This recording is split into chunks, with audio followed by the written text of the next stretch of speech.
What's up, everybody? Happy Friday. Junkies back with you live on 106.7 The Fan and the Team 980 here in the DMV. 910 The Fan, 105.1 FM in Richmond. And you can watch us on the Monumental Sports Network, as always, brought to you by our friends at Main Street Bank as we celebrate 30 years of the Junkies. Main Street Bank is a business-focused community bank, proudly serving the DMV since 2004. Visit mstreetbank.com to learn how to put their team in your office. Main Street Bank, member FDIC, equal housing opportunity lender. We thank you for tuning in this Friday morning, August 21st, 2026. I'm John Paul Flame, joined by Eric Pickle. Good morning. Morning. Johnny Cake Sawville's here. Hello, everybody. And Jason Bishop. Anybody know why the Nats park lights are on this morning? Nope. Was there a concert last Yeah, night? there was a concert last night, actually. Oh, There that's was a Luke Bryan concert. Oh, that's I probably. believe it was Luke Bryan. Luke Bryan, Jason Aldean, I believe. Yeah, That's correct. I remember Yeah, they're giving away probably cleaning tickets up. to That's that. what Yeah. it is. Yep. In Yep. fact, my daughter was watching a scrimmage. They had a volleyball scrimmage at Richard Montgomery High School. And as I walk in there, My friend at is 5 the o'clock- principal. At 5, I should have said hello. At 5 o'clock, they had started at like 4 o'clock. She comes over to me during a break, and she goes, "Can I go to the Luke Bryan concert tonight?" And I go, "What? No. No, the answer is no. No, you can't ask me an hour before. How are you I going to mean, get tickets? Yeah. And she had tickets they already? weren't worried about tickets. Oh, they okay. you know, they didn't have tickets, but they were going to go down there. They're apparently only $60. Okay. And I guess there was a parent that was going to make sure that they got tickets, but I was like, no. And then, she didn't give me a hard time, but I said, sometimes you got to say no. Sure. We're not doing that. Sometimes that happens. We're not doing that. Right. We're What not was, just- what not was asking- her reaction when you said no? Was she was pissed? fine. No, Oh, she she was was fine. All right, good. I mean, sometimes I think she wants me. This is too much. I'm revealing too much. Sometimes I think she wants me to say no, so she didn't have to say no. Ah, okay. She wants you to play the heavy. She wants me to be the big guy. All right. Yeah. Okay. Yeah. I can understand that sometimes. Yeah. Good. But yeah, so yeah, that's why they had a concert last night. So they're probably cleaning up. Probably be a poop show over there. I will say the one thing I will say is, I think that concert That's exactly what culture's they're doing. gotten out of control. Well, Personally, the tickets are so expensive exactly. nowadays. But that's part of it. It's like it's all about social media, being at a concert, so you can say you were at a concert, and everyone's going to a concert every weekend, like kids. So I think concert culture is out of control. I think I'm guilty of it. I mean, I go to a Morgan Wallen concert. I want to put some videos up, but I go to like 1 or 2 concerts every 5 years. Like I just don't really go to concerts. But I think that kids now feel like they have to be at a concert all the time. I think it's out of control, and the cost is outrageous. Yeah. So It depends on the it's- kid. I don't think Yeah. my son's ever been to a concert. We talked about it Good on recently. him. Good on him. Oh, no, that's not true, because I think this year he ended up going to some rapper like NBA Youngboy or one of those guys. Yeah, no, it's just like a last trendy thing second. for kids to do. Yeah. In fact, I had to say no twice last night, and I don't like to say no, don't like to say yes. I don't just say got to be a parent. At 9 o'clock, they wanted to go to some ice cream place in Arlington that's like viral, No. and I said, Answer's no. No. I just got back. It's 9 o'clock. You're not driving to Arlington No. at For 9 ice o'clock cream. for ice cream just because it's the viral spot. I mean, I'm divulging too much. There's too much personal stuff, but I was like, what's going on? Mm, yeah. Everything's about being. Let's do it for the gram, for the to do TikTok. for the gram. That's essentially what That's it is. what it is. Yeah. So she can take a picture and. I guess so. Oh, They could yeah. all go. I mean, she want to go with her friends, Yeah, I know. and they're like honking on the front door, and I'm like, yeah, we're not doing So- that. Well, school hasn't started, right? So it's School still hasn't summer, started, trying but to still. maximize the last couple days of summer. I mean, I guess you could maybe make that excuse, but listen, want to go to ice cream in Bethesda at 9 o'clock? Well, it's no problem. It might not be a famous spot. Apparently, it's not. Apparently, it's not. I know when we were in Puerto Rico, we went to an ice cream shop that Kelsey found on her phone that was like they have a location in Dubai, for example. It's like a trendy, famous place. We got in there, and there was, of course, a huge line. And to me, ultimately, it didn't taste much different than Baskin Robbins. course I mean, it was doesn't. good. Yeah. I think it wasn't even ice cream. It was gelato, a famous gelato place. I mean, I basically consider gelato the same thing as ice cream. I do. I It's like just to me, it's just gelato. Italian ice I like cream. gelato. But I again, agree. I'm adult and I'm uncultured, so I don't really I know like Not the that. quite difference. sure the gelato. difference. It might have to do with milk. Yeah, I don't know. Who cares? Don't you? The more you guess, the more stupid you're going to sound. Because we don't know. Not sure. Give me a standard Ben and Jerry's chocolate chip cookie dough, and I'm good. Right. That's all I need. I'm a simple man. I don't need to go to a different state Go to Harris or Teeter jurisdiction to get and look my for the ice cream. Go to Harris Teeter and look for the red signs in the ice cream section. Buy one, get one. BOGOs. Buy one, get Love one. a BOGO if I Correct. can get one. Although I do remember when And Ben and Jerry's usually is BOGO. Sometimes, yeah. I remember when the Popeyes fried chicken sandwich was all the rage. I did have to try it. Yeah, Remember I that? did- It was- I it remember. was I the clearly rage. remember it being a rage, but I wasn't standing in lines of like 20 people. Deep Oh to no, I get didn't stand in one. line, but I think I might have only had one since they've I've had come out I've had probably from Popeyes. I've had probably 20. Really, that many? I mean, that's kind of a lot. Yeah. That was popular about 4 or 5 years ago. Sure. Yeah, I try to get a couple a year. Popeyes is just a lower seed for me. It is. I It's agree. just not in my regular rotation. Unless you have a hankering for that sandwich. Once you have that pickle and mayo, Don't know if I've had that hankering hit me that often, Yeah. to be honest. You haven't Right. had the Leonard? I haven't had a Leonard Hankerson. you know what I did do last night though after the I don't. scrimmage? Had D go pick up a Whopper with cheese for your And you boy. love? Are you sure you're not getting paid under the table by BK? I would love There's a to. lot of BK I would Burger love- King mentions. 0. How late was that? That was pretty late, wasn't it? Late for me. It was 6:15, and no, I'll try to stop eating at 6. You're entering the intermittent fasting time. Yeah, so you just delay, like JP says, you just push it back a little bit, but it's fine. You have to adjust in life. You were hungry. It was a big meal. But then I made sure I went for a big, brisk walk afterwards, and then I went down on my rebounder. And I did my 5 minutes of rebounding. You and Alex Sarr, the rebounder. Hamburger. Yeah, gotta What are you make rebounding? Basketball? No, it's I'm a rebounder. confused. You jump up and down on a a thing. mini trampoline. It helps Oh. you minimize the insulin spike and all the things that happen to you when you eat. Yeah. Okay. I think the boys Well- are having an insulin spike right now behind the glass. Why? What are they doing? They're huddling around some sort of. Valdez item. brought in sourdough. These Sourdough. guys, I love with sourdough. did you bring the jam in? Yeah, we still have the jam. Sourdough Friday. I ordered a cutting board and bread knife. We'll have to at least wait till like 9 o'clock. Very hour. nice. If there's Nicely any done. left. If That's there's any good left. stuff. That's great. This one's not as good. They were it's definitely not? congregating down at the end of the table. She said Disappointed? that Why? she's disappointed. What makes it not as She good? said the gluten wasn't as elastic. So did it not like rise? It didn't as much? rise as much. Didn't have the right elasticity. So when Dina's first one, I'm just revealing all the family secrets. Her first one just didn't rise, and she's done million research, and we think the house is, believe it or not, a little bit too cold. So then she's put it under a light, Okay. and now Yeah, we have the same. now the starter is you see it. It's like coming to life. Showing signs of life. And Okay. I think this one's going to be silly. Okay. Good. My house is too cold. Trav That's why doesn't seem to be having any issues with it. He's pwning it. Yeah, it's still good. Seems pretty good. Pretty good. Yeah. Even ours that didn't rise was fine. Just a not- pretty slender. Why don't you piece. put it in the oven? When you let something rise, you don't turn the oven on, but it's a little warmer in there. I think she did that. Oh, okay. Yeah, I think that's exactly what she did actually. Sourdough life hacks. Yeah, I mean, No, sure- I've seen my dad make enough pizza to know that. yeah. Oh, Pops Cahill, big make Oh, big pizza at home big guy. family secret. Okay. Secret recipe. Okay.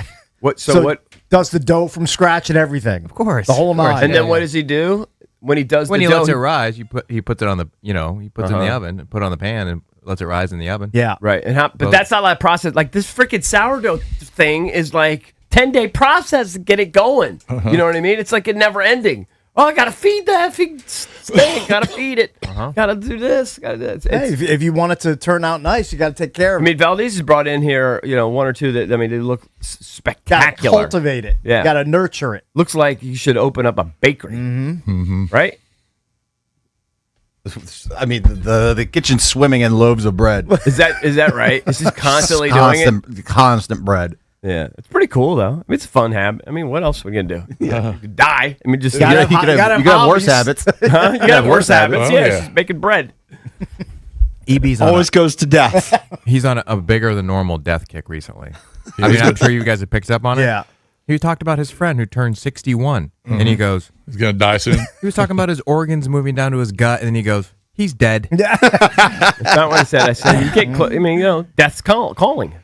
He's 61. He's probably going to live 25 more years at least. Oh, let's hope. What happens is, as you get older, I learned about this. Your organs start to. That's why some guys, like in their 60s or 70s, might be in good shape, but they still get that little belly because their organs Start are to drop? They start dropping.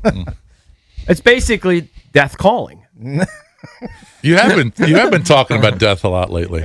It never leaves my Not very mind. positive. There it is. Death. Never leaves my Ringing mind. on the doorbell. Very Never positive. leaves my mind. Check that Ring doorbell. The old Never, Grim Reaper right there. never leaves my mind. The Grim Reaper. Yeah.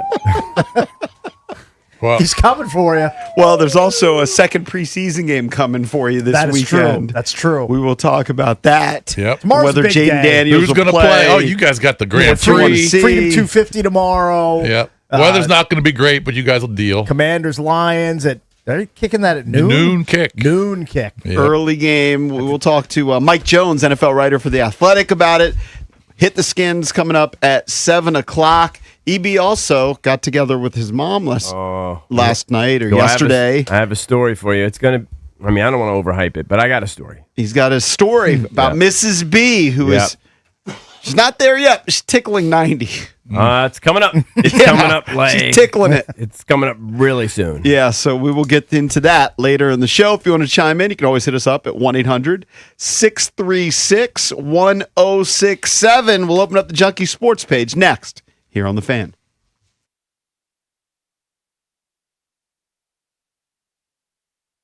All right, guys, let me ask you a question. You want to sell your home and do you want to win? Well, that's exactly what happened for Colleen. She wanted top dollar. She wanted it fast. So she called Debbie, Sarah Reynolds, and Power Home Team with Keller Williams. Just 4 days later, Colleen's home was under contract, $20,000 over asking. How'd they do it? Well, Debbie and Sarah marketed her home across more than 1,200 marketing channels. They tapped into their database of more than 16,000 active buyers, including buyers ready to move when the right home hits the market. They have the buyers, people. They have the marketing, and they have a proven strategy designed to get your home sold fast and for more. So sell with certainty. Your home sold guaranteed. Call Debbie, Sarah Reynolds, and Power Home Team now. Memorize this number. 844-654-SOLD. That's 844-654-SOLD, or visit DebbieHasTheBuyers.com.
Got that for next segment. You can if you want. Okay. Welcome back. Chucky's coming to you live on 106.7 The Fan and the Team 980 here in the DMV. Time to open up the Junkie Sports page, brought to you by Open Road.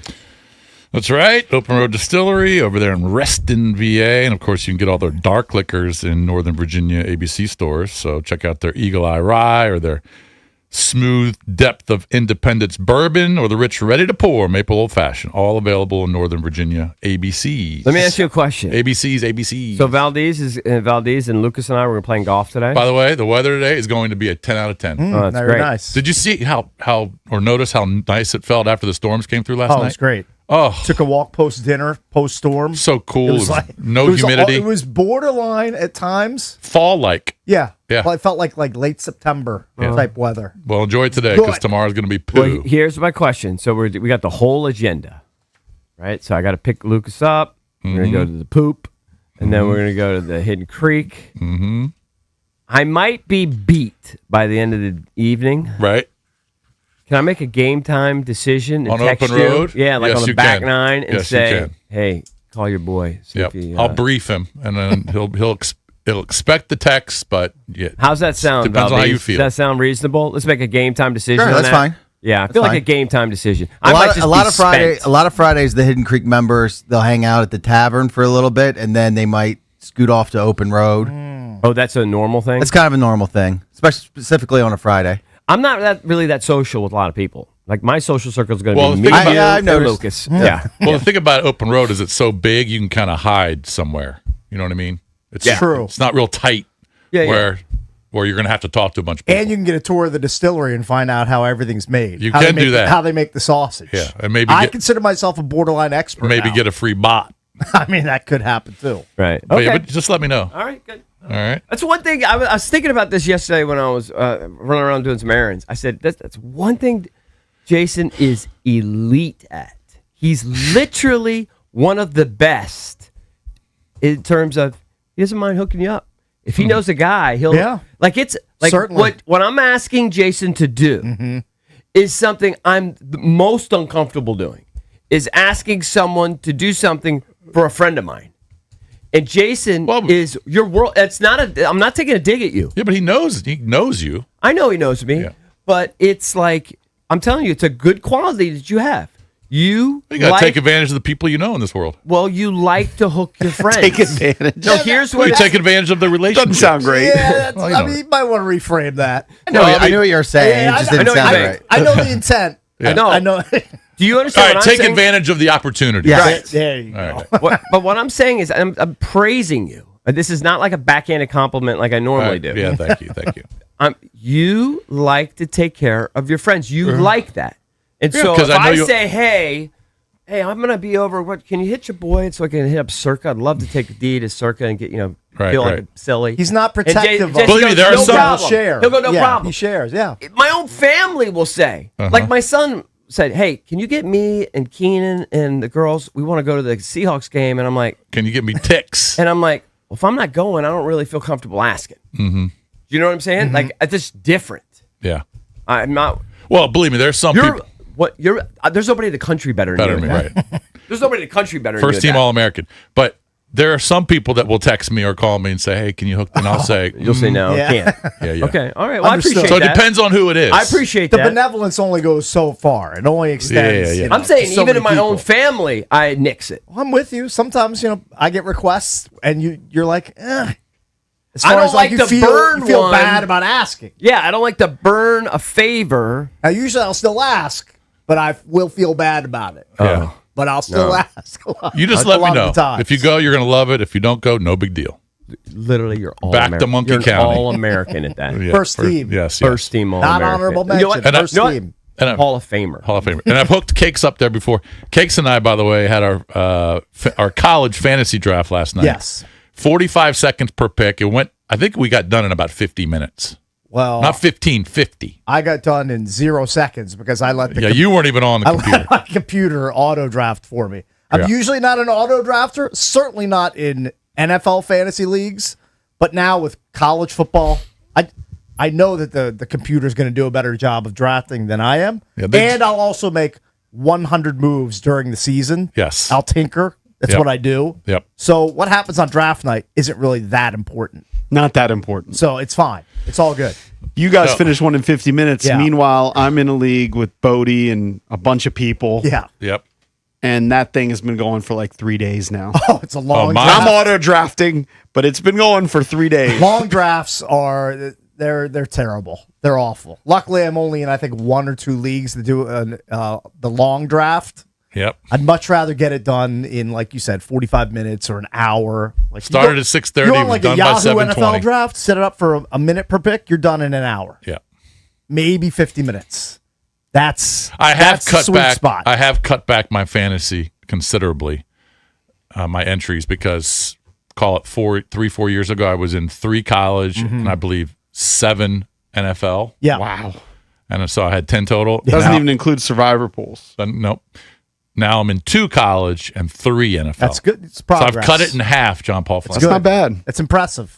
I think I'm in Solid 2 work. pros, 1 college, Yep. and then your college survivor pool. Yeah. Then that's going to start Labor Day weekend. So college right around the corner. College ball, I mean, it starts next Saturday. There's like 8 games. First game's at noon on Saturday, the 29th. TCU and Carolina. Your boy Bill Belichick Sleeping on in your survivor Ireland. pool. I need to print out my grids, my helmet grids for each Don't of the worry, I'll send a conferences reminder out. so that I can mark off it. I'm very detailed with it. Now it doesn't mean I've won it, but I keep pretty detailed records. Yep. And I agonize over, am I going to pick Wisconsin this week or am I When going to is pick? it? It's a college football survivor When is pool. it? You would Labor hate Day it. weekend. You would Okay. hate it. You would never do it. No, in Not a this years. weekend, next weekend. Yeah, I was gonna say if it's this weekend, that's crazy. No. It's only 8 games this weekend. There's week 0. That's a thing in college football. Yeah, I don't even know if they call it week 0 anymore. I think they I call don't it even- week 1, and I then, don't even know. And then Labor Day weekend's week 2. I think that's how it's labeled. All right. So speaking of football, we did have a couple of preseason games last night. All right. If you were a Justin first- Herbert fan, you hopefully you didn't blink your eyes last Now night. I mean, I understand that you like to get your starters in there, especially quarterback, for a little bit just to get the rhythm down. But he threw 2 passes. He was there for 1 series. He was in there for a 3 and out. He was in there for 3 and out, and then he was out. It's I called, don't it's called the understand Jaden it. That Daniels part treatment. I don't understand. You're Even right. 2 series, I don't understand it. I predict that's what they'll do with Jaden too. Well, I don't know. Purdy It's- got 6 passes. So at least both yeah. starters played. Purdy played pretty much the whole first quarter. So Look, that's it's just getting them, having them dip their toes in the water. I know, This is fine. CJ Stroud the rhythm played. of the preseason. This is the preseason week number 2 where you're Yeah. usually going to see a lot of starters. Although the Texans didn't play any. I don't think they played any of their defensive starters. Mendoza did play. Kirk Cousins did not. And Fernando, he wasn't great. He threw a pick 6. Were you pumped for your Believe on Niners his- win? You didn't mention the fact that they won the game. No, Jason. I don't care about that. They piled up 41 points.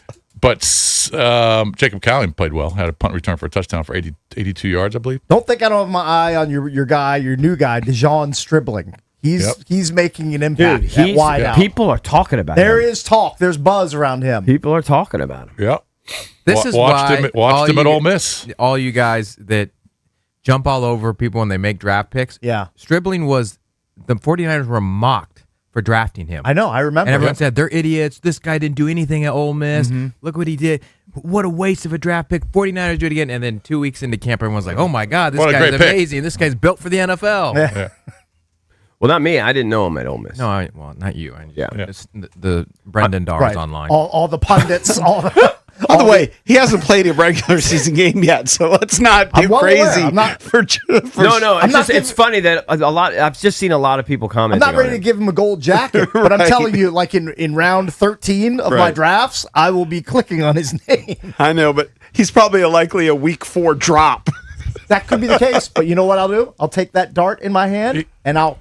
I don't throw know it at who's the in front board. of him. Who's in front of him?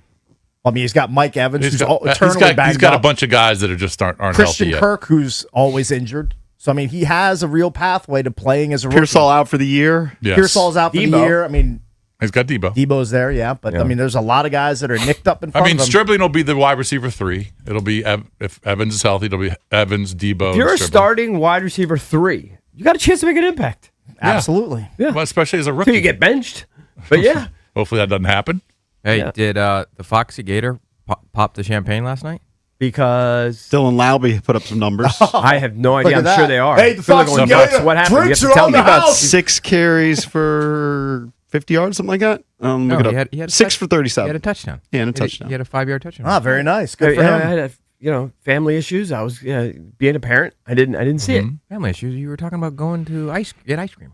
Should have been watching. Hey, he was out at the scrimmage. EB, you I should was- I have was had out- I the was Dylan really was. Laube cast on like we did at the Gator. No, that is that's good news. Now the good news is I think he was already on a good path. If you want the Laube scoop, just for those that remember when we interviewed him, he's been a special team stalwart. They love him there. I think any running back work he gets is extra, so that's good. He averaged 6.2 yards per carry. He had the touchdown. He also had a catch for 14 yards. I'm telling you, he's super athletic, and he's one of those heart and soul guys. Joe P always told me, and just then root now I for see him. it. You He's root one for of those him. heart and soul guys the team loves. Remember those viral videos where you see him like dancing in front of the like he's just one of those guys. Well, that's what he did last night. Tell me. Well, he scored a touchdown. Did some booty shakes. Exactly. I'm telling Jersey you. situation type dance or Exactly. Ronnie type dance. Yeah, yeah. Exactly. That's awesome. I mean, Joe P called it. He said they're gonna love him.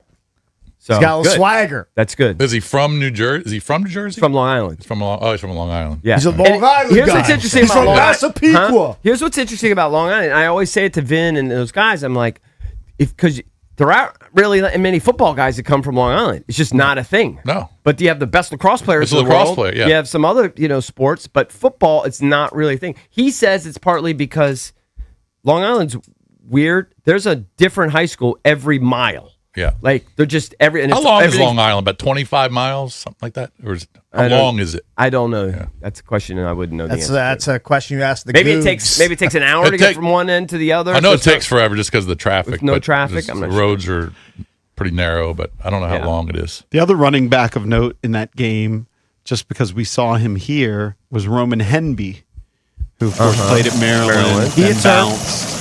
He's had a couple carries, not for a ton of yards, and he had 2 kickoff returns, I believe, for 50 yards. Did he go to Indiana after Yes. Yeah. College Park? Mm-hmm. Yep. He had 6 carries for 27 yards, had the 2 kickoff returns. So So you're into preseason week 2. Of course, the big story yesterday was Mendoza. Even though the Raiders did come back and win, but they were down 14-0 when Mendoza was in there. By the way, he threw a Long pick. Island extends 118 miles into the Oh, it's ocean. 118 miles. According to Wiki, Jeez, I thought it was a lot shorter. 118. Well, no wonder it takes so long to get up and down the island. So apparently Mendoza only threw 1 pick 6 in college. yeah, I saw His whole collegiate I career. was watching it during that drive, and he just threw it behind. I can't remember what receiver it was. You want to hear Fernando being interviewed on the Yeah, sideline? let's listen to that dork. What does he have to say? Please do, and please tell Mr. Buck I say hello. Oh, we love it. There you go. What about Mr. Aikman? Oh, of course. I mean, he's a legend, you know. I think Mr. Buck needs some more love because I mean, Mr. Aikman's already, you know. Well said, Fernando. You nailed it. Thank you. God bless. Back to you guys. See, there it is. Back to Mr. Buck. I mean, yes, call him Mister. He's that respectful. You Yeah. can't just call him Joe and Troy. I mean, it's. I mean, those guys are his elders. I have to say, yeah, That's but just the way he was raised. my instinct is it's genuine, but it's so over the top. I don't know how much longer can he get away with that? Like, when's he going to turn jaded vet? that might just be what he is. To be fair, Lamar calls Lisa Salters Miss Salters or Pam, That's fine. yeah, Miss Oliver on the sideline. No. I think that's Mr. okay Washburn. to do that. I think it's okay to do that. It's just the aw shucks way he does it. Mm-hmm. It's the way he does it, right? I think that's him. It is him, but I want my quarterback to have at least a little bit of an edge to him. A little bit. It doesn't have to be like no Baker edge. Mayfield Yeah. type edge, but He's got it's no gotta be edge. a something in little between. something there. Yeah, kind of. Little something. Although he's got an edge when he's trying to score a touchdown, he'll plow India. He's a tough kid on the field. Sure. Does your boy Kirky have edge? No, he I doesn't. mean, I have- guess so. Do you Maybe like a that? little- Do you like tiny that bit, was a kind of little sticking bit. it to the He's got a to tiny the bit. He makes media? Kirky. Seem like he's That's got. what you want to see. You want to see more of like a Kirk Cousins. Yeah. Nothing over the top, but in the kind mid of range. fiery at times. Yeah, he makes Kirk Cousins seem like Baker Mayfield. Yeah. Eric, what would be more surprising? All right, because you remember how surprised you were when Tiger had all those hookers that came out. Yeah, I didn't see that coming. If Mendoza had the same thing, Well, That would that be would be 100 that would be times more shocking. You think that'd be 100 Yeah, times yeah. more shocking? Matt- Because Massively Tiger shocking. always had a potty mouth and everything. I just didn't know he was such a whore. We had no idea. Yeah. I mean, he sounds like such a goody two shoes. He might even be a virgin. Like he's that dorky. Like Yeah. he makes it. Like you know what I'm saying? Yeah. Like, He's saving I himself don't for think- marriage. I don't think that's like the case. Tebow allegedly was a virgin. But if you told me that Fernando Mendoza was a virgin, I would not be shocked. technical by it. virgin. Right.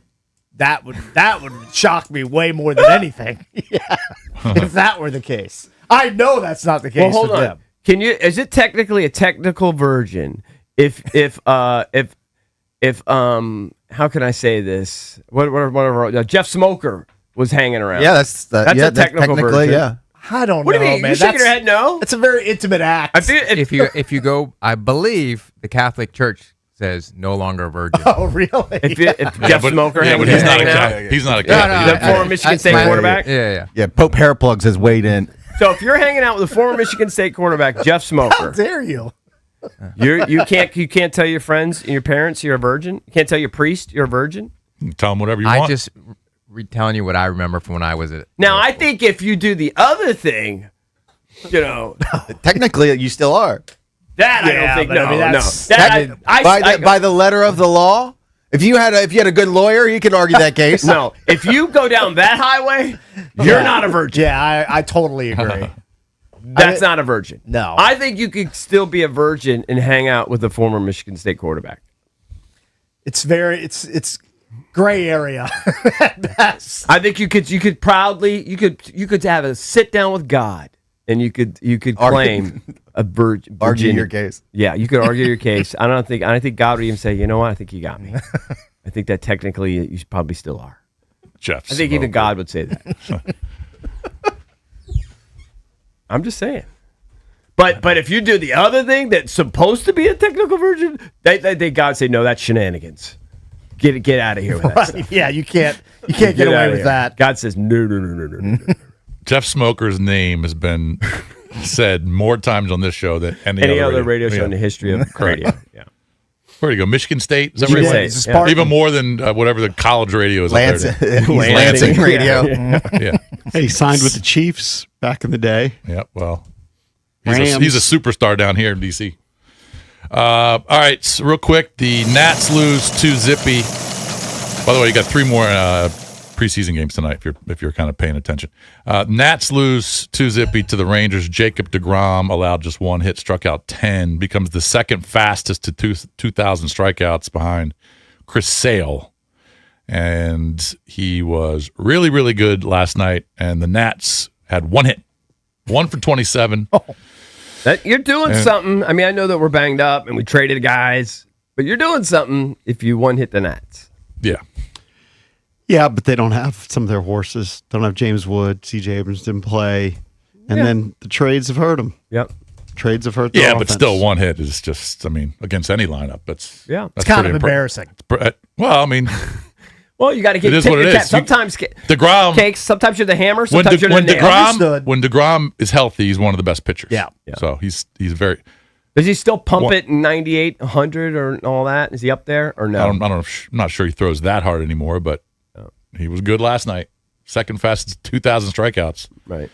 I don't know if he's a Hall of Famer, but he's had a lot of injuries, and the fact that he's back pitching like he did, 5 years ago, 6 years ago, is pretty impressive. Anyway, so the Nats will go to the Marlins this weekend, and we'll see where C.J. Abrams is playing. The reason he didn't play last night is because he rolled his ankle going into second a couple nights ago, so he was just out resting the ankle. So we'll see what happens. Oh, and by the way, Matt put Paige and Caitlin on the outline. I didn't see what happened. And They shot terribly. is that they didn't get into a fight or anything? No, they No. did. You got to do a little bit of. Oh, I was going to say, there's no way he was going to put Paige and Caitlin on there on WM unless there was a fight. I didn't see it. What happened? Well, it's just Paige was guarding Caitlin. They set a screen, and Yeah. Paige yanked her arm, and Caitlin Caitlin get flails, and then punches her wrist off, punches Paige's wrist, and then they're just barking at each other. For a Ah, little bit. okay, I got you.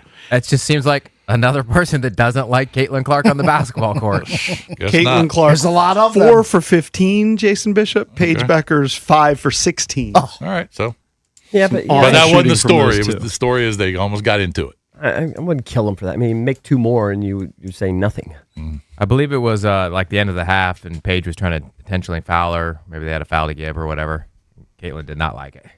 Yeah. So it's every time Caitlin's out there, somebody's angry at her. Well, next time we talk WNBA, Cakes is going to give us the breakdown. Oh, He pays yeah, I attention can't to wait. I can't wait for. I don't We're find going to go next around. We're going to go WNBA around the matchup. WNBA with It's Cakes. scintillating. I don't find Caitlin Clark particularly likable, even, but she's fun to watch. Like, great player. But yet, everyone attacks her. That I'll say. I mean, everyone goes after her. I was tweaking Cakes during a break because he really hates Angel Reese for some reason. Like, he Yeah. really hates her. You want to give Cakes top 5 people he hates? We should do that. I mean, Angel Reese I don't is up hate there. Her. I just, my take on her is she Just was sports Her, hate. her one talent is that she was born 6'4" or however tall. But she there's is. other 6'4" people. Do they put up 20 points, 10 rebounds, 8 assists, Look, you- going 9 for 9 from the field? That's a pretty good game. Okay, I'm no fan. She had one good game. Good for her. Great.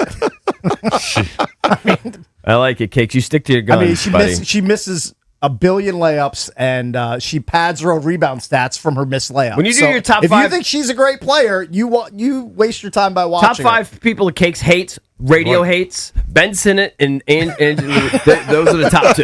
Ben Sinnott. Those are the top 2. After that, Shador's up there. Shador, he hates Shador. That's pretty good. Floyd top 3. Mayweather.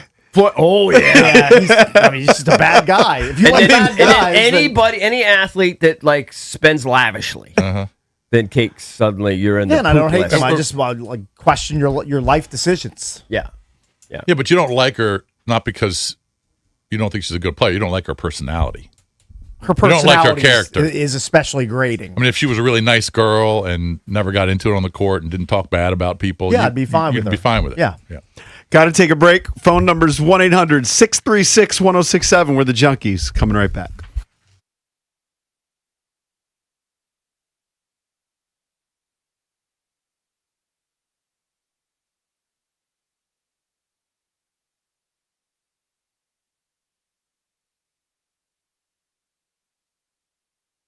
All right, the Junkies are brought to you by FanDuel. Baseball fans, MLB season is in full swing, and FanDuel's giving you a chance to call your shot with daily dingers. Joining the action's easy. Just make sure your free pick on who's hitting a home run in their game. And if you're right, you'll get a profit boost to use on your next bet for a chance at extra winnings. It's just another reason why FanDuel is the home of home runs. Maybe you're going to throw some cash on Brady House. Keber Ruiz to hit a bomb. Are you ready to play your game? Just head over to FanDuel.com/local to get started. That's FanDuel.com/local to opt in for daily dingers and make your free pick on who's hitting a homer. Play ball and swing for the fences on FanDuel, an official partner of the MLB. FanDuel Sportsbook is the official sportsbook of 106.7 The Fan. You must be 21 and over. Present in Virginia. No purchase necessary. Opt-in required. Bonus issued as non-withdrawable profit boost tokens. Restrictions apply, including any token expiration and max wager amount. See terms at sportsbook.fanduel.com. Gambling problem? Call 1-800-GAMBLER.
So the way college football has changed is incredible, really, over the last several years.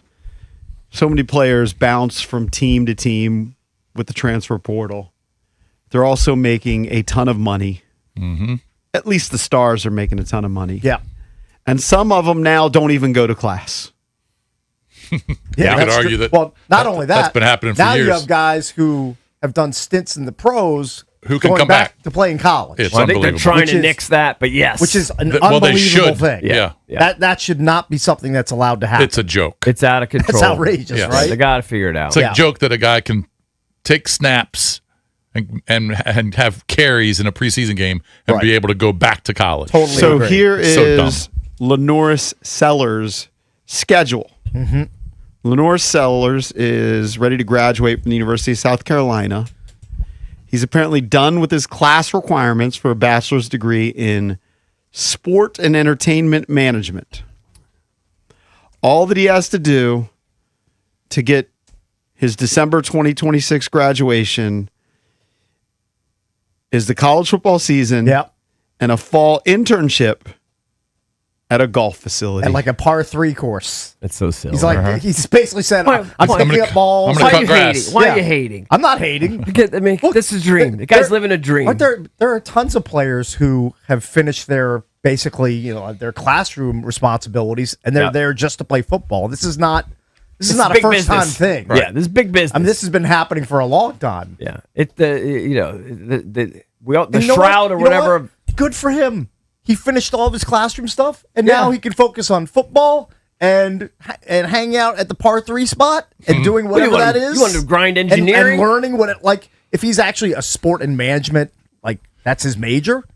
He's getting real life experience working at a golf facility. he answered questions about I it. got no problem He's going to with be it. working at not a par 3. It's called par T. Okay, whatever. Like the pun, Par T it's Golf Center. It's probably like a smaller version of a Top Golf. He said just facility exactly management what it and is. stuff Yeah. like that, cutting grass and picking up balls. Yeah, I mean, he's little silly. stuff like he's a that. golf range rat. That's what I tried to do in college.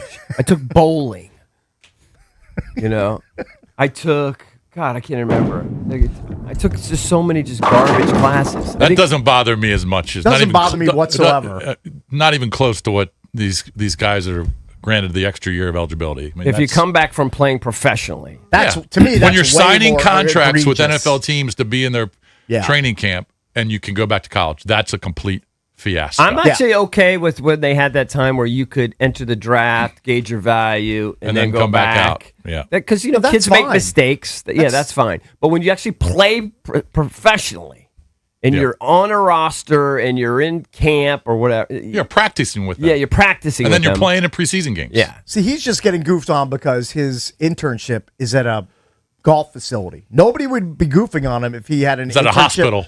Or at a hospital, or with J.P. Morgan Chase, Yeah. Of course. or with like Yeah. a big. Of I don't know course. how many accounting firms there are now, a big 3 accounting firm. But the fact that it's at a par T golf facility, he's just getting He's going to dragged. be in the ball machine picking up balls. And that's fine. Who cares? It's the Does it dream. really affect the you? Drabby, it's no, a no, dream. it doesn't affect Yeah, me. but Carson Beck got a You little can't heat. compare it to J.P. Morgan. Carson You can't. Beck got a little I heat know. because he had no classes. I think it's the no classes. I feel like Yeah. if you're a college athlete, you got to be going to class. So if he was taking just rando classes, Yeah, like yeah. how to be a sports No, agent he- 101, like Just you'd be take okay with that. classes, get C's. Well, he finished his classes. Yeah, he's done his So classes. then what you do is So then You some finished it. people You would get say he like should a- be finished with the college football playing. No, he still has eligibility. No, so what you Yeah. do is you can get a certificate in don't ask me why I know, but you could get a certificate in like AI. Like you could get certificates in anything. You know, I what? know, if but- you're done with your classes and you just want to hang around the periphery and extend your college lifestyle, I'm all about it. Cakes, but when you're a Stay in grad, college as long as you can. when you're like a grad transfer, you Yeah. don't get to just not go to class. You have to get a master's. Like they make you Okay, enroll in that that's- program. That's fine. He You know should- what? This is SEC football. Kinda. It's South This is Carolina. SEC They don't football. care. You think they They really don't care. care? Well, yeah, I know, They- but you act like he had to probably work hard for that degree in the first place. Oh, I know his class load. I'm sure, I'm it sure was it a was joke. simple. I'm sure they I'm set sure it it was. up. I'm sure it's a farce. It depends. Who cares? You know what? You know whose class load was a farce? Mine. He's just taking advantage of it. It was a joke. Okay. but I got a degree, and here I am 30 plus years later. Okay, Hey, just at least he because- hasn't played at 4 different schools and transferred 100 times. That's true. I do like that about him. I mean, he stayed at the school. Right. He's played 2 years, basically. Probably getting It's paid just lavishly. becoming more prevalent. As I mentioned, Carson Beck, who made it all the way to the national championship game, who's now with the Cardinals, Mm-hmm. apparently for 2 years didn't take a class. Right. At least that's how it was reported. Yeah, 2 I don't know years. how they. I don't know how they that's get possible. around that. 2 years is that's Who's the That's guy crazy. that you're talking about? What's his name? Lenny something you said, or Wilkin or whatever. What's the Lenore guy? something. Lenore The Sellers. guy from Okay. South So my Carolina. my buddy Mike, sent a text on a group chain with some guys. I don't really have. It is what it is. But here's a kid. His name's AJ Storr, who committed to his 9th school in 9 years, but it's counting high school and like IMG. So literally every year of his prep and college career has been with a different school. Yeah, I mean, Kankakee High School, don't know Bishop how you Gorman can do High it. School, Arizona Compass Prep, IMG Academy, then St. John's, Wisconsin, Kansas, Ole Miss, and this year's playing at UNLV. Todd is. Yep. Todd is. When I went to the Maryland Georgetown game last year, I needed a program, and I remember the whole game. I'm just looking at how many universities these kids that were on the Terps played at. well, It's absurd how much they I bounce think AJ around. Storr's got to lead the league if he's on his 5th school in 5 Yeah. years. I mean, he That's- doesn't really get That doesn't happen. hard very to get often. more than that today. Yeah. But But I do think that they've addressed it with the new 5 for 5. I think you can only transfer once without a penalty, not like having to sit out a year, and you literally have 5 years from your 19th birthday or like the start of your freshman year, whichever one comes later or something like that. That's roughly the new rule. So I think this is going to quiet down. It's the start of it quieting down. Hey, if you want to go down to Columbia, South Carolina, and hang out with Lenoris, just go to Party. That's right. He'll be hanging out there, shagging balls. Get all your balls. I bet he won't be there. Maybe Well, one, not one or during the 2 days fall. a week Right. at the most. You know, Yeah. maybe in March you'll be there. Yeah. It reminds me of Please. our buddy. We told the story many times. It wasn't a college class though, but it was a summer job where he was just moving sprinklers. Yeah. You know, Well, it was 2 of our buddies because the first buddy actually did a good job. The second buddy had a girlfriend. He would just leave a sprinkler in one spot and not move it. Grass died everywhere. He was too busy taxing his check. Hey, wouldn't you be? Yeah, I get it. Which sounds more fun? It sounds a lot more fun. Coming up at 7 o'clock, we hit the skins, give you the latest on the Commanders are prepping for their second preseason game here on The Fan.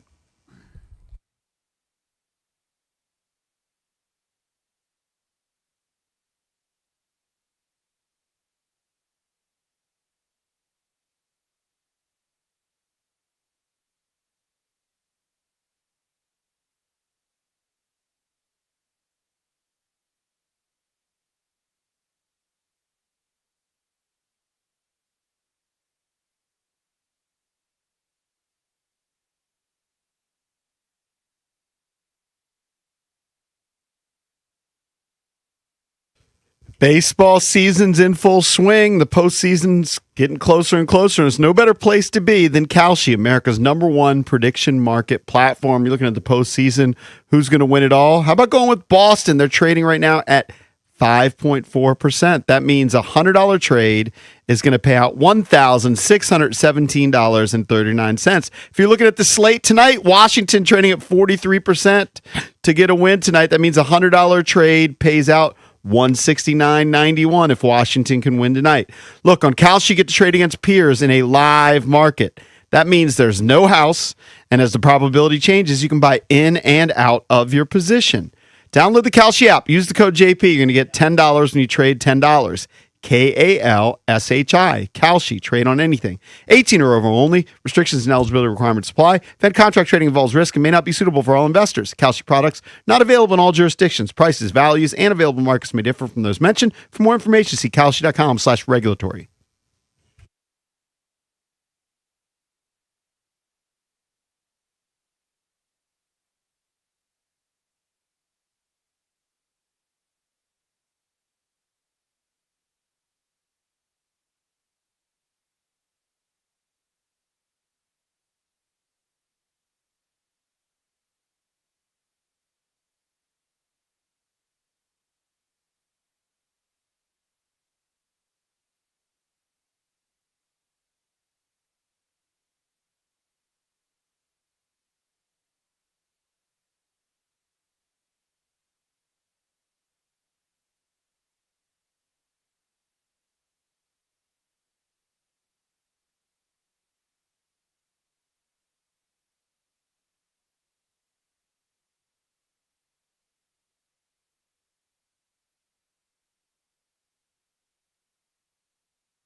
playing without C.J. Abrams, who sprained his left ankle in the 9th inning of Wednesday night's win, the Nationals faced an especially uphill battle against Jacob deGrom.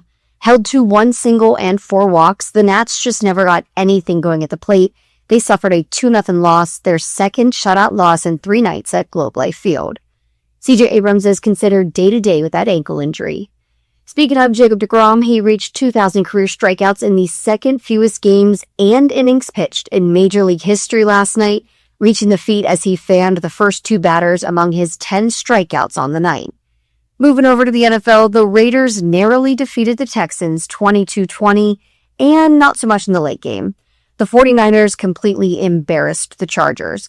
But to be fair, Justin Herbert saw just 3 snaps. Brock Purdy only threw 6 passes before he headed to the bench. So it's really just been the game of second-team quarterbacks. And of course, it's only preseason. From the Crop Metcalf Sports Desk, Savannah McCann on The Fan.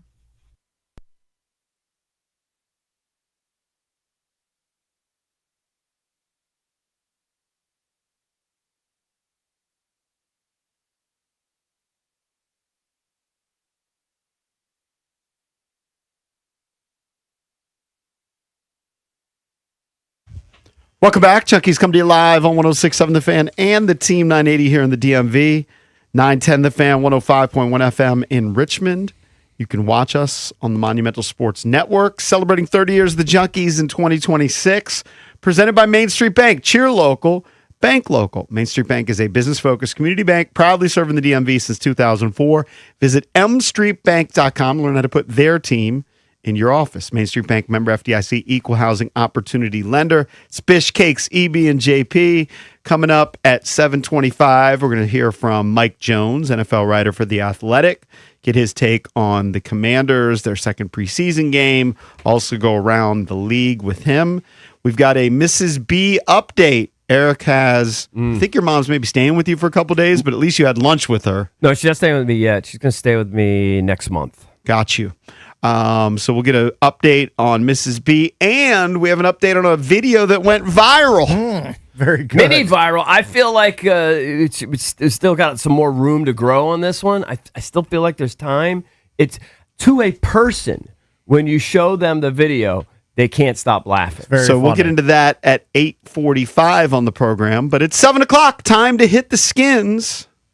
That's right. Brought to you by Don't Sleep Energy. Where's the read? Hold on. I don't think it's on the sheet. Okay, Don't Sleep. Something like shot for now and a 12-ounce can for later. Something like that. That's pretty close. A close approximation. Well, of the what I read. could tell you, EB, is that The training sponsor's camp happy. coverage, we're talking about training camp. Yeah. That is brought to you by Paul Henry's window installation, paulhenryswindows.com, your clear home improvement choice. Okay, that works. Okay. All right, let me see here. So there's so much going on. I'm also checking. Today's an off day, right? Because they're traveling. I think so. I just know all would the assume. focus is on the scrimmage, who's going to play, injury concerns, all of that. They kind of officially wrapped up so-called training camp. They didn't really, just from the fans' perspective, they did. Correct. So they'll continue. So to no more grind. fans out there. No more fans. By all accounts, I think it was a huge success. They got. I thought they handled it really well. I don't know. Did you guys feel that same way too? Like, I can remember going there. Again, like in the Dan Snyder era, and just being this unorganized, walking around in mud. No, the I mean, it was training just camp very looked organized. very professional. Like Yeah, they did a good job. Yeah. I mean, having It's all certainly the food, upgraded. having all the food trucks there. very fan friendly. Yeah, I mean, you saw the guys. I know that after, like, Terry and those guys did interviews with us, they were kind of shuttled out of there. Yeah. But then I saw the next day, Terry and Jaden, I think the quote was, spent like an hour signing for the fans. Now they still need to upgrade their facilities. I know they got For the sure. bubble there, but that the main building's building old. is old and kind of decrepit. Yeah, I think they. Especially when you see some of these palaces that are getting built by other NFL teams and some college teams. And they know that. They know that. They're going to have to pour some money into that going forward, but I think the fan experience has been overwhelmingly positive. Yeah. Well, remember, Josh Harris and this ownership group inherited the dead last team in those NFL grades, and the grades had to do with facilities and a lot of these other things. Yeah. And they completely turned it around. And people used to have to bring lawn chairs to sit there. Right. Now they have bleachers and some covered bleachers, and they have all the things that you were talking about that didn't exist before. Yeah, think about that. Fans used to have to bring their own chairs like they were at the park. It's hilarious. Like you're going And to a they- kid's soccer game. Yeah, and sit down there close to the field. Now they've got those big structures. Is Dan Big Snyder the cheapest bastard? Yeah, he's just an Pretty idiot. cheap guy. I know that Jack Kent Cooke was actually notoriously cheap, and somebody told a famous story that he was giving one of his employees a hard time. I'm sure you guys have heard this about washing the windows with paper towels. Instead, he said you should be using newspaper, Which is a weird thing. I'd never heard of that before, but anyway. yeah, but that works apparently. He might, but he's right up there. I mean, Dan's got to be right up there in terms of a so-called paper anyway billionaire who was just notoriously cheap. I mean, wasn't he giving out bonuses as like big sacks of apples to some of the people? Like, You're kidding. at one point, I think that was a report. He was using like expired food at the stadium at one point. Oh no! I mean, it's just the list of things that Dan Snyder did wrong. I mean, we could talk Have you about ever- it for days and months and years. As a And side we note, actually have. Have you ever seen those trucks that drive around where you can get like the banged up fruit? Like there's it's like a But like imperfect. Yeah, yeah, You yeah. can buy like produce that's not it's not quite store worthy, but they'll ship it to your house in a box for a discounted price. Right. I've seen those trucks. you get everybody's nubbins. Yeah. right. The I like how nubbies. Valdez shops at the grocery store. Hey, Valdez gets cheap bags of coffee that we swill here at work every single day. So Kudos. the big question is who's healthy, who's not. So they got obviously everybody wants to know is Jaden going to play? DQ's kind of insinuated, and it makes sense. Well, it depends on how everybody else is. So Nick Allegretti did kind of ding himself again. John Keim reported that he left practice. I think he also reported on his pod because I listened to it that they did some imaging on it and it checked out okay. But I don't believe he's going to play this So week. that was the same injury? He just tweaked the calf again? They just wanted to check it. Okay. I think that's what. They just got to be careful. You know, calves are scary because if you strain your calf and you keep pushing and pushing and pushing, that could lead. There's been a lot of Achilles injuries. So, right, it could lead to something else, right? So you got to be really, very, very careful. It's not worth it. And DQ did admit at the podium it's not ideal that Allegretti, who is getting kind of his first crack at being the guy, is dealing with all this, right? Going to miss some time. But I don't believe he's going to play. Rashad White, there was some, Cakes talked about it yesterday with Ben Standig. There was some thought maybe that he got injured in the Ice Bucket Challenge when he slipped on the cart path there, or the sidewalk, but that's not really a thing. It was just a hamstring. But he did return yesterday, I saw, but he's not gonna play on Saturday. I believe Jeremy McNichols is still out with his quad. Yep. Adafe Owe, another calf thing that they're being very careful with. Clavon Chason with the knee, being careful. He's going to be out. Trey Amos going to be out. Although they say he's trending up. John Bates, I believe, is going to be out. Jordan McGee out. So, I mean, ton of guys going to be out. But there is thought, and if you listen to our interview, especially, you couldn't do this, but maybe if you watch on TV, if you looked in DQ's eyes when we asked him about Jaden playing, and I said, I think I'm going to lose that, and he looked right at me. He said, yeah, probably. He has every intention, and I think Grant and some of these guys have noticed that Jaden's taken a lot of work, which in the past has meant, well, maybe not play in that preseason game, but when he took work against like the simulated Lions defense, what they just did briefly, he said there's no reason to do that unless you're ramping him up to play, just to give him a look-see or two of what Detroit might throw at you. So I think it's starting to dawn on people, Jaden's going to play. I did put that up as our Junkies poll today, brought to you by Surfside Iced Tea and Vodka or Surfside Lemonade and Vodka. This summer, grab a Surfside. Your go-to canned cocktail made with real vodka, only 100 calories, and zero bubbles. It's not a seltzer. It's Surfside. Must be 21. Please drink responsibly. And the question is, how much do you want to see Jaden Daniels play tomorrow in Detroit?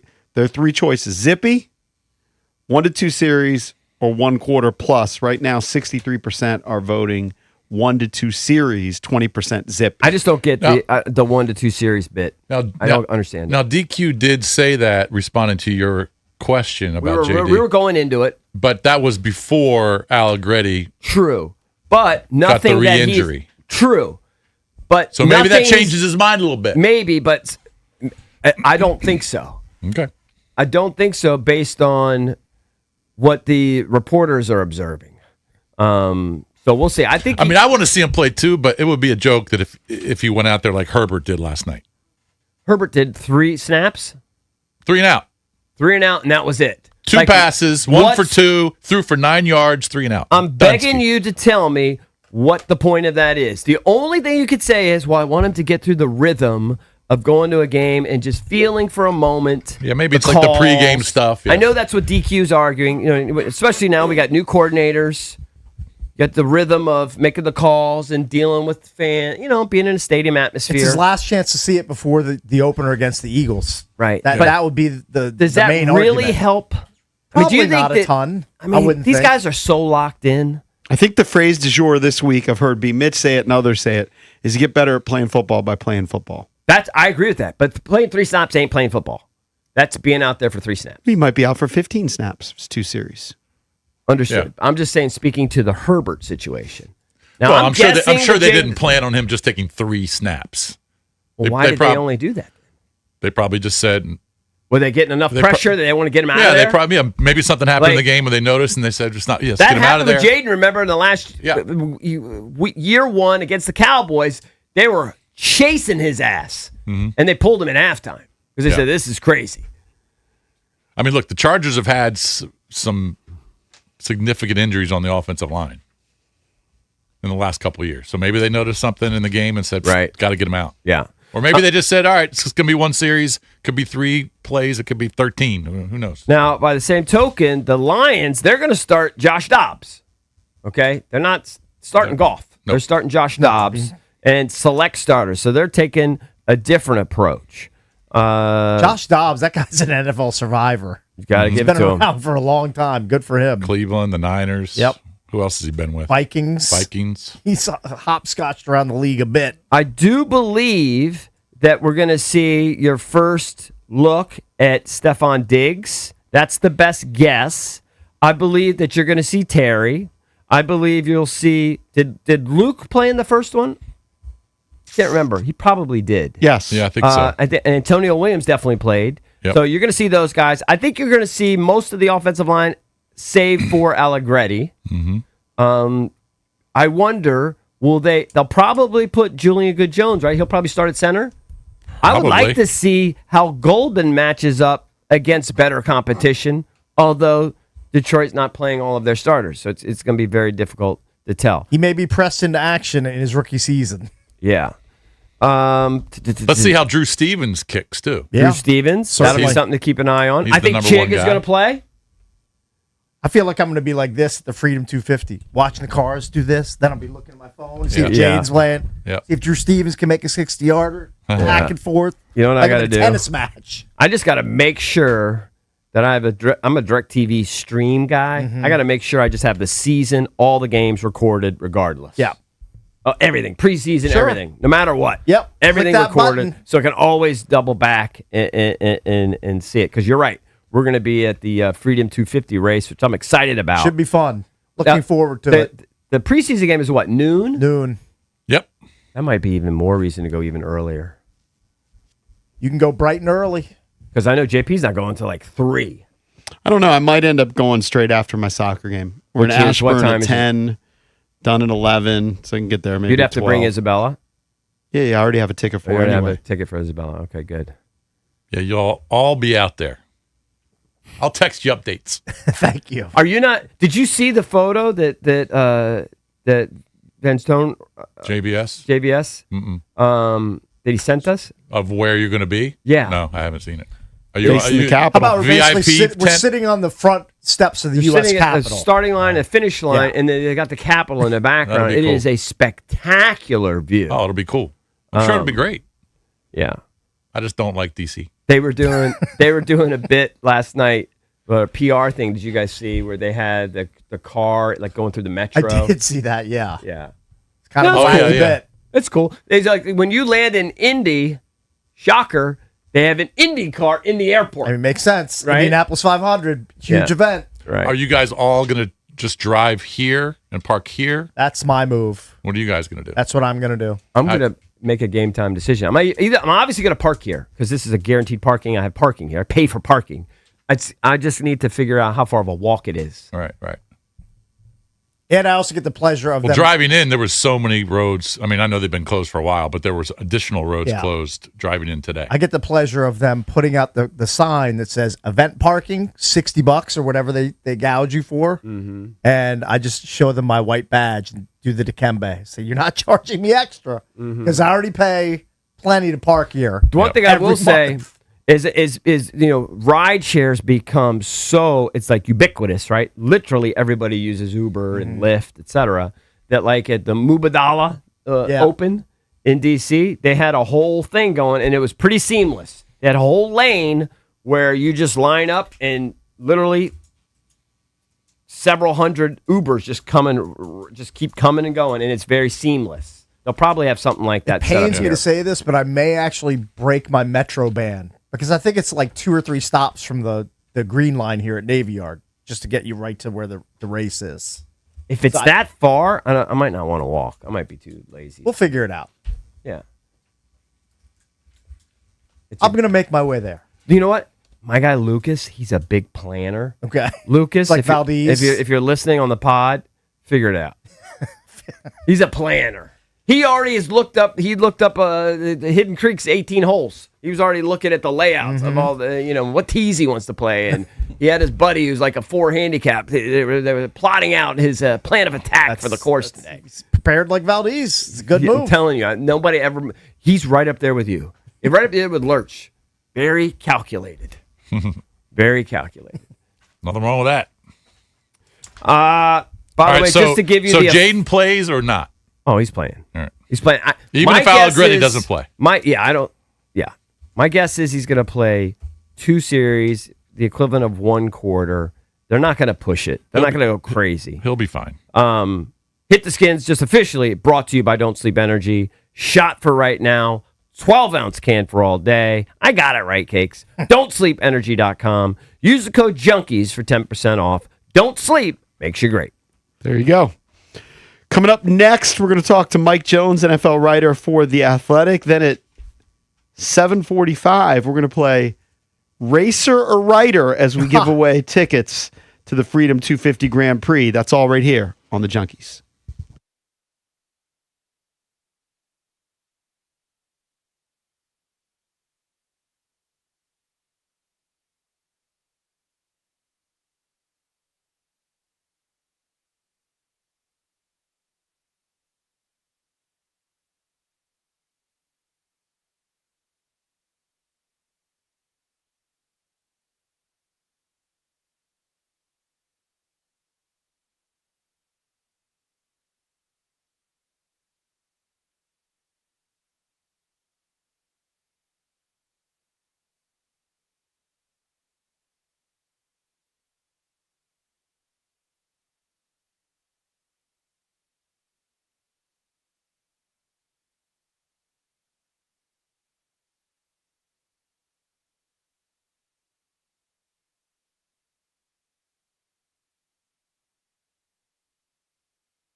Welcome back. Chucky's coming to you live on 106.7 The Fan and the Team 980. Let's head out to the Rude Guest Hotline. Rude's the most reliable heating and air conditioning products in the DMV.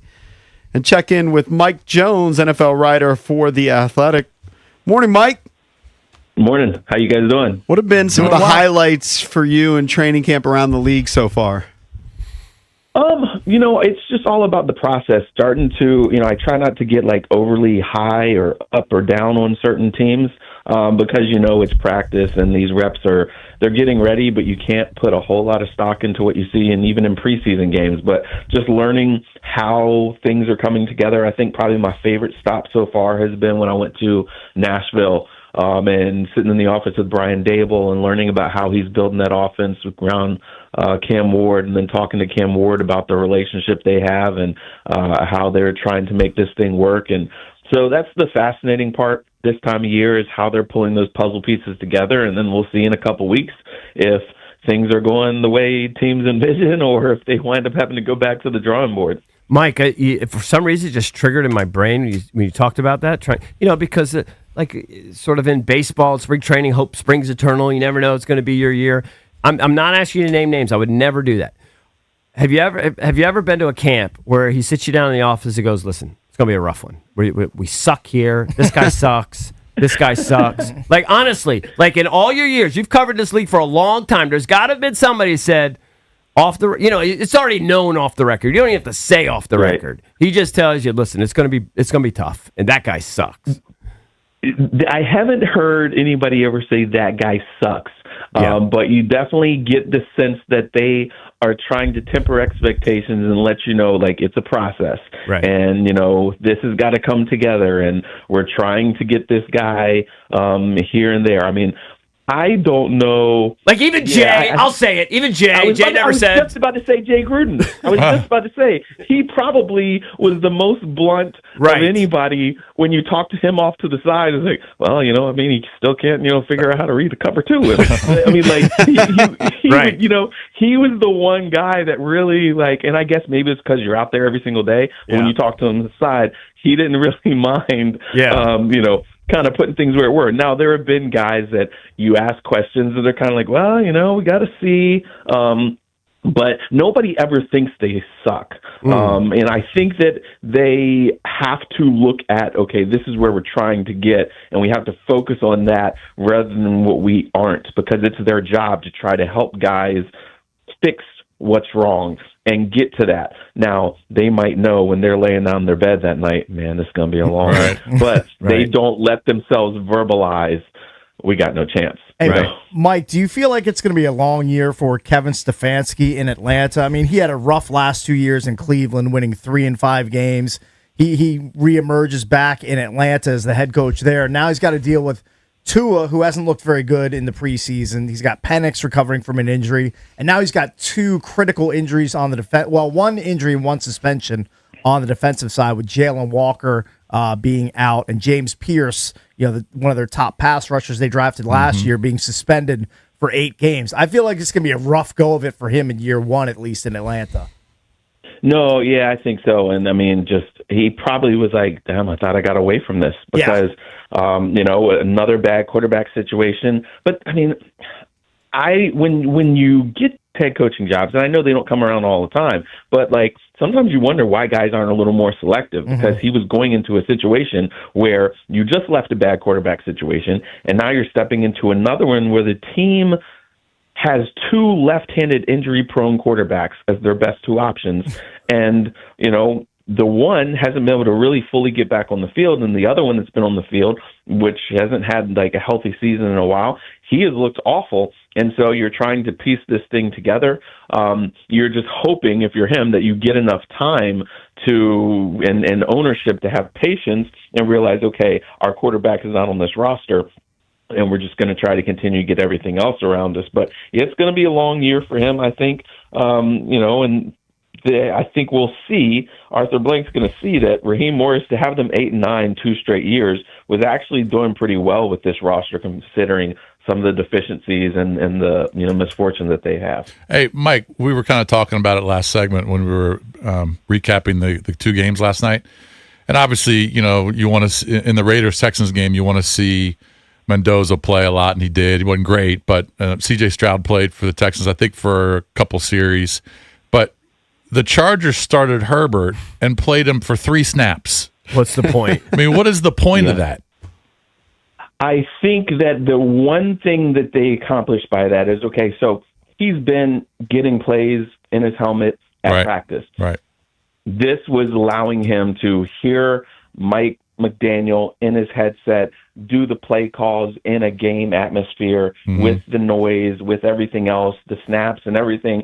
So they were probably hoping that series was going to longer than what it was. Yeah. But they were like, okay, at least we got the little pre-game and the in-game logistics and technicalities. We got that worked out. Okay, let's get him out. We're okay. So that way week 1 is not the first time that he's actually hearing and experiencing all that stuff. Okay, I'll go with it. Why not just put him in? If they went 3 and out in the first series, put him in for the next series. I would have too. But everybody's so super cautious. Yeah. As if for generations they didn't play 2 series, 3 preseason games before you go into the regular season. But that's kind of the way we are now. Yeah. All right, so let's get to the Washington Commanders. I want to hear what Mike Jones would do. How much would you play Jaden Daniels? I would play him at least 2 series. I would, it would be great if you could get a quarter's worth of action out of him. I just think that he hasn't played enough in his career in the last 2 years. Obviously his rookie season was great, but last year, I don't think, what was the last time he played? Like October? That he actually, had a full game. So I would get him out there because just like we're talking about the whole process with Justin Herbert and Mike McDaniel, new offense coordinator, he hasn't gone through this stuff with David Blau. David Blau hasn't called plays for him in a game. He's called it against their defense, but not against a different defense. And I know they're not game planning, but I think it'd be good for Jaden Daniel to get out there and sling it around and deal with, getting hit and having to adjust and things like that. How good do you think this offense can be with the addition of Diggs now to pair up with Terry McLaurin, with Chig taking over Zach Ertz's role at tight end? What are your prospects for the Commanders' offense in general? Well, I mean, we're going to see what happens with their offensive line. Losing Laremy Tunsil was big. They're kind of banged up. That unit they were hoping was going to be much better. But as far as weapons that you have, you've got a lot. And I was out there for a couple days, 2 weeks ago, and it did look like David Blau with his motions and the spacing and the routes, the way he uses them, he's able to get guys open. And there were plenty of times that you had Diggs cutting across the middle or Terry McLaurin running in space or, McCaffrey or Chig that were getting open, and Daniels was distributing the ball, had plenty of guys to go to. So I think that if they can stay healthy, this offense can put up points, and I think they'll have better support from their defense. But, it's all about protecting Daniels, positioning him for success, keeping them in manageable situations. We'll see what happens with the run game. It's always hard to tell. But the little showing we had last week in that preseason game, it looks like they could be able to pound the football a little bit. Mike, I read your article on The Athletic about Terry McLaurin. He's very forthcoming about the struggles he had last year with the contract squabbles, the injury. His quote to you was, "I've been somebody who's kind of struggled with worry, struggled with anxiety, sometimes not feeling good enough. So when you go through contract stuff, when you go through injury, it can kind of make you feel insecure at times," end quote. Like, you would never know it from sitting down with him. We were able to sit down with Terry for a few minutes just was it earlier this week or Tuesday? Yeah. Yep, Tuesday. And you would never know it from, the way he talks, the way he presents himself. But different Terry McLaurin in camp this year, obviously. Yeah, and he's just happy to have a return to normalcy. That last year was his first, as Bobby Ingram, when I talked to him, he was like, he hadn't dealt with the business side of football yet. And so it kind of can mess with your mind. And so he's happy that, okay, that stuff is all out the way. He feels, he was conflicted about staying off the field, and while they're negotiating, he wants to be out there with his guys, and so he's able to be back on the field, be working, full force and working towards this thing. And so I do think we're going to see a bounce back year for him, mentally, physically. It should be a good situation. Mike, what do you think about the Giants this year? Obviously, new coaching staff, experience, really good head coach.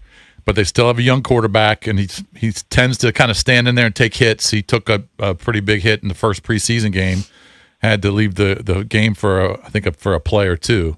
But your thoughts on the Giants this year? How are they going to protect Jackson Dart? Yeah, they're a young team. I think they'll play hard. John Harbaugh knows how to get guys to play hard with physicality and do things the right way, but they're still trying to learn how to win, and that's going to take some time. And a little concerning when you hear Jackson Dart talk, and he's like, I'm just like so confused. Why I keep winding up in the blue tent? Right. Well, dude, you hold on to the football too long, you know? And so you're wondering about his processing. It's going to take some time for them to help him figure out how to speed it up. And like when he got hit really bad last week, he never saw that guy coming, even though he was holding the ball for a while. So he's got to see it quicker and pull the trigger faster. We'll see. But I think defensively, special teams, they're going to try to run the football, but they're only going to go as far as Jackson Dart takes them. And that could be, I don't know if they're going to win a lot of games. I think they'll make things interesting for opponents. But it's going to be a process. What's Aaron Donald? He's going to be, I think the story is he's going to continue workouts with the Rams. When are they going to make this official? Once the preseason's just about over. Oh yeah, okay. I think he wants no part of training camp. So the training camp phase is just about over, and now they're in the game week type of thing. Obviously, he's not going to play in the preseason. Right. So they don't really have to, and so he'll wait till right after the third preseason game. I think that we'll hear that okay, boom, he's back, and then it's not like he's not working, not preparing himself. He's probably sitting in on meetings, Well, why can't they just sign him and just make it official, and then just not play him in the preseason? Yeah, well, I don't know if that's him holding off, or if they're waiting because of different contract stuff or whatever. But it's kind of like. Everybody knows he's coming back. It seems like I don't know why they're right. holding off, unless there's a little bit of doubt in his mind whether he wants to do it. But being that he's still doing this long, I think that and every time they ask Sean McVay about it, he kind of makes it sound like he thinks he's coming back too. Mike, I consummated a bet with EB that there will be an international team playing in the NFL within a decade from now. Am I going to win or lose that bet in the wake of Roger Goodell's comments recently? I think you lose that. Maybe 15. 10 seems a little fast. Thank you. 15? Wow. There's a pay me lot. now? No, I'm not going to pay you now. I'm not going to. We'll let it. We'll let things you want play to buy out. out? You can have a buyout. I mean, I'll consider. Okay. I'll go into consideration phase. Go ahead, Mike. Yeah, there's just a lot that has to go into being the place for that to happen. A full-time football stadium, not a temporary place. There's a whole lot that the NFLPA and the NFL would have to negotiate and things like that with the CBA. So yeah, he can say that, and he knows he's masterful at saying what people want to hear when they want to hear it. So he's there at this international event, and he says what obviously they would love to see it, but eventually it could mean 50 years from now, 15, 20, whatever. It's not happening anytime soon. They were hoping when they started up these international series, years ago, that in 15 years they would have had a team somewhere, and we didn't know if it was going to be the Jaguars going to London. It's been more than 15 years now, and it hasn't happened, so it's going to take longer. Man, I was really expecting you to say, "Yeah, that's going to happen within a decade." That was not the answer I was seeking. But what are you going to do? All right, Mike. Good stuff. We'll talk to you soon. All right, thanks, guys. Yep. I'll talk to you. Thanks, Mike buddy. Jones, NFL writer for The Athletic. Speaking of writers, our next game is called Writer or Racer in honor of the big races this weekend, including the Freedom 250 Grand Prix. You can call in now at 1-800-636-1067 to play the game next. We have the pair tickets to the Freedom 250 Grand Prix. We also have tickets to go see Garth Brooks in concert. 1-800-636-1067.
Coming up at 8:25, EB is going to give us a little story about his mom who he had lunch with yesterday.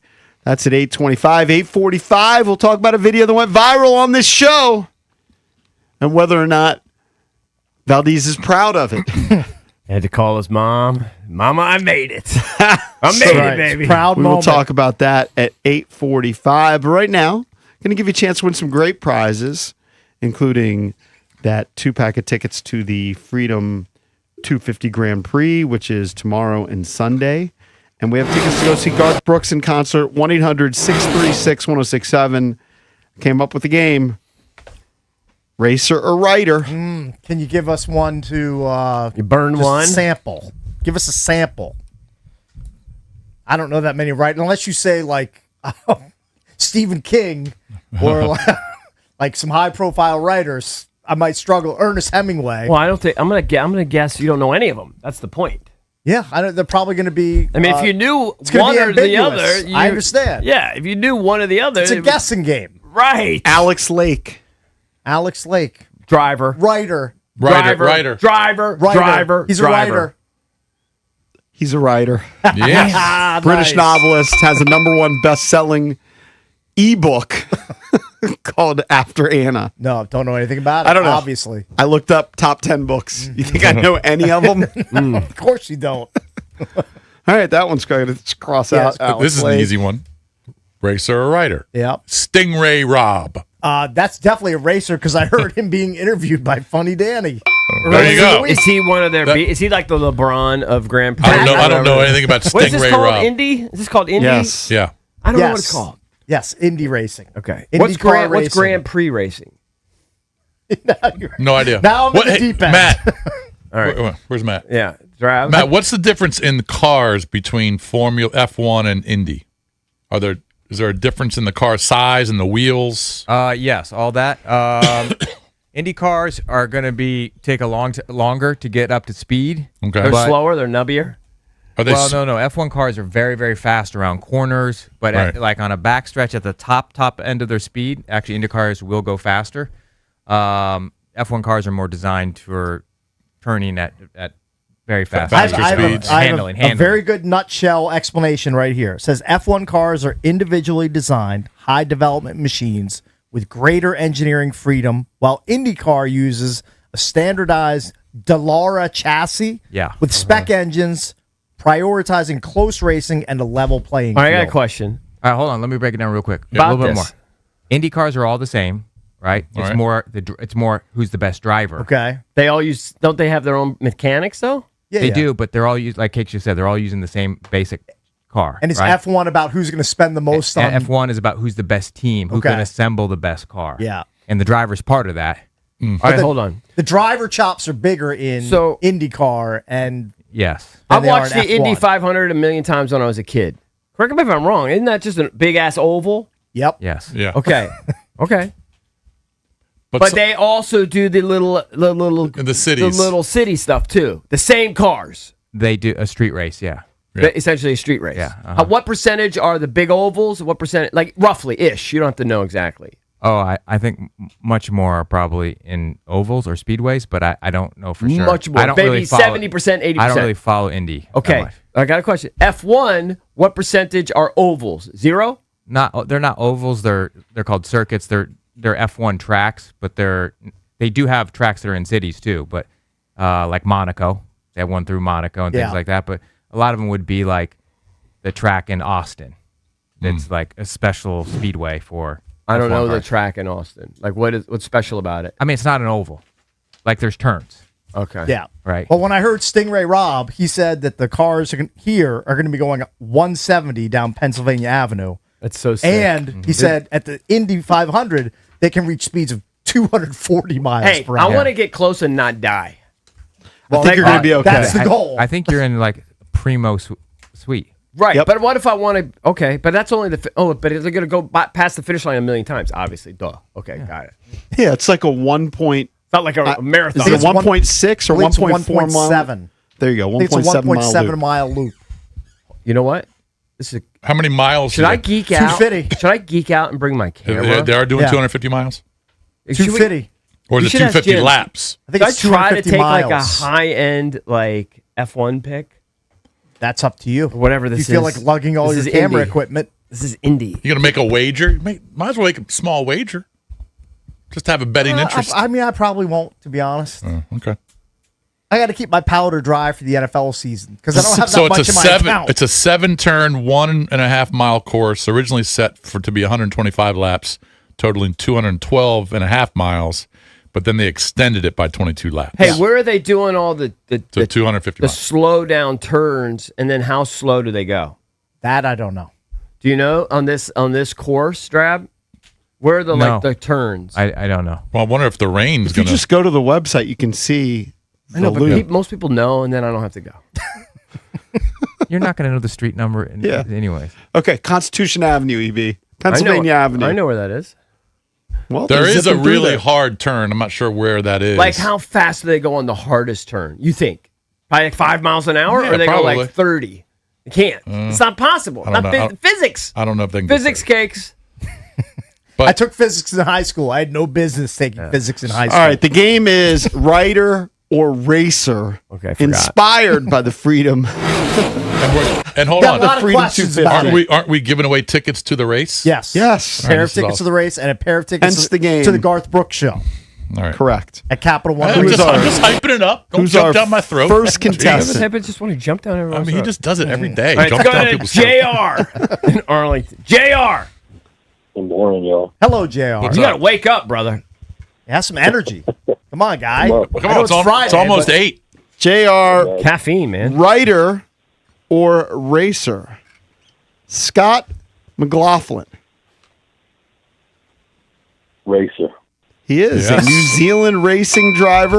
Good job. Part of Team Penske. Congratulations. I know You're going to go that to the name. Freedom 250 Grand Prix. Penske's a big IndyCar zooms into history with the first ever race around the National Mall tomorrow and Sunday. Get race ready with all the information you need to know at freedom250gp.com. You sleep on Roger Penske. I think he's sleeping. I That think, guy? I think he might be in the deep Is he sleep. taking a? No, he's 89, Oh, wow. and he's worth $11.8 billion. Jeez. I'm what a bill. 11.OV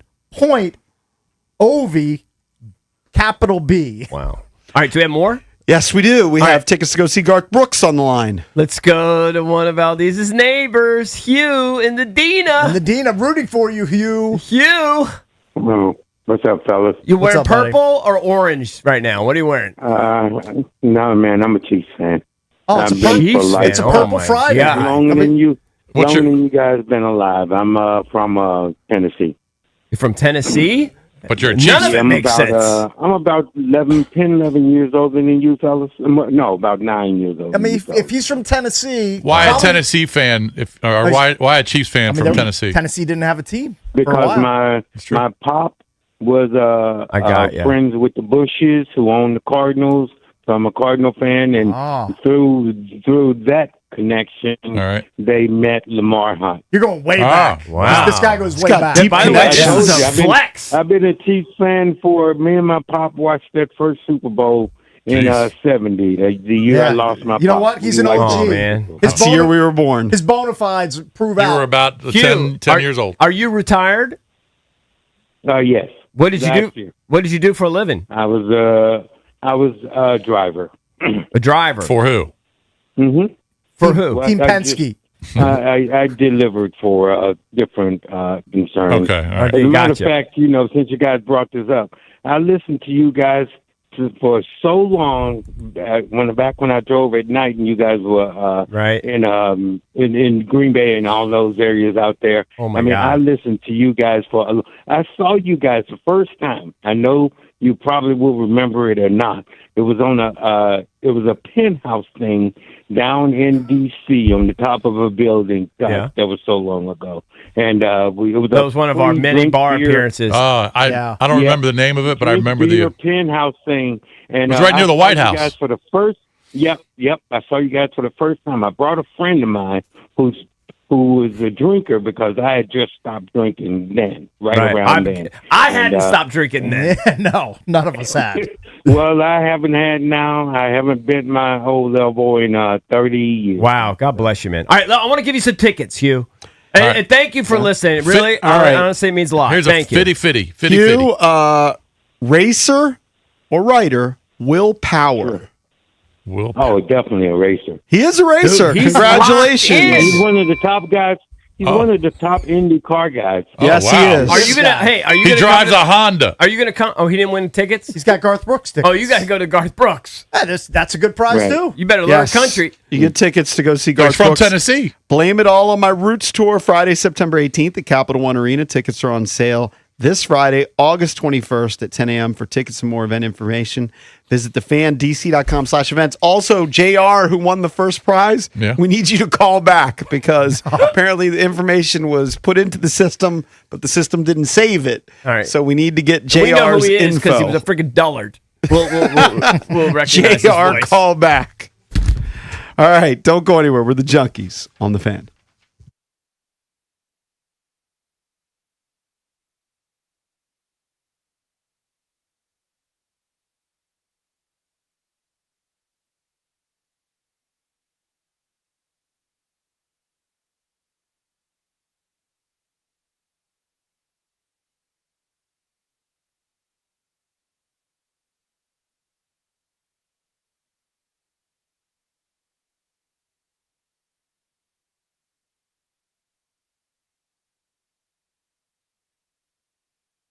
Boy, Bish, it's back to school time, which means the kids finally have some homework soon, and we finally have football back.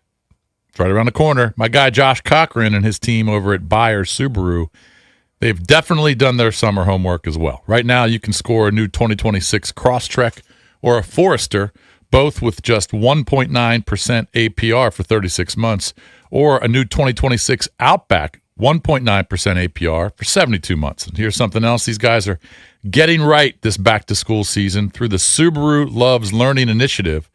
Bayer Subaru is adopting Ferdinand T. Day Elementary School right there in Alexandria. They're providing teachers with flexible funding to help them get the school supplies and classroom resources they need, giving local kids a better shot to start the school year strong. So do what I did. Head on over to Bayer Subaru right off of Richmond Highway in Alexandria. Make sure you tell them Bish sent you, or you can check them out online, BuyerSubaru.com.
This Sports Update is brought to you by the Reynolds of Power Home Team, Keller Williams Realty. The Nationals were shut out once again this series, dropping the finale with the Rangers 2-0.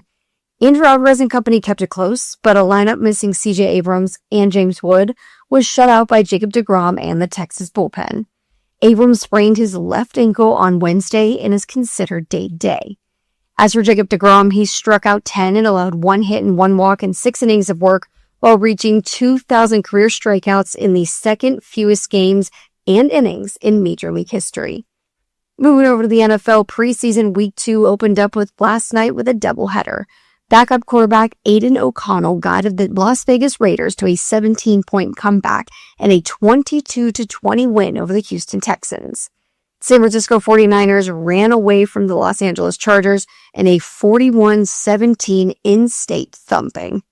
From the Prop Midcast Sports Desk, Savannah McCann on the Fan.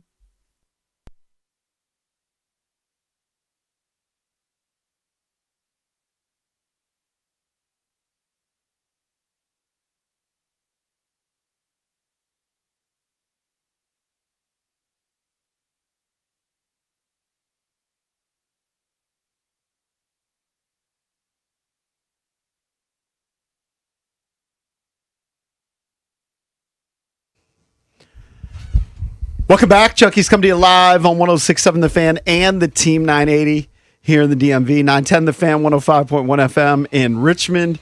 And you can watch us on the Monumental Sports Network all year long, celebrating 30 years of the Junkies. That's presented by Main Street Bank. Cheer local, bank local. Main Street Bank is a business-focused community bank proudly serving the DMV since 2004.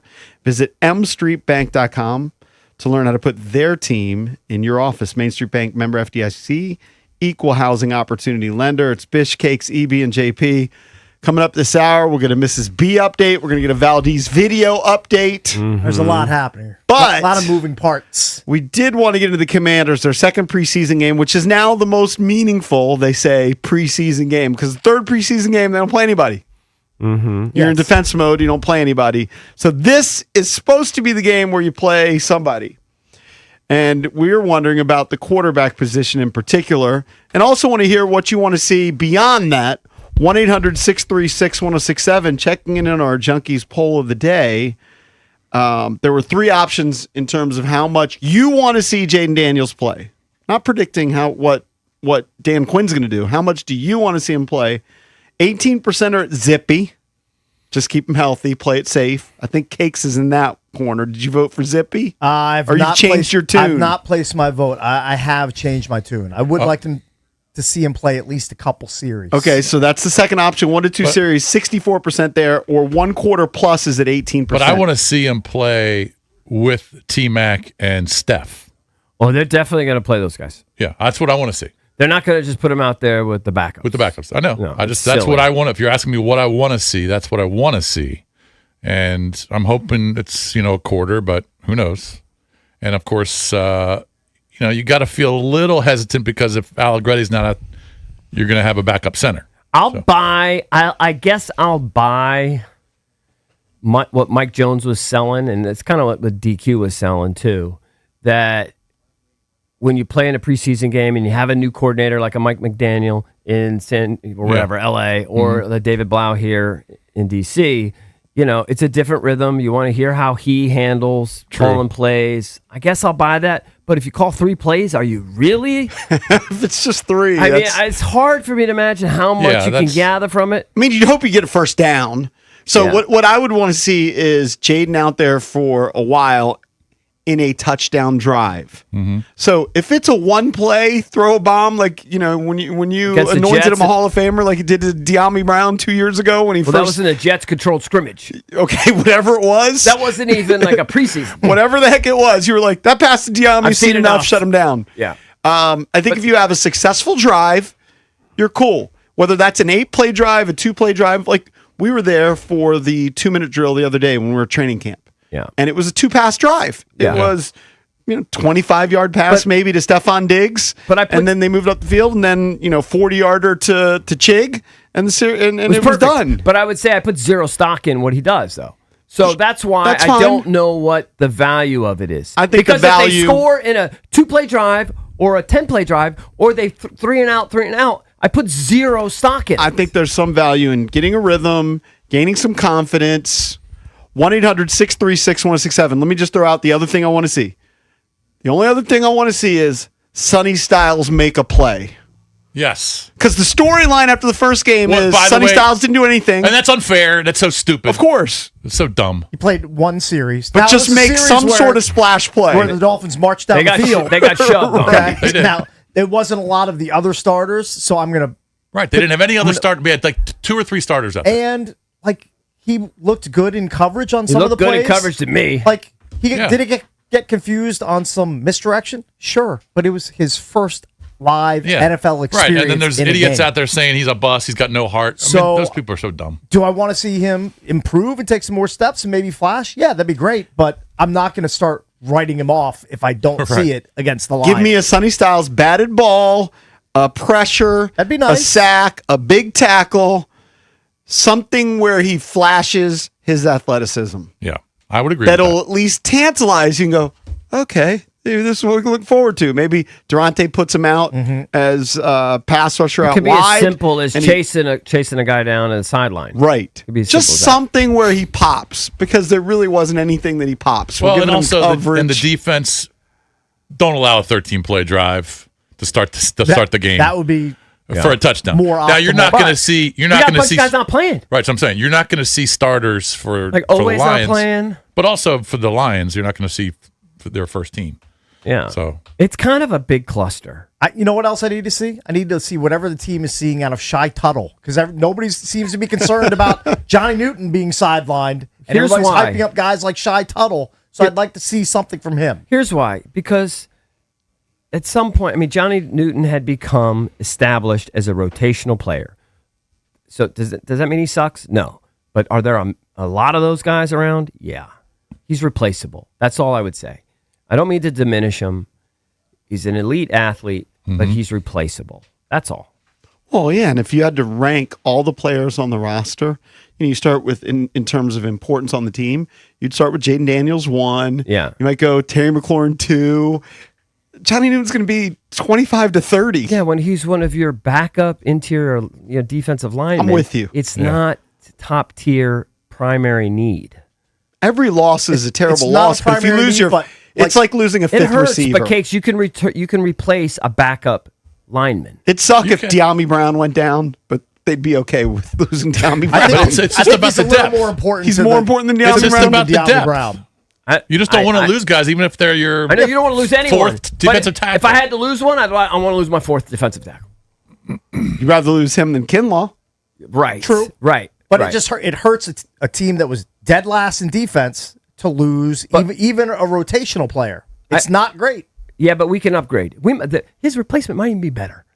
They might pick up some bum. Okay, It's even better. If that's the case, fine. It's just it ding. That's how ding- low I'm the a little bar- bit with you. That's how low the bar is. They could pick up somebody's scraps, and it could be silly for us. You know, Well, like that, I mean, then that can it then happens. Johnny Newton was massively overdrafted. He was. We acknowledge that. Haven't we all kind of acknowledged that? We acknowledged it yesterday. I'm kind of thinking that's the case. I mean, you've acknowledged it with yesterday. Ben Sinnott, right? Yeah. Pretty much. It might not even be Ben. I actually will make the argument it's not even Ben Simmons' problem. He was behind, a borderline Hall of Famer in Zach Ertz, who they were deferential to and was performing. And then now he's coming. They picked up Chig. He's clearly not in that level. So I mean, it's over. Yeah, but if he had showed more, he would have gotten more would've gotten playing more time. I reps. can't remember what David Blau said. Remember when David Blau a couple he months said ago? something like, "I envision a role for him." Yeah, it Something was to that Well, effect. there's something. The headline was he's got a ways to go. Yes, I think that was it. Something like that. That was it. Yeah. Listen, I agree, but sometimes I do think that a lot of these guys they need the right opportunity. Yeah, maybe the system is way better for Ben Sinnott than Kingsbury's system. Want to We'll hear have from see. Commanders fans. What do you want to see in this second preseason game? Remember, the third preseason game, you're probably You're not going to see anybody. So this is There's the not game even you wanna a see reason to somebody. talk about the third So, preseason game. I'll throw out another one. All right, so I want to see one Sonny Styles silly, however you want to define it. All right. Okay, and then I would like to see a nice Antonio Williams one, and we've heard, but just I'm give me big a on nice him. You're big Antonio on Chig? Williams. You know, I'm big maybe on maybe Antonio. a slant that goes for 17 yards. I want to see Nick Cross also make some plays He will. if he's out there. He will. It's my guy. He's impactful. Everyone's been like from day Very, one. by the way, Nick Cross very chill, but a really good dude. He is a chill guy. He's a good dude though. I'm not saying he's not a good guy. He's a very chill. He's very guy. chill. Yeah, he won't give you much, but he's a good dude. He's laid back dude. Yeah, he got great teeth. All those he does guys have great teeth. Yeah, I mean, all I could do is stare at those teeth. I mean, they're so nice. They almost look fake. They were just Right. silly, Yeah. white, chopped. Yeah. I just sat there. I was Perfectly aligned. all I could look at him. I was just looking at his. I didn't see- Jason was groping him. I was looking at his teeth. I was didn't see basically any hugging him. tartar. Nick Cross's teeth. I'm gonna have to Oh, take a dude, look. at Oh, his they're his teeth, good. They're they really were- good. They're elite. They elite teeth. He has elite. Man. They were just so He white. plays like his teeth. You know what I need? I need to go to his dentist because his dentist is doing some work. No, I need new. That guy flosses Parents. every day, Oh, guaranteed. I don't know. He might have just been blessed with those teeth. Those are so good cakes. They're really good. I mean, I water pick. I got the teeth whitening, toothpaste. I do all that stuff. That my teeth don't look anything Genetics. like that. Genetics is the one seed. Exactly. Exactly. Some people just have cankles. Yeah. What are you gonna do? You know what I mean? You can do all the freaking calf raises you want. Yep. You're just gonna be saddled with them. Yeah. I'm just cracking myself up. What else do I want to see? Antonio Williams, what I want to see with him is just the separation, because that's what jumped out at me when I first started looking at his highlights when they drafted him, was the way he runs his routes. I do think it's. I want to You're see gonna him. mock me, but I do think I'm with Cakes. There's a very big opportunity for Chig to flash once these games start going, because you got Terry out there, Steph out there, Luke, Diami, Antonio. These guys have all proven, to each to a lesser extent than others, but that they can make plays. Not everybody has 6 elite defenders.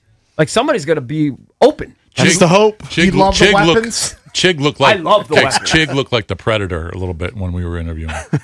with the long dreads. He looked like the Predator. He also had great and he was about smile. as big as the Predator. Yeah, he's a big dude. His teeth were pretty good, but I put Nick Cross's teeth above him. But he had a great smile. He did. Yeah. I just looked at my Nick Cross picture. Good personality. His teeth weren't showing in the Dude, picture that I took. I don't know, missed it. man. You I'm missed gonna have it. to see his Cakes, you choppers. was with me. I was I in saw awe. them, yeah, I was they're in So they big. awe. jumped out at you too. Well, I mean, EB noticed them he initially. said Did I something say to you. something to you? Closer. Did I say something to you? I think you might have mentioned it. And then I looked at him, and his teeth They were were literally the whitest teeth I've ever seen. Epitome of pearly white sillies. Yeah. Just But not like money gums. they didn't look. They didn't look They didn't look fake. glaringly fake like we've seen. Like we've seen some Yeah, like people you come into know. work. Like you're like, okay, that guy. Like, I know a clearly Hall had- of Fame coach that got new teeth. And I still, when I look at him, he just looks funny because I know he just got all new teeth. Right. I'll tell you during the break. Hall of Fame coach. I'm not trying. Now I'm trying to figure it out. Oh, You know what I'm talking about. I think so. He's got all new teeth. He just, Oh, okay. you know what I'm talking about. Oh, I know. Right? I know who you're talking Right, about. he got all new teeth. He's a legend. A legend, a Hall of you Famer. talking about this guy? Yes. Yeah, he got all the of course. teeth, but you know, because he looks different. Yeah. He just looked different. It's like it's almost like you got plastic surgery.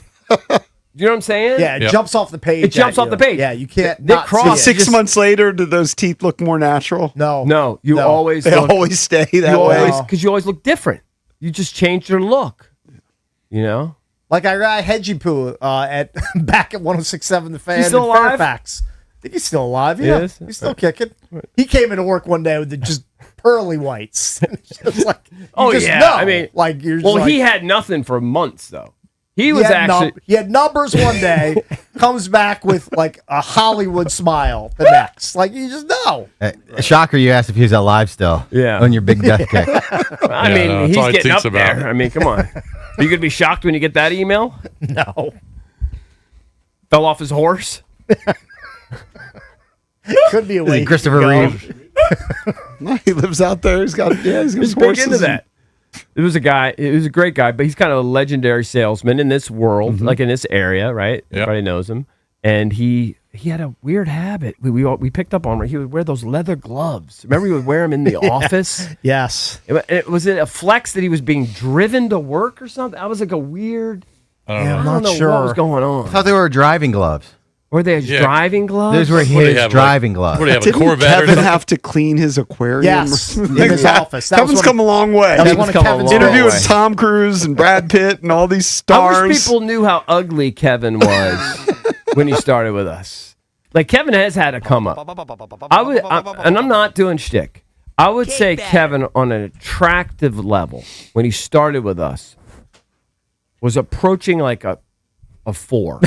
Approaching a 4. Well, yeah, that means he was like a 3. He was a He was like- teenager, he was like actually. prepubescent. And he had acne all over his face. He had bad acne. post-pubescent. Yeah. Whatever it was, he just had pizza face. He had bad Right. acne. Well, Bad that wasn't acne, his he had fault. Bad skin. Imagine Adam Epstein skin With zits. with zits, right? Poor And just Juan. and like Catching shrapnel. and not good coloring to him. Yeah. You know what I mean? Yeah, Just inflamed. Yeah. He didn't have a muscle on his body. Not a muscle on his body. Neither does Adam. Neither of those guys. Right. And then, dude, The awful complexion. awful complexion, horrific OCD. I think he had those, like, I don't even know how you describe those glasses. They were like these little glasses that he wore. Yeah. Now let me give Kevin his flowers. Both had bad breath too. Horrific breath. Yeah, don't forget about Hal. And a chalky mouth from all his medicine. Yeah, yeah. But now Kevin Found himself. I would say Kevin is I would say this, and it's rarefied air, approaching 8 status. Wow. 8 status.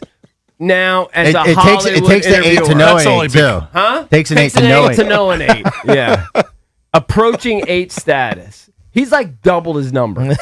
That is a big glow up. You I think I told checked out his page recently. He's up to almost 500,000 on Instagram. I mean, he's a star. Did you show him the secret 8 Well, he handshake? hangs out with stars. Yeah, exactly. Huh? He hangs out with all the stars. Kevin's a legit star in that world.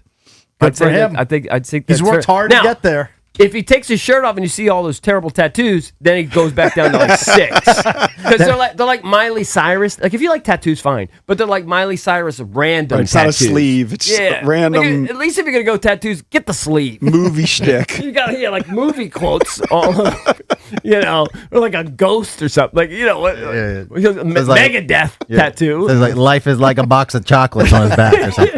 Right. I think he's got a bunch of Christopher Nolan ones. Shocker. It's got weird, like literally they Interstellar. look like prison tattoos. They're not good tattoos. I don't like tattoos. His are terrible. But whatever. All right, let's Nope. switch gears. Nobody Coming up wanted next- to chime in on what they wanted to say. A couple people want to chime in. But It's the it's more preseason. fun making fun of Kevin and Yeah, AWOL. nobody cares. I wish people knew the genuine disappointment Jason has.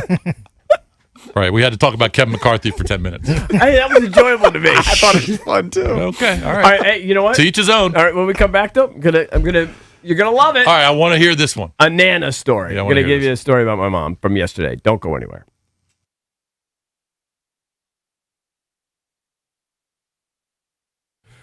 All right, guys, EB here. There's no shortage of soccer to bet on this fall, and FanDuel's giving you more ways to get rewarded while you do it.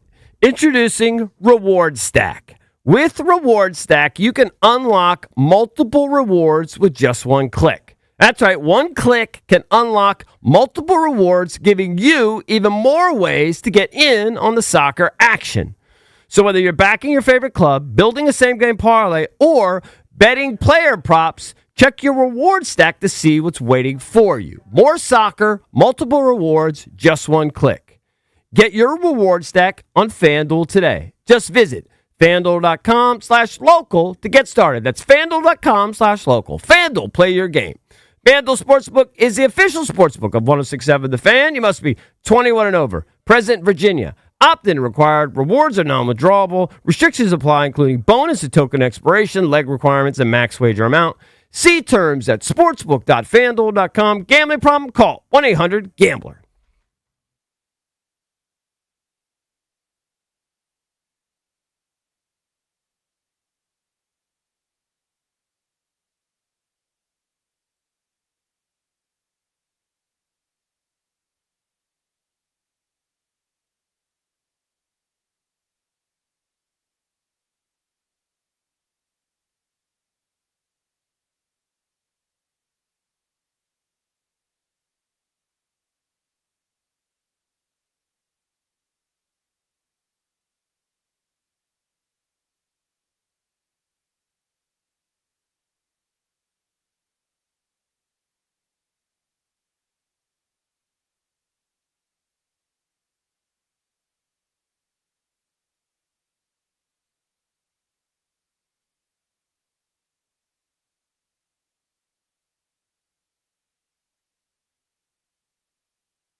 We were talking about the preseason football coverage on 106.7 The Fan is presented by Xfinity. Score the most reliable Wi-Fi, one price, 5 years guaranteed. Xfinity, imagine that. Yesterday, EB had lunch with his mom and posted a picture at EB Junkies. Right. So, where was lunch? So normally we go out.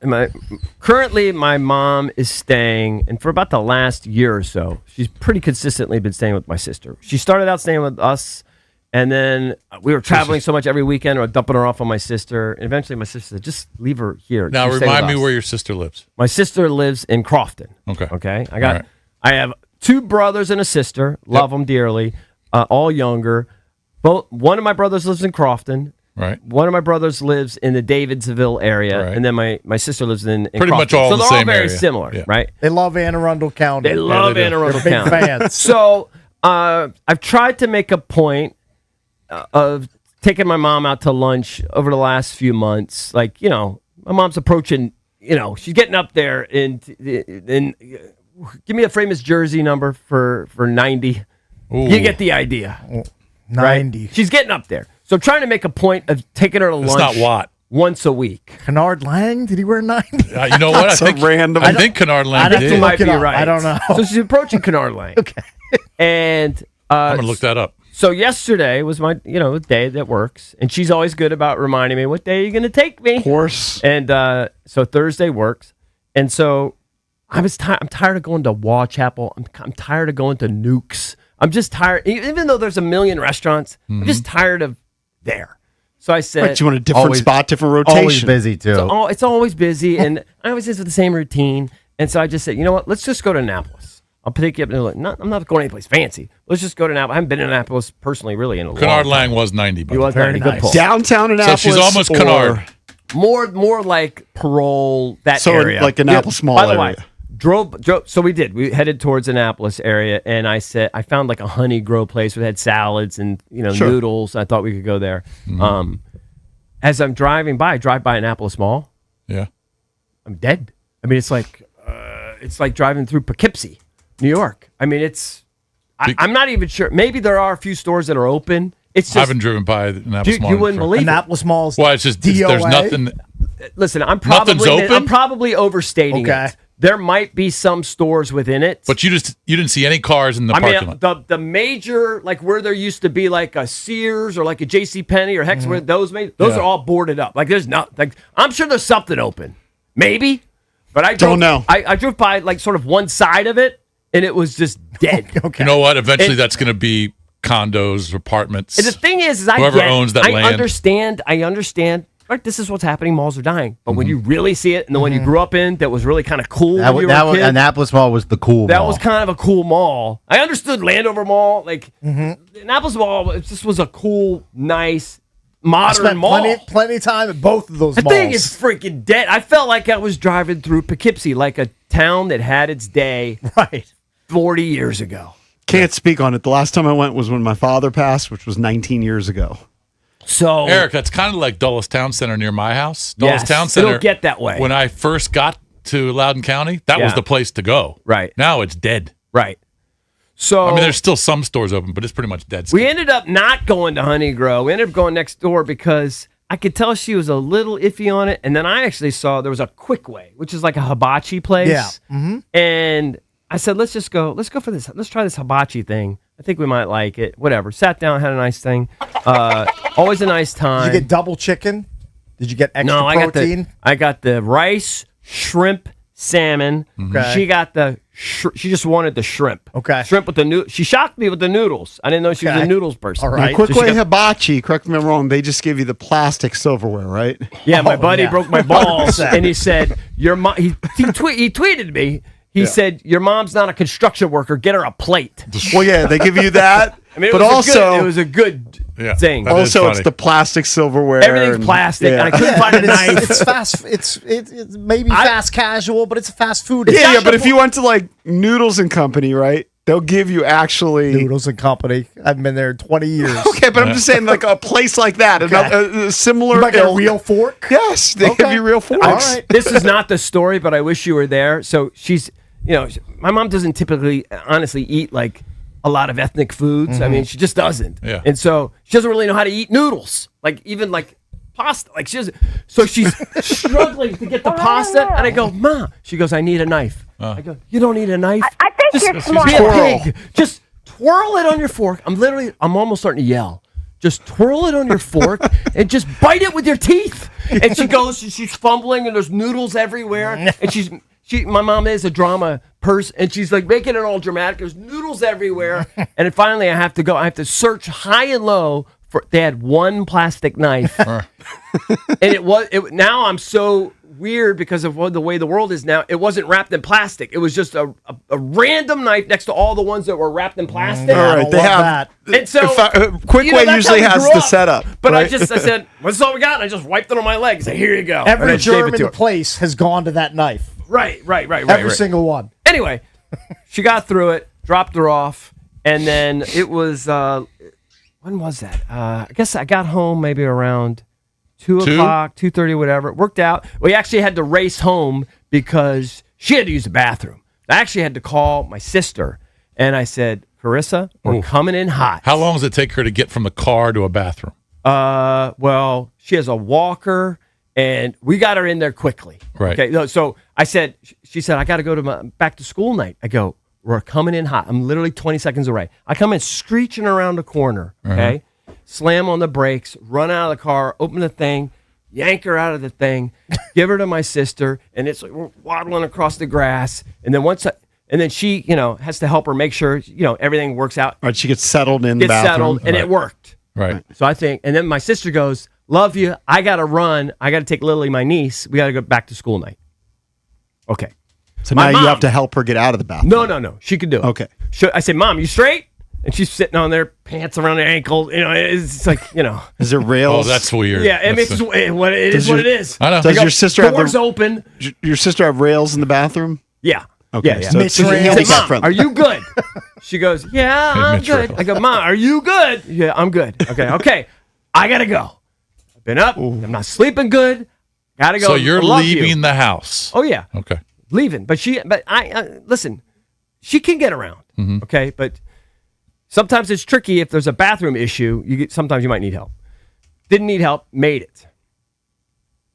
I'm driving home in traffic. Kind of annoying. It's a little later in the afternoon, and Dina calls me, and she goes, "Your wife, Dina." Yeah, Dina's at work, and she goes, "I got a call. I thought it was spam from Medical Garden," and I go, she goes, "I think that's the necklace that your mom wears if she has an emergency." Oh. And I go, "Oh boy, she probably bumped something. I mean, yep. I don't know. He probably hit it by mistake or something." She goes, "Yeah, I don't know. You just do what you want to do." And I'm almost home now, right? I'm almost an hour away. So I call. So that's a dagger of a U-turn if it's nothing serious. Well, yeah, I mean, it's your mom. So the mom, if it's serious, you turn the around. The likelihood of it being serious in my mind is very low. Right. Very, very high. It's something trivial. She bumped it, didn't even realize it. How many people does that Medical Garden alert? Alerts my wife, alerts my sister, and then maybe one of my brothers. Okay. So the medical, and by the way, this hasn't happened in years. Okay, so I was a little bit concerned. Like the fire alarm sometimes will get pulled or something at the church, and like that would happen all the time. Wind would blow, and it would almost be like cry wolf too many times. Like you just ignore it. This one I didn't ignore because it hadn't happened. And she's tickling. And I just left her on the toilet. And she's tickling Kennard Lang. Yeah, I left her on the freaking toilet. Yeah. And so I was like, maybe she fell asleep on the toilet. Like, I don't know what the hell. So I would think you would do that before she would. Right. I was like, did my mom pull an Elvis? Like, she died on the toilet. What's going on? I call her cell phone. Of course, doesn't answer. No. Call it again, doesn't answer. Normally, she doesn't answer. So I knew that was fruitless. My sister has been watching her. She's been literally a gift from heaven. Yeah. I'm not going to call my sister when I just left her and she was racing to go back to school night, right? Even though she's a mile away. Call my brother. He's a teacher over at, what's the name of the school? In Annapolis. South River High School. I go, dude, I got this medical alert. Mom, I don't know what's going on. He go, oh, geez. I go, can you go over there? I mean, because it's a little closer. Yes. Can you at least go over there? He goes, Team effort. You took her to lunch. He goes, I got a night thing. He goes, I don't know. I go, well, can Justin, my nephew, he goes, well, Justin just got his wisdom teeth on. What about Tori? Tori's like, and I'm like, I said, let me try to call again. Nothing. And so I'm thinking I'm gonna have to turn around. So I said, let me call one more time. Let me call mom. Right. So I call mom. Mommy. All of a sudden, my sister answers it. There's chaos in the background. You can just hear it. And my sister goes, yes, she's okay. She's boy. okay. And she goes, I gotta go. There's 911's here. Paramedics showed up. It's a nightmare right now. And I go, what happened? And she goes, you're not gonna believe this. So my mom has always been terrified of ending up in a nursing home. It's her number one thing. She does not want to end up in a nursing home. She doesn't want to be in an over 55 community, over 60. She doesn't. She wants to be around her family and young people. Her number one fear is me just saying, that's it. I can't handle it anymore. You're done. You're gone. Right. And I've told her there are certain things. If you reach a certain threshold, she gone. There's only so much I can do. Right. I told her this, and she knows it. But I'm kidding too, right? But she walks around terrified to the point. My sister has her set up in her own room in the basement. She's got a window. She's got a big ass TV in there. She won't turn the TV on because she's afraid she'll do something wrong, and then Carissa will evict her for like that's how.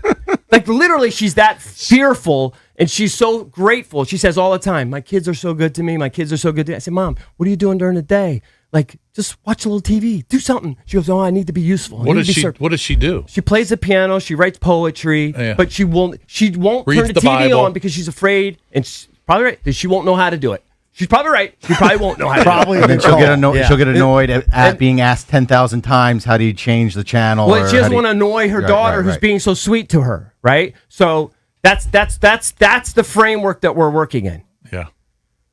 When I left my mom on the toilet, something happened. My mom. Oh, here's another subplot. My mom's always cold, so my sister is painting the room. That's the other subplot. Painting her room. They moved everything into the family room. My mom is cold.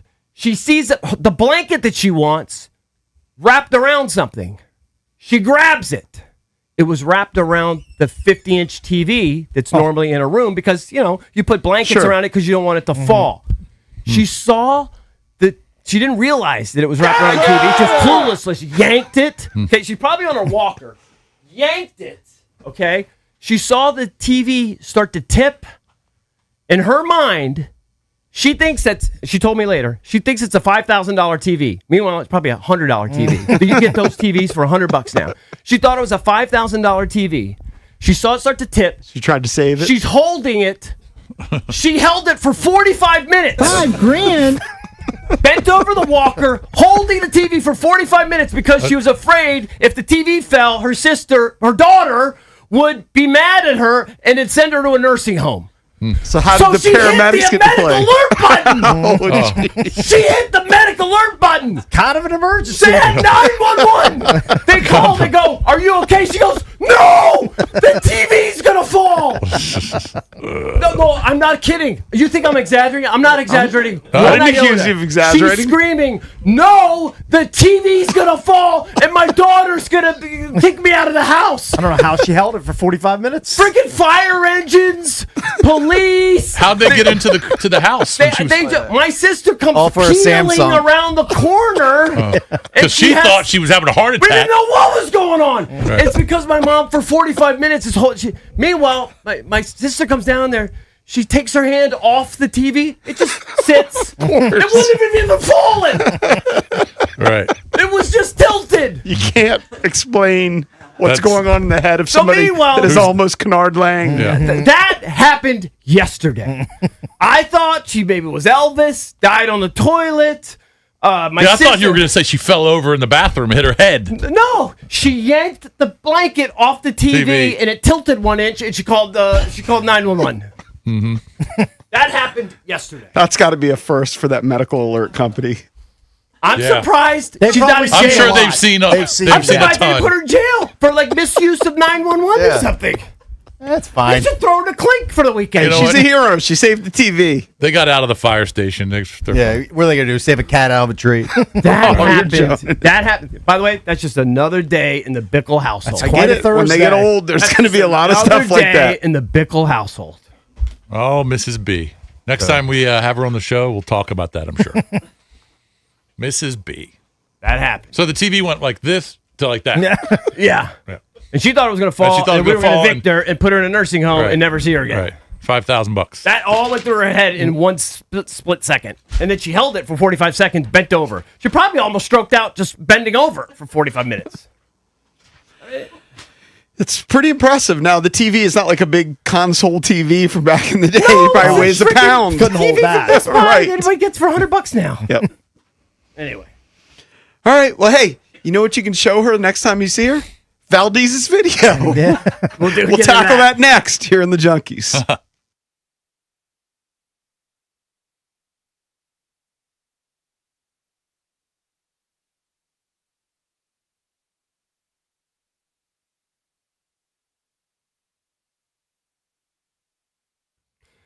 What are you doing at home to relax? Imagine starting the day with a swim in your own swim spa, unwinding in a sauna, or having friends over to watch the game in a backyard made for entertaining. Well, EB here for Offenbachers. I love them. They set me up a couple years ago, got my hot tub, set me up, got all my patio furniture, and last year got the sauna. They're the best. Right now, Offenbachers Home Escapes is offering special savings on select floor model saunas and swim spas. These showroom models are available at special prices while supplies last, making now the perfect time to turn your backyard into a place to relax, entertain, and enjoy more of the moments that matter. Visit one of Offenbacher's 4 showrooms in Herndon, Rockville, Gainesville, or Annapolis, or visit Offenbachers.com. Special savings on select saunas and swim spots while supplies last. Shop the Offenbachers floor model sale today.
Welcome back.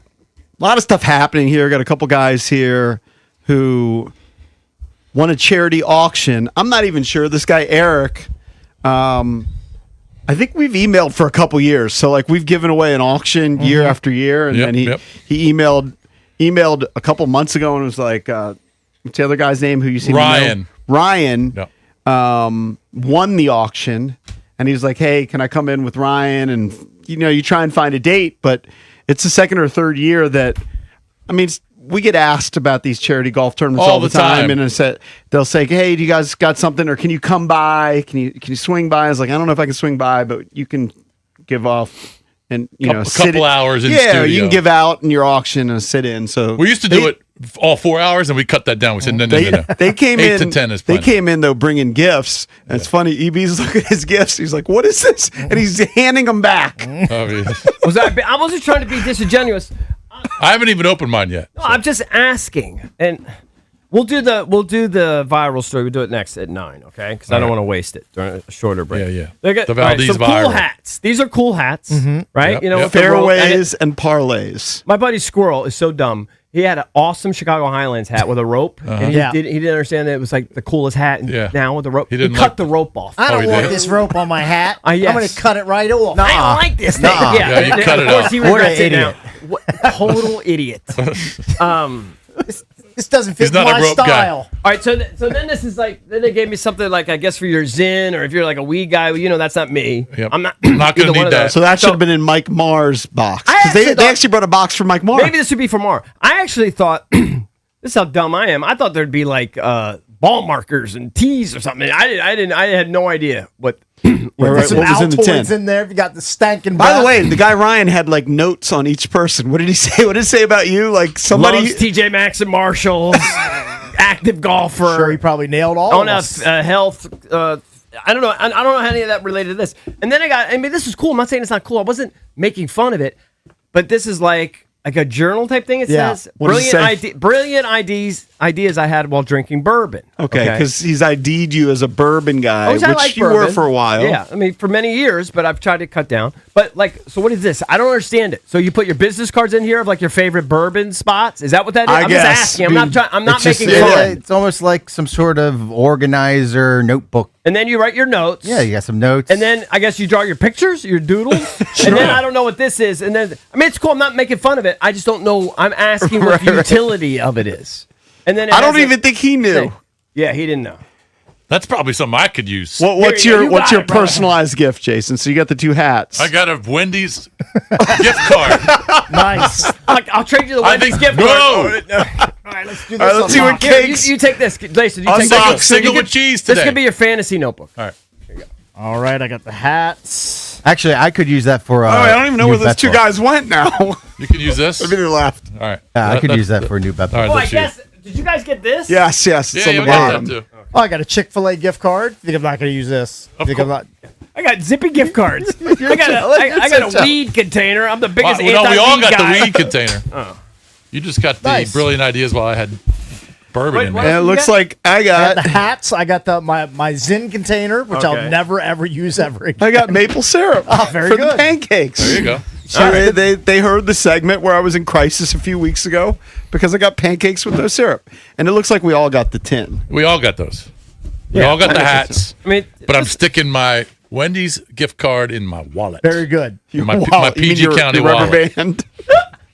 That is my wallet, people, right there. It's very organized. It's so organized. Did we all chime in, by the way, on what we wanted to see? Cakes, what do you want to see tonight from or tomorrow? Yeah, from Jaden. He wants to see the. I said like 2 series. You know what? If he comes out in 1 series and leads them down the field on a 5-play, like 70-yard drive and scores a touchdown, that's all I plenty. need to see. Well, of course. Then I don't need to see true drives. But are we going to come in here if he goes? What if he throws a pick six? Are we going to be like, oh no, it's? I mean, it's. I'm not gonna Social media will, but I'm not going to get too high or too low, whatever I see from Jaden. The quarterback's going to make We mistakes. shouldn't go crazy. If he throws a pick six, we shouldn't be like it's. Just it's throw a couple nice It couldn't balls. be more meaningless. No, like I I don't think think they're gonna never play Mendoza because he threw a pick six or whatever he threw yesterday. But just think about how jacked everyone would be if he threw a touchdown to Steph. I would like to see a Chig touchdown. I would like to, Or to Chig. To confirm my prior. But if he throws a touchdown to Stephon Diggs, place will go crazy. I don't think you're going to panic on Jaden Daniels for play. The only thing you're going to panic on is if he gets a hit, takes a hit. Yes. That's the only thing. And I think the only other thing that fans will truly panic about is if Sonny Styles is invisible again. Yeah. Because then social media is going to attack him, the first round mocks of the world. And If he was it Polymarket Football, whoever ripped who cares into him? about them? If he commits a penalty, a pass interference, or if he allows a big But he's going to make reception. mistakes. You have to Yeah, allow that's him to make fine. mistakes. Of course. I think that's fine. I think it's if he's invisible. Like if he's on the field for It doesn't make any 30 snaps Yeah. and doesn't have a significant play. Well, even if that happens, I'm going to say it's preseason game number 2. And then honestly, Just it gets relax. a little worse if Caleb Downs plays really well. Because Caleb Downs, like the buzz on him is fantastic. Well, he's going to be great. But so is Sonny. I'm rooting for Sonny. Believe me, it's taken the strength of 10 men. I'm rooting for Sonny. Don't root for Caleb Downs. He plays for your enemy. I'm just telling you, I'm not going to. He's got the I told you so though in the bank. It's back there. It's in the holster. I'm rooting for Sonny. It's unfair to criticize a kid after one They play 2 totally different positions. Yeah. I mean, come on. I have not said a negative word since we drafted him. I'm pro Sonny. He's my guy. Meanwhile, I want Caleb Downs to get torched at every turn. I want him to be a turnstile. Just let touchdowns left and right. Sonny's such my guy. I've driven by his house twice. Oh, you know where he lives? I just said I drove by his house twice. Well, then I guess you know where he lives. I wouldn't be surprised if Jason had every Skins address. He could do a Hollywood tour. No, I just have his. Right? Well, Frankie Louv was my neighbor, so I know where Frankie lives. And The Ashburn tour. You know where I know- Jaden lives. You know where Brandon Ayuk might live. I do know where those are. Bus leaves Passion Fin at 1 o'clock. That's 3. When they sign a player, do you call your realtor buddy? It's a realtor friend of yours, right? That gives He you gives the you all the addresses. skins. That's off. No, I won't say that. I can't talk about It's off the record. that. Right. You don't want to get anybody in trouble. I'm not saying anybody specific. Yeah. No. I have sources, Right. and I drove by his house. And the only reason I drove by his house is because he almost bought. I told you the story. He almost bought my buddy's house. Are you hoping maybe you get Shocker, Jason knows rich What kind of people. car does he drive? Is he a truck Fat- guy, car fat- guy? It looked like a fat ass black tinted windows Tahoe. Okay. It was nice. I'm sure it was very nice. How much The guy did was Sonny seven- make at Ohio State? Millions, I'm sure. Probably 2 He million. probably entered the NFL or 2, he had 3 made million? $10 million. if he made that much? He But probably made 5. Made a decent lot. amount, Well, a decent couple amount. seasons. Yeah, he probably made 2 per year. Yeah, but I mean, Quarterbacks are the ones that they're make paying the their big. linebackers that much. They're not paying them quarterback. Right. money. No, they're not. Point is, he's got a couple $1 million before he enters the NFL. Yes. Plus, his dad was in the NFL. Yeah. Yeah. That kid, he didn't never worry about money. All right, coming up next, we'll get into the viral video and how Valdez is dealing with the newfound fame. Oh, I bet you he loves it. Here on the Junkies.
This sports update is brought to you by Mervis Diamond Importers. Nobody pays retail anymore. Why should you? Fielding a lineup that is missing their 4 best hitters from only a month ago, the Nationals knew the odds were stacked against them against Jacob deGrom. The list of players missing includes C.J. Abrams, who is out of the lineup with an ankle injury and is considered day-to-day. And although the Nats pitching kept it close, the Nats never really got anything going at the plate. They suffered a 2-0 loss, their second shutout of this series. They'll now head to Miami with Brad Lord on the mound. Moving over to the NFL, Fernando Mendoza struggled in his second preseason game, throwing an interception that Houston returned for a touchdown before the Raiders were able to rally late for a 22-20 victory over the Texans. Mendoza played the first half, went 8 of 15 for 86 yards. As for the San Francisco 49ers, well, they crushed the Chargers. Final score there, 41-17. From the Crop Metcalf Sports Desk, Savannah McCann on the Fan.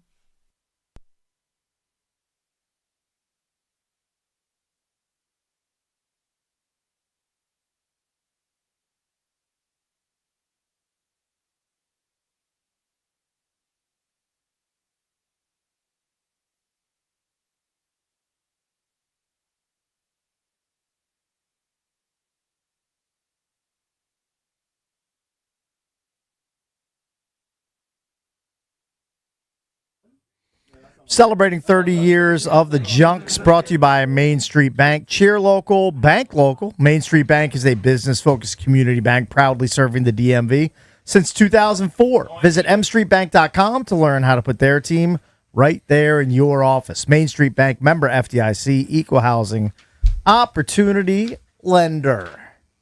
All right, so yesterday when Drabby showed me that video that a listener sent in of Valdez just doing his thing, I feel bad for him. He's in the, Valdez is a big part of the show, but he's got cameras from behind Lurch and everything. He's in the background in most shots. He can't pick his nose. He can't scratch his ball. He can't do anything. It's always going to be caught. And he's walking around, as you guys have all seen by now. And I love that it's classic Valdez. His arms are on his back, like he's just pondering, listening, arms behind his back. And then out of nowhere, I'm walking, digging for gold. I'm walking because I'm trying to walk out the adjustment. Itch. Yeah, the itch, the adjustment. So was it? Is it actually true? Maybe I'm misstating it. You actually were aware that there was a camera somewhere. You just didn't think it would capture you live. No. I kind of don't really. They're kind of out of sight, out of mind. You forget about them. So it's just like being in public. You're still at work. They're still Mar's still in. Mar's still in the studio. Right. Drab's still in the studio. Yeah. I don't really care, but I'm trying to have some sort of couth. Yeah, right. Some manner. So it wasn't necessarily the cameras. It was just that I am in a public place. You try not to scratch your Bozak in front of other humans. Yeah. Right. You Although try. My wife said to me last night that I do it all the time. The difference is, now she thinks she literally thinks I'm as much as an animal as Valdez. Yeah. I do think. Same level animal. My wife, this is my bride. You're showing this to Dina all night long. I showed it to everybody I ran into. Nuh-uh. Yeah. You didn't show it to your mom. I went to the scrimmage yesterday. Did mom I showed my mom. I showed my mother. I swear to God. She probably thought it was a heathen. She laughed. I swear on Jesus. I showed it to my mother. She did. She laughed, of course. Funny.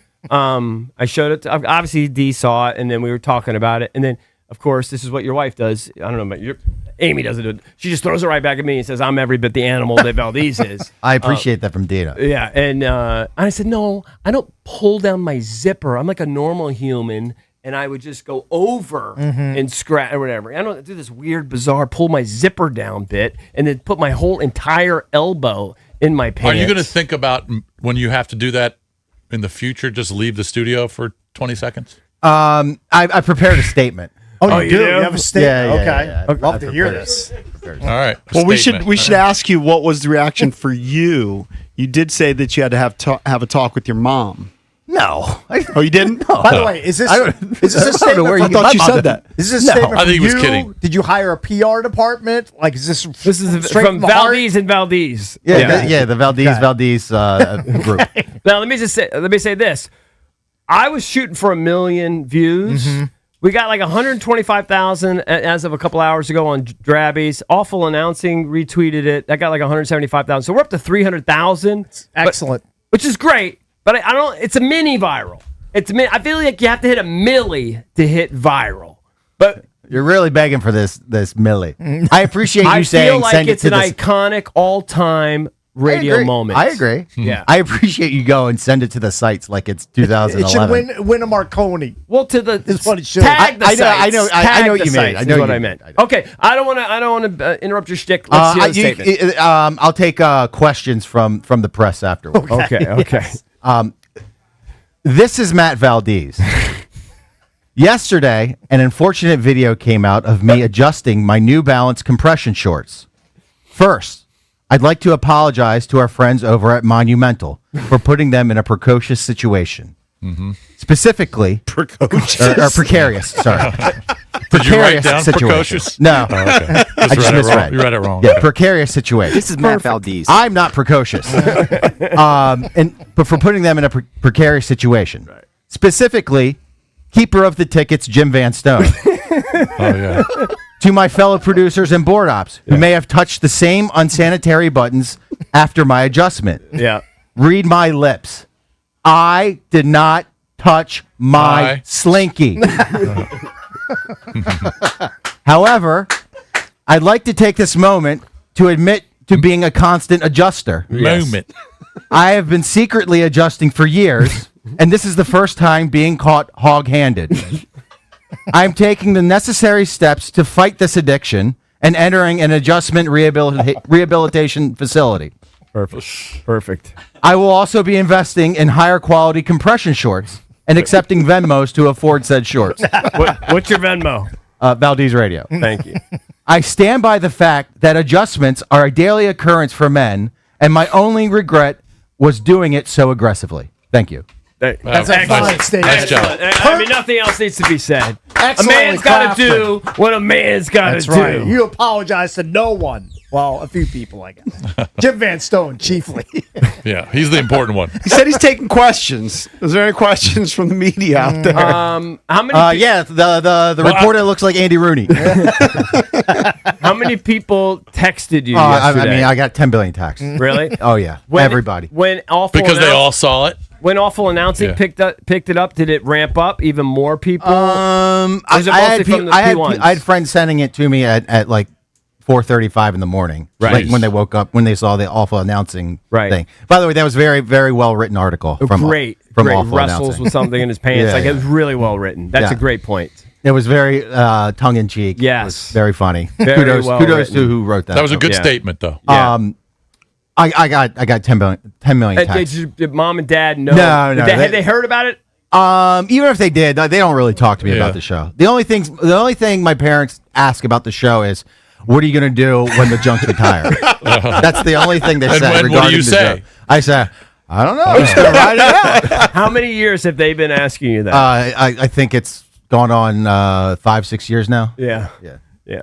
So Isn't that unbelievable? the only text I got from my parents were asking if I was coming over Sunday for crabs. You didn't say, by the way, you. I was had caught in moment. a weak position. Well, in no, case- I mean it was almost kind of like getting out in front of the news story. Well, no, I think it's actually. I think you have nothing to be ashamed of. I I did think say- it's only hilarious. Did you learn the technique from your dad? The through the zipper method to pull down is shorts. I don't. My dad. I've never seen that from my dad. That was just instinct. It was just instinct. That's moves is genetics. his dad's moves to go underneath. That's and just then that's up. for urination. His dad, when he goes to the urinal, Yeah. does like literally something out of the 1800s, like pre-zipper. Before the zipper wasn't- before they invented zippers, slides his slinky to the side. That's weird. This is literally something that early can't man It did. just seems like extra work. Like instead Early of just- man would move their leaf to the side. By the way, we all do it. well, of course, everyone adjusts. But I can't believe Yahoo wrote an article about it. Oh, Yahoo picked something up. I didn't know That's that. new. When? Can you read it to us? When did it? When I did they just saw a tweet it? screenshot. When was it? Yeah, I've missed. 17 hours ago. Really? Yahoo had a they Radio retweeted- titled "Radio Producer Caught Wrestling Something in His Probably the Pants." same article. Yes, that, It could, so yeah, it could they're- be aggregated. Okay, they're maybe it is. But aggregating Yahoo that picked article. it up. It's exact same But headline. But Yahoo picked it up. Yeah. You do love the National. fact that they mentioned wrestling something in his pants. How That sounds like many it's something views? I'm substantial. going to look up Yahoo. No I idea. want to see if we got to get to a milli. I feel like if we don't get to a milli, it's disappointing. Look, it's an embarrassing moment. I will say it's an embarrassing moment. It's shouldn't just be- no. there's nothing It's embarrassing with how aggressive it is. that's the embarrassing part. But it's good for the show. Great for the show.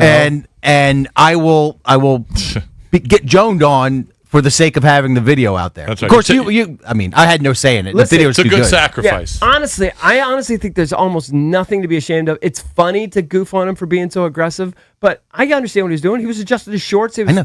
He was Trust me, freaking I got all one right. I tangled got up. one right now. I'm dying to pull it. Right. Do it. Right. This But should what only makes it embolden so you. great Are you wearing the is- New Balance compression shorts yes, again? I got to get rid of those things. You have no idea. It's taking every willpower out of me to not not dig stick in my there. hand under my shorts and pull it off my right potato sack. Right. Right. I don't Why are think- you so committed to those compression shorts? They That's all- feel that's all I He wear. might need to go like Jason, have some freedom. you can't do that when you play golf. That's Yeah, I do it all the time. that's savage. You do that when you play golf? Yeah. No, but you wear like champion shorts underneath. You used to. No. Oh, used to. What, I don't know, 25 years ago. Oh, you're full commando now. Hold when on. you play You're golf. never- full commando under your Johnny O's? 100%. Wow, that is. Peter Millar's, Johnny O's, Dunnings, whatever I'm wearing. Nothing underneath. Never loan me your pants. Yeah, yeah. You're Well, I really putting promise that, really you putting won't that Peter and Peter Millar, aren't you? Yes. Yeah, 'Cause you're- Peter Pumpkin Eater. That's so. Do you ever get like your zipper caught on your No, stragglers or I'm anything? a professional. Been Well, doing if it forever. if he takes a whiz though outside during the round, How do you lot not of have dribblers. drips all over? You Sometimes gotta it have happens. dribblers all Guaranteed. over. Sometimes it happens. You're Guarantee. 55, 56 Yeah. years 56, old. yes. And Yeah. it doesn't turn off and on like a faucet I know. anymore. I gotta be good. You gotta be good at it. You got to stay there extra You gotta long. stand there and shake it Yeah. like a good Charlotte song. Shake it up. Yeah, exactly. Yeah. Sometimes that doesn't help. Just gotta hope no one's looking. You come out of that bathroom. If you're wearing khakis, you're finished. I know, especially the like the beige. Yeah. Dark colors help you. Yeah. Yeah. If Dark you're wearing colors. Oh, that's why I Yeah. like black. Yeah. Black That is makes my sense. black is my color, but he wears black sweatpants every day. yeah. That's unbelievable. No, I think honestly, like I showed my buddy Joe. We were at the volleyball scrimmage, and I said, "Joe, you got to see this dude because he's a guy's guy." He actually said though when I sent it to the group chat of one of my boys, right, where we just make terrible, awful comments about things. Yeah, what was the group chat saying? Well, Joe acknowledged to me later. There was no response. I didn't get it, and he said because if you just look at like kind of like the thumbnail and you don't get in there, you don't see. You have to expand on it to see the full picture. It's like IMAX. You need an IMAX. Yeah, you need the full screen. Like you know what I'm saying? Like he only saw the square but not the full, and so he didn't know what he was looking at. And he did, that's why I always put hashtag wait for it because it does take about 10 seconds. It should be the trailer in front of the Odyssey. Yeah. Big ass screen. Yeah, Really so then when I appreciate it. showed him in the gym, then he got it. And then he was laughing. And then I said, it's going viral. And he went, oh no. And I went, no. Are you kidding? It's great. Oh, yes. It's great. It should go viral. He was afraid we're going to get in trouble or something. I said, we're not getting in trouble for scratching your whatever. I said, now, if he pulled his slinky out, then we would be in like spinning it around like a helicopter. Yeah, and it looked like an elephant's trunk, then we'd be in trouble. But just doing what he did, by the way, that might also have been God just looking out for us with the monitor covering any potential It seepage was almost of like a you video. Meant, almost like you meant to do it. Yes. But you didn't. But I did just the way see it worked out. see the accusation that I did do this on purpose for attention. No. Somebody also, I thought the comments, by the way, are hysterical. If you look, especially on drabs, because it's more P1s, people are like, that's not the first time he's done that. I mean, he was so aggressive with it and knew exactly what he was doing. Like, he does that all the time. People writing notes daily. People, they were examining it. They were examining, but people suggesting that he must have some massive Louisville Slugger in there, or he just couldn't find what he was looking for. Right. It's one or the other. It's one or the other. Haven't you seen his slinky? Yes. Long time I'm ago. guessing. I've seen it. I'm guessing if Yeah, it you was. wanted to see my I'm vitiligo. guessing if it was. Knowing you, No comment. I know Eric. EB. I know Hold on. EB. If it was massive, we would know about it. It wasn't like my old roommates. Right. But I'll say It's just that regular. It didn't look dissimilar to mine, except Except for the discoloration. except for the part where his looked like it had a map drawn It's on it. distinctive. Right. Yeah, it looked like a leopard. Yeah, But like if it was an outlier, either way, we would have heard about it.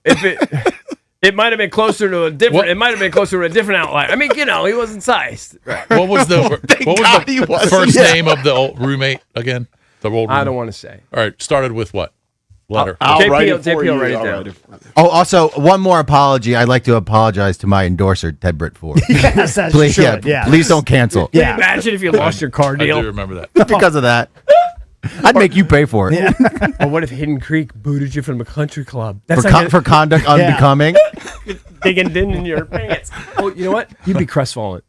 Oh, yeah, of course. Do you know? I think He'd be if he distraught. lost his Hidden Creek membership, he'd be more upset than if he lost his job. Like, right? That would probably be the most 1A, 1B. right. He pays for that though, right? Yeah, I pay. Yeah. Yeah, but still, they But kick could- you yeah, out. but He you could loves still it. kick me out like I'm Phil Mickelson. Right. They kick you out. Accosting cart girls. Big perv out there. Be the guy No who, longer welcome. the guy who faked the hole in one. Exactly. Exactly. So anyway, I don't know. I need to check out the Yahoo retweet. Yahoo Entertainment. It was And on see- Yahoo Entertainment. It was. How many views on that? I don't Can know. you check it? Jason, give me an update before we go to break. I want to know how many views on that one. Because we got 127,000 on Drabbies-ish, 170-some thousand on Awful Announcing. I feel like until you get to a milli, you can't really, it's mini viral. Where do I see the views? I don't see any You views. got to go to the view Twitter list. account. You go to the Oh, it's Drabbies. They have Drabbies Twitter on here. They retweeted Drab. Yes. Drab did text me yesterday afternoon saying, "How do I get paid from Twitter?" Yeah. Because he was starting to get a ton of views on it. Meanwhile, he's breaking I my see balls. 58 replies on the Twitter video. That's all I see. So that is Drabs. That's Drabs. That's right. Drabs, yeah. Yahoo Entertainment picked it up. They just from the They- awful okay, announcing. but they didn't tweet it. They just picked up the story. Right, Gotcha. right. Okay, gotcha. All right. Anyway, I don't know. I think you could just say you got 1 million.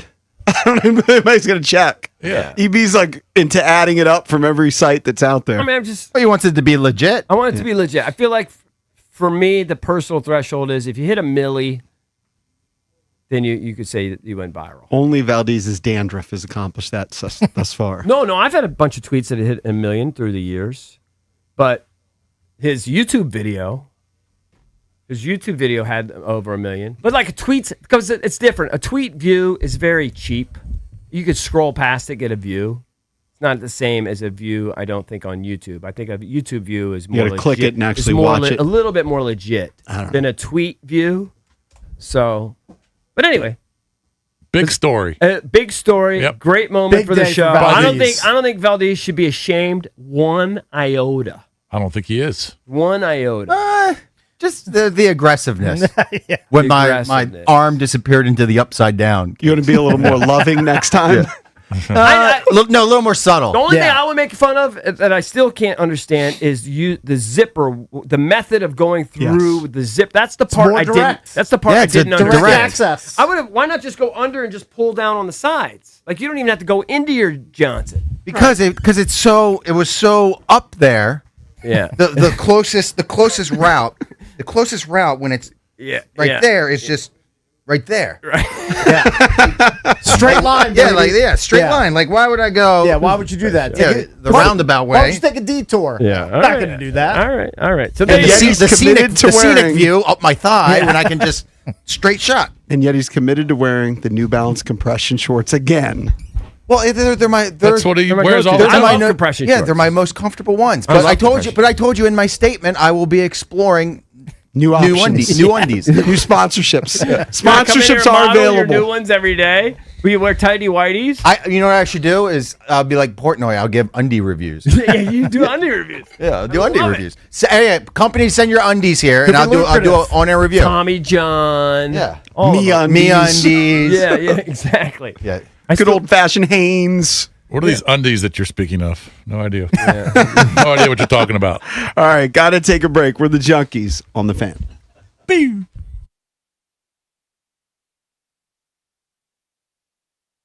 JP here. You know, football is almost back, which means I'm about to spend the next 5 months second guessing coaches, quarterbacks, every pick I make in the fantasy draft. Well, one decision that I haven't second guessed, my new Traverse from Michelle Radley Chevrolet of Leesburg.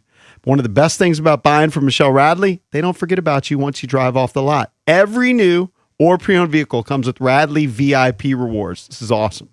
It's a 2-year, no-cost VIP package, oil changes, tire rotations, alignment checks, engine light diagnostics, and more. And right now, there's some serious deals across the group, including 0% financing on select new models. In the market for a truck, Michelle Radley Chevrolet in Leesburg is Northern Virginia's truck headquarters, and Radley Chevrolet in Fredericksburg is Central Virginia's truck headquarters. Or if you've been thinking about going electric, check out Radley Cadillac. Right now, you can score 0.9% APR for 72 months on a new Optic or Lyric, plus no payments for 90 days. We're talking about Michelle Radley Chevrolet in Leesburg, Radley Chevrolet, Radley Cadillac, and the all-new Radley Mitsubishi in Fredericksburg. They're all delivering memorable driving experiences.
Good to see old friends. Ben Strober's here today. I guess he's going to be helping out with B. Mitch and Finley.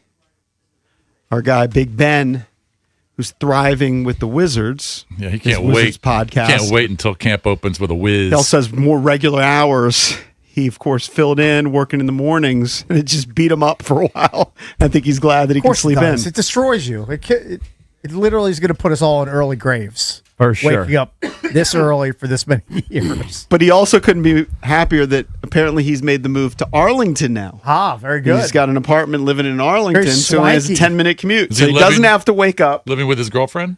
I don't know if he wants that out there.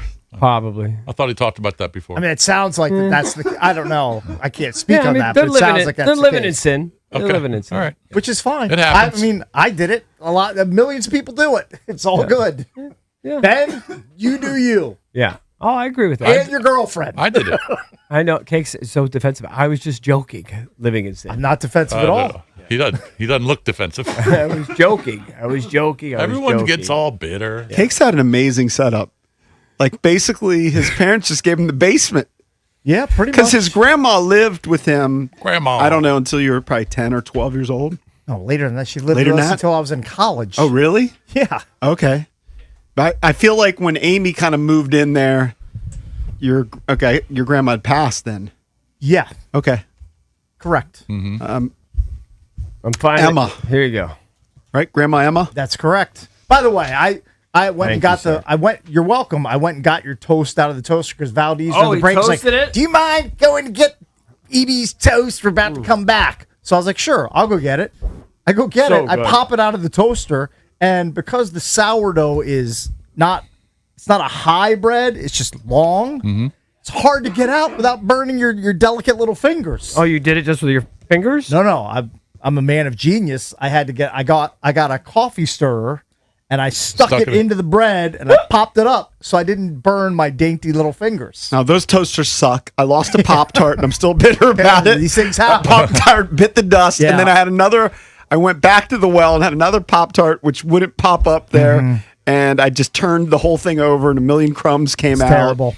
Well, That toaster sucks. This is a tribute to Katie, Valdez's fiance, because I do like to try not to eat until 10 or 11, but it's so good. I wait till 9. Yeah, you gotta hook it up. Yeah. On the opposite spectrum, what's not good is that I literally carpet bombed, I don't know, maybe 80 to 100 feet of the hallway heading toward the studio. So anybody that used that corridor within the last 2 to 3 minutes. And it wasn't Bob the Goat from yesterday. It was your boy Cake. It was just you. I apologize. You're baking a wholeheartedly. brownie. You might have to. I didn't want to do it in front of you guys and our in studio guests, so I did it out in the hallway. You knew that you were going to crop dust whoever was No, over there. I just saw an opportunity. Did you and I look took around? it.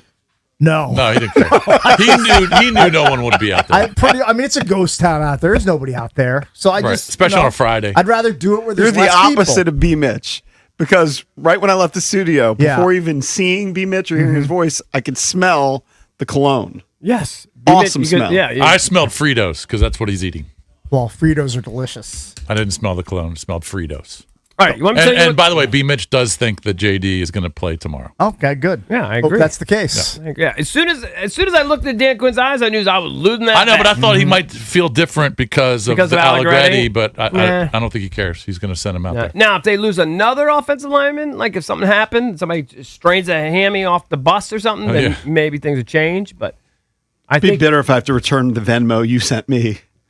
I was kind of prepared to. No, I think he's definitely going to play. How much? Now, I'm not willing to bet. Two My series. guess is 2 series. Yeah. That'd be my guess. All right, let me tell you what's going on in the world of Hollywood. As long as it's more please. than what Herbert played last night. Played for about 42 seconds. Hicks, I need Here. your sheet. I'm not sure that he's even giving me that sheet anymore. Entertainment page driven by BMW of Fairfax, or maybe I'm eating on it. Probably. Feces only. I got you a plate, aka I think 3 or 4 sheets of plain paper off of the table. I know you think I'm kidding. He doesn't really give me that sheet because I don't necessarily do the reads. We give each of you the sheet every day. Okay, find it. Your brain is Swiss cheese. You find it. DC's only, what is it? BMW Center of Excellence Award winner for the ultimate buying experience and your ultimate driving machine. Get over to BMW Fairfax. Ask for my girl Miriam. She's the general manager. Check out their entire selection of certified pre-owned and brand new vehicles right there on their website, bmwfairfax.com. This actually sounds interesting to me. I'm really out on reality series. That you can pull me in a little bit with like a Hard Knocks type of show. Okay. Or like, what was the one we watched? Like the junior college football. Last Chance Last Chance You. Like those kind of things. Well, you watch that just for the strict hilarity of what's going on at JUCOs. Yeah, I mean, as far as like the it's just educational wild. process. I mean, JUCO's it wild, couldn't be a wild bigger west. joke. The wild, wild west. But also just the stories of like all Americans that fall out of hard times at Florida State, and then they transfer and they try to rejuvenate their careers, in the cornfield in Iowa or Yeah, something. they wind up in the backwoods of Mississippi. So what's the one that you don't like now? Well, no, it's not that I don't like it. I'm just saying I'm out on like just reality shows Love in general. Island. Yeah, I'm making me Jeremiah I don't Love watch all that Island. stuff. But this one, and unfortunately, it involves apparently Kim Kardashian, which I'm out on 100%. So is Jason. But I'm not. Maybe I don't know if Can't she's one of believe the we're moms leading on off this. the EP with Kardashian. Here's why. There's a new reality series called, and this is one I might be into. On what? What channel? I've seen what the title Paramount is. Plus. All right. All right. And I'm not into teen moms and all that stuff. This is called Team Moms Baseball, all about like travel, sports, and the insanity that occurred. I'm deeply involved in it. All of us have been involved in it at different points in our kids' lives. Okay, all right. And just how the craziness. It's about the legendary Prep Academy Premier Baseball Training School in Scottsdale, Arizona. Yep. Okay. And the women all look And pretty it's- attractive. I mean, the women are hot. That's Well, what of it's course about. they are. That's why it's on. Yeah, so well, Kardashian. I'm not into that. I'm into just I like the travel stuff and all that. I know. Like I that. don't- and the I reason guarantee that Kardashian produced it, right? Did she produce it, or is she a mother of a? She No, can't be a she's- mother of an no, athlete. she's just a producer. She's a producer, so I that's guarantee why. the show is more about those women and just arguments. Oh yeah. That's If what it reality just turns TV is in- about. If it just turns into that, I'm not interested. No, it's not going to be about those kids playing that much. If it's That's a about, background. but I But if it's like, about- like the training and the hiring the personal. See, I do all that. I That's hire not- a it's personal not trainer. gonna If be it's that. if it's about Tommy's using this trainer, we gotta get Joey using the same trainer, or how much they're spending on equipment. His swing and- is banged up. We need Yeah. to, yeah. And Yeah, how, I know. I know it's going to be more gossipy. I understand. I'm not stupid. But if there's some element of the sport involved in it and all of that, I will be interested. I think. That's the background. I saw the If it's picture. just Desperate Housewives, I'm not interested. That's what it's more going to be like. Well, then Yes. I'm not interested. No thanks. If it's just Desperate and they're just going to Housewives. ramp it Because up. those They are- act. They're probably all 35 to 40-year-old women. But if it's Yes. like about Attractive. Yeah. if it's the chase, You know, like so- the recruiting chase and all that, Nah. which I love. Like I love that. I mean, look at the girls. or Johnny. I didn't- know. I told you. I saw the picture. Yeah. And if you told me, if you I mean, took that same Kardashians- picture and you said Real Housewives of Orange County, you'd go, okay. Right. Exactly. But Timmy made the team, but his best friend Johnny made Yeah, I the can't B team. believe- Made, yeah. made Yeah. the B team instead. Yeah. So the kids are going to be what, 12, I don't know. 10 to 12, 13. Yeah. I mean the So you are going to watch it. You are interested.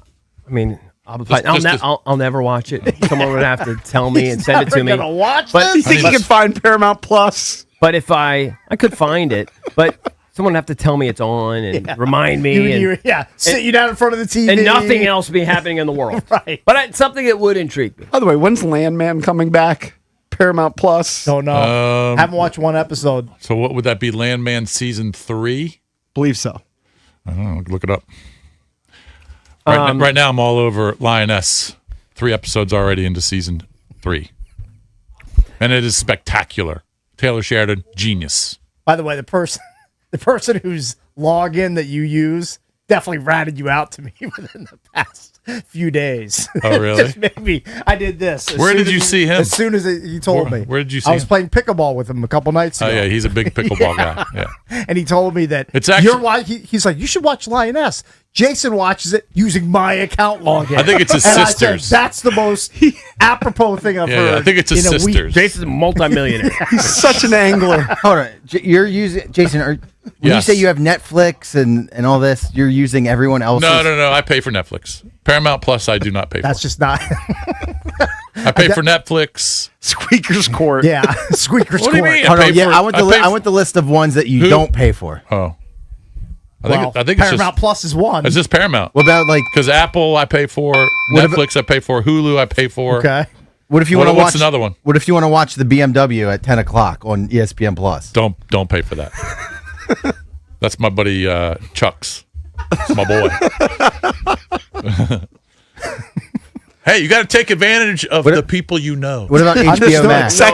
The opportunities. That's You the don't even second time. understand. No, but I was Second time. that's how I you was do it. making fun of the one. I do like it. I They do. don't I was understand making humor. fun They of don't them. understand humor. I No, got it. I got your understand. joke. I get humor. I get jokes. Right. Completely understand But jokes. they're There's all, usually truth in they're it. all good peeps. They're all Absolutely. good peeps. This show is off the rails today, boy. It is. It's good Well, one. you know why? It's Friday. No, it's good. It's a Friday. Amazon, we're all accustomed to Amazon showing up. I don't know, at my house 2-3 times a day. They never stop coming. They have delivery drones. You know that, right, Cakes? Yep, sure. Apparently, Texas. I don't think I've had anything delivered to my house by a drone yet. I don't think I have either. Are they doing that in the DMV in DC area? Drones. Drones. Probably. Jim Rome reference. Drones. A Texas deliver woman package. was bitter, though, because she watched in horror as an Amazon delivery drone dropped her package into her pool. I guess they didn't take that into account. Hey, what are you Cakes. going to do? I mean, doesn't the drone have like a camera? Doesn't it realize whether it's at the front of your house or the rear of your house? It's that inaccurate. It's she going to heard- drop it in the she deep end heard of your pool. The loud buzzing noise, raced outside and watched it just drop their package right into the old pool. So I guess, just like with cars, they haven't figured out this technology. It's not perfect yet. I would think you don't just drop Is that what you hear in stuff. your ears? Kind of like that. Yeah, 24/7. But it never stops, is the worst part. I would I think- can stop it on the replay board. In my brain, I can't stop it. I would think with the drone delivery thing, they have to gently drop the pack. You would think. Right? They can't just drop stuff. Maybe it actually just fell. You can't just that's drop possible. packages like a freaking some sort of airdrop to like Somalians in a Well, maybe it has a fire little, or something. little parachute. You can't parachute. You know those toys we grew up with that had like a little parachute? You Can't throw you a G.I. Joe. Can't we just have drivers? Can't we just have I know. humans drive it I'm and, with and you. We drop do. it on your I'm front with step? you. We do. I'm out on I the know we robot. do. I see them at 99% of them I see are them every day. drivers. Cakes. I know. Hey, that's something we agree upon. Now- I'm pro-human. I'm pro-human sometimes, but like if I'm getting 6 items at a grocery store, I'm very pro checking it out myself. Now that is eliminating a human job. Well, because you don't That's like all right. people. You don't want to have that small talk. Most of that is true. It's quicker. You want to do anything quicker. Yeah, it's just quick. Not every time. Sometimes there's nobody. All right, There's I a want- guy There's nobody right in there. the. Yeah. Why wouldn't you just go up to the. I have walked right by the people that are standing out in front of like their register, like please come and help me keep my job. And I walk right by them and go use the robot. Right. And I'm effectively eliminating their job. Which I don't feel I, great about. I hope you get stuck and need the person that needs to come over with the tag. I probably do at some point. 1-800-636-1067. We'll be back with more. Don't go anywhere.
Today is a day of gifts.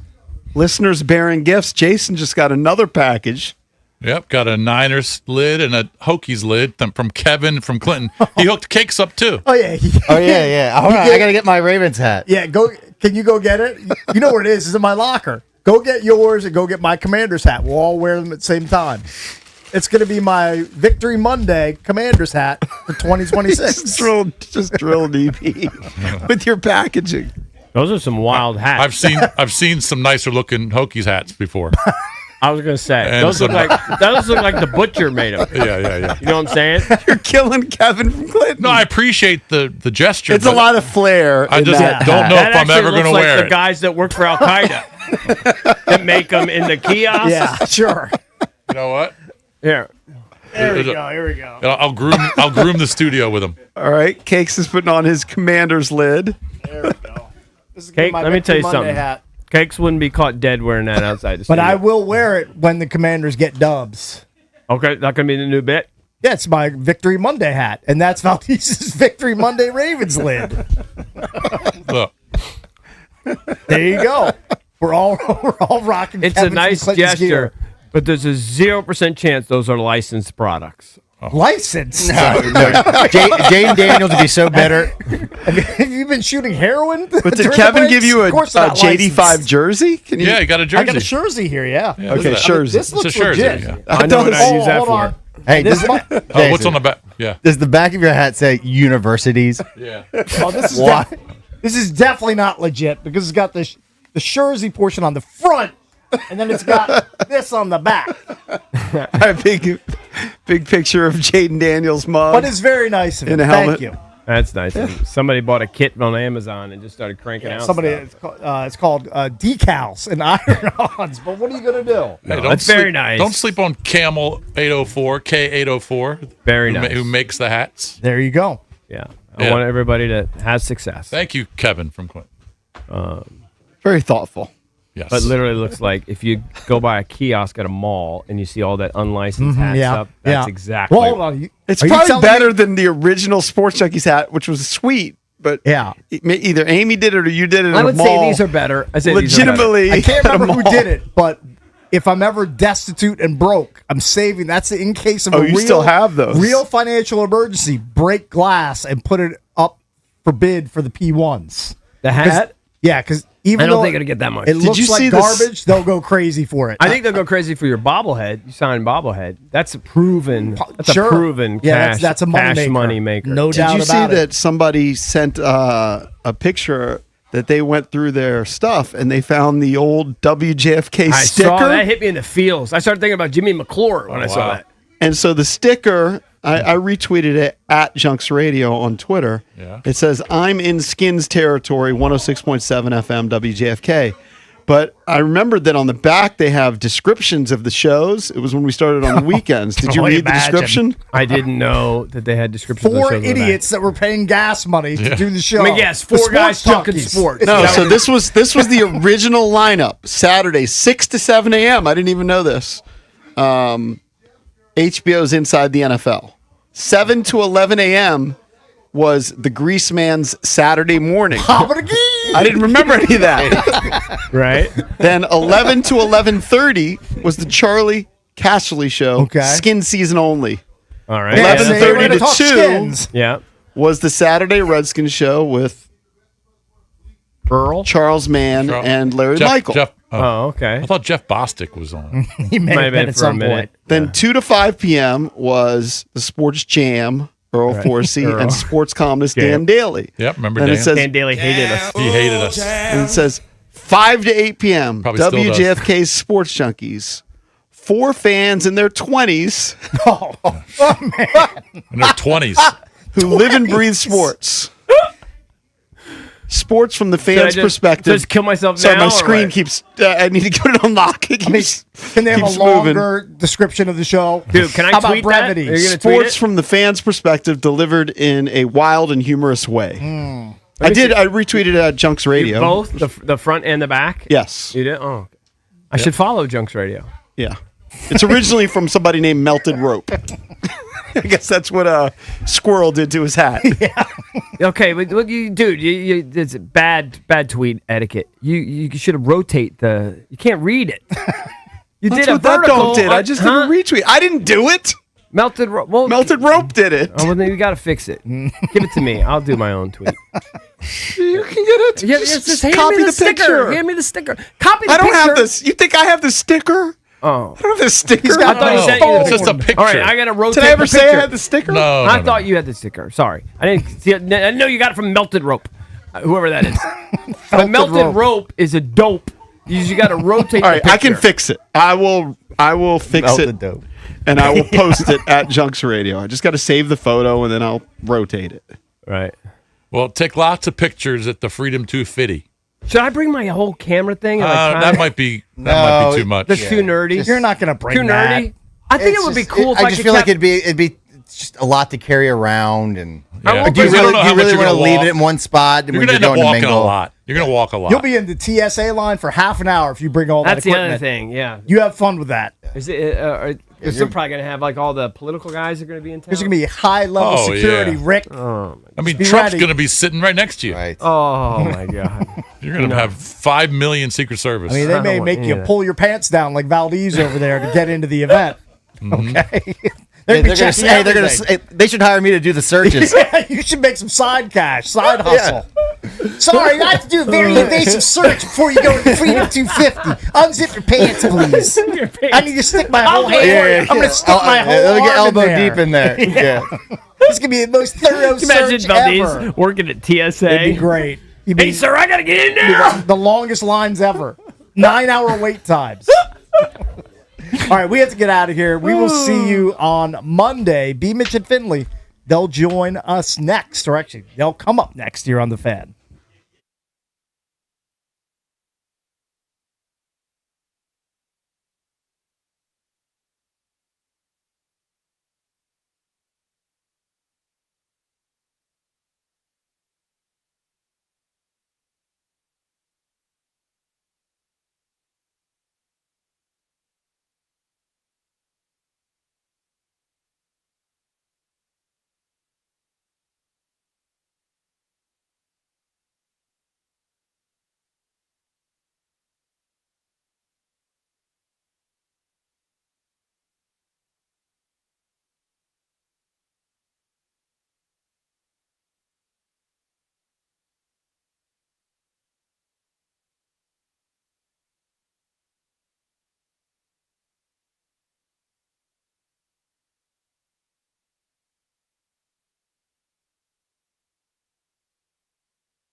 CJ Abrams is considered day-to-day after he sprained his left ankle in the 9th inning of Wednesday night's win, and he was out of the lineup last night for the Nats. Jacob deGrom and company held the Nationals to 1 single and 4 walks in the 2-0 loss. The Nats shut out again in this finale. Moving over to the NFL, Raiders head coach Clint Kubiak is not ready to name a starting quarterback for the regular season, despite sitting Kirk Cousins and having rookie Fernando Mendoza start yesterday's 22-20 preseason win over the Texans. To be fair, Mendoza did struggle a bit last night, so Kubiak said he wants to give it another week, and he said he doesn't want anyone feeling too comfortable just yet. As for the other game last night, Justin Herbert saw just 3 snaps. Brock Purdy only threw 6 passes before he headed to the bench, so it was the game of backups. The 49ers ended up winning 41-17. From the Crop Nightcap Sports Desk, Savannah McCann on The Fan.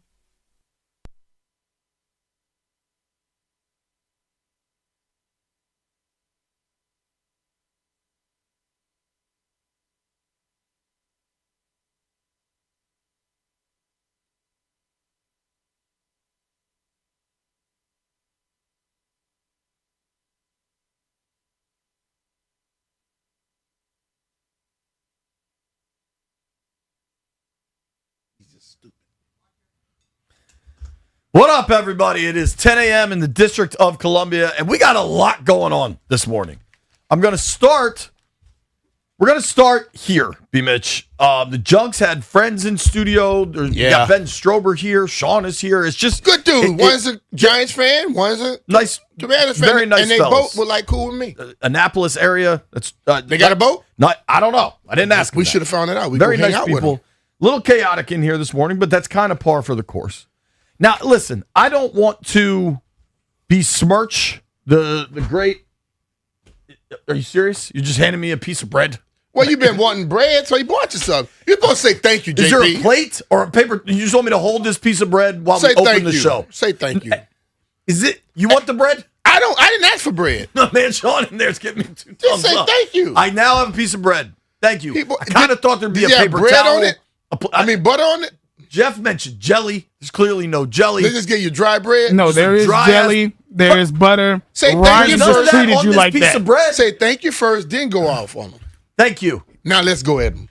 You just how despicable are you to bring the man? I'm on YouTube, television, and radio, and you just hand me. You bought Thank you, Cluster Buster. It takes someone. CK, listen, hold on. He bought him bread with his hand. You see what people do with their hands around here? We can't be just getting no bread handed like that. Ideally, seriously. Ideally, there's a piece of bread during a commercial break, not just random. Or a plate helps, a napkin helps, all of those things. Yeah. But thanks, And thank you, Stallion. CK. Stallion, you've been around a goat, and then your last I don't know 2 what the days- other person named this morning, and you want somebody to eat out of your hands? There's so many things to address this morning. Stallion yesterday had to deal with goat vomit. This morning, the text thread erupts because Stallion saw a dude defecate in the locker room. With a large large Louis Vuitton, he said. No, I did not say that. Stop that. Go ahead and explain why maybe I don't want you just handing me a slice of bread while we open the show. I mean, listen, I've had a bad day. I've had a bad 4 You had a bad week. I've had a bad week. But I think today was just the pinnacle. You're in the gym. I'm in the gym. You shower afterwards. You're in that locker room. That gym that I refuse to go to. I have given up that gym because too much gross stuff. You've been happens there. down there. As you should. I've been a lot. You've been. One of the 5 people on this show today has not been in that gym. You're right. You're correct. It's gross. What happened this morning, Stallion? I was just working out, got here early, thinking that the roads were going to be closed. We need to discuss Sharon Kirschbaum in a moment. Okay, yeah. All right. So, I start taking a shower. I finish my shower. I come out. A dude is coming in, kind of running in, looks a little busy. And then all of a sudden... And the fragrance changed? All of a sudden, the guy just went to the bathroom. Everywhere. Without being on the toilet. Without being on the toilet. Wow. Walked right by it, too. Let me just add that. Why didn't he just go to the bathroom? JP. Probably couldn't make it, Jay. But no, because he was like in the middle of the locker room area. Yeah, but if he did it like that, then went and got the people, he probably had some bubble guts. he had some. Something was he going clearly on. sick. And then here's the worst part: is that he then walks out to go get the custodian Wait. who cleaned up. Did he put clothes on? Well, yes. Okay, I'm about to say. Yes. Did he remove his clothing? I didn't watch that long, Jay. I was He gathering knew he my had stuff. Louis Vuitton. He watched All it. right. So as bad as all that was, Stallion's recapping the morning's events in the bullpen while we're waiting for the junks. Jeff asked the weirdest question I've ever heard. If somebody tells you a locker room poop story, Jeff goes, "What did it sound like? What did it sound like?" That just sent us into another tailspin. What the We're hell? off the rails. Hear me Why out. do Hear you me out. care? Hear me I out. don't know Hear that me I want out. to hear this again. Hear me out. I was just under the impression that Ryan was in the shower. Because I wanted to know, how did he see it if he was in the shower and his curtain was closed? Which led me to infer that he heard it before he smelled it. I think this description right now, this explanation is a little bit of a stretch. If I'm in the shower with my water, I don't know. I can tell you. If you had to say, how did you know or what it smelled like, I can get it. But what it sound like, I don't get that. It sound like Because I would have been disturbed if it was just like, I'm disturbed. I don't understand why the sound is so important to your disturbance. The entire thing is disturbing regardless of For the sure. audio effects. At 8 a.m. in the morning, too. Yeah, let me man. just And add. to back it, you went from goat vomit to this. Then What is wrong with you? Jeff, what did you do? on top of all this, whenever the boys, so everybody understands the geography here. We're like 2 blocks north of Nats Park. There's a Bethesda Bagel like 3 blocks east, right? And whenever one of the boys is going to get bagels, we shoot it in the text thread. Anybody want a bagel? We'll bring them in. That is legit custom. Like that happens whenever anybody goes to get bagels on this program. I think so. Yep. Jeff rolls in eating a bagel. I'm freaking starving. B hasn't eaten, and there was no mention of bagels. But in the text thread. he claimed somebody texted him and said he wanted one. You supposed to say, "I'm gonna get trouble." So If whoever bought the bagel for Jeff, if you're listening, bleep you. I'm not even mad at the person that bought I'm mad Jeff. at him. That's fine, or her. But like for me, it's not. Was it a her? Jeff, you walked into Bethesda Bagel and did not offer the boys any, and it landed me with Stallion handing me a single piece of bread with no napkin or water or with anything. goat hands. Yeah, I apologize. like that's an easy text. You go to Bethesda Bagel, you text the boys. Anybody want a bagel? I That's tell an you, easy man. one. That's an easy Next one. time I order Bonchon, I'm ordering 3 pieces 4 pieces, 2 for you, 2 for me. Okay. That's some cutthroat ish right there. My bad. You smell that Bonchon and you don't get it? Yo, speaking of the Bonchon, I know Thursday's Bleep You Thursday, but I've had a bleep on my mind for a little while now. You ordered Bonchon. We haven't been in studio much. Yeah. So whenever we were here last and you ordered Bonchon, what PJ rolls in and eats like 6 wings. Who is PJ? The Bonchon is for the boys on the show. Who is PJ? Glasser, right? Yo, it's one thing to come in and have one. Who the hell is PJ? You would recognize him. I think he does some updates. Explain him to me. He does some updates. He was here last week. When we used to have the BetMGM downstairs, I think he did that. I don't know him. He's adjacent. He's around. What's his real name? Regardless, if you are not one of the 5 on this show, or if B offers you some, you can't just roll in. How many wings did he honestly have? I swear it was 6 because I was watching him. It was a good amount of wings. I know I walked in, it was a lot, and I walked back in, and I didn't see no other person. Because You it had was your back in a turned. segment. Unlike Stallion, he didn't interrupt the segment with a single piece of bread. He just went in there. Yo, it's kind of on you two because White Brian was probably here. He's not here today for me to You don't even besmirch. eat him. But you guys just got punked by PJ. He just ate all of our wings. You guys didn't say a thing. I didn't get punked. I mean, I thought You let B him said eat. You let him eat our wings. Bro, if B say he could have some, I wasn't clocking him. I didn't tell him. I don't know who the hell he is. How the hell I tell him he can have some? I don't know who the hell Man, PJ is. I just don't. I don't watch people wings what they eat. I was paying attention. Glad to he the said show. that. Glad he said that. He never get no more Bonchon. Speaking of getting punked, we all got punked. I read this article yesterday from WTOP News. The District Department of Transportation Director Sharon Kirschbaum told WTOP the downtown traffic gridlock won't get better anytime soon. Every day, I'm quoting now. Every day, especially Friday, is probably going to be even worse. B, I Ubered into work. She must not know. She don't know how to tell time. How easy was your ride in? Too easy. But you got the reason I'm saying I left my house extremely early because I thought it was going to be because they said roads would start closing at 3 a.m. Friday. That's 7 hours and 11 minutes ago. Right. There wasn't a road closed. So, Ms. Kirschbaum, that you need to say it's going to be Saturday morning, they're going to start closing roads. Because the roads weren't closed. I rolled on Independence all the way like I normally do. I was shocked because like the little sign was like 3.75 miles ahead is traffic. Never saw that traffic. Dog. I rolled across that bridge like it was nothing. So I wasn't sure my plan. This is kind of lame. Left hand up on this one. I was going to take the Metro because I thought traffic would be so bad.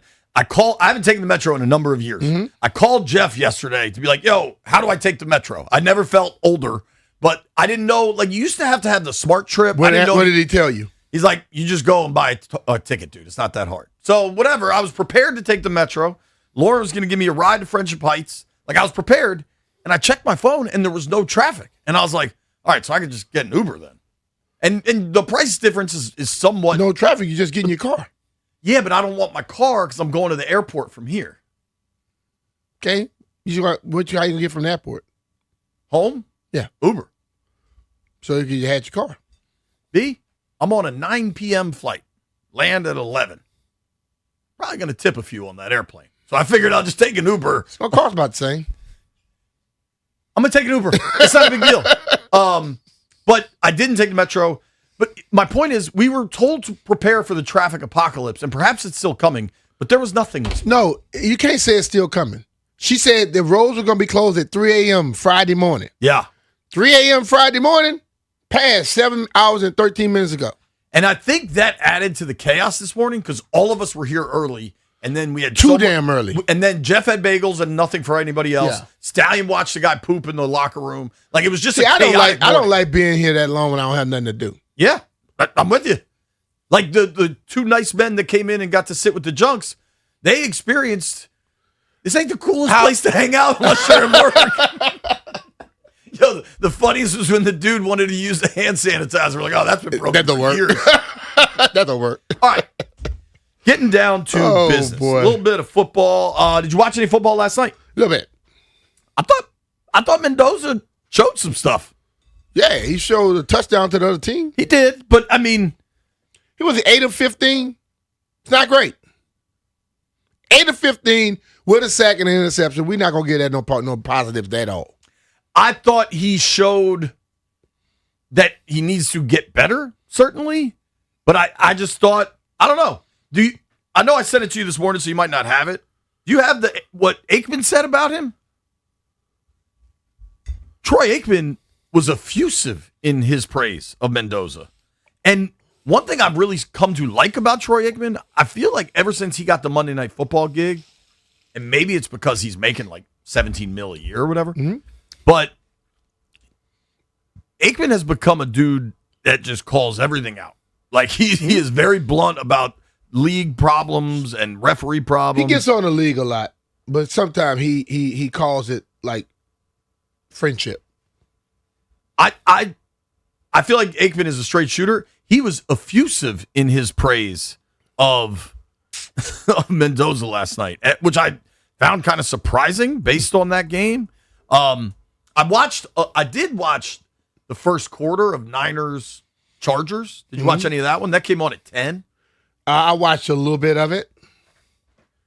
Purdy looked good. I watched the Texans and Raiders game over at the Hooters by my house.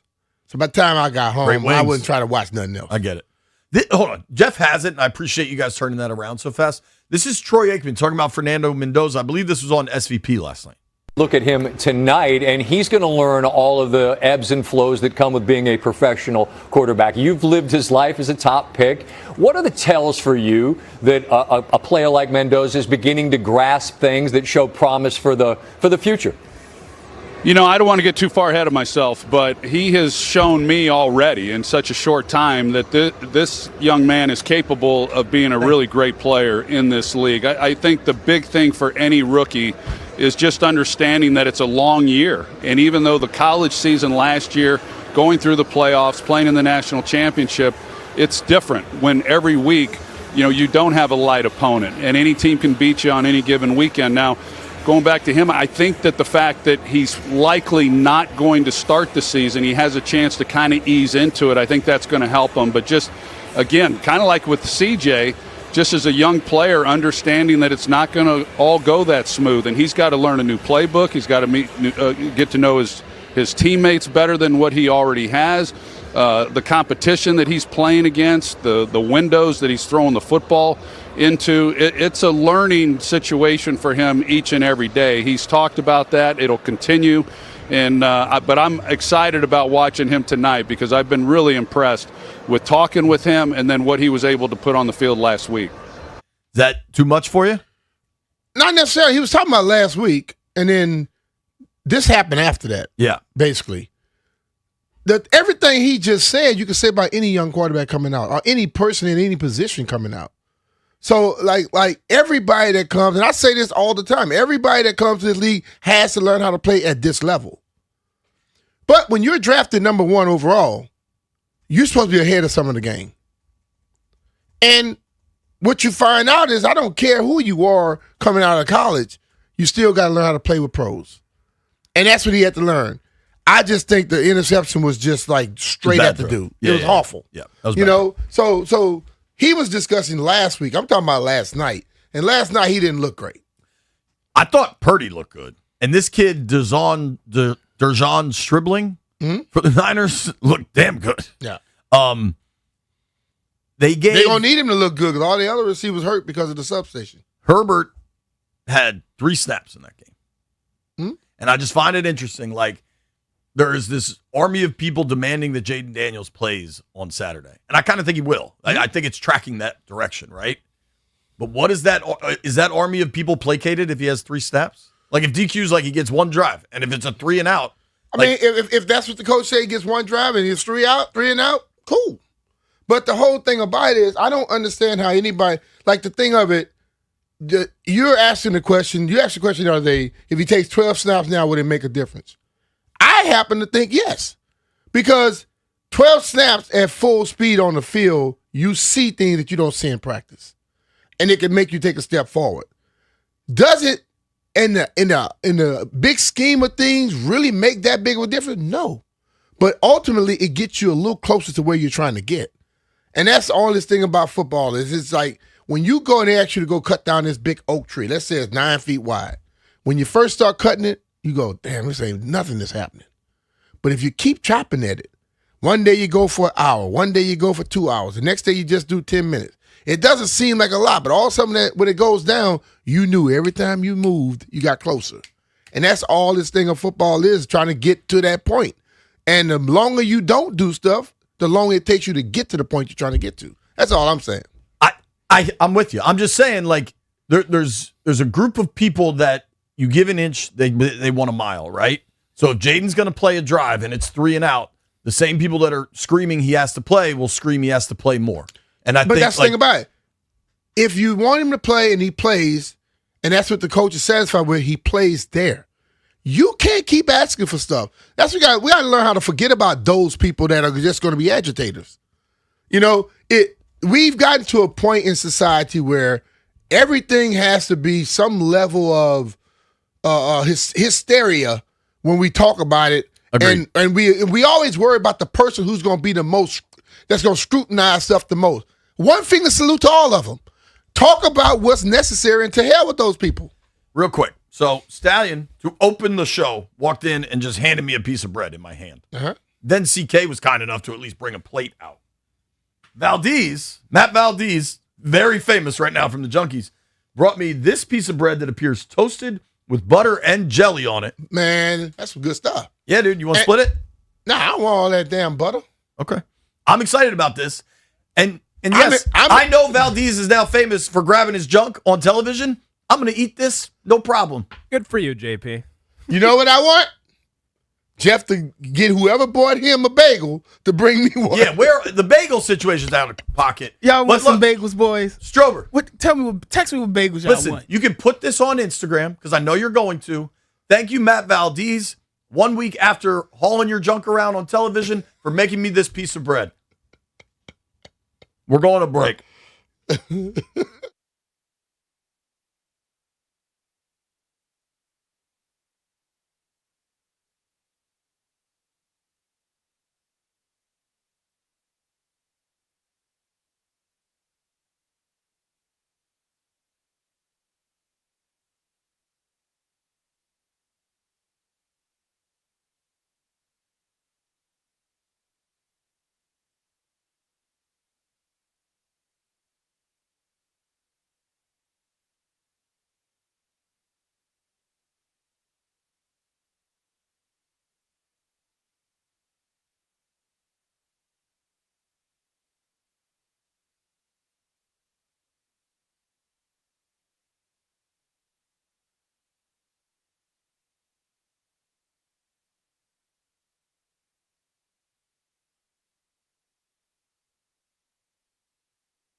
This sports update is brought to you by Mervis Diamond Importers. Nobody pays retail anymore. Why should you? The Raiders are going to let their quarterback competition between Kirk Cousins and Fernando Mendoza go down to the wire. Following the team's Week 2 preseason win over the Houston Texans, Raiders head coach Clint Kubiak declined to name a starter for the regular season, saying that he's got another week. For the other game last night, De'Zhaun Stribling commanded the most buzz of the evening. The first-year wide receiver hauled in 4 catches across 2 drives, and most notably, he connected 3 times with starting quarterback Brock Purdy on San Francisco's opening possession. Stribling, who was the number 33 overall pick in the 2026 NFL Draft, has been a standout all throughout training camp and looks to be playing his way into the starting lineup and is for sure a name to watch this season. Celebrating her birthday, discover the stunning collection of Tacori fine jewelry at Mervis Diamond Importers. From engagement rings and anniversary bands to necklaces and bracelets, at Mervis you'll find the largest selection of fine quality diamonds and Tacori jewelry in DC. Go to mervisdiamond.com. From the Crop Metcalf Sports Desk, Savannah McCann, The Fan.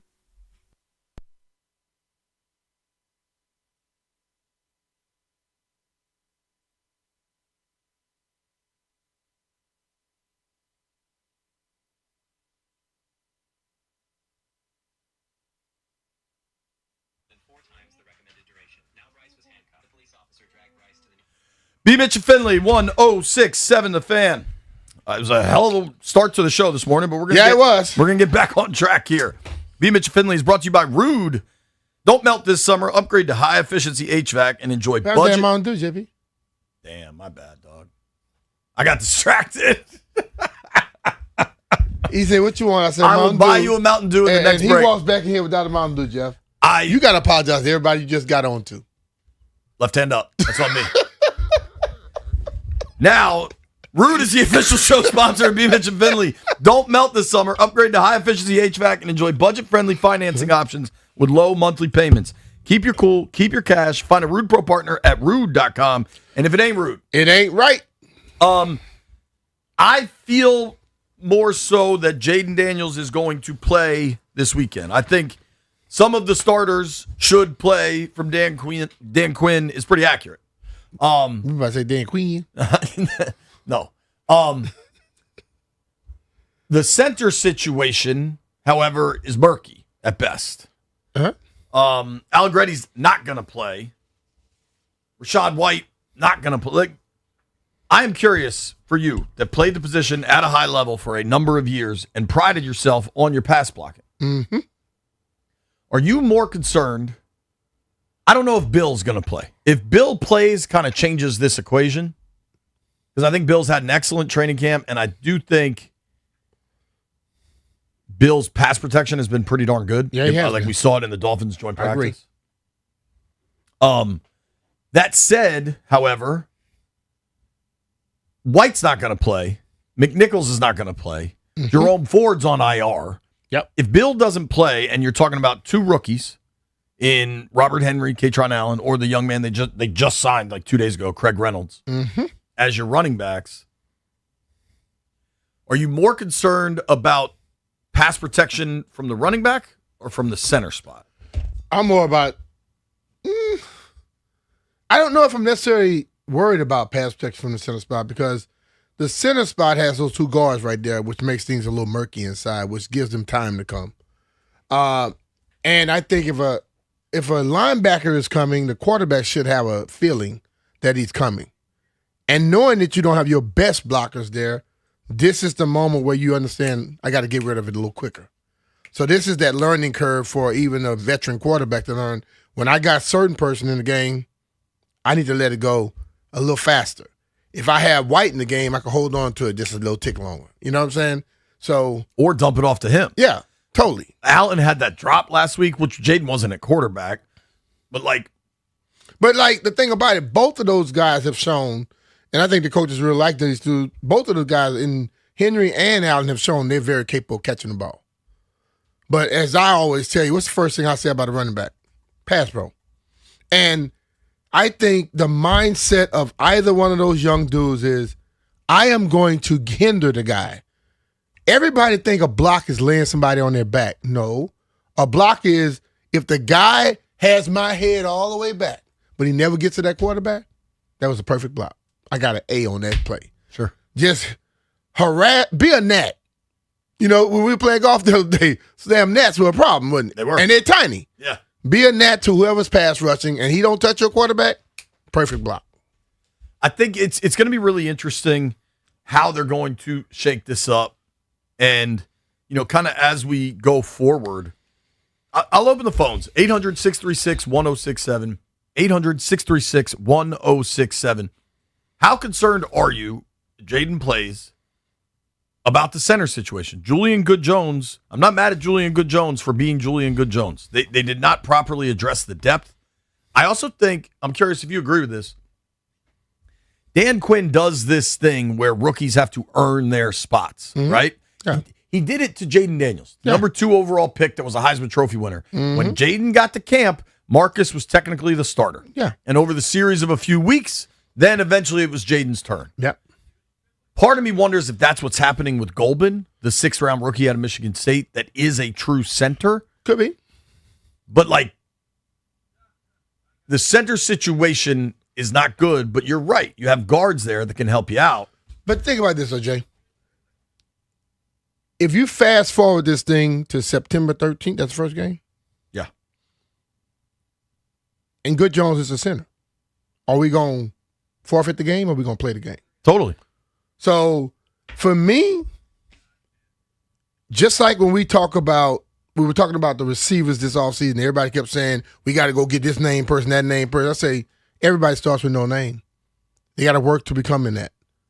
If it's Good Jones and he starts off and he's a little hectic or slow at that point and then he grows into something better, I'm cool with that. If it's Golbin, whoever, you're going to have to play with whoever's on the football field. You're not going to always have the presumed starters out there. You got to figure out how to play with other people too. So that's where this thing is at. Aaron's calling from Norfolk. Aaron, what's up, dude? Hey, what's up? Good morning, y'all. Normally, I don't give a crap about preseason, but I want to see Jaden get out there and throw a few passes, especially after the injury, you know? Yeah, I mean, the injury last December, but I hear you. I think a lot of people think he needs some play time, be out on the field, get David Blau in his ear. Like, there's a lot of boxes they will check if Jaden plays the drive or two. And, you know, I can see the downside to it too. I think a lot of people aren't, but I think the center situation is bigger than just this weekend.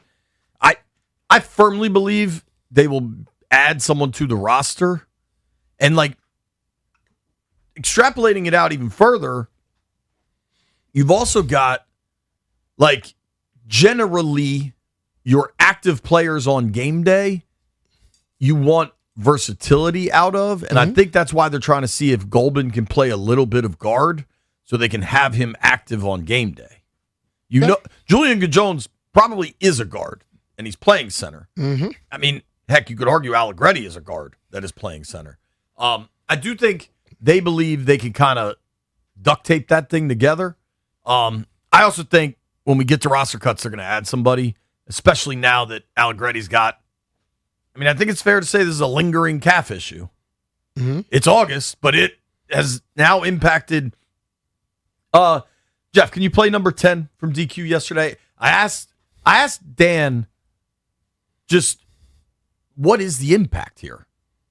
Yeah, for sure, JP, it has. Like, when you're not in there of, like, getting all the reps and the turns, and especially at the line of scrimmage, like, that's a big deal, our padded practices. So with him not having as many, it's not ideal. This is a experienced player who's got, a lot of games and starts and time under his belt, but you do need the time on task. So as we get into Sunday, let's hope that, trajectory continues and we're able to get him back out there. So those are the frustrating days for him, and this guy's a real competitor. So it's a setback, but one that, hey man, this is the best you can do to get right now, and I'm hopeful and optimistic that as we get into next week that he'll be able to really put together a full week. I think a full week next week would really alleviate some of the concerns. You know what I mean? Like, if he can go again, if he goes again and then has to come back out again, I think that concern level gets raised all the way up. They get raised, but coaches are, right now, those coaches are probably have a plan B. If he's not ready, we have to get this guy ready. And they may be leaning towards that right now. And we are looking for a named person to step in. It may not be a named person. It may end up being Goldman. You know what I'm saying? So at this point, if he's injured, he needs to get healthy. And then once he's healthy, he can go back out there. But still, the fact that he's not 100% healthy, somebody else needs to be preparing to be that guy. Let's go to Matt in D.C. Matt, what's up, man? Good morning, gentlemen. I'm not concerned about the center, partially for the reasons B. Mitch was just saying, but also because the whole thing about Jaden getting out there and getting some run is only to get his to see if he has embraced playing while not getting hit, avoiding contact.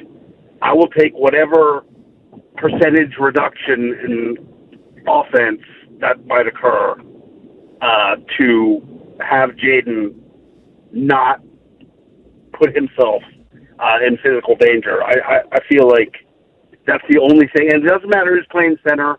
Doesn't matter how good Bill's pass blocking is. I don't think Bill's going to play, dude. Well, it's more the point is like this is up to Jaden to have that kind of internal understanding. Yes, I think that's the thing. I'm not concerned at all about his play. I think people are making the step back in year 2 or whatever. I mean, he until his fumbling against Chicago, he looked like Jaden to me. He had whooped the Chargers a couple weeks beforehand. In that particular Bears game, the Bears took a lead. When he made that fumble, the Commanders were up a couple scores, I think, and Chicago ended up coming back and winning that game. But other than that, he looks like Jaden Daniels to me. I'm not concerned about his effectiveness. I'm concerned. I always think about Russell Wilson in his first couple of years, especially when viewed in contrast with RG3. Russell Wilson just was not going to get hit. That was part of his job, just like it is part of Jaden's, that he wasn't going to risk unnecessary contact and potential injury. I wanted to the only thing I would like to have Jaden do is watch some of that Russell Wilson film. It's just like, the internal clock, just feeling the pressure, whatever it is. That is that's the main thing I want to see from Jaden Daniels. Appreciate the call, dude. I think that's fair. Like you would love to see CJ Stroud last night. I think had a drive. He went 4 of 6 for 27 on a 10-play opening touchdown drive. Like if you see that from Jaden, 5 of 8, 3 of 5, and they move the ball well, perfect. Check, please. You want to see him out there. You want to see him go through everything. But I do think you're not going to see White or Bill, and then in turn, plenty of work for Fat Man and Robert Henry tonight, which will be an interesting kind of subplot to all of this. Coming up at 11:30, we're checking in on the Philadelphia Eagles with our boy Ike Reese. Nobody go anywhere. Be Mitch and Finley.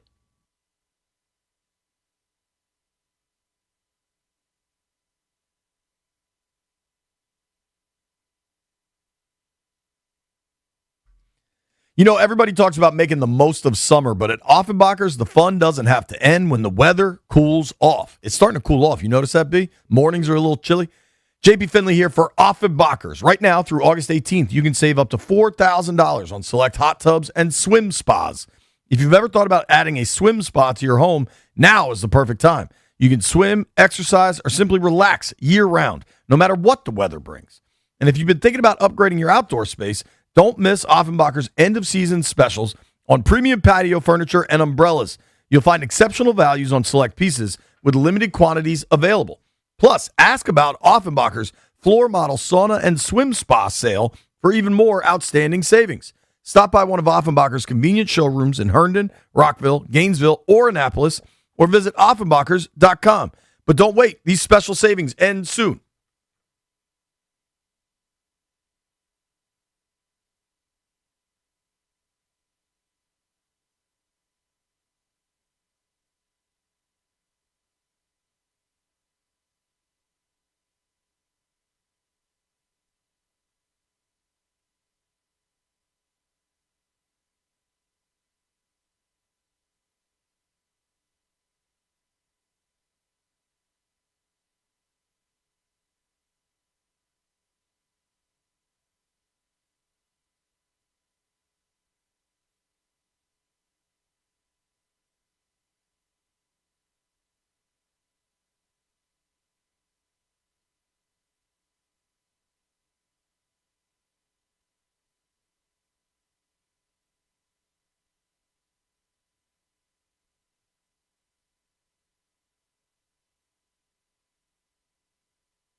Sunlight. B. Mitch and Finley, 106.7 The Fan. Lot going on out there. Fly out to Detroit this afternoon for tomorrow's preseason game. You excited for the game, B? Yes, I am. What are you watching for the most? Like what players you want to see? I'm looking at the overall. I'm looking at mostly rookies, to be honest with you.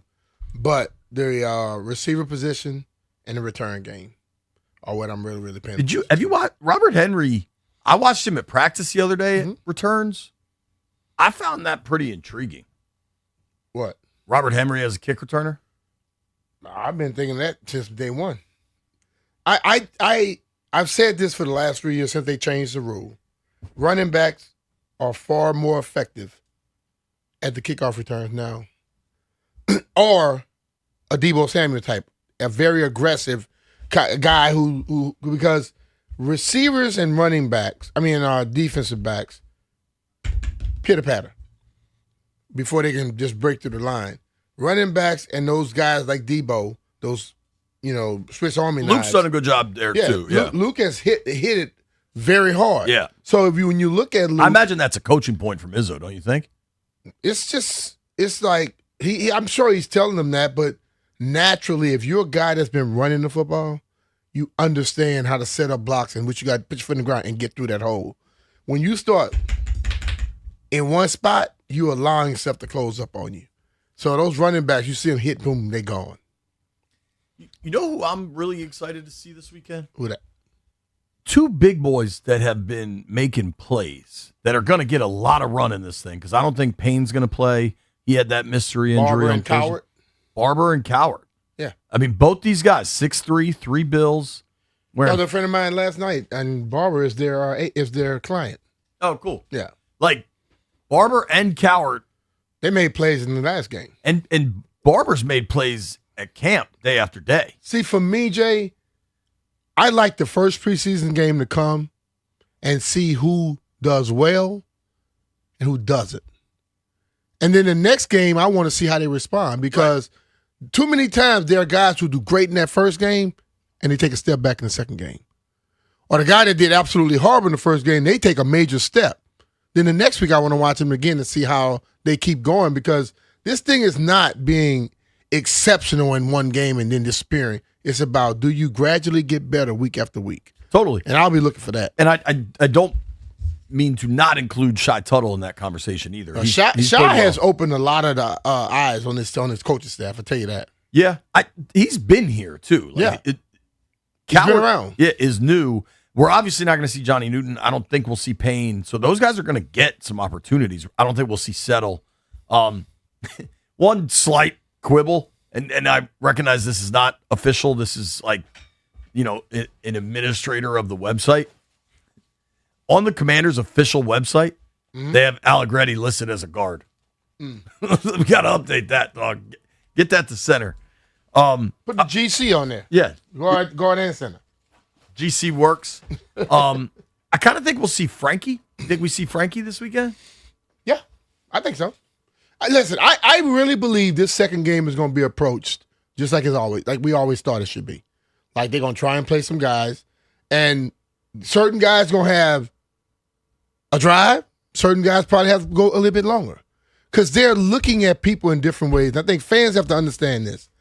The coaches understand and they know who they're going to have already and who they can count on. But there are other guys they're looking to see if that person can get to that point. You know what I mean? Yeah. So everybody is not going to be treated the same way. And I think that's one thing you need to keep in your mind. All players are not created equal, and all time is not going to be given out equally. Well, we've liked the guys in the 40s, right? Chason, Jean-Baptiste, and Joseph. Mm-hmm. We're probably not going to see Chason. He's dealing with a knee. He's been injured, yeah. But 41 and 48, go get it. Go get the roster spot, fellas. I want to see both of them. Do we have any... we're going to talk to Dan Miller coming up at noon, who's the voice of the Lions, and maybe he can give us some insight into what we should expect to see from Dan Campbell's guys. I think Campbell's going to play his guy. Campbell is very much like Andy Reid. And Campbell is more aggressive probably than Andy. Campbell wanted to see his guys get ready to go, and he probably have his timing for him. You go out there and you get off the field. I don't know if you remember this or not, because I don't. Campbell's a Parcells guy, right? That's how he came into the league. That's who he coached for. Do we remember how Parcells handled preseason? I don't. Bruh, when Parcells was handling preseason back in the day, everybody he was just playing. like everybody. Everybody's playing in, so it's different. Like when Parcells was with the Cowboys in the Romo era, I wonder how he handled it then. But yeah, I do think you'll see starters go. I think you'll see starters go for Detroit. I don't know. I mean, Gibbs missed some time in camp, but that was probably contractual, so I don't know what to make of that. The running backs will be really interesting tonight because I had thought J-Mac would have to go to short-term IR, and I thought that was like a way for them to manage the roster spot. But then we saw him the other day. I don't know if you noticed him. He was working out on the side field. So if he's on the side field, probably won't play. Oh, he's not playing. But I'm saying I no longer feel as certain that he'll have to go on short-term IR. Yeah. But maybe they'll use it just as a stash, right? Whatever they're doing with River Craycraft, it sure appears to be that. Yeah. But the two rookie running backs tonight will have a big opportunity. And I wouldn't be surprised if we see them deployed in like a similar fashion as Reynolds should be able to help in the running back room. I would think Reynolds gets. Because he got a lot of work the other day in practice. I would think he gets carries tonight. Yes, he was yes. signed 4 days ago. But see, that's when I saw him. He got signed the day before, and he was on practice. He was running with the ones, and he was running every damn play. That is what I mean by football is not that as difficult as people try to make it. It's just the terminology you have to learn. Because that dude was out on every damn play. Every play. And when I've watched Antonio Williams, I've been intrigued by him because I watched that dude lining people up, not just the receivers. Tight ends, telling running backs what they need to do. He's a smart kid. That dude knows his offense. And to me, when I see young guys doing stuff like that, it tells me a lot about them. I want to talk about the wide receiver position. We are going to have Ike Reese join us at 11:30, Dan Miller at noon. We're also giving away Dave Matthews tickets today. Stallion wants to do a straight giveaway. I enjoyed the trivia the other day. So I think we do some NFL trivia to give away the Dave Matthews tickets. Nobody go anywhere. It's B. Mitch and Finley.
This Sports Update is brought to you by Orsman Chantilly Toyota. As they like to say, let's ride together.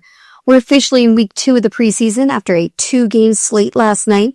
Former number 1 overall pick Fernando Mendoza made his first preseason start last night, following up a strong opening debut last week with the Cardinals. But this week was a less than stellar start with the Texans.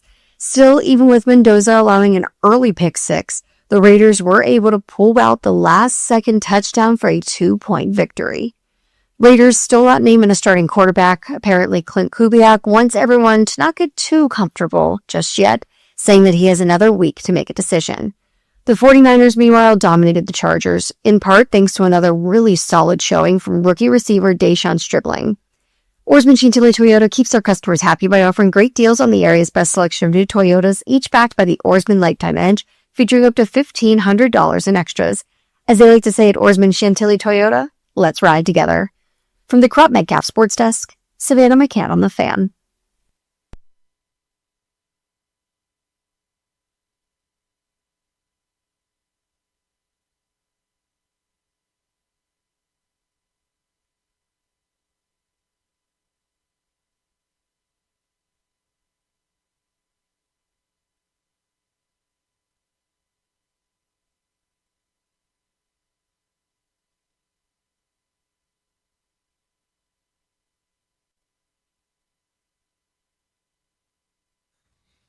B. Mitch and Finley, 1067 The Fan. That's right. Time to start responsibly enjoying a Scotty's Vodka Red Bull Friday, 11 a.m. on Friday. Enjoy responsibly, folks. Yeah. Make sure you do that. I think there is a good conversation to be had with the receiver room tonight. I think we're going to see Terry and Diggs a little bit tonight, or tomorrow, rather.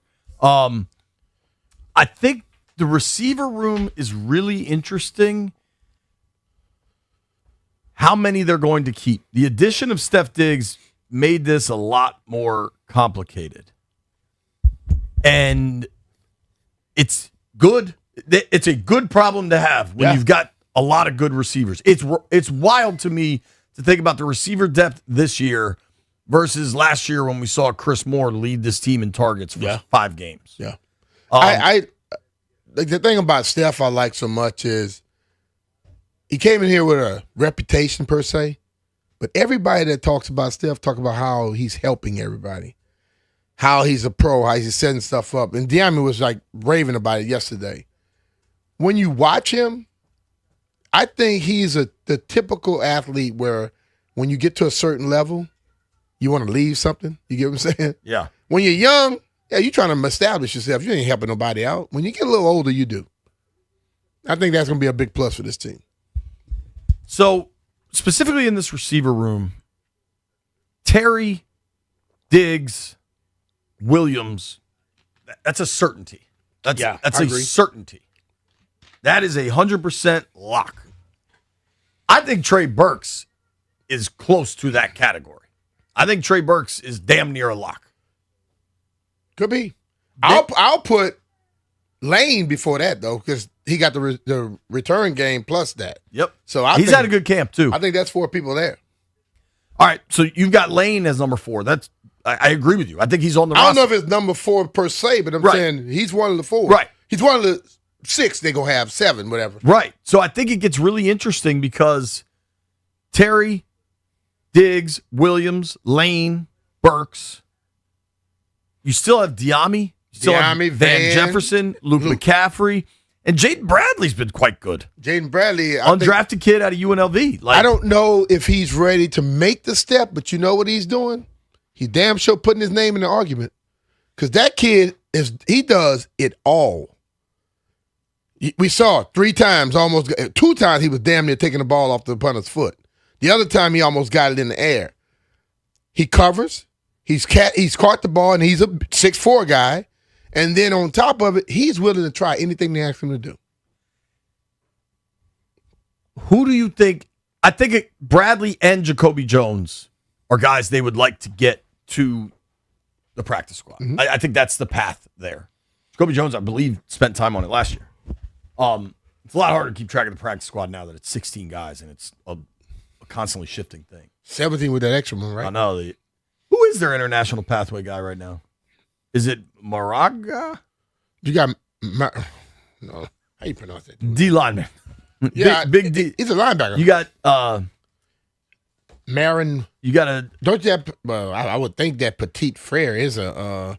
It's an international name. We're gonna research that rather than just guess. But if you look at some of the receiver rooms, Magurayanga around the NFL, TJ, like we saw the Dolphins last week, and that receiving depth chart, like the kid Caleb Douglas, the rookie, I thought was pretty good. Jalen Tolbert, Chris Bell, Tutu Atwell. You get to the bottom of that list, Jalen Reagor. I think wasn't Reagor kind of a top pick? Yeah, I think the Eagles drafted him. I think he was a first rounder. One thing I absolutely think, and sometimes we talk ourselves into this and it doesn't happen. And I'm not suggesting it will, because I do think, unfortunately, as we've seen, injuries tend to play a factor before you get to roster cuts, right? But if they decide they can only keep 6 guys, and one of De'Ami Brown or Van Jefferson, they release in hopes of getting back. Now, the free agent market would suggest that's about where those guys are, because neither had much of a market. They both kind of signed vet minimum deals. A team like the Dolphins, I think, and there's other teams similar lack of receiver depth, I don't think you're getting either of those guys back to your practice squad. Yep. I'm not sure either of them as veteran guys would really be into that idea anyway. Yeah.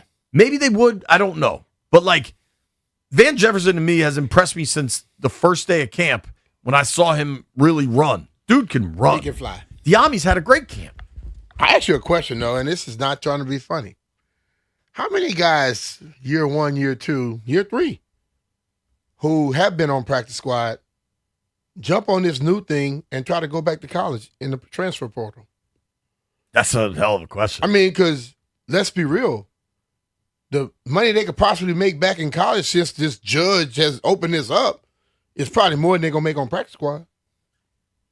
Like, what if a dude like, I'm going to pull up Jaden Bradley's stats. He played at UNLV. Yeah, I'm trying to see if I got eligibility, dog. I mean, that is a crazy thought, but it's a real one now. I mean, hell, if I got like 1 year left, I might be able to get a little something. Jack. Does eligibility expire anymore? It has to, man. Listen, if it doesn't, it used to.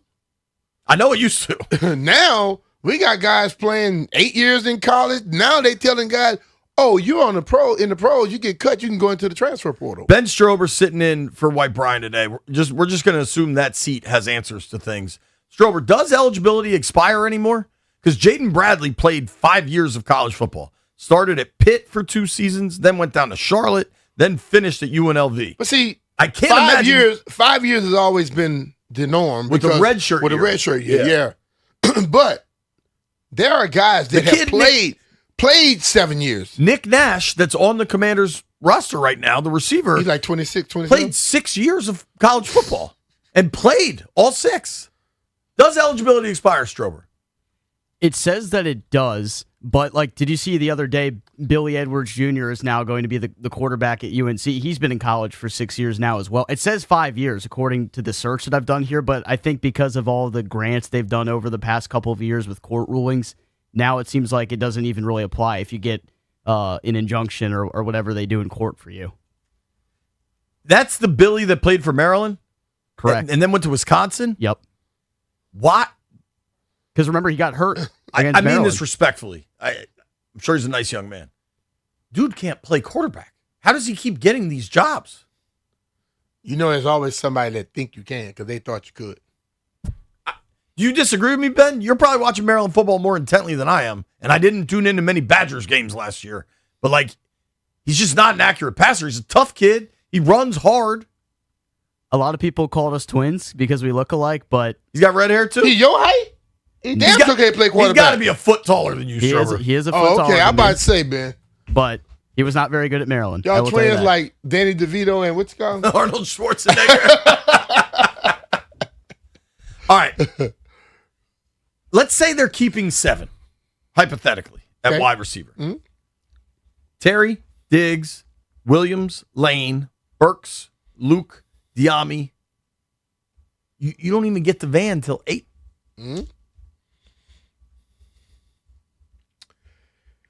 I don't know, bro. You know what I say? This is the time of the year where I'm glad I'm not making those decisions. we can debate it all day, but you know what? Yeah, I don't have to be held to it. So, right, like it's not our decision, but if you don't have an injury there, that's a hell of a decision to make. But thinking about all that stuff now, it makes me think you have 2 quarterbacks for sure. Yeah. One gonna be on the other that's gonna be trying to put on practice squad, but you won't have 3 on the active. Yeah. So you got Jaden and Marcus on the active. Here's a real question. There's a lot to like with Cadillac. Big arm, moves around the pocket a little bit. He's got just this likability. It's hard to describe. When you talk to him, it's like he's so excited for the moment that it's like it's not quite charismatic, but it's like he's thankful. Dude, he's grateful and has this excitement, and it rubs it like makes you feel that way too a little bit. Yeah. You know what I mean? But I love the way he handles the pocket. That's what I like about him. We'll see tomorrow. I mean, do you think Hartman could end up not on the practice squad? And I don't mean the active. Do you think the Hartman experience ends? It's possible.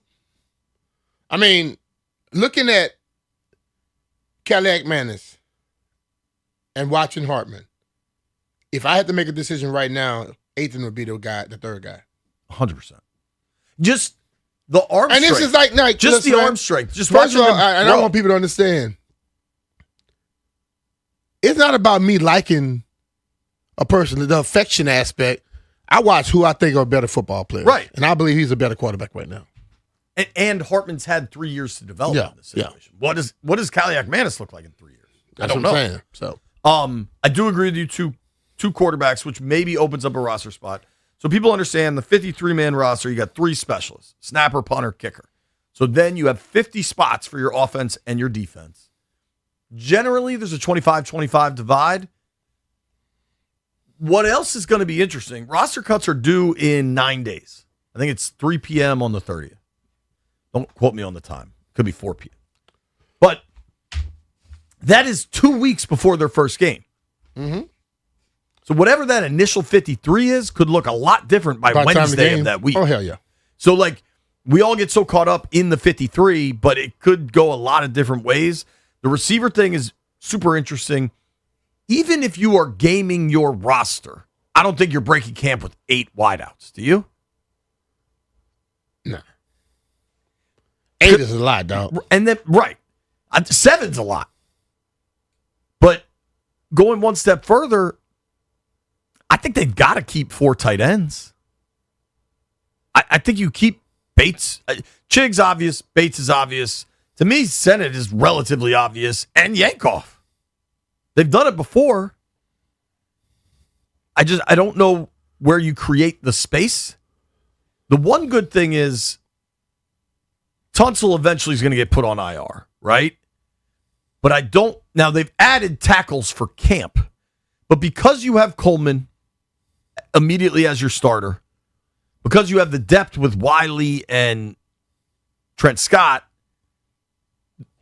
you don't have to add a tackle. So eventually that IR spot becomes a roster spot that you're able to add. Now, maybe that gets gobbled up by an actual veteran backup center. We'll see. But, like, it's going to be really interesting. So if you go 2 quarterbacks, which I think is probably what's going to happen, could you break camp? And I'm not saying could you ever break camp with 2 running backs? It's got to be 3, right? If not 4. Yeah. You've already put Ford to IR. I feel like we'll see what happens with McNichols, but I wouldn't be shocked if he goes to IR. Bill, I think, has had a fantastic training camp and is, like, clearly the starting running back. Mm-hmm. And then I think Rachaad White's going to have a real role. Yeah. I don't think you're cutting Fat Man. I think you really like the short yardage stuff. Henry's showing some stuff, though, man. Yeah, I can see 4 of them. See, this is the thing. Both Henry and Fat Man can play specials. The more they improve on the offense, begins to make some other people expendable. And I know we like certain guys and they've been around, but when a young guy come around, he's a little cheaper. Yep. That's the reality. Yeah. I do wonder if they could go 26, 24 and keep 26 on offense and create more roster spots. Like your DBs, I think we're starting. I think it's possible. I think we got to have at least leave the door open that Trey Amos has to go on IR. I don't know, but like we haven't seen much of anything there. I think Rasul Douglas, Amik Robertson, Mikey Samerstill, all certainties. Yeah. I think Antonio Hamilton's been pretty darn good. Hamilton makes a very, very strong argument to be around. I think Moreau's been pretty good, and he knows the defense. Yeah. Like he played for Durante for 2 years in Minnesota. The safeties, they have a lot of them. They play a lot of them. Like normally your defensive back breakdown on an NFL roster would be 10 DBs, 6 corners, 4 safeties. I could absolutely see that being 5 and 5. Mm-hmm. You agree with that? Yep. Like they love Percy. The way Percy plays special teams. Yep. Percy, Cross, Will Harris, Quan Martin, Revo. And that you had name Owens. I haven't named Owens. Listen, man. It's gonna be some stuff happening this year. And the reality is, the unfortunate reality is, there's 2 more preseason games. There's another joint practice. Like, there's a lot of runway left before they get to these roster cuts. That said, injuries are probably going to play a role in some of these roster-making decisions between now and 9 days from now. Yeah, totally. Somebody was asking me this, and Stallion wrote it down here. In each of the last 2 training camps, Adam Peters has made a trade. Traded away Jahan Dotson, traded away Brian Robinson last year. You think there's a trade coming? I don't know. That's something I haven't even thought about. I think with Dotson, specifically 2 years ago, we kind of saw that something didn't seem to fit right. You know what I mean? Yeah. And that you could kind of, not to say I saw him getting traded away, but like you saw that It was something going on with that. Yeah. And it was very obvious. Yeah. From body language to like lack of using them. Yeah. But I don't see anything like that happening with anybody right now that I would think would have any value. I agree. Yeah. I totally agree. Like I remember with Brian Robinson, you started to hear potential trade stuff, and then they didn't play him. I don't even think he traveled to whatever that middle preseason game was last season, and then you're like, all right, well, this is over. So like something's happening here. You know what I mean? Like I don't feel any of those situations. Doesn't mean they can't emerge.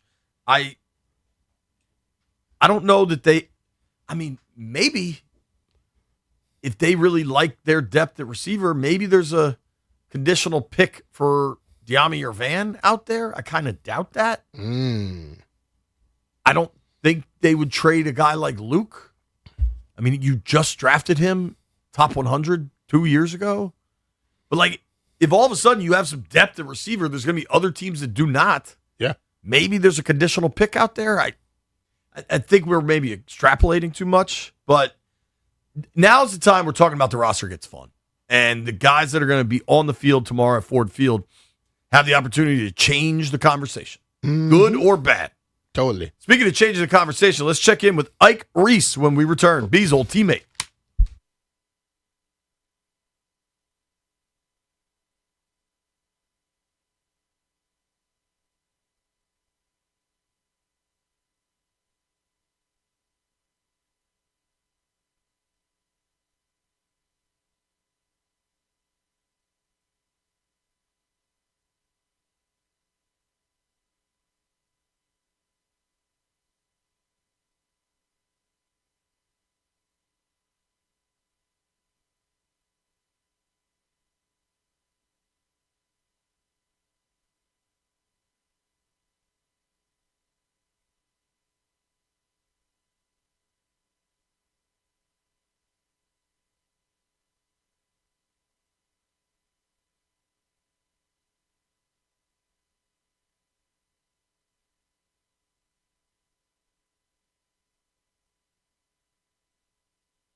For Washington's second preseason game at Detroit, head coach Dan Quinn plans to see his starters. Well, most of them.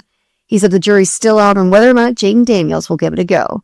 Daniels will almost certainly sit out Washington's final preseason game next week against Baltimore, but he's played just 2 games since October. Of course, Washington doesn't want to see him get hurt, but he's also in a new system and playing with a new set of pass catchers.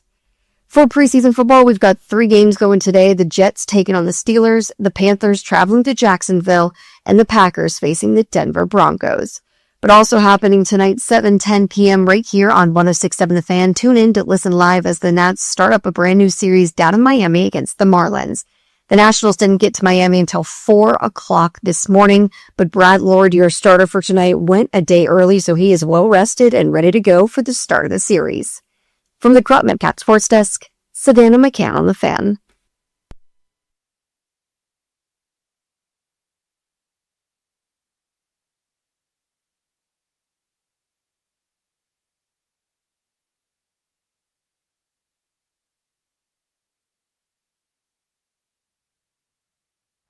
B. Mitch and Finley, 106.7 The Fan. We're fired up to jump on the Rude Guest Hotline and welcome in our friend Ike Reese from WIP in Philadelphia. B's former team. What's up, Ike? How you doing, man? JP, B. Mitch, what's up, fellas? What's I'm up, doing brother? Good, man. It's Friday. I'm doing good, big bro. What's going on? Chilling, man. What's going on up there in Eagle Land, man? The receivers getting healthy? Well, yeah, slowly but surely. Yeah, slowly but surely. I still don't know if Devontae practiced fully yet. He certainly is not going to play tomorrow, but he's been trending in the right direction. I'd be surprised if he's not ready to be back on the field full go next week. But the young fella, Makai, now, I thought I saw him doing individuals yesterday. I think I saw him doing some videos, some individuals. So I guess he's heading in the right direction as well. We need to see him out on the field. No questions about Smitty, but obviously when you're a rookie wide receiver, the more time you miss, the longer it's going to take you to get acclimated to this level of play, offensive scheme-wise, what the defense is trying to do to you. So the quicker they can get Makai back out there, that'll be great. And I think that's really where you got to sort of start. It's hard to really evaluate the overall position when your top receiver has been banged up for 2 weeks dealing with a hamstring. And then the first round rookie you drafted, who you expect to contribute, has not been on the field at all. I mean, really through the spring or anything. He's been dealing with a hamstring issue seemingly since they drafted him. So, but the other guy, I'll tell you, Tay Wicks has certainly flashed at times. He has certainly looked good at times, but then there's also been times where, you know, the things that ailed him out in Green Bay, which is inconsistency, drops at times, they show up as well. But I feel good about the passing game. I guess, fellas, it all depends on your expectation of the passing game and what they expect to do. In my opinion, this is going to be a run. This should be a run-first offense. Lean on that offensive line. Lean on Saquon Barkley. You got to take care of Wicks, man. It's a Louisiana boy now. Oh, okay. He got a little Plaquemine roots, man. Oh, does he? Yeah. Okay. Talking with our friend. Can he cook that crawfish like you? I don't know, man. I don't know if he can do all that, but he got a little Plaquemine in him.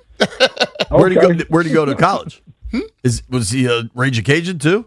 No, he ain't go to Rage Cajuns. Okay. No. He was one of the kids who got shot at UVA. Oh my gosh, that's right. Yes. That's a terrible my goodness. story. Yeah. Wow. Talking with Ike Reese here. You can listen to him on the afternoons, WIP in Philadelphia. Ike played with B on the Eagles. Ike, I am curious, man. I played with Ike. He was there when I got there. Fair. He's a little older than me. B got to play with Ike. I wasn't gonna let that one go. Now, first of all, when you playing with and let me say this clearly, should be Hall of Famer and Brian Mitchell. He certainly was not playing with me. I was honored and privileged to be able to block for Brian Mitchell. Are you kidding me? Yeah, well, you did some blocking. You guy. You definitely did that. We got it done. We got that done, brother. Yes, sir. Hey, listen, and I can't wait till you get in Canton, bro, because I'll be there. That's going to be a hell of a party, Ike. It's going to be a hell of a party. Bone crushers for everybody. Yes, sir. Bone crushers. Wow. Like the biggest question. I just had a flashback. Oh my goodness. What was the night you and Deuce ran the club? Monday nights? That was Monday nights. Oh, Yes. Oh my goodness. Yes. I can't Okay, let's get back to football, JP. Let's get back to football, man. Let's get back to football. Let's get back to football. By far, now, like, I pay attention to Eagles media, and by far the biggest question marks through training camp seem to be about Jalen Hurts' passing. Is that overblown, or are there concerns there? Because, I mean, I saw a stat line. Granted, it's a practice, but I know he did not perform well against the Patriots and was throwing a bunch of picks. Yeah, I'll say this. It is certainly something that's on the radar. And I'll say for me personally, I'm not overly concerned about it, but I know it is a topic and it's something, a focal point that that we here in Philadelphia have certainly honed in on. Let's be honest, the passing game the last 2 years have not been up to par. It's almost declined. Each year it's regressed. I'm not saying that's solely because of Jalen.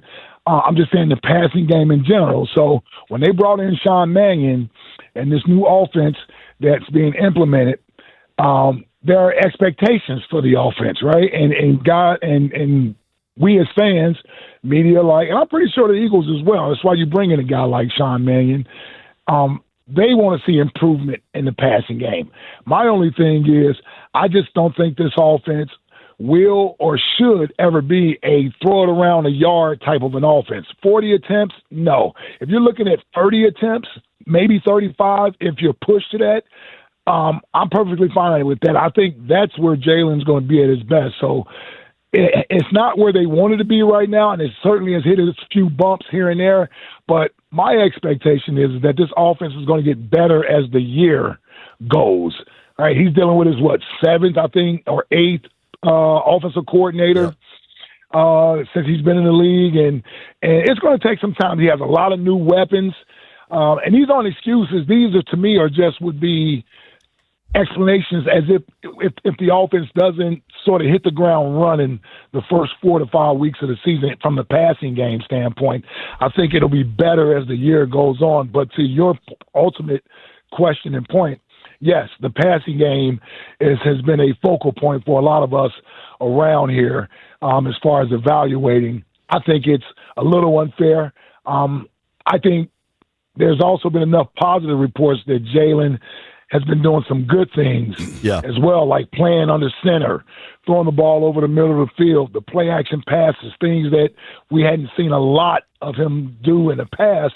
He has been doing those things in training camp. So I think once you get Smitty back on the field, he's his number one wide receiver. That's a security blanket. I think everything else falls into place after that. But this is going to be a run first offense that lives off the play action pass and taking shots when they need to. And Saquon, is he ready to get back to what he was 2 years ago? Because he was outstanding. That's a high bar to get back to, B, and I'm sure, listen, you know that better than anybody. And once you jump backwards over somebody, people expect it all the time, man. No, I totally agree. Listen, he set the bar. Now, listen, he set the bar, and last year it didn't meet that standard. And again, I'll start with those big guys up front. You know this. A running back can only be as good as his offensive line is. Totally. Sure. And the reason why Saquon was so good 2 years ago is that I think there was a stat out there, he didn't get touched until he was like 3 yards past the line of scrimmage a majority of the time 2 years ago. That's how great that offensive line was playing. Whereas last year, man, he might have been the worst running back in the league as far as when contact is made. So he was either getting hit at the line of scrimmage or back in the backfield before he could get going. And to me, that has more to do with the O-line than it does the actual running back. So I think if the O-line get back to playing to the level and standards that they've been playing at for years, I think Saquon is going to be fine. And I'll tell you, Tank Bigsby has been a great complimentary back to Saquon. So I like that 1-2 punch there.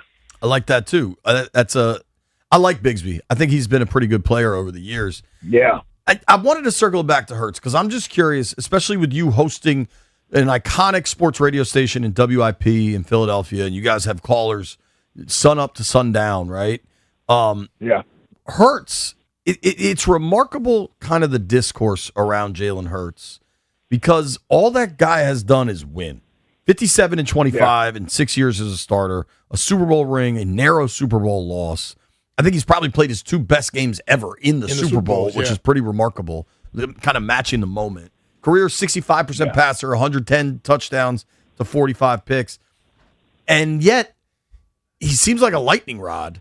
Obviously, whatever was him and A.J. Brown was him and A.J. Brown. I don't know. But, I saw the Eagles social media team posted a video of him throwing an interception, and people went crazy about that. What are callers like about Hurts? What is the fan How would base? you like to have that as a show topic for a whole day? Oh my gosh, that's the easiest you show know you what? ever did. I guarantee you, if the team put out a PR team put out a picture of me throwing an interception, they couldn't talk to me no more. Hey, can I get a little quote from you? Get the hell out of my face. Well, we had a couple easy shows with the Jaden LSU stuff. I'll tell you that, but it was not. It was not the social media team putting out a video of the quarterback throwing an interception. Yeah.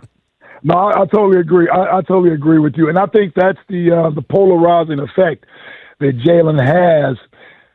Not only in Philadelphia, I know we are rabid here in Philadelphia when it comes to the Philadelphia Eagles. We react to just about everything, but even nationally, if you look at the ESPNs and the national shows and the talking heads, they don't know which side of the fence to be on when it comes to Jalen Hurts. Whether he has the resume of an elite quarterback and a guy that should be considered top 10 at worst in the league, but he never makes it in those rankings when these executives put out these anonymous rankings before the season. He's somewhere at 15, 17, somewhere around there.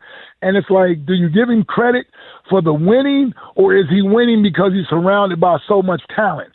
And here's what I find ironic about that statement, because I think that's a lot of what Jalen is sort of put in that box. Are they winning because of him, or is he the winner that he is because of the amount of talent they put around him? Well, no one ever says that about Matthew Stafford. Right. And Matthew Stafford was the number 1 overall pick, was in Detroit with arguably a top 5 wide receiver all time in Calvin Johnson, and they couldn't do anything. He gets traded to the Rams with Sean McVay. You got Puka Nacua. You got Cooper Kupp. You got Devontae Adams. You got all types of guys. Aaron Donald, Myles Garrett. Nobody ever says anything about Matthew Stafford winning with the talent that he has around him.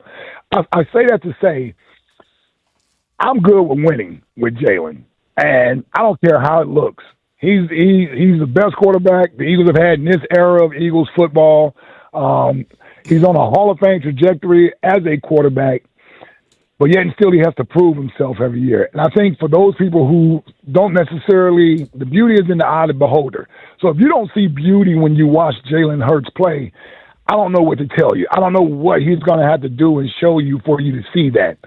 I see the beauty in the winning, and I'm good with that if I'm an Eagles fan. As a former Eagle, I'm good with that. The guy seemingly, when the big games are there, he shows up in them. He's a face of the franchise. He doesn't do anything to embarrass your franchise, embarrass you as a fan. I don't know what else you can ask from the guy. But that's just me. That's just me. I know there are things he can do better. He's not perfect, and I get it. There are some guys that look prettier throwing the football and put up more yards and that sort of thing, and I get that. We're always enamored with what we don't have. But the grass ain't always greener. And I like the color of this grass with Jalen Hurts as the franchise quarterback. A lot of guys passing for over 4,000 yards and losing. Yeah, exactly. Listen, and JP know how I am. I am sick and tired of all this number stuff. What really matters is wins and losses. About the stats, right? You know what I mean? Stats, Everybody want to throw the numbers out there when it looks good for someone, but the number that counts is how many wins you got, how many losses you got. Yes, sir. Yeah. Hey, Ike, you can tell your listeners this afternoon on WIP, if you want to give Ike a follow, it's at Ike58Reese. You can let them know that I think Washington's going to come up there and sneak one week 1. I think the Commander's going to hit the ground Tell running. him JP Finley said it. I think Philly's still trying to figure out this offense. I thought you were going to wait to the week of the game to do this, but you want to go early. I'm calling my shot now. I think they win on the road in Philly week 1. He just And- you know what he's doing? Like he No, just no, kicked- sometimes- he look, he hey, didn't even something he didn't tells even me- he didn't try to shoot the hornet's nest from 25 feet. He kicked it. So let me ask you this, B. Let me ask you this. Uh-huh. Is this some sort of a way to get me to accept a challenge? No. That's just No. JP, Okay. he been doing that lately. He looked in the camera and just said the No, Wiz gonna start 2-0. Okay. The Wizards are going to start 2-0. No challenge or anything. Like I want the people in Philadelphia to know. I think Washington goes up there and sneaks one early because to your earlier point, I have watched this Eagles team throughout kind of the this current era of dominance get way better and stronger as the year goes on. But I think installing a new offense, not having A.J. Brown, who has absolutely killed Washington over the years, and that receiving core not really getting much time on task together with the quarterback, I don't know. I like the spot. Okay, so I'm gonna leave you guys with this. Don't be the little dog outside of the fence barking. We're on the porch. You want to get on the porch. You're the little dog outside the fence barking, trying to get our attention. I'm not ready to show you attention just yet, JP. That's fair. That's fair. I like Washington. It's a cute team. It's a cute team. Cute. But this is Cute is big so boy. demeaning. See, now This you is big boy land. see you being rude right now.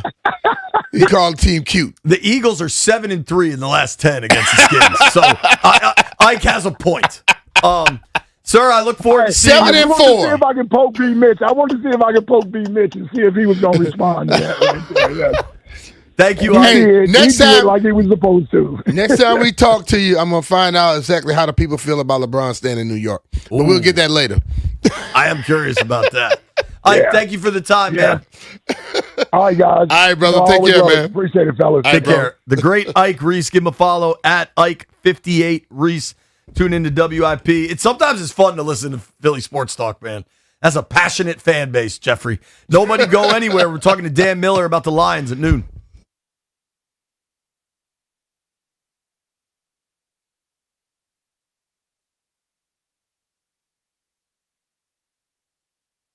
B. Mitch here. August means one thing. It's prime riding season. Make every mile count and ride smart. Watch for distracted drivers, stay hydrated, and always wear your gear. But if the unexpected does happen, make sure to contact the motorcycle lawyers who ride, the Law Tigers. They understand what families go through after an accident, and if something happens, they'll fight for you. They've been protecting riders for decades. When it mattered most, they've got your back. LawTigers.com, the motorcycle lawyers. Calfus and Nachman, Olivia Donahue.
B. Mitch and Finley on a Scotty's Vodka Red Bull Friday. We've been talking training camp all summer, seems like. All of our training camp coverage brought to you by Paul Henry's Window Installation, paulhenryswindows.com, your clear home improvement choice. Yeah. Fun moment yesterday. When? I was trying to think what my story would be for NBC4, and it kind of clicked in my brain. I was like, wait, we're going to Detroit. Last time we went to Detroit, that was fun. Yeah, it was. That was a fun Had a night. hell of a time. So I asked I him. hung out with my man, and he was mad at the end of the game. Yeah, I bet. I'm gonna see him before the game this You were time. talking lots at the end Trash. I was talking before the game, too. Those fans were so loud and aggressive. Mhm. And that building gets super loud. And one of my biggest quarrels is that it's an outdoor, like the press box is open air. So you couldn't speak to the person next to you. Place was absolutely packed. And Washington shut them all up. I caught up with a few of the players to ask them about that night, and it was pretty fun to talk to. I think in order, it's Tressway, then Quan Martin, then De'Ami Brown. All had a pretty electric performance in Detroit for the divisional round. I was just telling Drew Stevens, our new kicker, hands down, my favorite environment of my career. Like, I was in Tampa. We had a lot of Washington fans in Tampa. When we went in Detroit, that was a lot of Detroit fans, and we took it to them. So that was best memory of my career for sure. Can't forget it. Pressure up the middle. Goff has time. Throws. Oh! Picked up! That is picked up by Quan Martin! Can't forget it. What was that game like? What was that crowd like? It was fun, man. It was a loud atmosphere, and it was one you never forget. I just remember we won, man. That's it. That's all I remember. That's it? Yeah, that's it. We won. Not the deep shot? Here's the snap play action. He's got time, steps up, lobs one up, looking for De'Ami Brown. It's caught at the 7-yard line! A perfect throw from Daniels to Brown! I got to refresh it a little bit. It was a couple plays that I made out there, but I give that to Jaden and the team. As a rookie, that was a really good feeling just to, again, just be in that high of a game. It's another trick play. Amon-Ra St. Brown to Jamison Williams, who's going to throw the ball towards Junior Gibbs. Is that picked up? It is by Mikey Sandristel, his second pick of the game. At the end of the day, it was a huge win for the team. It showed the work of what we went through that season. Doing it bang! Doing it bang! Doing it bang, dude! We went to the next one, bro. Best yet to come. How much fun was that, dude? Bruh, I had so much fun there. Nick, that feeling, bro, it made the hair on your arm stand up. It's just, oof. I want to feel like that again. So I remember very soon. Because you went to were you staying at the casino? Because I remember post game, we were all running around doing crazy stuff, but you got to go back. I was like one of the last people to leave the stadium because we did it live all ears that night from the field. Now, that casino thing was another draft? year. The draft or whatever, yeah. So by the time I got home that night, it was like 2:30 in the morning, and I just crashed. But I was lucky enough, thanks to I walked right down the street and was just drinking till the bar closed. I believe it. Jeff was driving. I was good. I wasn't. Not this Jeff. I wasn't staying downtown. I was staying out in Dearborn. So it's a ways out there, though. Yeah. So by the time I got home, I just crashed, and I was very lucky that I got to fly private home. Air Armstrong, shout out, and he pulled out. I mean, it was like 7 a.m. He pulled out a giant bottle of champagne to celebrate that win, and it was that was a pretty fun ride home. That was a pretty fun night. By far, the most electric locker room I'd ever been in. Kevin Durant was there. Like it was just Kevin Durant and Magic Johnson hugging Jaden Daniels was just like an incredible sight to take in. Obviously, tomorrow's not going to have the atmosphere at all, but I don't know. You think they forgot about it? They gonna want them to kick our tail. It's gonna be fun.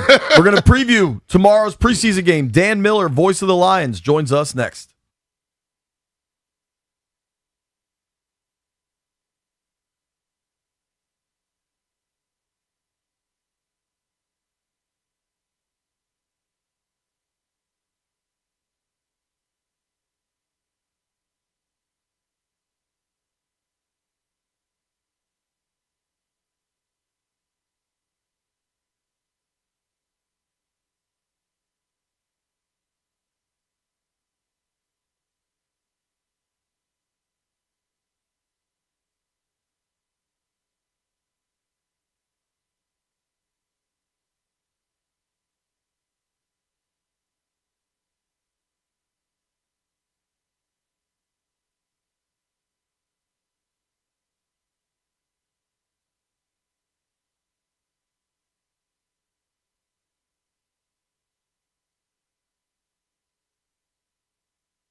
Statistically speaking, Fernando Mendoza wasn't great last night. However, the most worrisome aspect of the game was the fact that he was largely getting pummeled by the Texans' backup defense.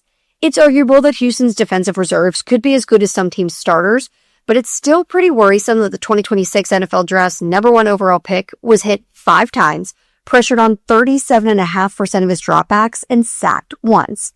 Now, of course, this wasn't the starting Raiders offensive line, but this isn't the kind of treatment that you want to see in the future of your franchise being subjected to. Maybe that's why Clint Kubiak has said that he is not naming a starting QB for Week 1 just yet. He doesn't want anyone getting too comfortable. As for the games that are on tonight, Jags wide receiver Parker Washington, who missed practice this week with an undisclosed injury, is expected to return to practice next week, but he will sit out tonight's preseason game against the Panthers. Also in action this evening, we've got Steelers taking on the Jets and the Packers versus the Broncos. From the Crop Metcalf Sports Desk, Savannah McCann on The Fan.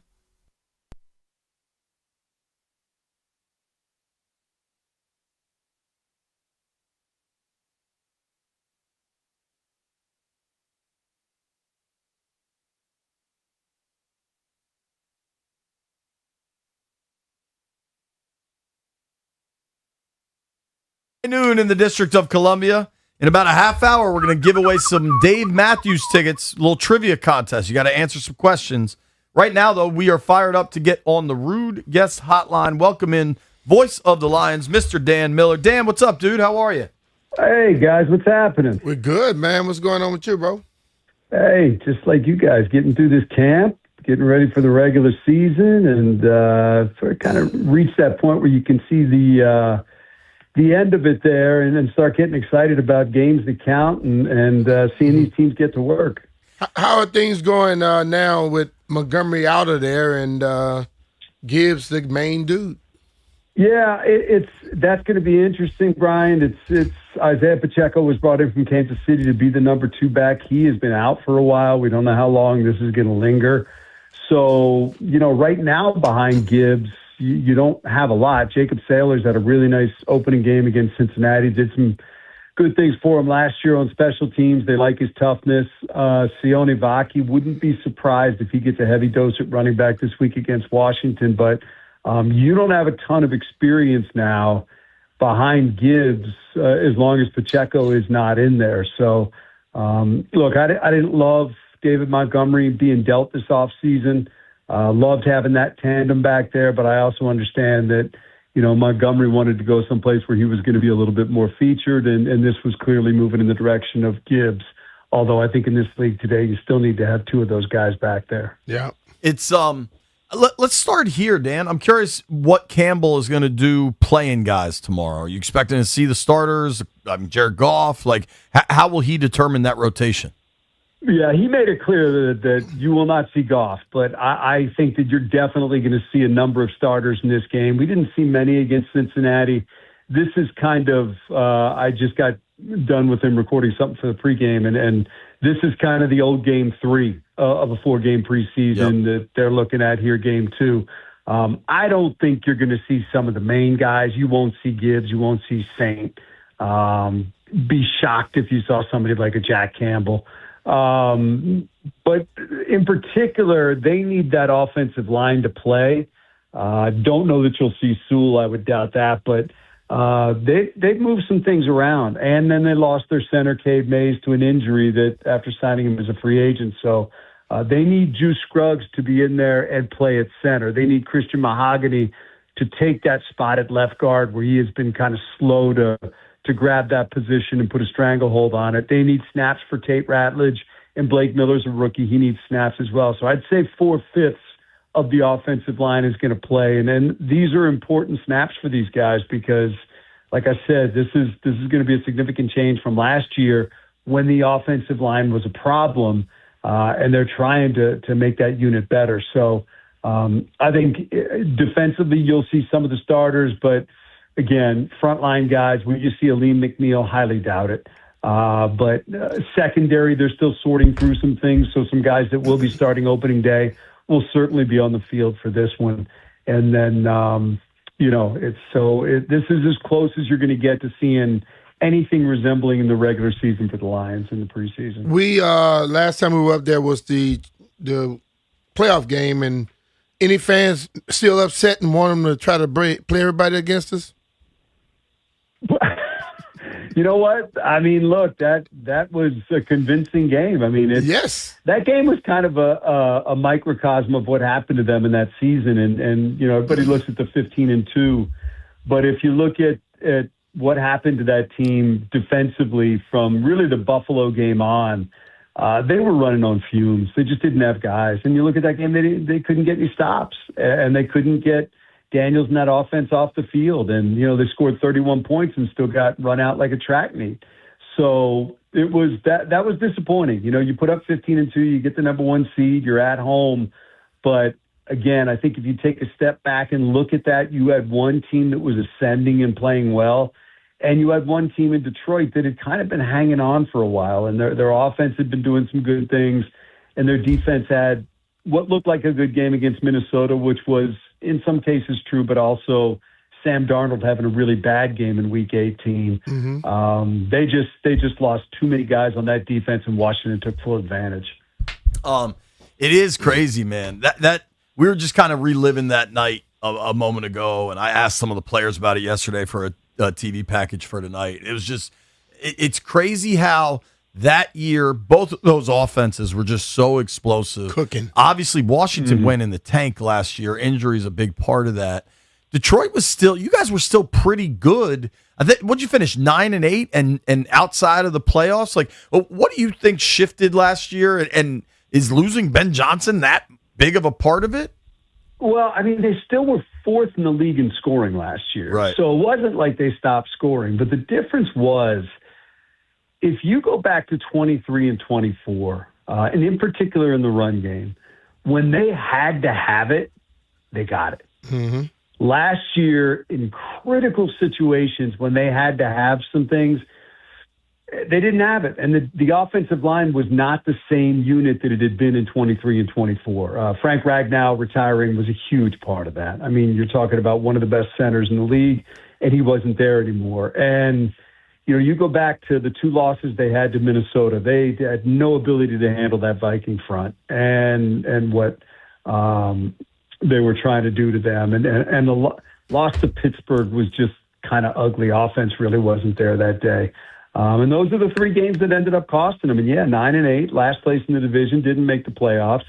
But, again, 4th in the league in scoring, but they'll tell you it wasn't anywhere near good enough. And they knew that offensive line, which, you know, and I think we've talked about this before. You can talk about Goff and Gibbs and J-Mo and Saint and everybody and Hutch. When this team was at its best in 23 and 24, that offensive line was the driving force. That offensive line is what gave them the confidence when they walked on the field that however you wanted to play, if you wanted to grind it out or you wanted to start a track meet, they were going to be able to find a way to win. Mm-hmm. And that just wasn't the same last year. They just didn't have the same group, didn't have the same confidence, didn't have the same ability to do things offensively. So they needed to make some changes this year. They have. Unfortunately, one of the most significant ones, and as I said, in Cade Mays, who was supposed to take over at center, is now hurt and it is going to be out into the regular season. How about the defense? I mean, when they were cooking back those days, too, the defense was also having timely turnovers and things for them, too.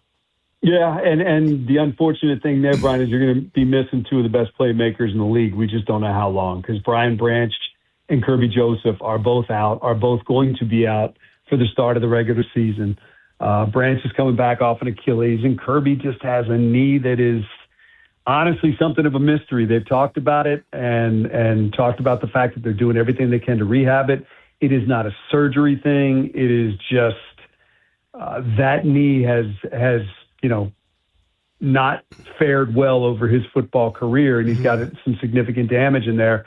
And they're trying to figure out if he can play football again and if he can come back and figure out a way to tolerate the pain. They've tried, all sorts of, go overseas, get some treatment there. They've tried all sorts of exotic things to try to get that thing right. It's still not there. I've seen him run in camp. He looks great running. How that holds up, cutting and playing football and driving and hitting people remains to be seen. But it's disappointing when you have probably the best safety tandem in the league and guys that can make plays on footballs and change games, and neither one of them are going to be in there. So I think they like their front seven and what they've been able to put together. This will be our first look at Derek Moore, their second-round draft pick, who didn't play in the opening preseason game. But with Hutch, with Aleem McNeil, another year removed from an ACL that he had a couple of years ago, I think he just looks much better than he did a year ago. Tyleek Williams, kid from Manassas, actually, lost a significant amount of weight this offseason, just looks better for it. So I think they're excited about what the defense can be. That secondary, though, is a bit of a question as they piece that thing together. I think they feel like they've got some answers. They brought a bunch of veterans in, but seeing it in action is what really is going to be the ultimate test. You all had Amik Robinson last year.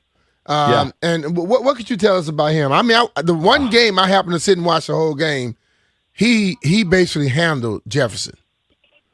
Yeah, and that's a rivalry that goes way back. Those guys have been playing against each other since high school. Love Amik. He is just tough as nails. He's a great teammate. Great interview, great guy to sit down and talk with. He is going to give you everything he's got. I don't look at him necessarily as a shutdown corner. He's going to cover one side of the field for you, but he is somebody that gives you versatility. He can play inside. He can play outside. He's a willing tackler.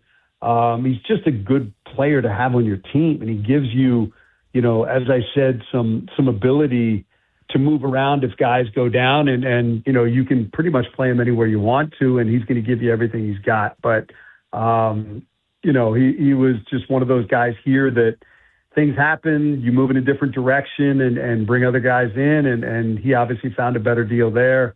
But I would have nothing but good things to say about him as a player, as a teammate, and he's always going to bring toughness, I think, to a team. He's a guy you love having on your roster. Pitbull, dude. Louisiana guy, man. Totally. He's just a great one of the all-time great quotes. Somebody's talking to him about, the fact that he'd been buried or something. He said, "You can't bury what comes from dirt." And I'm like, that's perfect, man. That's a Meek in a nutshell right there. Dan, the NFC North has changed so much. We're talking with our friend Dan Miller from Fox 2 in Detroit, voice of the Lions. And the Bears' ascension last year kind of cost you guys that playoff spot, right? Do you buy what the Bears did last year, or do you think there were some really good breaks along the way? Yeah, I mean, look, I think there's a couple different ways you can look at that. I mean, we had some fun with them. We were able to beat them twice. Yeah. We didn't handle our business elsewhere. But look, Ben's a heck of a coach, and I think that quarterback is going to be better for it. I still need my quarterback to not be completing 58% of his passes. I'm looking for a little bit more. Yep. And I think you can look at that thing two ways. You can say, okay, you had 7 comebacks in the final 2 minutes or whatever it was. You can either say, look, this team's going to find its stride, and those are going to be 2-score games from now on. They're going to be up by 10 or 14. Or you can say that thing's going to revert to its mean, and you're not going to win that many close games like happened in Minnesota a couple of years ago. But I anticipate, look, if you had to ask me right now, I think Minnesota's probably the team that may struggle a little bit this year, but I think it's probably the best division in football. I think any one of these teams could win the division. Any one of these teams could make the playoffs. Minnesota and Detroit, 2 years ago went to, week 18 with 29 wins between them or whatever it was. And Green Bay is going to be good. We know that. And Chicago, look, do they take a little step back? Maybe, but again, I'm really intrigued to see what they do, because I think there's an equal possibility that they take a step forward and everybody's just a year better in that system. And, and Caleb, finds it and really gets on a run, because he can make you scratch your head sometimes, because he can make some throws that your jaw drops. It's like, who else can make that throw? And then he'll just miss some easy ones, and you look for an explanation. But Ben's relentless. I know him as a coach. He's going to just keep driving these guys, and I think this division is just going to be a rock fight all year long. And it's if we have any advantage, you hope it's the last place schedule we earned last year, and maybe those 3 games can help you. But going in that those 6 games you have to play in the division are going to be brutal, and you're going to have to win, probably 12 or 13 to get this division, I would think. It's crazy that, technically the Lions are last place in the NFC North with a winning record of 9-8, and Detroit has the best point differential of the division. And didn't, you know what I mean? Like, you talk about a rock fight bunched up. It was up. a weird year. Yeah. It really was a weird year. It was, we scored a lot of points, and at times you felt like they were rolling. But like I said, just pull up the tape of the Minnesota game when we lost to Brosmer and lost to JJ. But it was that defense, man. We just couldn't handle it and turning the ball over. And then that Pittsburgh game, just, having them come in and win, that's the difference between 10-7 and making the playoffs and not making the playoffs. And again, that was a day where our offense really didn't show up, and it ended up costing them. So it's, man, you guys know this league is hard, man, and it doesn't do you any good to look good most of the time, and then at critical times not be able to finish. The best teams finish. The best teams find a way. Yep. And most of these games are somewhere winnable in the fourth quarter, and the best teams figure out a way to get it done. It's what the Bears did last year, and that's what somebody will do this year to win the division again. It's what Washington did 2 years ago. Yeah. Dan, I think a lot of our audience knows of your DC roots, but maybe not all of them. I got a text from Steve Lieberman, who I'm guessing you know. And, I do. And he said, please ask Dan about Doc and Dan, the show on WTEM when TC was the operations director. Listen, man. You might not want to say everything, huh, Dan? Yeah, there's some stuff you got to say for the book, but I mean, we had so much fun. I mean, I feel like I grew up there. 5 years felt like a long time working there in the best of ways. And when you're working with guys like Doc and Kornheiser and Todd, who's been a friend my whole life, and Andy Poland and Kylie and the coach, and just everybody up and down the line. I mean, it was just we were just getting started and we were figuring things out, and it was just such a cool place to be. And, I'm just happy to say that some of those relationships are ones that I've kept forever, and hosting a show with B. Mitch, in a bar and having fun with him and being able to do that. And, we're blessed for the experiences that we get to have in this business. And believe me, those are close to my heart because it was where I grew up. It was my home, and just was great to go to work with a bunch of people that you really liked. And I have just never ending great memories of it. I love that, man. Yo, I'm trying to go to Grey Ghost tonight. I've heard that's an excellent restaurant. You got any? Do they have a bar? I just want to be able to sit at the bar. Yeah, it's always crowded. It can be tough to get in, so you just got to check.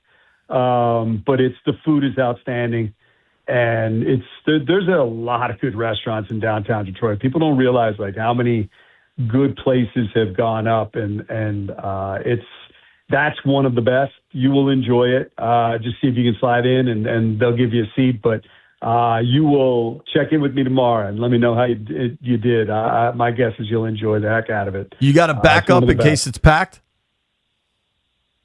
What's the? I'll text you. Okay. There's a Mexican place down there that is terrific as well. Okay. It's slipping my mind right now. That would be my second choice. Okay. Perfect. Looking forward to seeing you tomorrow, man. Thank you for making time for us. All right, Dan. Appreciate you, bro. Anytime. Great talking to you guys always. All right, man. The great Dan Miller. Give him a follow at Dan Miller Fox 2. Really one of just the class acts in sports. And I always look forward to like interacting with Dan when I know I'm going to Detroit or Detroit's coming here, whatever it is. What's the Grey Ghost restaurant you say? Yeah. What kind of restaurant is it? Steaks, burgers. That's right. You don't do nothing but steaks and burgers. For the most part. I have a little turkey avocado every once in a while. I like pizza. Yeah, whatever once in a while. Turkey avocado. I made salmon last night, B. Grilled it fresh. Turkey avocado. You go to a restaurant and buy that? Like a sandwich? You never? No, I don't know. I eat that at home. Go to a restaurant and eat something manly. We're anti-turkey avocado now? Yeah. You on a damn diet or something. You never know what's going to happen on this program. We're giving away Dave Matthews tickets with NFL Trivia next.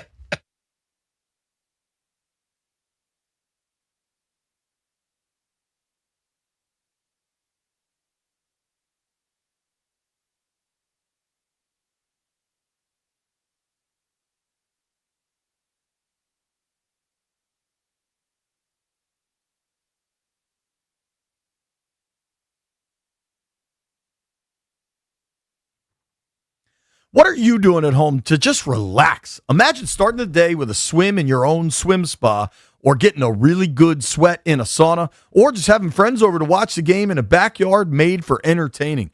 JP Finley here for Offenbachers. Listen, I've been working with Offenbachers for a couple of years, and Paul Henry built out my porch, and Offenbachers gave me all the furniture. My porch is my favorite place in my house. It's where I spend every evening. It's where I watch TV with my kids. It's where I watch ball games by myself.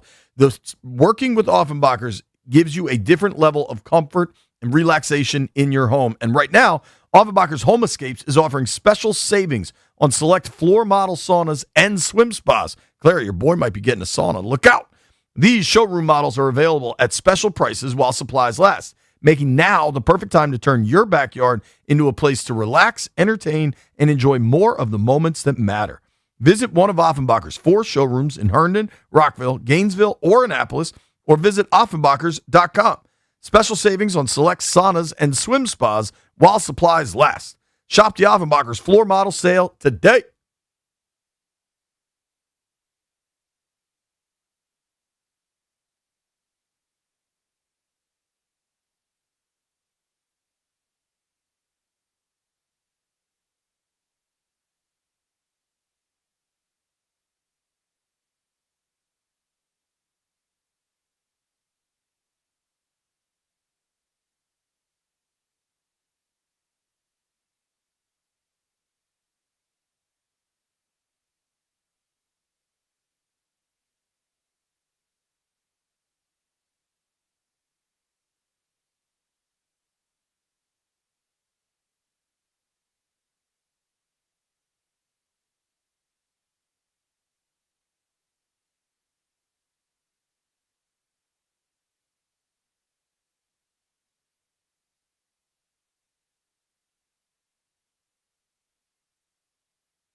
This sports update is brought to you by the Reynolds of Power Home Team, Keller Williams Realty.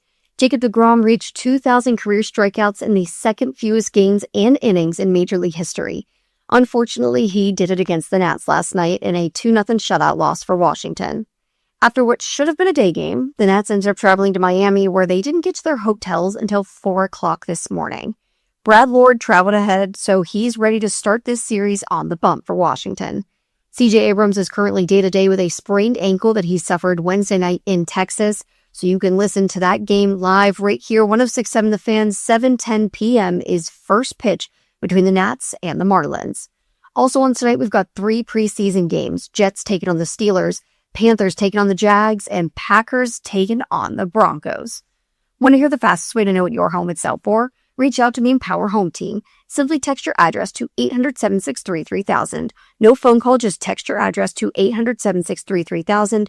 That's 800-763-3000. From the Crop McF Sports Desk, Savannah McCann on The Fan.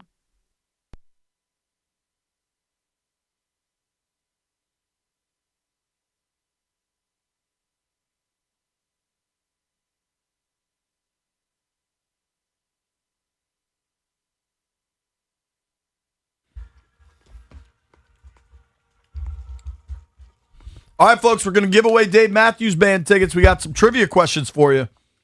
800-636-1067. 800-636-1067.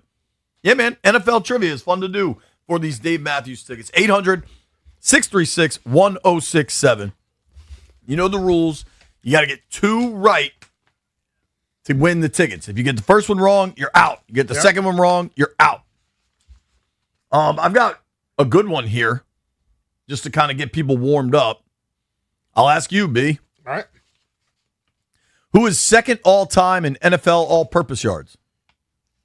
I don't know. I know him. I think I might have known him since 1968. He's a good dude, but he's a little nuts. You say what? He's extremely nuts. He's a good dude, but he's a little crazy. Oh, I don't know who the hell you talking about then. Keith. I don't know that dude. If you don't know, if you don't know, now you know. If you're somehow listening to this show and don't know that answer, Brian Mitchell is number 2 in all-time NFL all-purpose yards. All right, let's hit these phones. Line 1 is live, right? Russ and Burt? All right. Russ is in Burt. Russ, what's up, dude?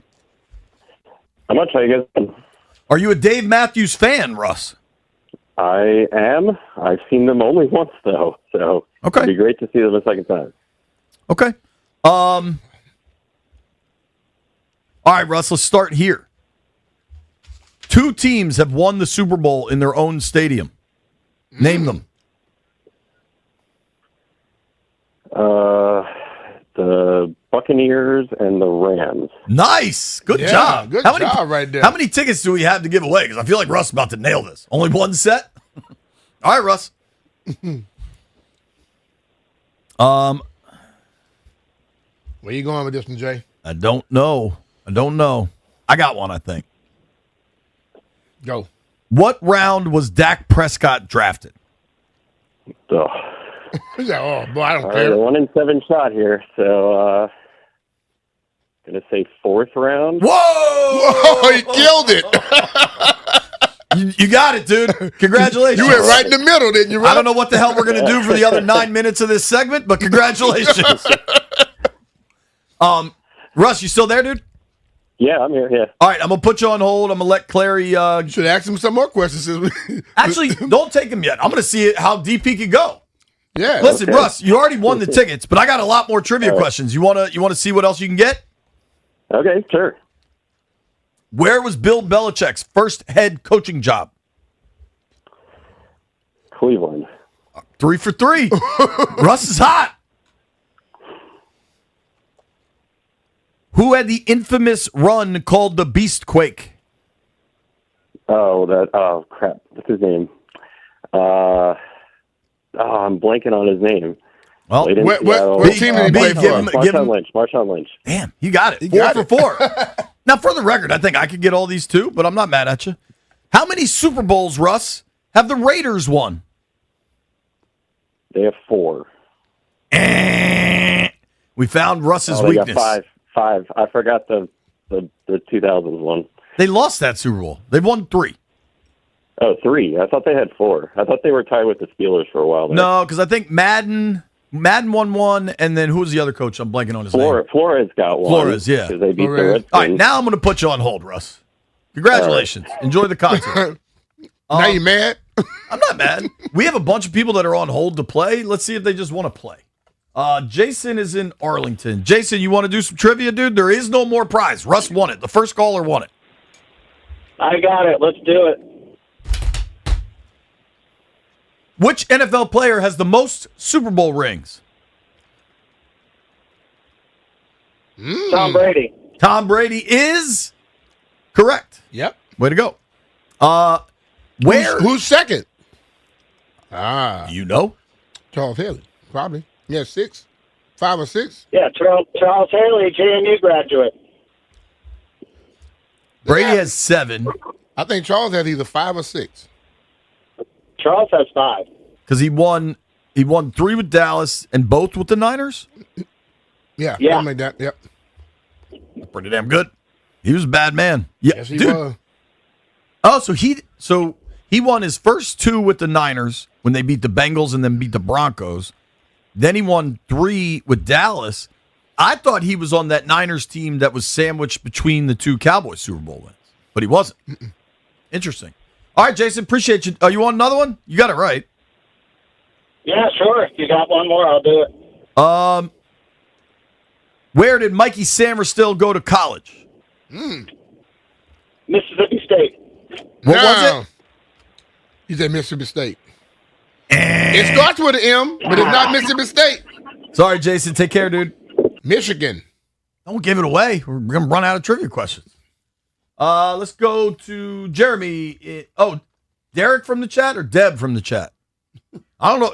We got to start screening Deb's calls a little closer. Let's go to Jeremy in Fairfax. What's up, Jeremy? What's up, guys? How you doing? Big fan of the show. Appreciate you, man. How many NFL teams are in the state of Florida? What we got? We got Jacksonville and Duke. How many you say? I think 1.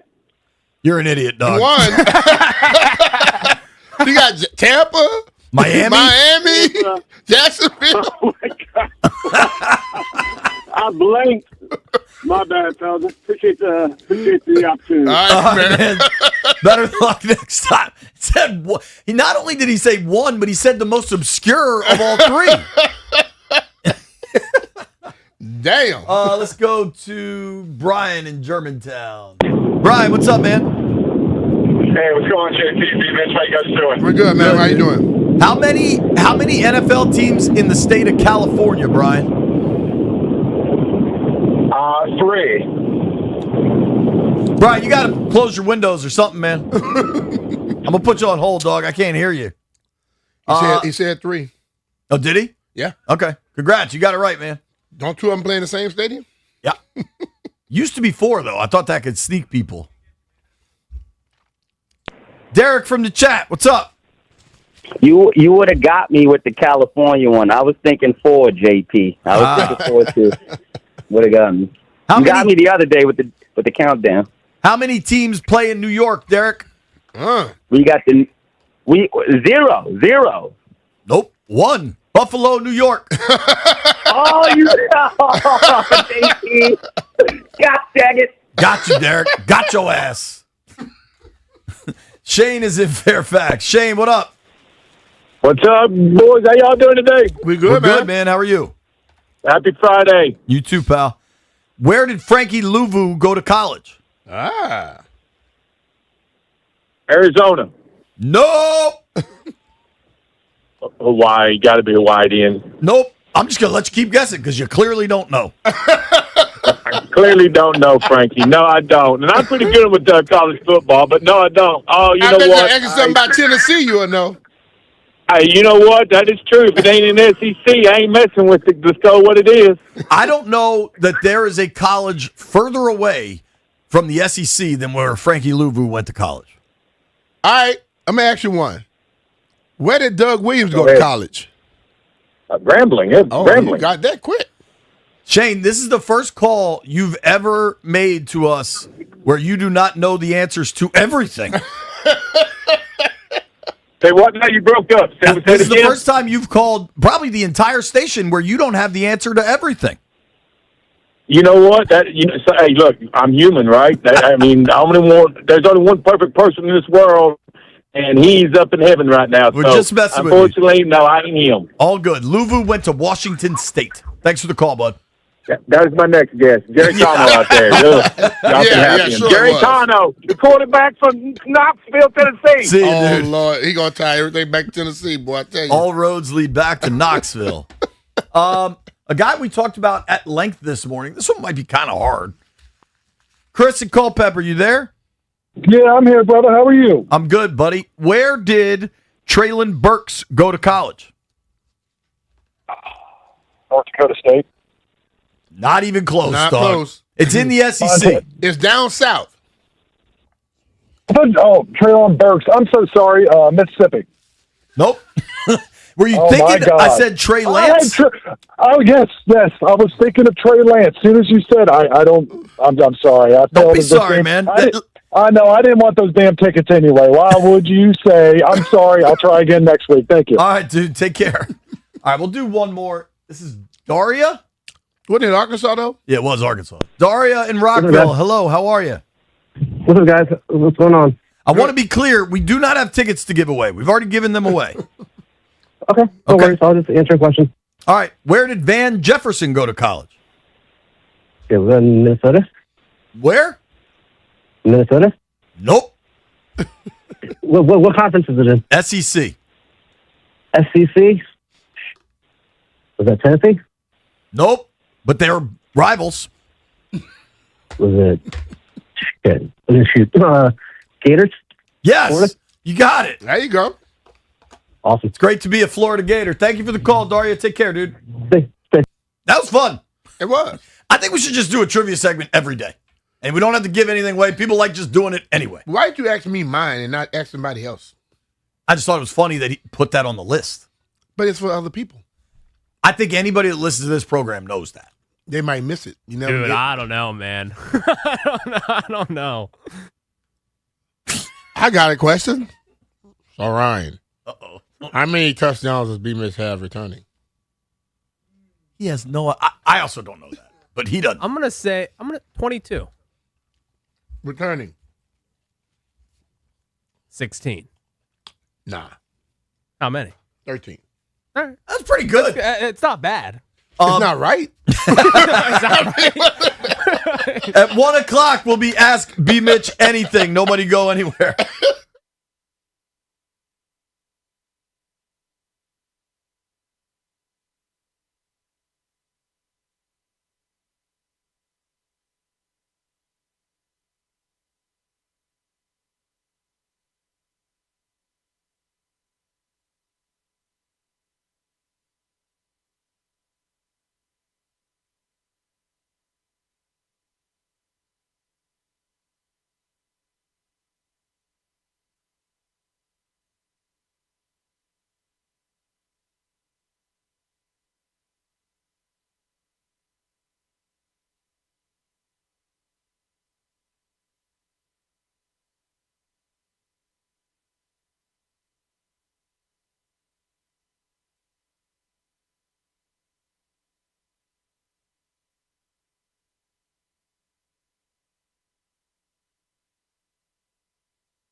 Ba-ba-da-da-da-da.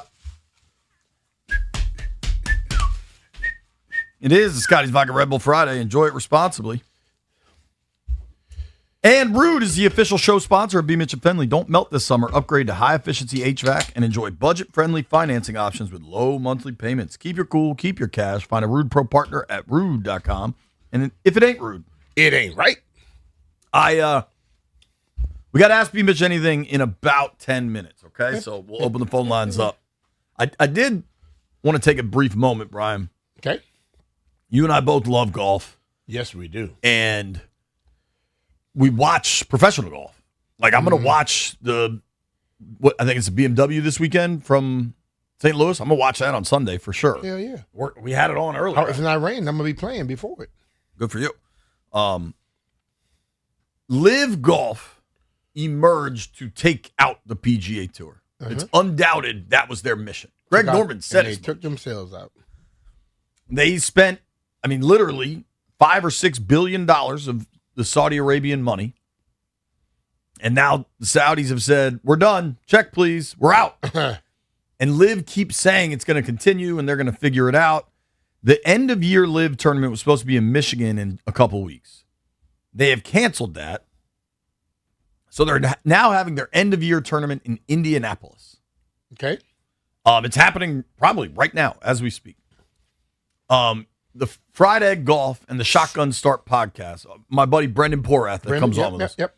I listened to that podcast, and they sent a couple of their reporters to this Live event for the weekend.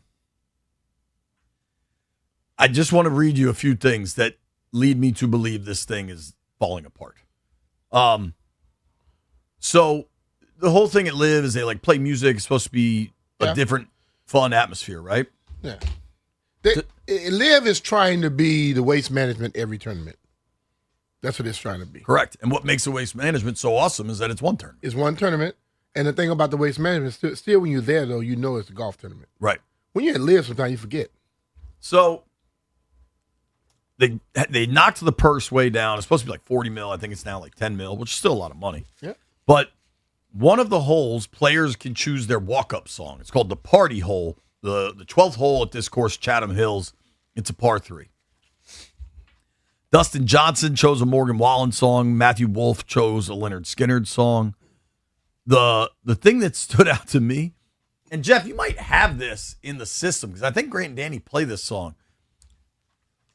Tyrrell Hatton, who's a true world-class player. He's probably a top 20 player in the world. Chose a song, I Want to Break Free by Queen. What are you trying to send a message? Yeah, it sure seems like it.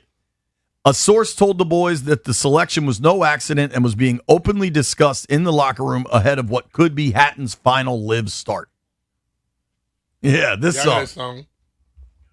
Where it's talking about breaking free from what you're stuck doing. But let's be real, though. When the people backed out from Saudi, it's over. No real companies from this country are going to invest where they're not recouping. You get what I'm saying? Those people can loot and toss money all over the place. But then they can just leave whenever they get ready to. The people here in this country that invest in stuff like that, real businesses, they need to be capitalizing off of it. They don't do it just to do it. If you couldn't make it work with $6 billion from the Saudis, you think you're going to make it work now? But what they did exactly what the USFL did. They came in, threw money around, had no plan. And then all of a sudden, you were gone. The NFL back then was established, had been doing it a while. They were able to withstand you coming in here with these pockets that were crazy, and then your pockets started looking like rabbit ears because you had nothing else to spend. And then all those same people ended up in the NFL. Listen to this. You have played in celebrity pro-am tournaments, right? Yeah. Probably a number of them, if I had to guess. Avenel, Congressional, RTJ, wherever. Mm-hmm. They are very organized affairs. Yes. You play 18 holes, right? Yeah. I'm reading now from Fried Egg Golf. With the league's future in flux and Live Michigan canceled, Some were concerned Live Indianapolis would not even happen. There are some visible signs that things are being strung together on the fly in Indy. Wednesday's Pro-Am was condensed to 9 holes from the originally scheduled 18. Wait, a 9-hole Pro-Am? I've never heard of that in my life. There was a 6-some with 4 AMs and 2 pros, followed directly by a 5-some. 6-some is a little bit too much, right? Yeah. In any aspect of life. Some players who thought they were originally in the Pro-Am were texted the night before and told they weren't? They were no longer part of it. Oh, wow. I mean, they're in trouble, dog. Yeah, it's tough because I'm not trying to like root the downfall of this product. It's not about rooting the downfall. Was so but as soon as they came in, my comment was, be careful because they can leave and just whenever they feel like it. What did they do? Left when they felt like it. How long has this thing been going on? 5 years, maybe. And it's already done with $6 billion. It's just crazy, man. How much money did the people at the top take? A lot, if I had to guess. I don't know. I mean, I think a lot of people got really fat and really happy, and what's going to end up happening is you're going to have a bunch of dudes with nowhere to play next year. Like, I think it'll work out for Rahm and Hatton and Joaquin Neiman. I don't know what Bryson's going to do. Bryson, it's remarkable the quotes that dude could give and lack self-awareness about how this got here. He's like, yeah, I really don't understand why we can't just be part of things. Because you refuse to be a part of things. Like, everyone made decisions, got big bank accounts. That's cool. You're allowed to do whatever you want. But you can't be mad when it goes away and the other people have rules. Yeah. I mean, and the thing about it, the people that just took the money and shut up, they may be able to come back. Totally. Those who took it and did a lot of talking celebrated and tried to act and then tried to knock them, Phil Mickelson, you may never get a chance to come back. I don't know. I mean, Phil is off the grid at this point. It's sad. I mean, one of the generation's best golfers. When we return, it's time to ask B. Mitch anything. 800-636-1067. 800-636-1067.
This sports update is brought to you by COP Defense Properties.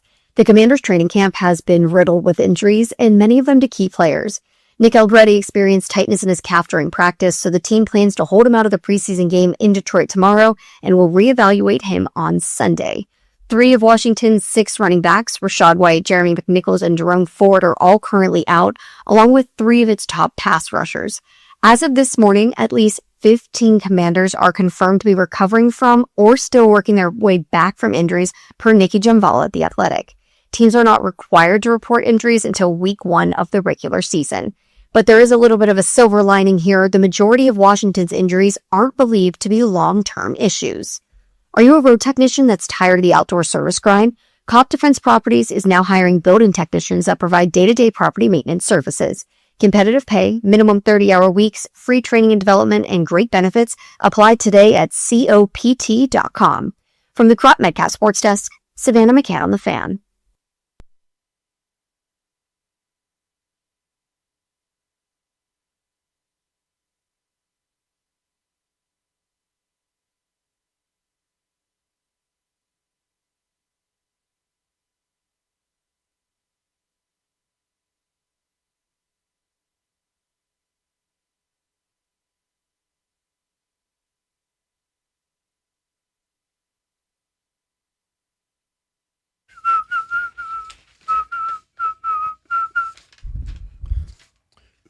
B. Mitch and Finley, 106.7 The Fan. 1 o'clock on a Friday means Ask B. Mitch anything. And we're dressed by Collars & Co., where style meets all-day comfort.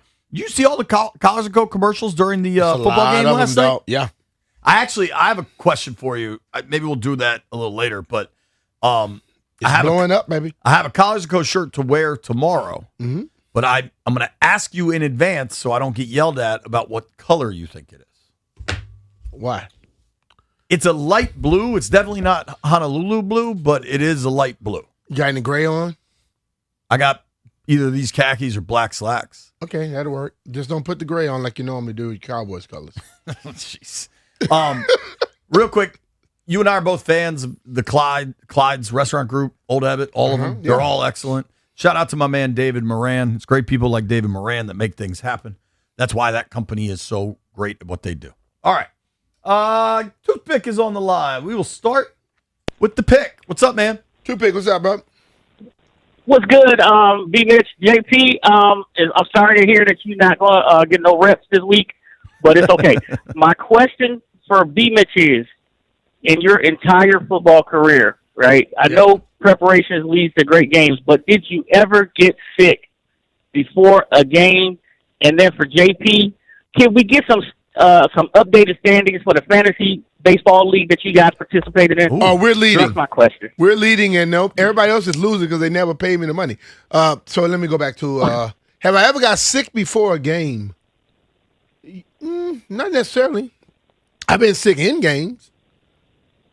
You got sick in a game, but not before a game. I've been sick the whole week and played, but I never got sick and couldn't play.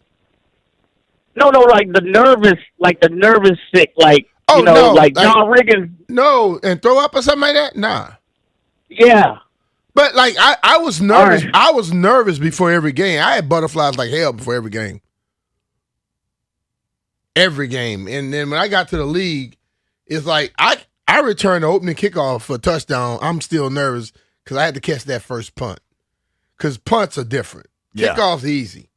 Punts, I got to tell people over and over again, 10 punts come to you from the same person, all 10 different spins.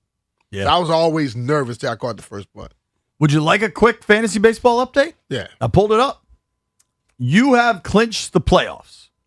First place right now. There's still a couple weeks left of the regular season. You have 101 wins. Guess who is only a half game back of you, though? Who, you? Savannah McCann on the Fan. See, Savannah's cool. She's an actual baseball expert. Yeah. I am in third place. I'm 6 games back of you. I've also clinched a playoff spot. I'd rather know who hadn't clinched. Rooster, to his credit, is in 4th place. Rooster, the only other person that paid me. I'll pay you. 9 games back. White Brian. Where's Jeff? Out of the playoffs. White Brian is in 5th. Where's Jeff? Locked on over here? Locked on nothing? Locked on nothing. Hang up the phone. Put the person on hold. Locked on vomit. So Stallion, who's dealt with a lot of fecal matter this week, is our baseball expert. Out of the playoffs in fantasy baseball, Stallion. I'm already done? Yeah. It shows You four still of us owe me clinched money. the playoffs. No, I paid. No, you didn't. You are 20 games under 500. Hey, the Nats were 19 and 31. In seventh place. They were 19 and 31. They made the playoffs. You're out of the playoffs. So you can't make nothing. I just don't believe it. I think that's what the website says. Jeffrey, who at least was honest, was like, I don't know anything. In second to last place. Does that sound right? About right, Jeff? Sound about right. Yeah. Cool with me. Guess who's dead last? And that's what I'm happy about. Beasley. The baseballest nut of all. Mike Beasley, dead last in Fantasy Baseball League. Damn, Bees. Come on, Bees. Come on, you got to do better than that, Bees. Oh, I'm fired up for this call. Wayne is in Bowie. What's What up, up, Wayne?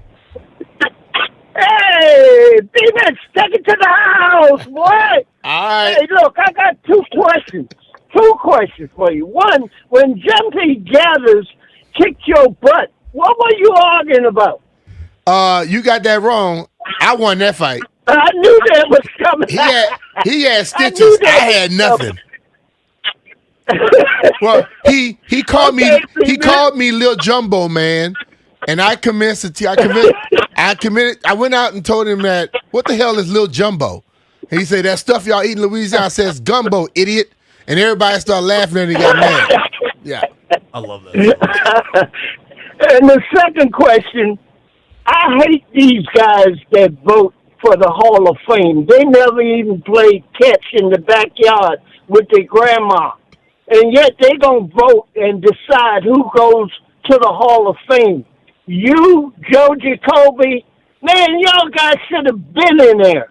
How do you feel about sports writers voting for the Hall of Fame? I always felt that the Hall of Famers that are already in there, they should vote for their peers. Well, I think the ones that really take it as a serious job, yes, they should be. The ones that do it just to have it and don't really go behind it shouldn't be. That's why we're trying to get JP as a Hall of Fame voter. I would love to do it. I would take it very, very seriously. Thanks for the call, Wayne. Or Jeff. Jeff doesn't take anything serious. I was joking. Let's go to Zach in Gainesville. Zach, what's up, dude? Hey, how's it going? Good day to you guys. Oh, good, man. How you feeling? I got a question. I'm not sure if you watch Hard Knocks, but the Super Bowl rings drop down from the ceiling. They're like the size of a golf ball, have buttons and stuff on them. They're like the size of a baseball, dude. Uh-huh. Yeah, maybe more like that. I was curious, do you like that, B, or do you think that's too much? Hey, man, somebody, you accomplished that feat, and then the people that's giving it to you want you to have it. I'll take it. Look, Yeah, I got you. Hey, believe me, I will take it. I wear it every once in a while. I wouldn't wear it all the time. That thing is huge. yeah, I don't know. I'm saying how you keep it on your finger. Hey, thank you, guys. Appreciate it. Yeah, I can tell you one thing. When they start wearing those, they got to get these two fingers. Got used to it. Because I first started wearing one, the two fingers on the side were always sore as hell. I mean, but those even things yours is big for those a ring. things But what look, they are now, those things look crazy. good, though, dog. They look good. Cynthia is in Rockville. Hello, Cynthia. Hey, Cynthia. Hello, gentlemen. Good afternoon. How are you? I was just wondering, why did they keep Sam Hartman on the squad if they're never going to play him? Even last year, both quarterbacks get hurt, and they bring in Josh Johnson instead. I don't know. I think sometimes they just keep people around to see if they're going to grow to what they thought they would, and eventually it gets to a point where they have no choice but to let somebody go.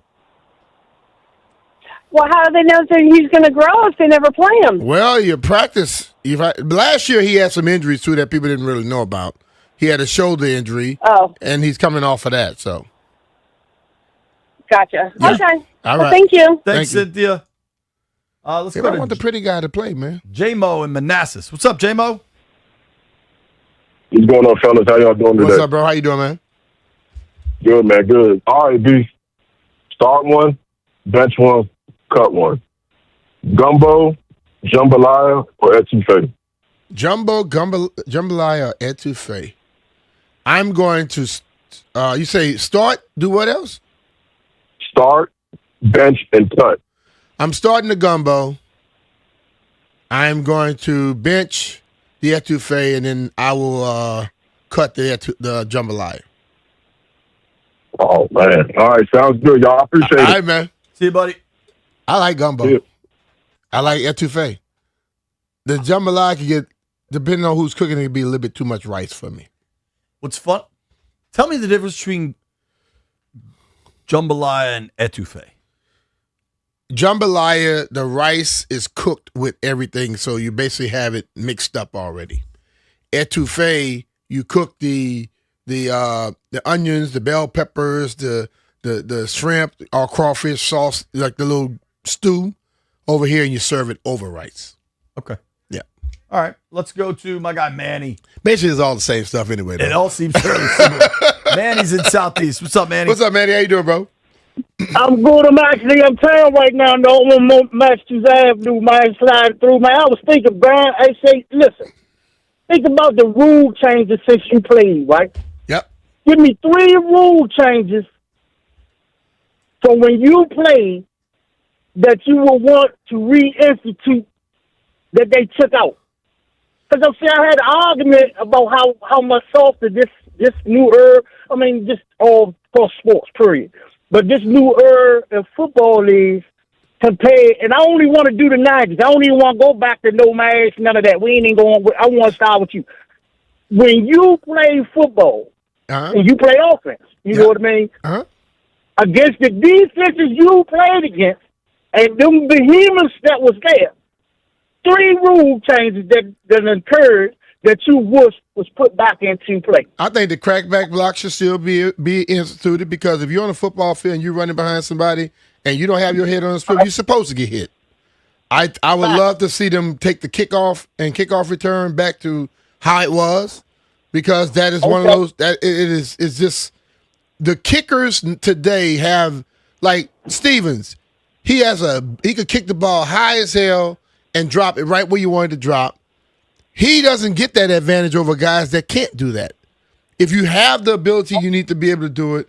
And then I just think that every time a receiver get touched, they shouldn't have a flag thrown. Hey, listen, 2 out of 3, man. I stood on the crackback block because I loved it. Get your numbers. Keep your head on the swivel. Get your numbers released. I'm surprised. And then I had one when I said I think they put too much protection on the quarterback. That's what I was going to say.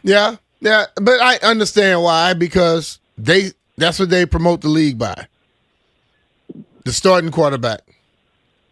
Appreciate the call, crackback block. I got hit by one of them. And you used to give them. And I did not. I loved it. And I did not mind, because I wasn't paying attention. I should have been paying attention. I knew all week who was going to try to block me. Dude put me on my back. But you know what? I didn't get mad. I just got somebody else. That's what it was. Let's go to Juan in Fairfax. What up, Juan? What's up, Juan? What's going on, guys? Chilling, man. I got a question.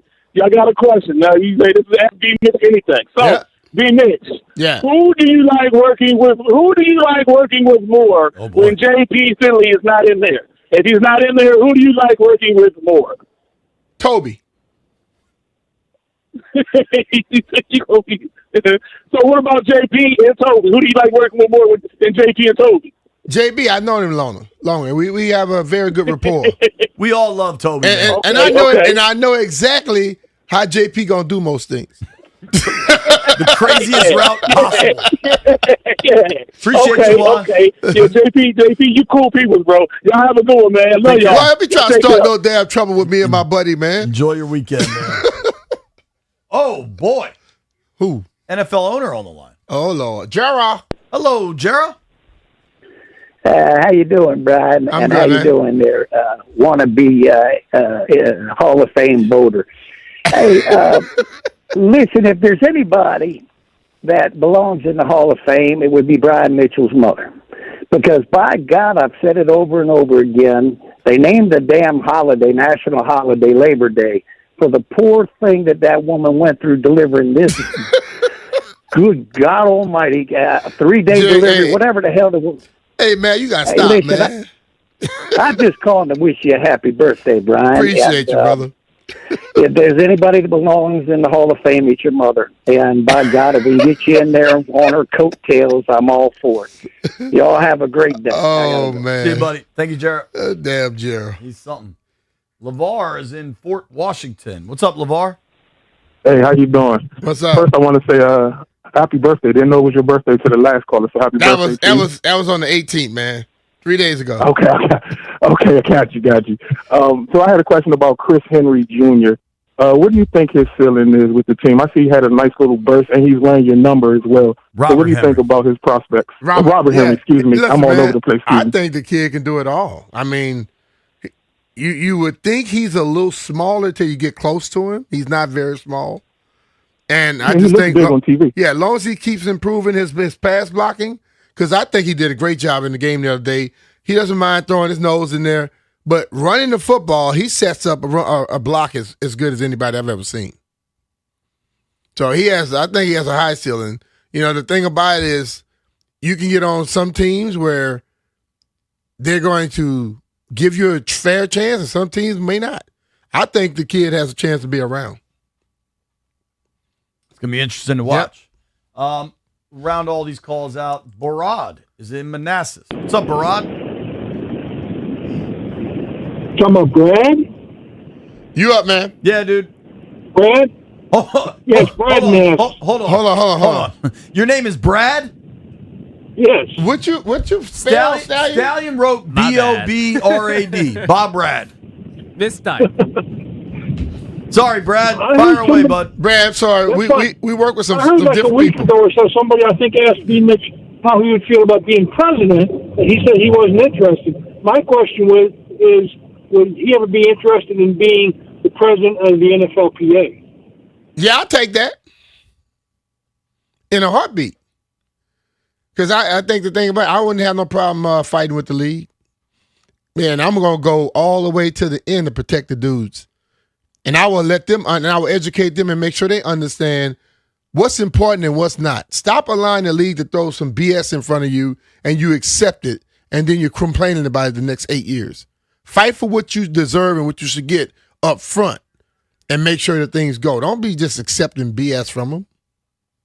I agree with that. I also have an update. Yeah. Remember the kid, Jordan Walker, that went to Philadelphia, won the home run contest? We were all rooting for him. The St. Louis Cardinals outfielder. Remember the home run derby? We all watched how much fun that was? He's on my fantasy team. Oh, he is? Yeah. He ain't helping you.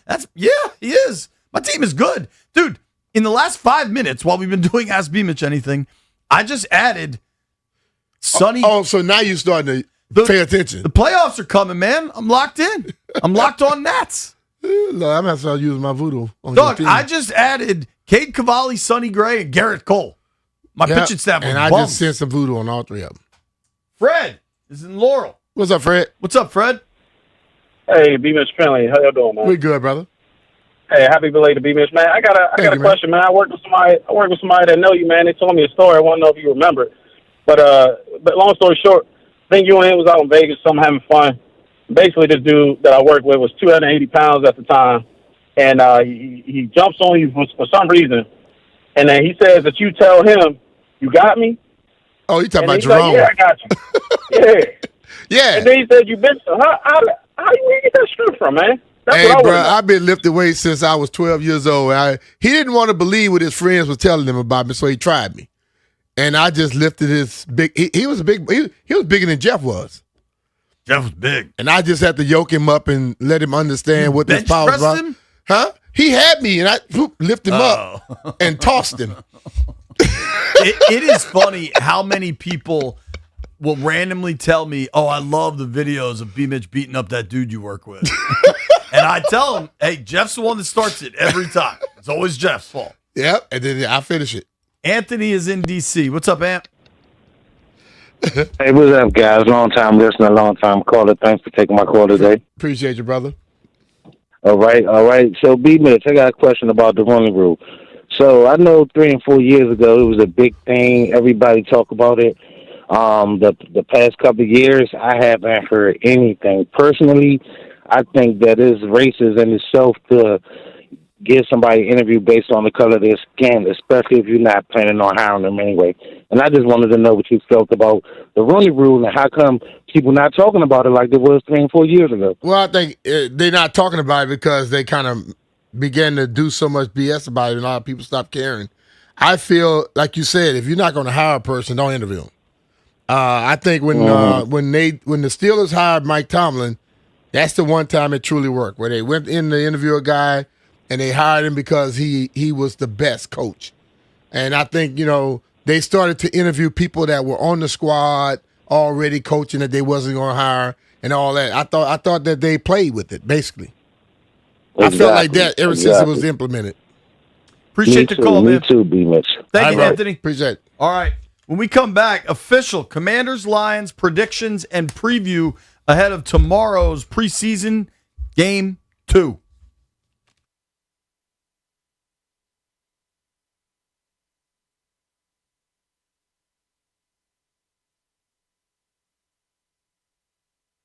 If you want comfort and convenience wherever life takes you this summer, you need to turn to Ruud. With Wi-Fi compatibility, you have full control of your cooling system right from your phone. Forgot to turn up the AC before heading out for vacation? You can adjust it in seconds and stop cooling an empty house. Plus, you'll get instant alerts if something's not right. These guys are the best, and they've installed new systems in my house, and I felt the cool, crisp difference instantly. Here's the best part. Ruud systems are whisper quiet. No more noisy interruptions while you're trying to relax, just peace of mind. Ruud's variable speed compressor ensures precise temperature and humidity control operating efficiently even in the absolute peak of the summer heat. It's comfort and performance perfectly balanced. Also, don't forget about the savings. Make sure to visit Ruud.com to learn more about the different ways you can save on your home HVAC products. Ruud, the most reliable heating and air conditioning products in the DMV. And remember, if it ain't Ruud, it ain't right.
This sports update is brought to you by Cop Defense Properties. The Commanders training camp has been riddled with injuries, and many of them to key players. Nick Aldretti experienced tightness in his calf during practice, so the team plans to hold him out of the preseason game in Detroit tomorrow and will reevaluate him on Sunday. 3 of Washington's 6 running backs, Rachaad White, Jeremy McNichols, and Jerome Ford, are all currently out, along with 3 of its top pass rushers. As of this morning, at least 15 Commanders are confirmed to be recovering from or still working their way back from injuries, per Nikki Jumvala at The Athletic. Teams are not required to report injuries until week 1 of the regular season. But there is a little bit of a silver lining here. The majority of Washington's injuries aren't believed to be long-term issues. Are you a road technician that's tired of the outdoor service grind? Cop Defense Properties is now hiring building technicians that provide day-to-day property maintenance services. Competitive pay, minimum 30-hour weeks, free training and development, and great benefits. Apply today at COPT.com. From the Crop Medcast Sports Desk, Savannah McCann on The Fan.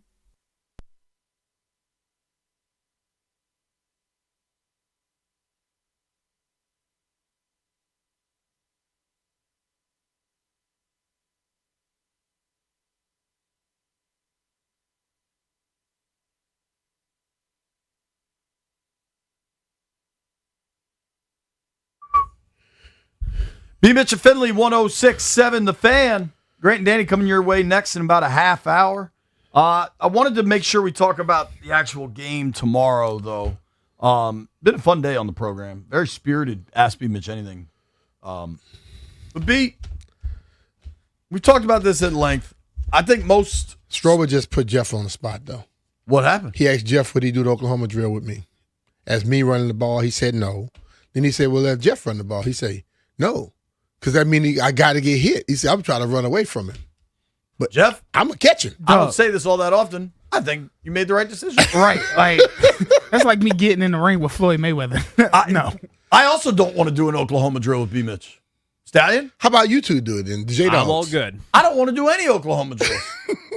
I would do it with people from the state. Like, I do it with, like, Linnell, Snacks Max, Ryan, Stroke. Like, but I'm not going up against no professional athlete unless I'm getting paid for it.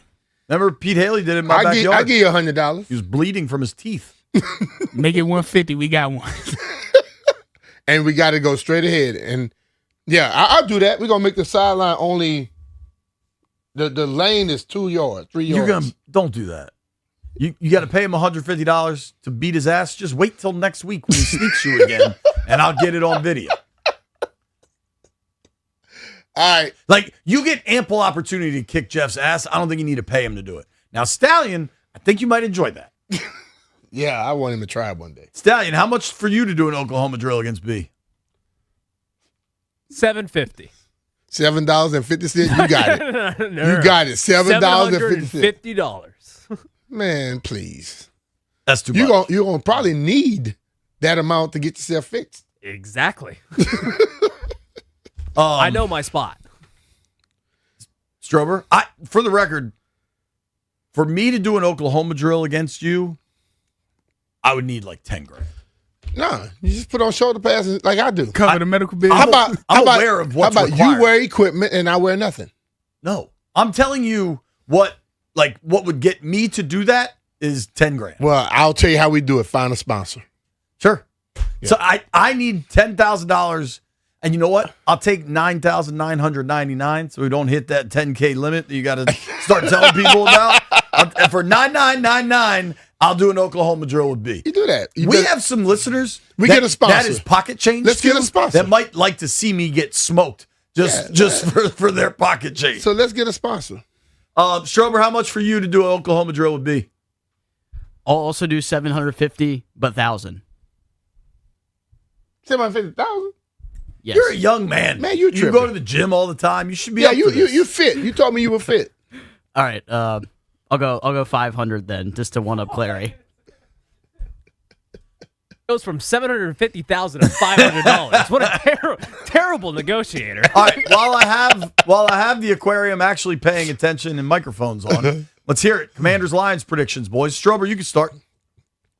I think we're going to see Jaden Daniels and the majority of the starters play. Stephon Diggs and Terry McLaurin should be fun and exciting to see. And I think they get at least a field goal in the first drive they play. Okay. I like that. I like that, man. I think we see the starters as well. I think Diami has a big game. I think he plays a lot of, and I think he kind of earns his spot in this wide receiver room. So I have a big game for Diami Brown, throwing it back to the NFC playoffs. I like that. Jeffrey! I want to see our run defense improve. I don't care if it wasn't starters on the field and everything. I want to see people attack the points they need to attack, be at the places they need to be, and let's look like we have progressed with camp this year. That's it. Yeah, because if they mess around and have Gibbs on the field and we don't take care of the run fits, he'll be in the end zone. He can fly. Yeah, man. I also would like to see the defense look a lot better because there is no joint practice for me to lean on here. Like when they played the Dolphins in the preseason game at Northwest Stadium, I had seen what the starting defense looked like during the joint practice, and they looked damn good. They looked pretty dominant, frankly. Very much. In the game, I didn't see that, but I also knew who wasn't playing. Yeah. I think tomorrow afternoon, a number of guys won't be playing, but Detroit's good. Like, this is a real test against a good team. And we've good and aggressive. And we've talked a lot about how we think this Commanders defense should be much better. Let's see it tomorrow. Yeah. Because I do think it'll be cool if, we get to see Jaden, but I think that's one series. I think you see more and the defensive football in the NFL is not necessarily the starters. You know what I'm saying? Mm-hmm. There are 17 dudes who will contribute major snaps to the defense this and fall. with this defense, it may be more than that. It could be 20. Yeah, because they do so much stuff and they come from all angles. It's no telling how many guys will be constantly playing. It may be a rotation of, like you said, 19 to 20 people. Right. And of that 19 to 20 that are going to play real meaningful snaps throughout the season, I bet we're going to see 3/4 of them. Mm-hmm. So, on some level, now, are they game planning? Probably not, right? There are levels to what goes into an NFL regular season game that just aren't hit during the preseason. But on some level, we're going to see this team go up against a good opponent that was 4th in the NFL in scoring last year with a good quarterback and good receivers and one of the best running backs in the game. So, they got that. I want to see this defense look good. And I think it's important for that to happen because we're probably not going to see that many starters against Baltimore. No. And we probably won't see many at all because this is going to come down to that Wednesday when they play against each other. That's when they practice against each other. That's when you're going to see starters. Totally. What do you want to see tomorrow? As far as ball game, you're going to be watching it. Oh, I told you I'm looking for the return game and the receivers. That's what I want to see, and I want to see the guys last week who did well continue moving forward. I don't want to see the guys that played well completely fall off this week. I agree with that. I want to see that guys can constantly grow. All right, we can go rapid fire with some of these. Stallion has a bunch of questions. You think McLaurin and Diggs play tomorrow? I think so. I told you I think Jaden play. I think they're going to play. I do too. Which D lineman do you think has a lot to prove? What's unfortunate is I would have said Johnny Newton. I thought he got shoved around in the run game against Miami.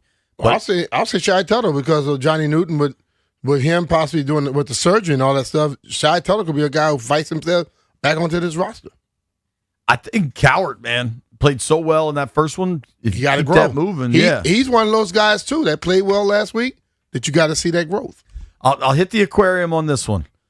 Which sleeper player do you think makes his case for the 53 tomorrow afternoon? Strober, you could start. Sorry, I was cutting something. Can you repeat it? Who's the sleeper tomorrow that makes a case for the roster spot? Ooh, this is a good one. Maybe Ali Cajo. Is he good to go? Because I know he got kind of banged up at the end of the first preseason game. Is he good to go? I would believe he is, but I have not confirmed that. I like that, though. Had the interception last week. Mm-hmm. I do not know that there is certainty in the bottom of the linebacking room, the inside linebackers. Mm-hmm. I know the certainty at the top. Frankie Louvu, Sonny Styles, Leo Chenal. I would include Jordan McGee. He say his name is Chanel. Okay. That's how he say pronounce it. So, Chanel. Like the perfume. Isn't that Chanel? Chanel. That's what he said. So I guess everyone called him Chanel, and someone asked him how he pronounced it. He said, thank you. He said, it's Chanel. Chanel. All right. I'll do my best. Yeah. I've gotten good at saying Mariota correctly because for years Mariota. I can't give it the emphasis on the wrong syllable. Yes, Stallion. I'm going to go with my guy, Colson Yankoff. That is someone I think is really interesting at this point. And I don't know if he's a sleeper anymore. I think Colson has kicked the damn door down. I kind of agree with Big. He's in that conversation right now, but listen, he's in a battle for the tight end 3 spot. I think that's going to be a big talking point after this weekend. If you've been watching football for the last 2 years, he is nowhere close to not being known as a sleeper anymore. Yeah, dude, he's played 20 games for this team. He's been active and gotten snaps. I hear you. Are you saying he's pushing Senate? I think he's pushing Senate for tight end 3. Interesting. And 3, again, I think all those guys are going to play. I think all of them play as well, but Adam Peters has made a couple trades the last few years. Does it come from the tight end room? I don't know. I'm throwing that out there. I don't think so, but I appreciate you throwing that out there. When you see the multiple formations they have with multiple tight ends on the field, I don't think they're moving. I'm not closing the door on it, right? Anything's possible. Of the linebackers, though, I wanted to say this. Styles, Chenal, did I say it right? Chanel? Yeah. That's going to be a work in progress. Styles, Leo, and Louvu, certainties. I believe Jordan McGee is close to a certainty, but it's just more injuries. Yeah. You know what I mean? Yeah. I really like Jordan. I certainly want to think he's a certainty. That 5th linebacker spot, which maybe they don't keep because they have so many outside linebackers, I think Cahill versus Medrano is kind of interesting. Yeah. Medrano and somebody else, too, where injuries seem to be popping up on him. Yeah. I like that call from Strober. Jeffrey, who's your sleeper? Y'all gonna hate me for this because I really don't have a sleeper, but the person I want to see that I'm gonna pay close attention to is I think you say his name Gublin. The backup center? Yes, because I want to see, because if Allegretti is hurt, right, he's gonna have to get some burn, and that's one thing I'm paying attention to this year because I think it's Golbin. Okay, Golbin. Bubbling and gubbling. But I'm paying attention to that because we had a lot of injuries last year, and the depth was a thing. So since we have injuries right now, I want to see how he's going to perform. We got to make some bets. I like that, Jeff. Yeah, that was normally when I ask Jeff to name a player that he's watching, he says the defensive line. That was insightful and nuanced, Jeff. I appreciate the context. Nobody go anywhere.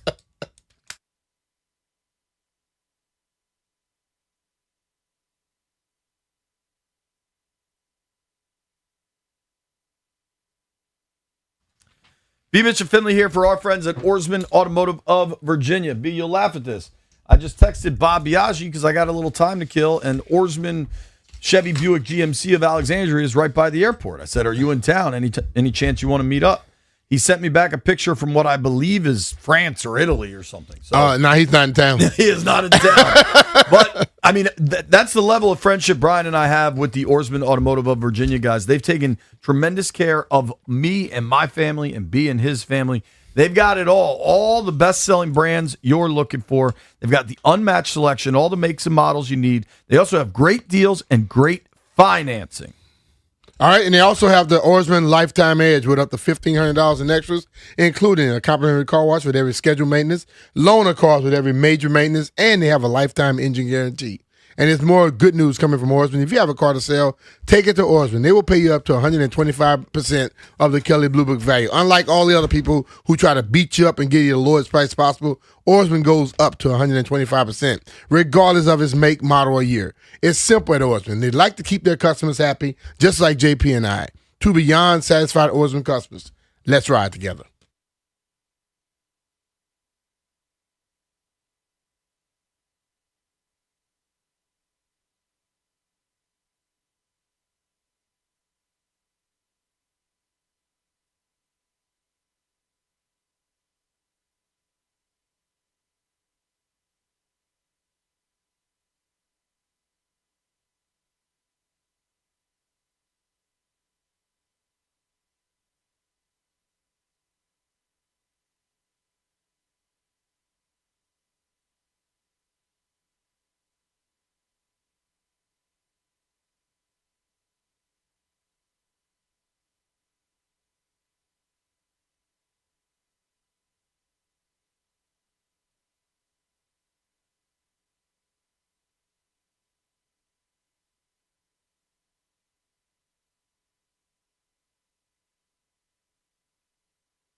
So something funny just happened. I was saying that we got 5 dudes here. Me, B, Jeffrey, Strober, Clary. It's Friday afternoon. 4.5. 4.5. The sun is shining. It's a Scotty's Vodka Red Bull Friday. We're all traveling in various capacities. Maybe not Strober, but everybody's got weekend plans.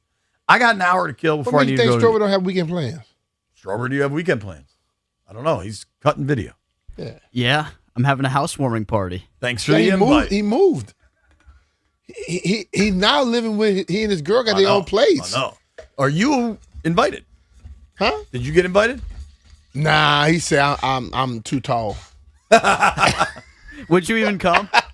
Yeah. When is it? As long as you got if you got something to say. That voice went real high. Tomorrow I won't be there. Hold on. Tomorrow night, 8 p.m. Yeah, no, you guys are in Detroit. In Arlington? Yeah. I land in DCA at 11. What if I just roll in hot to the Ben Strober housewarming party? We'll probably be out in Clarendon. You can meet us out at wherever, O'Sullivan's or something. That's not going to happen. If I go anywhere in Clarendon, it'd be Hyde Social. I'll go see my boys over there. All right, let's go. The odds of any of this happening, incredibly small. The odds of me getting in an Uber anywhere but to my own home. Jeff, Strober, you need to know JP. He likes to talk about what he would do. Call you out for not inviting him. He ain't coming anyway. Yeah, that tracks. Well, here's what happened. So I was complaining to the boys. I'm like, there's 5 dudes here. We're all about to get off work. Nobody will go have a beer with me. And then, Brian, I've pointed this out before, and you don't like it. You are a very sympathetic, compassionate individual. And B said, all right, Jay, I'll go have a beer with you. Yeah, I mean, I'm thirsty there. You say you were buying. At which point, Clary goes, B. Mitch is only going out of sympathy. And I think he's right.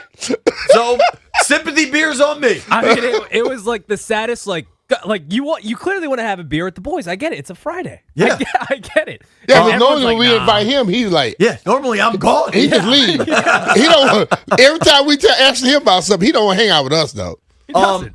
My boy Chris, if you're listening, he bartends at Walters sometimes. I would walk to Walters. I don't know where I'm you want not to go. walking to Walters. It's 2 blocks. Dude, I could walk to Bonchon. All right, we'll go. That's the quickest beer you can get. Bonchon. You don't. I'm not trying to guilt you into having a beer. But I'm not walking to We Walters. can also just meet for a beer tonight in Detroit. Something tells me that'll By happen the one way time or you another. land, I might be already tipsy. We're on the same. No, we not. Same time flight. Yeah, but I'm on a different plane. Sure. When I land, I expect to be feeling good. B, how do you think I expect to feel when I land? Do we gamble on who lands first then? That could be the heard it here first. I like that. We need to know you really on the ground, though. Yeah. So someone's got to text a group chat immediately as soon as you guys land. If I remember, because normally once the weekend starts, I don't think about y'all. I like this. I'm joking. You're not joking. The group thread keeps going no matter what time. Oh, they text at all times of the day, All right, night. What is your flight? My flight is Delta out of DCA.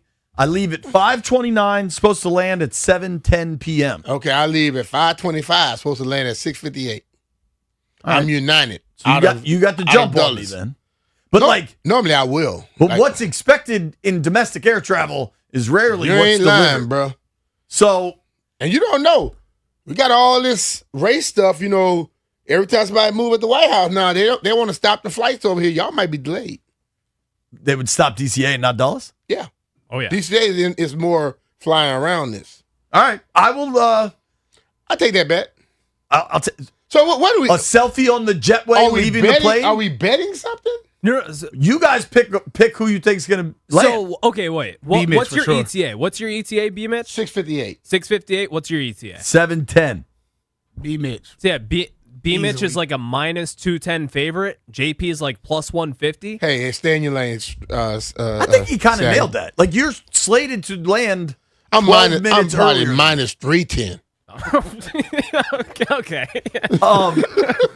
I'm gonna take the underdog. I'm gonna say JP lands first. What's interesting is I in my opinion, the 2 best domestic airlines are Delta and United. So we're flying the good ones. There are other airlines that if I was flying, I would think I had got no shot. Or if you were flying, I'd be like, I'm definitely gonna win. It's very easy when you don't say their name. Everybody knows they are. But we're on the good ones here. Yeah. So I think this could be a tight race. I think this could be pretty damn I'm with interesting. that, yeah. Do we have any idea who won the week betting? Because I know last night. I won it. Last night, I went over. I lost. I took both unders. Both flew over. Look, when the starters were playing, I was killing. And then all of a sudden the starters went out and Raiders came back. Well, I took the Raiders plus 1.5, so I won. I took the Raiders plus 1.5. I won. I'm fading you. You fade me? I hit both. Have fun in New York tonight. Yeah, Stallion, what do you got cooking? I'm going to hang out with my boy tonight in New York. Got a Cousins weekend tomorrow. Going to the first Are you Yankees working game? Monday morning? Yeah. I'll be back Sunday. What kind of shape you think he's going to be in Monday? He hanging out with his ex. Oh, boy. Huh? No. What happened? I'll hang out with my best friend this weekend. Yeah, that's it. I think the best friend's a dude. That's what he's telling you. It's the makeup trip. Yeah, his best friend. Right. I think he's been talking about this trip for a while before recent events. I think he's just going to go up to New York, drink 40 beers. Nah, man, have fun, though. Seriously. You going to the Yankee game? Watch out for the rats. Oh, I know. They got some big-ass rats in New York. Jeff, you DJing? Yes, I will have a special guest at 202 Lounge this weekend. Let's go. I'll see you all at Ben Strober's apartment, 11 o'clock Saturday night. Great and Danny next.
This Sports Update is brought to you by the Ted Britt Automotive Group, home of Ted Britt for life.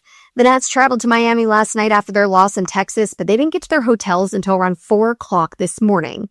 Brad Lord traveled early, so he's ready to start this series for Washington. C.J. Abrams is considered day-to-day with a sprained ankle he suffered Wednesday night. You can listen to tonight's game live right here on 106.7 The Fan. 7:10 is first pitch. Also tonight, we've got 3 preseason games. Jets taking on the Steelers, Panthers traveling to Jacksonville, and the Packers are facing the Denver Broncos. Tomorrow, you have the Commanders in Detroit for some preseason action, and as of this morning, at least 15 Commanders are confirmed to be recovering from or still working their way back from injuries, per Nikki Jumbala at The Athletic. For over 65 years, Ted Britt has set the bar for the best car buying experience in the D.C. area, hands down. Ted Britt Ford Fairfax, Ted Britt Ford Lincoln Chantilly, and Ted Britt Chevrolet Sterling, all home to Ted Britt for life, lifetime vehicle coverage. All of it just a click away at tedbritt.com. From the Crop Medcap Sports Desk, Savannah McCann, The Fan.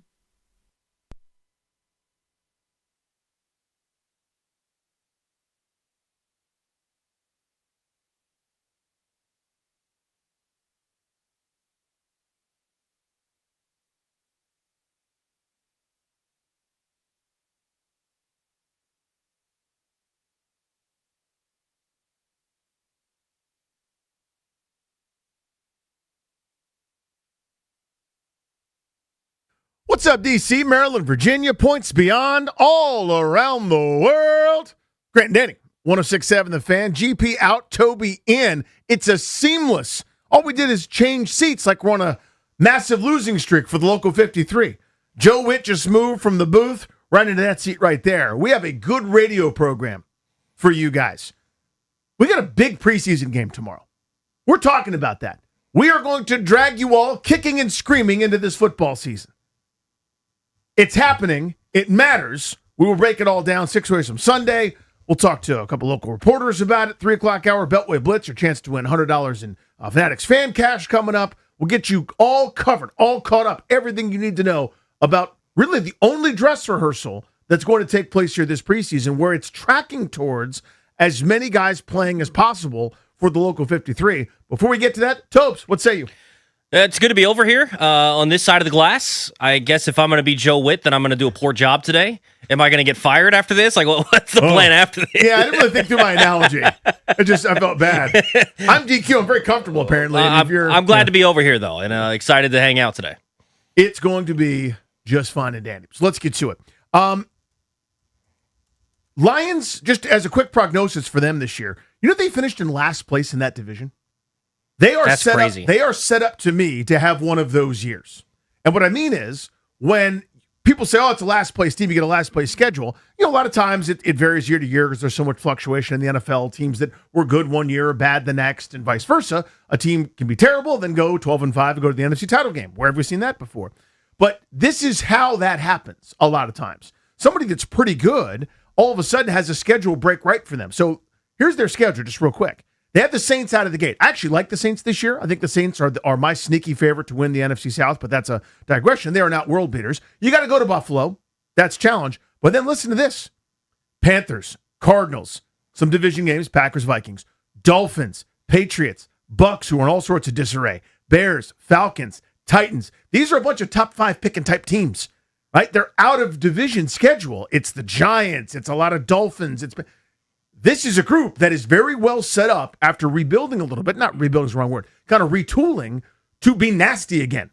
As much as we talked about their regression, Tobes, on offense last year, they were top 4 in points, I think. They were top 4 or 5 in a lot of offensive categories. It's not as if they forgot how to play some football. They just had, I think, some of the regression, some of the bad luck. And yes, they miss the wonderkid Ben Johnson, but it's not as if they can't tie their shoes anymore. I love this test for Washington. Yeah, no, I think it's going to be good. You obviously are going to get a team that's very physical and is going to show that physicality in a preseason game. Dan Campbell has kind of made that a hallmark of his teams. They're going to play hard, regardless if it's a preseason game, a meaningless regular season game, or into the postseason. They're going to play incredibly hard. And so I think this is going to be a good test for hopefully most of Washington starters getting out there. I'm excited to see Jaden Daniels get on the football field, be able to get out there and run around if it's a series, 2 series, or whatever it may be. I think it's going to be good for Washington starters, and I think it's important just to go up against another team when you're learning 2 new schemes. But, with Detroit, this is a team that was a juggernaut just a couple of seasons ago, had a down year. Like you said, they're probably going to pick it up again this season, but you've still got some really good talent on that defensive side of the football when they're actually healthy. Aiden Hutchinson, Aleem McNeil slept on, Brian Branch, Kirby Joseph, they've got really good players over there as well. So I think this is going to be a good test for them, and it's a team that's going to bring it. They always bring that intensity, so hopefully that brings it out of Washington as well.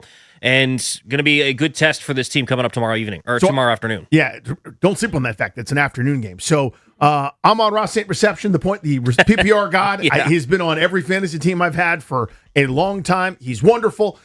He is a great test for this secondary that's kind of having to patchwork a bit on the fly. Again, the Trey Amos updates are not good. I'm now officially concerned about that position. We'll get into that a little bit. But, you know about the test. You know about how good Jared Goff is. And yeah, if you move his feet, he's going to screw you in a big game. But if you don't, he will pick you apart. He is a praying mantis. He's a statue. And they've got weapons in Gibbs and Laporta. Penei Sewell is among the best players in the sport. Their first-round pick this year was Blake Miller, a right tackle, to shore up that offensive line, just to kind of reinforce their identity. Isaac Tesla. I never say his name right, but Tesla, there's so many A's on there. Too many A's. Tesla. Jameson Williams is good a deep threat as there is. They are stacked on that side of the ball. I love this test for Washington's defense. And the way we've talked about Washington's defense, and we'll get into the specifics of the game here in a moment, but I think there's kind of what am I looking for here? A misplaced narrative to some degree, Tobes, because the defense improved. That's we're all set. It's better defense. I don't think anybody doubts they'll be better than they've been. That's a dubious honor, by the way, because they've been next level atrocious, right, over the last couple of seasons, really last several seasons. Since the fraudulent 7-9, where they with Ron Rivera, where they beat a bunch 5 backup quarterbacks, whatever it was. They'll be better, but how much better? I think that's a very fair question. They're going to be improved. Is it so improved that they're now a top 12 unit against a really difficult schedule with some really good quarterbacks and good offenses, or is it 19th? How much? And I think we'll get a great. Again, it's not going to be schemed up. It won't be the full preparation where you're doing everything you can to stop guys. You're trying to eval at the same time. But I do want to see against a good offense with really good personnel. Yeah, no, I'm excited to see this defense because one of the questions I still have, you mentioned the DBs. I'm just curious to see if they can hold up in coverage against another team's unit. Like against Miami, it was, all right, whatever. It's Taj Washington. Who's their number one? Malik Washington? I don't even remember. It's like they don't have great receivers, and so the joint practice and in the game, it's not like they had a lot of standout performances. They marched right down the field, but a lot of that was on the ground, it felt like. And so for this team, I'm curious to see if they're going to be able to hold up on the back end. I think they're going to create pressure, and I think they're going to create pressure no matter what. Because if they're not getting pressure, they're just going to send 2 more guys. Like that's the way they're going to be about this defense this year. They understand that they're probably undermanned in the secondary, and so they're going to find ways to create pressure by whatever means necessary. And so I'm not as worried about that, but if you start sending a 5th, a 6th, a 7th guy potentially, then that means there's going to be less guys in coverage. Can you hold up? To their credit, watching them out in Ashburn every day, they have not allowed explosive plays. And to me, Danny, I was talking about this the other night. Yep. If you are sending an extra blitzer, trying to create havoc, and in turn that turns a 3-yard play into an 8-yard play, no big deal. But if it turns a 3-yard play into a 45-yard play, that's the issue. And I haven't seen that. So I'm hoping in this sort of a game, you can see all right, they're sound on the back end, and they're still going to find ways to create pressure. So this is, by the way, gets to a larger trend in the NFL. And this is interesting. It's always a push and pull. So for a while, this was the defense. Now, again, there's nuances and there's different ways that Mike McDonald has evolved things, kind of the or like the Shanahan offense, kryptonite, that tree, et cetera, right? To deal with some of these bits of pressure and things like that. And now you get all the kind of this Durante Jones school, which, I think is probably a hybrid of that, but it's that, think of those mid-2000s Patriots teams with a bunch of no-names, but it's just a bunch of town hall defenders, like 7 or 8 guys milling around the football, 3 drop, 4 rush, 5 slide to the side. You have no idea which way's up. It's kind of a throwback to that. But remember, there was a while where passing was so prolific right? Everybody was putting up 5,000 yards and 50 touchdowns. Then finally, the defensive coordinator said, screw this noise. We're not giving up big plays anymore. We know Patrick Mahomes is going to complete 1 million passes against us. We're going to make him be patient and complete 8 or 9 passes to get down the field against us. We are not giving up big strikes anymore. And everybody went back into the shell. And everybody said, you can complete it underneath.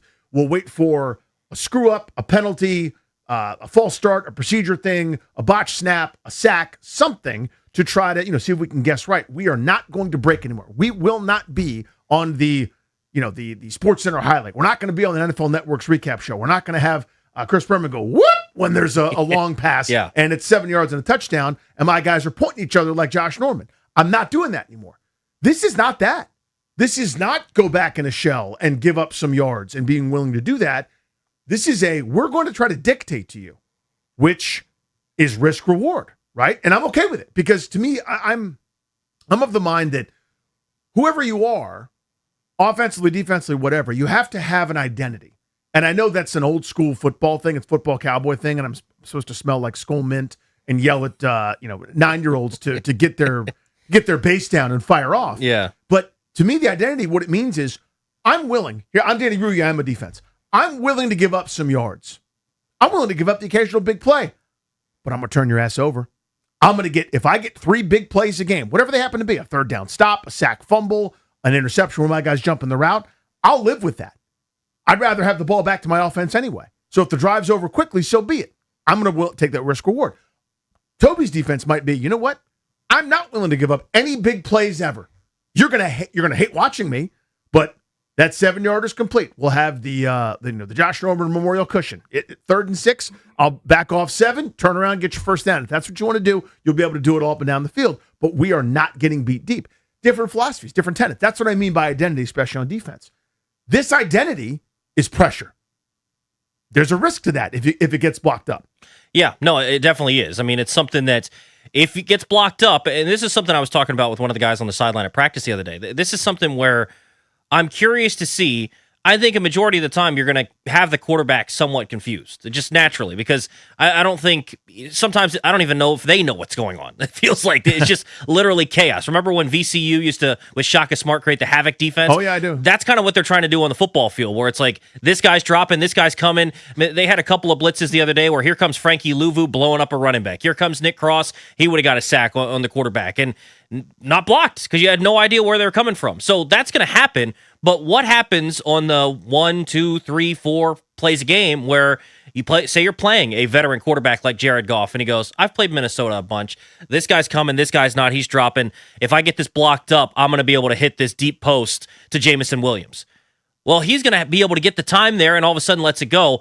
I don't mind if you, in turn, because you brought an extra blitzer, give up the 12-yard crosser to Amon-Ra. I can't have you giving up the 55-yard bomb to Jameson Williams. And so that's something I'm very interested to watch. From what I've seen at camp, they've done a pretty good job of coverage on the back end and not giving up those explosive plays. I don't know if that's Washington's offense still is learning things or if that's their defense being good. So that's kind of the fun part, is now you get to see it against a different opponent and you get to see. And obviously, like you said, this isn't schemed up. This isn't something that in reality is going to look exactly what it's going to look like in week 1. But, you've got some guys on this defense that I want to see make some plays. Like Sonny Styles, I think you go back to the first preseason game, it's only a drive. You've got some people saying he sucked. You got some people saying, oh, he's fantastic. It's probably somewhere in the middle, right? Like he was in the spots that he's supposed to be, but he didn't necessarily make any big-time plays. Well, you don't draft a off-ball linebacker at number 7 to just be there and just do your assignments. You need to be a difference maker. And so I'm not throwing ridiculous expectations on him in a second preseason game, but Dan Quinn even challenged him earlier in the preseason, saying like, dude, don't be afraid to do something because Leo Chanel can't do this or because Frankie Louvu can't do this. You can, so try it. Push the limits. That's what preseason, that's what training camp is for. Push the limits of what you can try to do. If you make a mistake, we'll correct it and realize, yeah, maybe we don't push that button. But you understand the limits of where you can go. So I'm excited to see that whole unit work together and see what are the limits of what they can try to do in terms of the pressure and different things and be able to still cover on the back end. So we've got something I want to get to topic-wise to start the show. But Darrison Strobes, did you guys hear what Toby said? How we started that? I was talking to this guy at training camp. Toby's talking to other guys. I thought we were. You know what I'm saying? Who are you? Who I'm were sorry. you talking to? Well, I can't give away my sources. Well, sorry doesn't untalk to the guy. I Yeah. mean, it's like, I thought we had our divine the relationship thing. That's weird. I apologize. Well, again, thank you for apologizing, but doesn't unhurt my feelings. I didn't Bill think got wrong. I didn't think you were going to answer my phone call at 9:30 in the morning as Wow. I'm standing out there in Ashburn. Well, first of all, I would. I definitely would. Second of all, no, it's all good. Here's what I want to talk about. 800-636-1067. We'll go around the room here. I got Strobes, I got Darius, I got Toby, I got me, and I want to have you. 800-636-1067. Pretty simple. It sounds like, again, barring something unforeseen, maybe, pregame warm-ups happen, someone doesn't feel great or whatever, but it looks like we're going to see a lot of people playing in this game. What do you want to see tomorrow? What would you like to see against a quality opponent? Again, we're not scheming it up, and they shouldn't, quite frankly. What are you looking for? What do you want to know? What do you hope to see? Like, it will be mission accomplished if, fill in the blank. They play this game tomorrow against the Detroit Lions, who, again, I think are going to be pretty good, and I've got them winning the division. That's my spoiler alert for when we do prognostications. But that's a tight division. That's all 4 teams are over 500, very competitive. It's good. I think Chicago goes back to the pack, and you could see 4 teams like they just did this past year with 9+ wins. I like Detroit. I think they're good. Point is this. That's a quality opponent. I'm glad they're playing now and not for a game that counts. They got plenty of those quality opponents in games that will count starting here in a few weeks. What do you want to see tomorrow? 800-636-1067. Tobes, we'll start with you. I want to see the offensive execution because I've seen this team be able to go out there and look very, very efficient on offense in training camp, but that's against your own defense. I think they were clinical and surgical in the way that they went about attacking Miami's defense in the joint practice. I want to see it against another defense that, frankly, should be a little bit better than Miami's. It's not to. I hate when we sometimes put the team in a no-win situation where it's like if they would have sucked against Miami, you're like, we're spending hours on it and ringing all the alarm bells, but then they look good and you're like, nothing. I hate putting a team in that situation, but in essence, you don't want to make too big of a deal. Like, okay, they carved up Miami's defense, but I haven't seen them live in that intermediate part of the field, which I assumed that they would. I think when you talk about the passing game, you would think just naturally that it's a bootleg, play action, hit the dig route in behind. Think of what Brock Purdy's done for years with San Francisco. And so I want to see them do that sort of a thing, or even if they're just going to protect Jaden Daniels, frankly, just operate the offense, because we haven't seen David Blau calling a play into the helmet of Jaden Daniels, even for just a handoff, right? And I think Jaden has looked so comfortable in this offense. So just seeing it against a different opponent, knowing that it's live, as much as you can replicate football in a joint practice, it's still not live. Jaden Daniels is still wearing a non-contact jersey. You cannot hit him. You can hit him in this game. That's obviously something that is going to change your mindset, the way that you prepare. It just speeds everything up a little bit. So I'm just curious to see the execution of everything in their first time going through this in a real setting. Locked on Strobes, what do you want to see tomorrow? I'd like to see Sonny Styles fly around a little bit and make a couple plays. We've seen some of the footage in training camp and the reports where he has met Bill or whatever the running back was in the A-gap. I want to see it in this one, because against Miami, I think he was still getting his feet wet just a little bit. You saw him look good in coverage. He was able to move around in space pretty well, but I want to see some of that run stuffing stuff that we saw in his time at Ohio State, the first taste of that. That was on my list as well, by the way. I know everybody can clip it and make fun of me. I want to see the thing. I want to see the reason, and Toby loves that one. I want to see the reason he went 7th overall. I said this, and it's always people conflate this. I'm not disappointed in Sonny Styles. I love Sonny Styles. I'm very excited that he's here.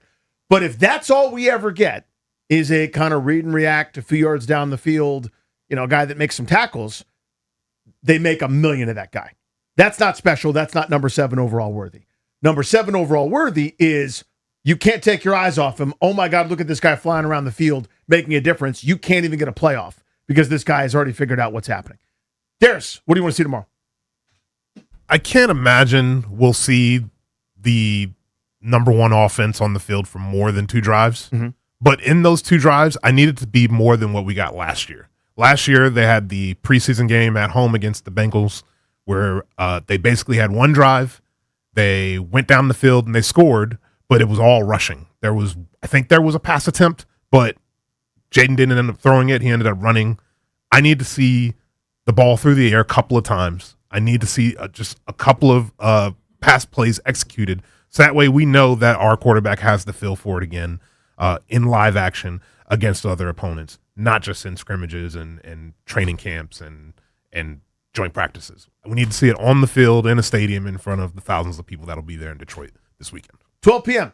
kickoff, Washington, Detroit. What do you want to see? I had 4 things, but quite frankly, Strober stole one of them. He stole it. And that's ridiculous that he would steal it from me. And that's a kind of a version of what Dare said. But I'll give you mine next. You give me yours next as well. 800-636-1067. 800-636-1067. What do you want to see tomorrow? Preseason game number 2, the real dress rehearsal against Detroit. Plus plenty more fun coming up. A whole bunch of milestones seem to be set against Washington franchises. We'll talk some football all day long here before preseason game number 2. Stay with us.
Commanders' second preseason game comes up tomorrow at noon in Detroit against the Lions. Sounds like most starters, if they're healthy, are going to get on the field tomorrow. College basketball, an announcement just came out that Virginia is going to take on Arkansas at Capital One Arena. That'll be on November 8th. So John Calipari in town to take on the Cavaliers. And in baseball, the Nationals begin a 3-game series in Miami against the Marlins. It's their third city of their 3-city road trip. 7:10 first pitch. You can hear the game right here on The Fan this evening. Brad Lord starts for the Nationals. He's 5-2 with a 4.04 ERA. He'll take on Ryan Gusto, who is 0-3 with a 4.70 ERA. Nats and Marlins tonight, 7:10 right here on The Fan. From the Crop Metcalf Sports Desk, I'm Toby Altizer on The Fan.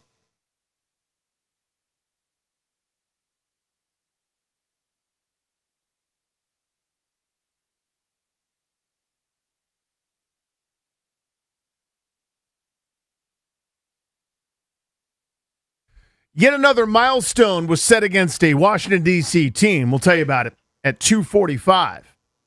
Right now, 800-636-1067.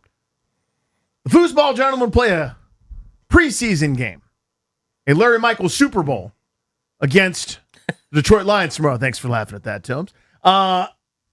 It's the dress rehearsal. Looks like a lot of starters, maybe all of them, as many are healthy, are going to play. What do you want to see? You guys gave your list. I want you guys on the phones as well at 800-636-1067. You touched on this one, Darius. I haven't been to practice. Most people haven't. Yeah. I want to see Daniels. I want to see the mastery. I want to see this second nature, instinctive comfort at this point in an NFL game. One of the things that is so fun and awesome to watch is how cool a customer he is. You guys have seen the quarterback, even guys with some experience, with those uncertain, happy feet, with the I'm going to get destroyed, I don't look right. Everybody's, whether it's Patrick Ramsey or Carson Wentz and everyone in between. I mean, yeah, there's some guys that were, a little too comfortable, be they Rex Grossman or Taylor Heineke or whatever.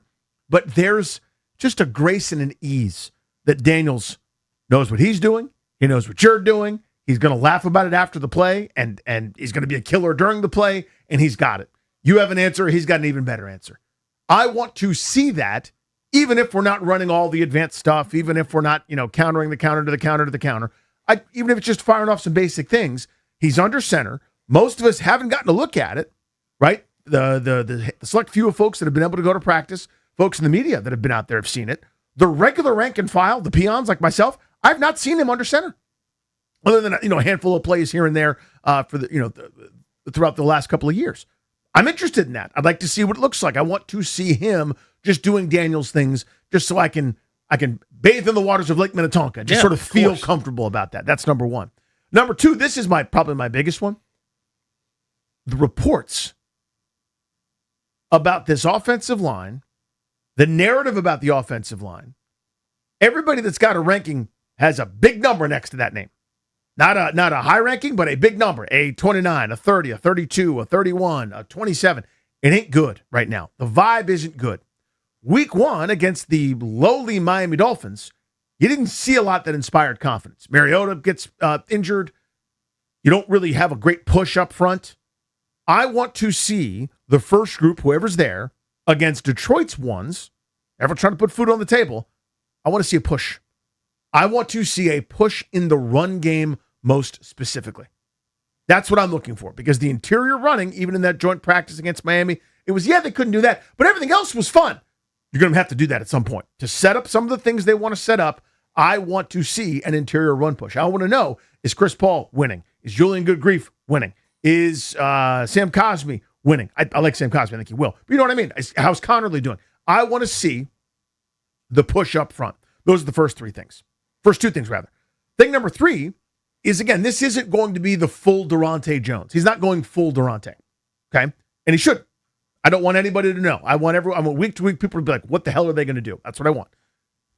But what you do get in the preseason, to some degree, is your guy versus my guy. Because everybody's kind of curious and wants to see that to a degree, right? You're not going to expose Jared Goff to 1 million hits, or same thing you wouldn't think with Jaden Daniels. But there's going to be a chance for this revamped and new pass rush, which was anemic at times last year. You're going to get, presumably, K'Lavon Chaisson or Nadafe Owe or Charles Omenihu or, a blitz, maybe not you're blitzing Styles and Shenault, but you know what I mean? You're going to see some of these guys that are going to rush the passer for you get a chance to be one-on-one. And I don't expect you to show the entire toolkit, but I want to see some of that explosion. I want to see some of that get off. I want to see some of that. You could see during a game how this early, Ryan Kerrigan, think of that stiff arm into the throat of a right tackle is going to lead to either a power move and a rip or a counter or that Dwight Freeney spin or something. I'll be spotlighting that when they're on defense. Yeah, so just off a couple of those. So I'm really interested in the run game. You mentioned that one with the interior O-line.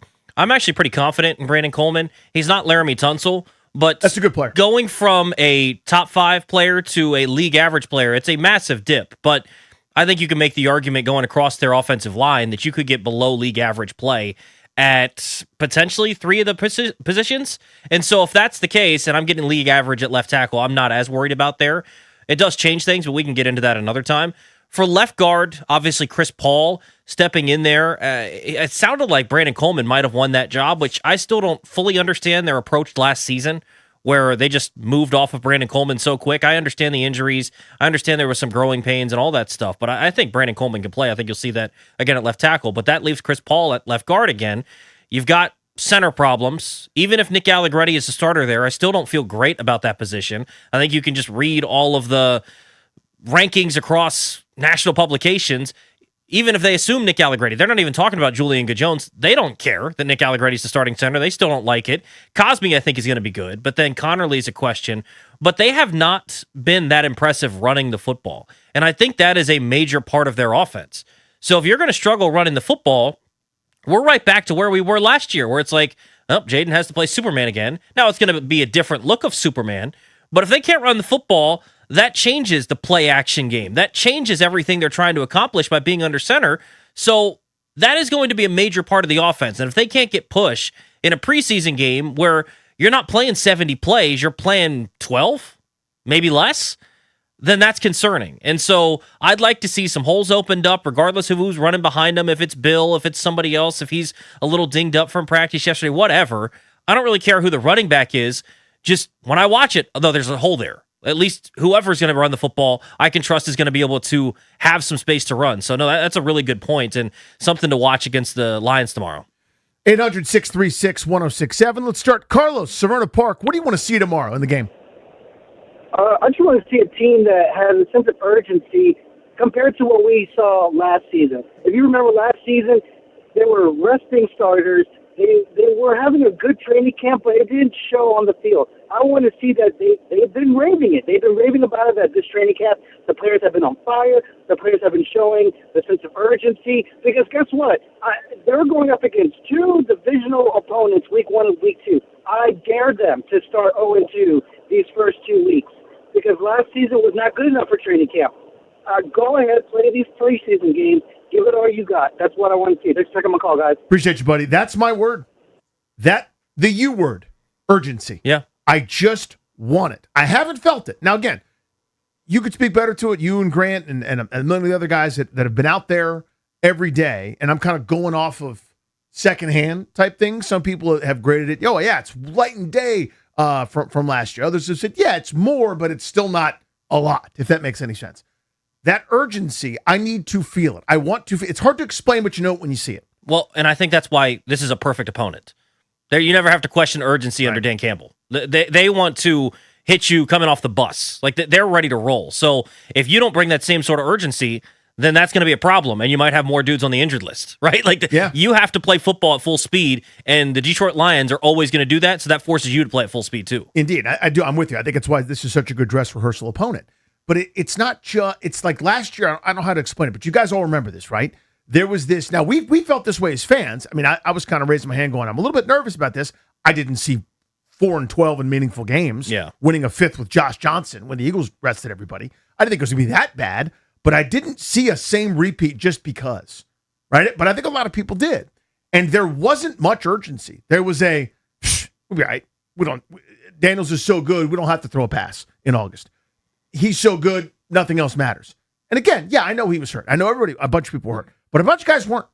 Frankie Louvu wasn't hurt, and he disappeared last year. Yeah. There's a lot of guys that were here that are still being counted upon who did diddly or squat. Javon Kinlaw played 1 million snaps, didn't have a sack. I understand that's not his role, is to have 10. He didn't have one.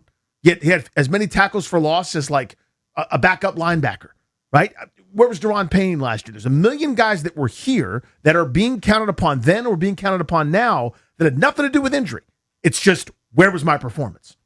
So it felt like we're so good, it's just going to happen for us. And I think last year was that punch in the mouth where they had to do that thing where they got doubled over and they're bleeding and they touch their mouth and they go, and now what are you going to do about it? You got punched. What's the response?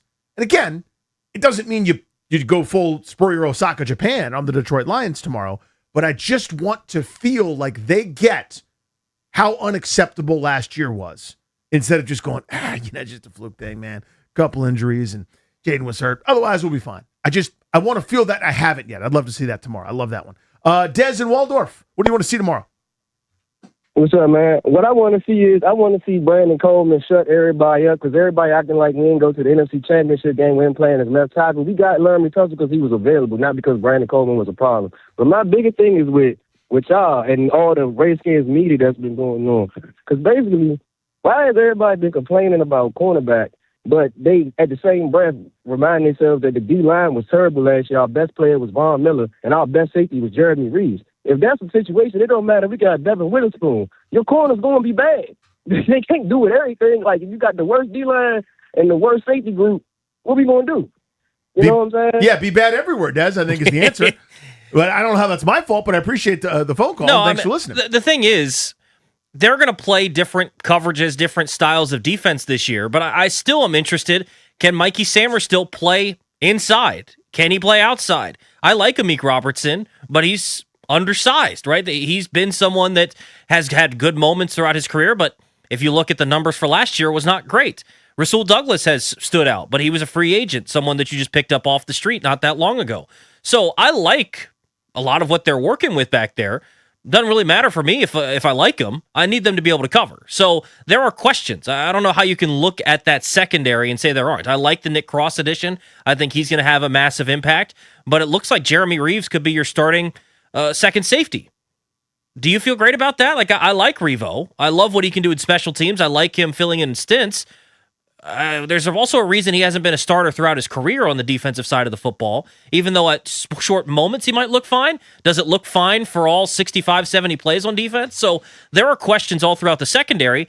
They can shut us all up by playing well, and in that case, we'll say, great, we'll tip the cap. But looking at it right now, objectively, you're like, I don't feel great about it. Yeah, especially because Amos is constantly banged up, and he's, through a very short career, hasn't played a ton just yet. That's a legit concern. Yeah. But, I mean, his point in general, again, I'm not sure what part of that was our fault. I missed that. But if the point is cornerback is dependent on a good pass rush and good coverage underneath because you're out in Island to a degree, sure. Yeah, it's a little bit chicken or the egg. If you had Deion Sanders in his prime, then your pass rush is going to be a little bit better. If you have Derek Stingley or Christian Gonzalez, yeah, that's going to help everybody. Having really good players helps, no matter where you put them on defense. But yes, when you can't get any pass rush and your linebackers are moving around like they're inside of a glacier, yes, I understand it's going to be tougher to cover, for sure. But at the same time, the plan was Marshawn Lattimore, Mikey Sanders still, not a great plan. So, those guys weren't good either. I think all of it can be true. But it's a good convo. Another milestone was set against DC Sports. That's next. Ben Standig joins us at 3. We have a lot of stuff to do. Don't leave.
The 1-2. Got him swinging. DeGrom strikes out Ortiz. That's the 2,000th strikeout in his big league career. And a big moment for one of the game's greats.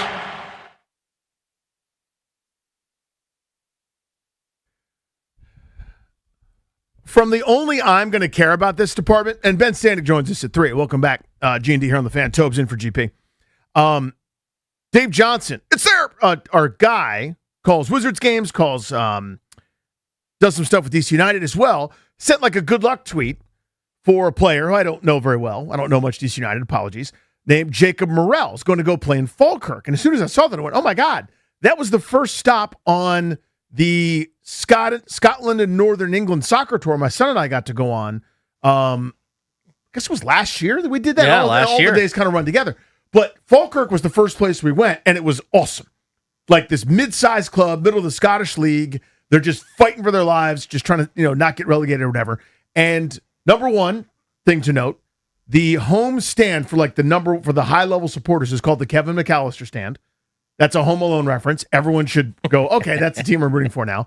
Their chants and cheers were awesome. I just showed Tobes a video. Now, I didn't want it to be like obvious I was taking a video of a kid, right? Because that's weird. I'm in a foreign country. I don't want to alienate anybody. Yeah. But I'm like, hey, look at the atmosphere. Look around. Look what's happening. It's literally about this kid who's 8 years old, probably 7 or 8 years old. The fans, where we were, in the section we were in, there's an empty section that's filled with nothing but police officers who are on duty. Then it's the visitor section for Dundee United. All right? And again, they're separated by yards and officers of the law. Bobbies, what they call them, right? And they got their batons and everything like that, okay? So a goal gets scored, and it's not like, yay, us. It's immediately the guys in our section that care a lot turn to those opposing fans, and there are birds flipped. Mm-hmm. And that 7-year-old double barrel right away, use the corresponding language as well.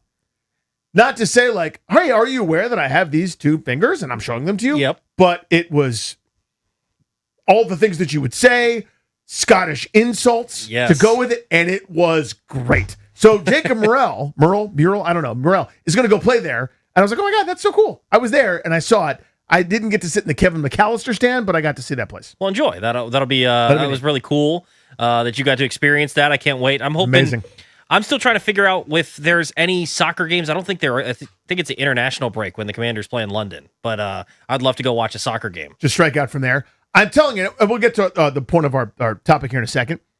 If your son or daughter is doing one of these soccer clubs where they offer a trip, take the trip. I know it's a lot of money. I'm telling you it is. It was a lot of money for us. It's a lot of money for everybody involved. The way they do it over there is so much better than the version that we would do over here. So imagine like a few folks from Northern London are like, I'd like to do an American baseball tour. It'd be delightful. Let's go and see a few stadiums and some big league clubs. Want to be grand? We'll eat a ballpark, Frank, together. Lots of fun, right? It would be some like teenage schlub being like, oh, and over here, this is what's called a bullpen, right? Here, the dudes that were running the tour were like part of the Manchester United youth club. So in other words, like the way they do it at the academy. So they're like, right, this bloke here, this 9-year-old, he's quite skilled. Let's get him involved then with Manchester United and we'll, bring him up, probably sell him off to some rival club, make a bunch of money off it. Isn't that right? So they do the same stuff the senior club does. So the senior coach, the manager, the gaffer, is doing his bit, the 18U team, the 20U team, whatever, all the way down to like this one guy was the 16U coach, one guy was the 15U coach. These dudes are like hooked in. Oh yeah. So when one of them calls and goes, would it be possible for us to get 45 tickets to a Celtic game tonight? They go, right away, sir. How are you 40? Would you like them on the field? Next thing you know, our kids are on the field holding the damn Celtic flags before the game. That's awesome. And they're singing those songs. We are the Celtic, you are not, and we hate your dumb face. Go Rangers, or whatever the thing. And it was the coolest thing ever. The point is, that experience, priceless. It's like those stupid commercials about things that are priceless. Yeah. I'm telling you it was. That's the greatest thing I've ever gotten to do. and my kid loved it. So take the trip, even if it bankrupts you, that's probably too much. But if it's just above even that, if it's close, if it's borderline, if you could pay rent the next month, you do it. That's awesome. Anyway, so that got me on that thing. And as I said, no one's going to care about that. Back to us. Ben Standig joins us in 10 minutes. Here's the point of the dude's story. Unceremoniously last night, not a lot of buildup. Rangers fans are still getting their ballpark frank. And right as they sat down, Jacob deGrom had just gotten his 2,000th strikeout. Insane. He needed 2. He got 2 straight away. Again, he has an ERA with numbers. I'll never understand how. I don't know how anyone hits that guy. He is so filthy. Disgusting. When he's like he was last night, you could have a brick wall and you're not making contact. There's nothing you could do. When a slider's going 92 miles an hour and is at the bottom of the zone that he's already dotted 7 times with 99 as a fastball, it's all over with. There's nothing anyone can do. This is the highest his ERA has ever been in a season, by the way. 3.77, and by a significant margin. He has a career 2 ERA against us. I don't know how. It doesn't make sense. I've never seen him get up and running. It's an integer, which is insane. When he's right, he's the nastiest SOB still ever. Yeah. Now, he hadn't been right a bunch. He's always hurt. We know the story, but still 2,000 strikeouts, 2,000 strikeouts. That's a big deal. He did that so casually, so effortlessly. Here's the thing. I noticed this last night. I don't know if anybody else is feeling this. It feels like we're on the business end a lot in DC sports. A lot. Of milestones. Here's a few that I rattled off, if you're ready. Not that far removed. Remember some guy named Bam Adebayo? That's 83 points. That was 83 points. You'll never guess who it was against. Don't remind me. Mike Baksick served up just a hanging puss ball to Barry Bonds, who hit it 10 miles. Mike Baksick, God bless, big leaguer, bit of a job and career. He's here to eat a couple innings in middle relief for a team that's okay and chew bubble gum, and he's fresh out of bubble tape. Albert Pujols against Taylor Jordan. Fun fact about Taylor Jordan, I actually said into a microphone, and I'll deny it if you bring it up to me in person, I like Taylor Jordan. I think he's a number 4 starter on a big league club. I said that out loud. So you're a big Taylor Jordan guy? I was a big Taylor Jordan guy. Are you still? Strobert, don't you clip that. Don't you do it, Strobes. Show me your hands. Get away from that keyboard. Okay. Anyway. What about his career? I mean, I guess it's not terrible. His career terrible. 4.48 ERA. Actually, it's better than I thought. I liked his changeup. I thought it tunneled well with his fastball. Nobody's ever been more hittable than Taylor Jordan. I liked him, okay? I like Taylor Jordan. All right? God, you guys are jerks. Anyway, Pujols, 499 and 500 at Nats Park. DeGrom, 2,000 last night I mentioned. A lot of these are against the Nats, but bear with me. Yeah. Grant and I, courtesy of our pal Christian at Brennan's, and if you're in New Orleans, you go to Brennan's. It's what one does. I got a great picture. Not the Brennan's. I got a great picture of pregame of our guy Nick Sundberg snapping. They're wearing those yellow pants, I think.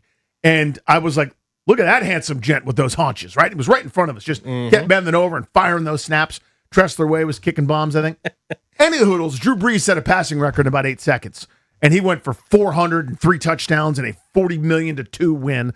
The first play on offense for Washington, Alex Smith damn near got Adrian Peterson assassinated on a little dump off with a defender right in the guy's face, and it blew him up. And 2 plays in for New Orleans, it was a long touchdown pass, and they were off to the races. People set records against us, and that's annoying. That's what I got, Tobes. Yeah, so that Redskins game was 43-19 Saints victory. Drew Brees on the night only needed, I think, like 35 yards. Well, he blew well past that. 26 of 29 for 363, 3 touchdowns. 153.2 passer rating. That do anything for you? It did something to us.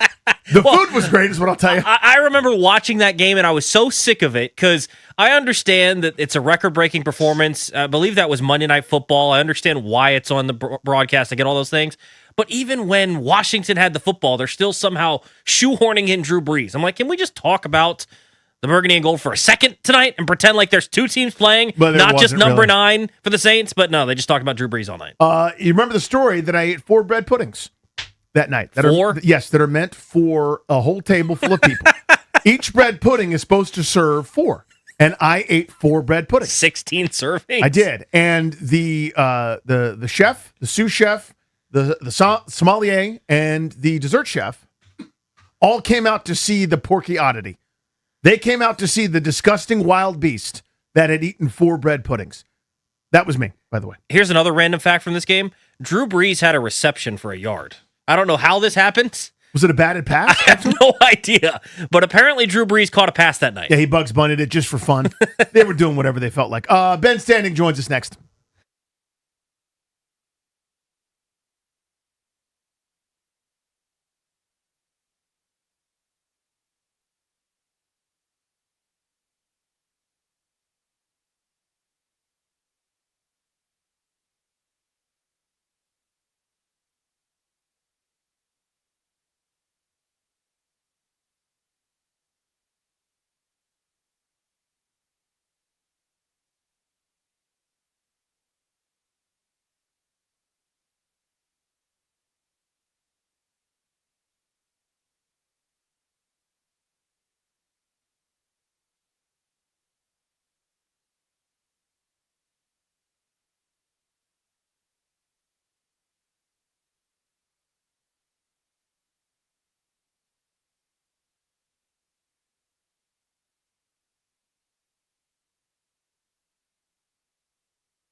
Darius, this is Prince, and I just decided I want more Prince today.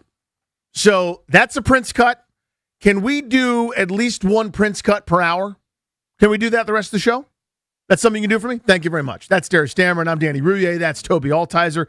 Strober, Prince was a musical artist. Anything on that? Thumbs up. You don't know. He's a child. Welcome back. Grant and Danny here on The Fan. We're going to give you a chance to win $100 in fan cash at the end of this segment. There, so at the end of the segment, that's what we're going to do. We're exclusively sponsored by the law firm of Condor and Morad, estate planning, elder law, real estate transactions, probate administration. Their attorneys are always there to protect you and your family's assets. Schedule a free consultation with their team today by visiting kmlawyers.com. And be sure to let them know that we sent you. That's kmlawyers.com. Want to jump now to the Ruud Guest Hotline. Ruud, the most reliable heating and air conditioning products in the DMV. Mr. Substack himself, our guy Ben Stanek, kind enough to join us here on a Friday. Ben, good afternoon, buddy. How are you? Danny, I'm doing great. The Friday part always makes life better. Thanks for having me. Indeed, sir. All right, so give me kind of a 30,000-foot view, preview this game tomorrow, kind of what's on the line, who's in, who's out, anywhere you want to take it with your notebook. Yeah, for sure. I mean, Dan Quinn told us there'll be a fair amount of starters or have whatever phrasing he used. I think defensively that'll probably be the case. I can see the back seven, other than Trey Amos is out, kind of like all the main players going. You know, Frankie Luvu is the green dot guy, but you actually have to, do it in a game, right? And have, go with Durante Jones and go through that. So you'd think he would play. The defensive line is maybe where it gets trickier. You didn't have Owe or Chase on at the end of the week in practice with injuries. So they're probably out. Deron Payne was out yesterday with some sort of minor injury. I can imagine him being out. And, you already lost Johnny Newton. Tim Settle's already out. So could be a little thin up there relative to what you're hoping for to be there in week one. The offensive side is obviously where it gets a little more interesting because, with Jaden Daniels, Dan Quinn saying, we'll see who else is out there with him to make that call. He'd already ruled out Nick Allegretti. So I heard Logan Paulson make this point that maybe if there really is a shoot or drop, it's perhaps what running backs do they have available for pass protection. And, Rashad White's out, Jeremy McNichols is out. That would leave essentially Bill, whose pass blocking I think has improved, but that was one of the weaknesses last year. Two rookies, and then Craig Reynolds, who just showed up. And I don't know if the Bill's going to play. It looked like, and this is not being an alarmist, but it looked like he pulled up a little bit at the end of a play in practice yesterday, but he seemed in good spirits afterwards, so maybe no biggie. But that may be the wonder is how many guys have to be missing for them to say, yeah, we're not going to let Jaden get out there. I kind of think they want him to get out there. You got to go through this, you got to play football at some point to get better at football. But obviously, a lot of risk there. We all get that. With the offense, let's assume that Jaden does play. What are some of the things that you're looking for in live action against another defense? Well, I mean, at a very basic level, like getting in and out of the huddle. Do they look at? Do they have any confusion with the play calls, being under center? I mean, I've been watching all these things in practice. The plays in and out is a little harder to tell in practice what's going on. But let's see that happen with the real game going in, crowd noise and things like that.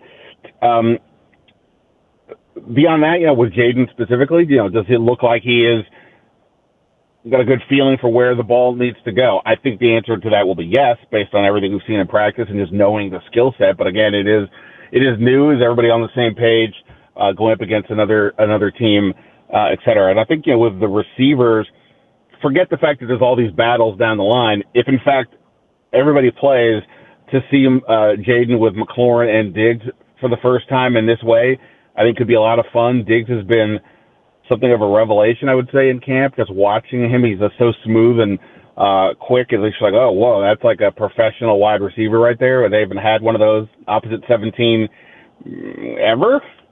So It's really interesting to see. And, obviously there's questions on the line, but that'll be the case, no matter who's a quarterback.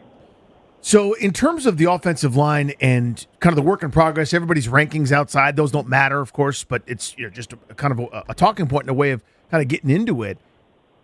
Just give me kind of your feel about how impressive they've been, unimpressive they've been, the story from the joint practice with Miami, what you're hoping to see tomorrow in terms of run push, everything. Where are we at with the O-line?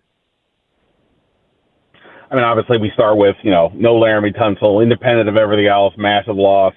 Other than the quarterback, I think it's probably the most indispensable guy on the team. So we start with that. Yeah. I think Brandon Coleman's been fine. I think Brandon Coleman will be fine. I think Brandon Coleman has potential to be more than fine, but I don't think he's going to be some sort of liability out there. I think the issues start becoming, though, to the right of him, specifically the center position and the left guard position. Center, obviously, Allegretti.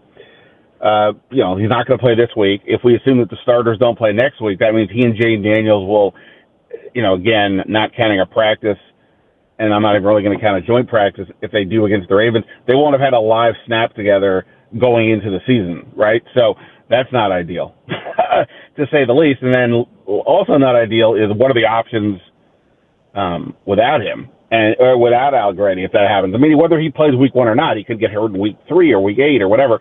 So that to me is concerning. And then with Chris Paul, look, he definitely made big strides last year, especially as a pass blocker. There's no argument. But he also played last year with Larry Tunsil to his left and an established center and Tyler Biadasz to his right. And now you're looking at Brandon Coleman, who's, again, I think he'll be fine, but that's different than, like, you have a guy that can, like, be your big brother over there the way Tunsil was. And then at center, even if Allegretti is there, like, it's still relatively new to him. I mean, at least in terms of playing it a lot in the NFL. I know he's played it in his career, and the coaches and Adam Peters talked about how his smarts is going to be a real key for the line, no doubt. But, for Chris Paul, that's like a huge difference in who's around him. So I think those two things concern me. Does Josh Connerly need to improve some more? Yeah, I think that's pretty fair to say. He talked openly about he's got to do better with his hands and some of his sets. But, okay, I think that's a work in progress. Sam Cosmi, is one of the better guards in the league now that he's back healthy. But that left guard, center spot, and the depth, I think, are real legit concerns at this point. Saw you wrote about Bill recently. What do you make of that running back room? How do you think that they're going to look, and how do they divvy some up that share up? I mean, look, I think Bill's had a really good summer. I mean, I think I heard you guys talking earlier about, they haven't been able to run much, and that's probably fair, like, between the tackles. But Bill's been able to break a few things outside. He's been a real interesting play as a receiver guy, just catching passes out of the flat. He does give you that explosive ability. So I think if they're comfortable with his pass blocking, I think he could be the clear majority guy out of the backfield. Now, again, maybe that's 60-40, but I mean, I don't, if we're going to compare a split as 50-50, Rachaad White certainly will have a role as the passing down back. And, from there, we'll see. Kaytron Allen showed he can be the power guy in this last game, but, still a rookie. I don't know how much of a threat he'll be in the passing game, and maybe it's just a spot, short yardage stuff here and there. Jeremy McNichols, we got to see where he's at with his injury, or let alone are they going to keep a fourth running back? So that's to be determined. But so I think the Krosky Merritt and White part, I think is reasonable, but they're going to need help obviously from the line, because I don't think they're just like two bell cows. You're like, okay, just give them the ball and they'll be fine. They got to get the line to do its job, and obviously that's going to be one of the questions.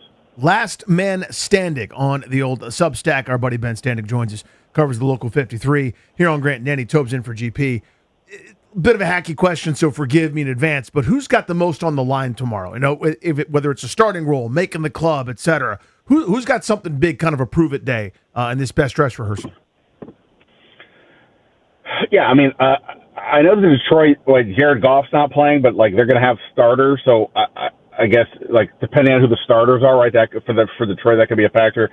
I mentioned Chris Paul. I do think, let's see what that looks like in the middle. They don't have a ton of other options, but you do have Andrew Wiley, who's played guard. So I'm not saying that Chris Paul is on the verge of getting benched. I'm just saying let's see him have a good game without the Tunsil scenario, as we just discussed a minute ago.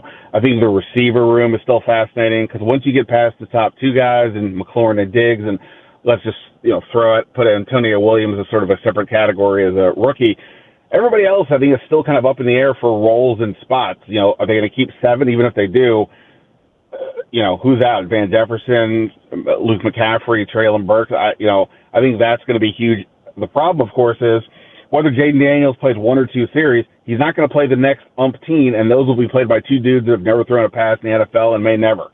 So that's going to be harder to evaluate the receiver room, I would say, for sure. And then I think in the secondary, the backup safety spots, I think there's still a little bit of question there. It feels like Will Harris is falling back a bit. Well, we'll see. And then at corner, without Trey Amos, can Mikey Sanders still Amik Robertson, despite limited size, if they play? Robertson's certainly playing.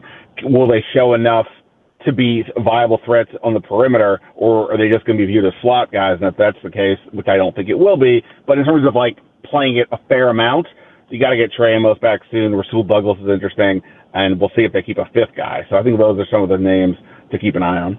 You mentioned the safety spot. I want to ask you a little bit more about that. Will Harris does seem like he's running more with the two. Seems like Revo's going to be a starting safety alongside Nick Cross. What do you make of that decision? I mean, Revo's had a long career. He's played sparingly in spurts on defense, but has never really taken the full complement for an extended period of time. What do you make of them going with him, it seems like, and Will Harris kind of taking a step back? Where does Tyler Owens fit? And those sorts of things with that safety room. Yeah, again, I think I heard you talk about this before. I think we're on the same page. Like, it's been fun to watch, like, the last few weeks. It's like, okay, what's going to happen? Is Quan Martin any trouble? What's up with Will Harris? Oh, look, Jeremy Reeves is coming up on the outside. Oh, wait, Jeremy Reeves is playing more with the first team. Oh, wait, Jeremy Reeves isn't even playing in the preseason game. I guess he's starting. Oh, wait, Jeremy Reeves is starting? The guy who nobody wanted to play at safety for all these years, who I thought always should have been playing a bit more. And I'm not saying it's the wrong answer, but it is kind of wild that all of a sudden the guy who nobody was going to even was even making the team, let alone playing defense, or that guy's starting, and we're just kind of rolling with that. Okay, so I think that is definitely a legit question. Who would challenge him though? I mean, like I've always kind of thought Quan Martin was better off playing closer to the line of scrimmage as like the nickelback. That's when he came out of college. It seemed like he was better at.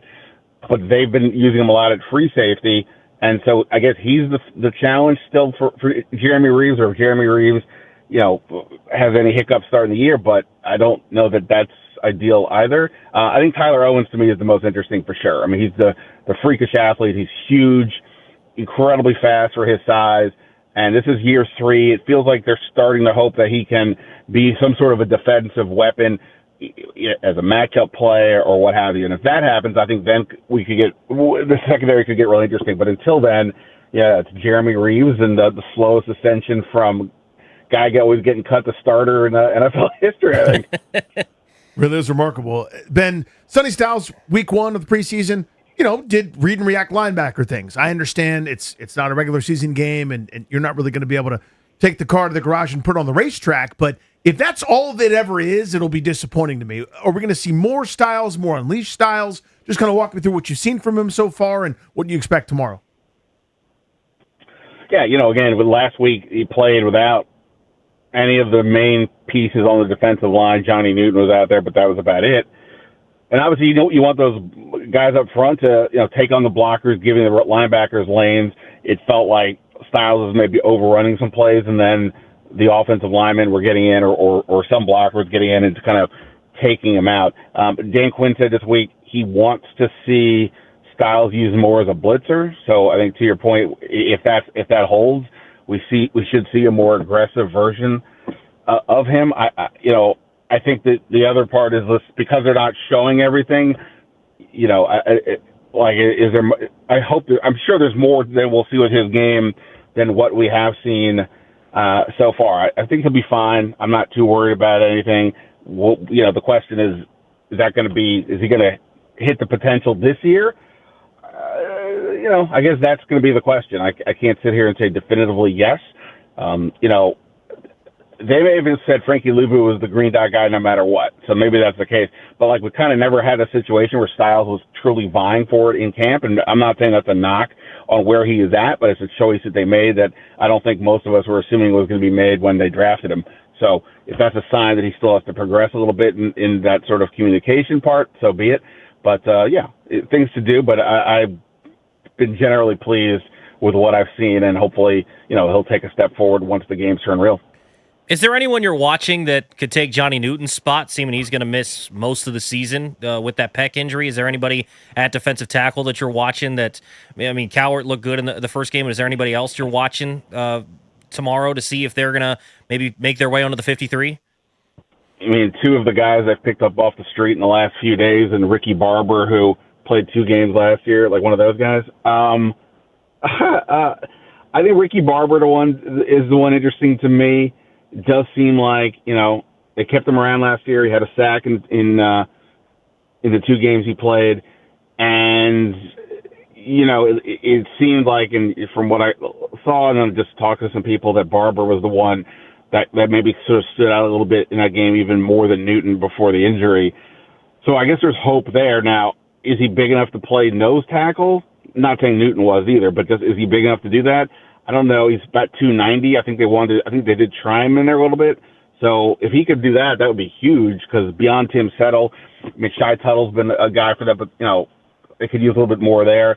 Otherwise, he could slot behind Payne and Kinlaw, some type of a backup. The other two guys, Mo Hurst and you mentioned Coward, like, they've been in the league, but there's a reason why they were still able to be picked up midway through August. So I'm not going to go too crazy on that, but somebody there needs to step up, because losing Newton at a minimum, takes away from some of their depth for sure.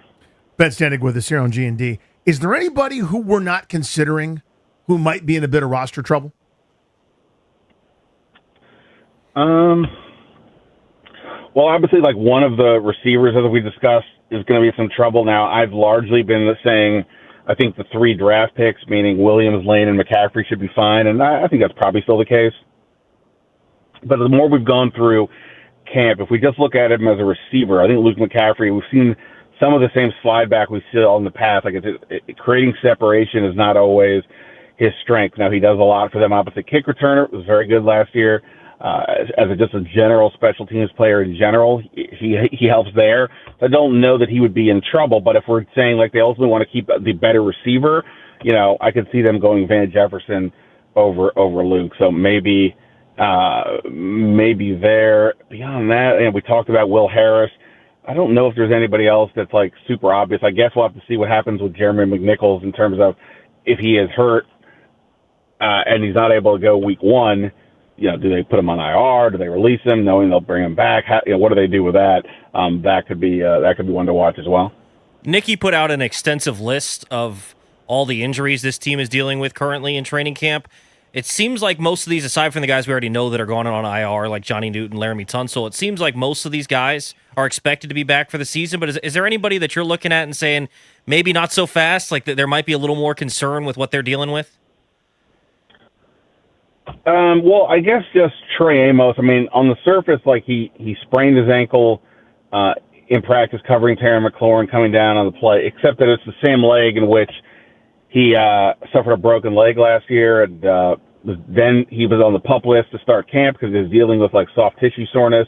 Now he's been out, so maybe this sprained ankle is just is not related to anything else. But when you combine everything else, and he was out for so long, you do wonder at least a little bit what's going on here. There's no reason to be an alarmist because they haven't said that we should be, essentially. But if you're asking me to somebody, I do wonder about that situation just because he basically missed, all of camp. Ben, we're going to ask these questions on the phone here after we let you go. Who are you more bullish on the Washington roster than everyone else seems to be? Like, who do you think's in line for a breakout? Who do you think's in line for a better season than maybe some of the prognosticators, the blowhards, the bloviators like yours truly are counting on?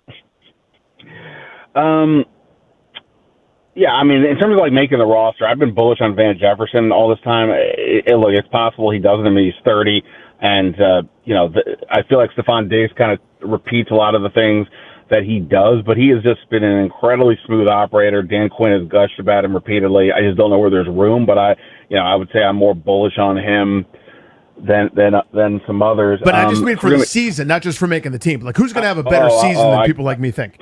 Yeah. Well, again, this is relatively smallish, but I think Ben Sinnott is poised to have. I mean, look, he can't have a less year. No offense to Ben. One is more than zero.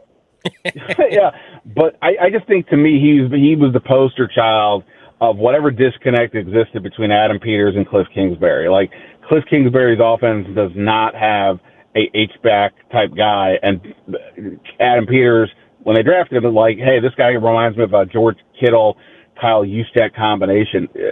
Ben Sinnott is a hell of an athlete. I think he can block maybe a little bit better than people think. I think he can make plays in the mid-range, and them using 12 and 13 personnel as much as they do, I think he's got a shot to be a factor. Now, once they added Diggs, though, I think the second or third tight end, they may see their opportunities go down a little bit. But I think Ben Sinnott is somebody that could have a pretty decent year, all things considered. So, and I guess I don't know if this is like a take, but like I think because Rachaad White is here, there's been maybe a little bit of questioning of Bill. Where is this going to go? Like I said, I've been fooled in training camp before, as we all have. He got bigger. We've seen that.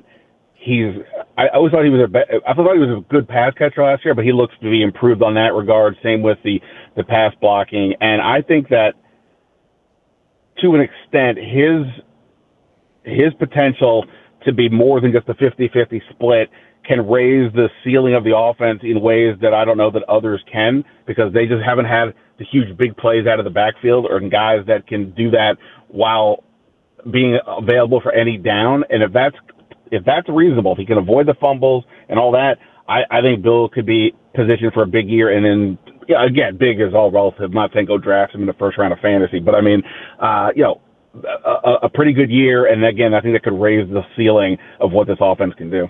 Well, Ben, you're going to make me rack my brain because you stole my answer. I was going to say Bill. So I appreciate you taking my points for me and appreciate you hopping on with us. Awesome, guys. Sorry about that, Toby. I appreciate that. Yeah, first of all, how dare you? Thank you, Ben. Have a good weekend. Yeah. See you, buddy. There he goes. That is Ben Sinnott. That's how we do it. You heard the question. You answer it. 800-636-1067. 800-636-1067 is the number to answer that question. Who's going to have a bigger season than you think? But here's what we're going to do right now, this second, as soon as I get the right thing up. And it's this. It's time for Fan Cash Friday. Fan Cash Fridays are powered by Fanatics Sportsbook, America's fastest growing sportsbook. Be the 10th caller at 800-636-1067 for your chance to win $100 in fan cash from Fanatics Sportsbook. Winning hits different here. Who's going to have a bigger season than you think? We'll do that next.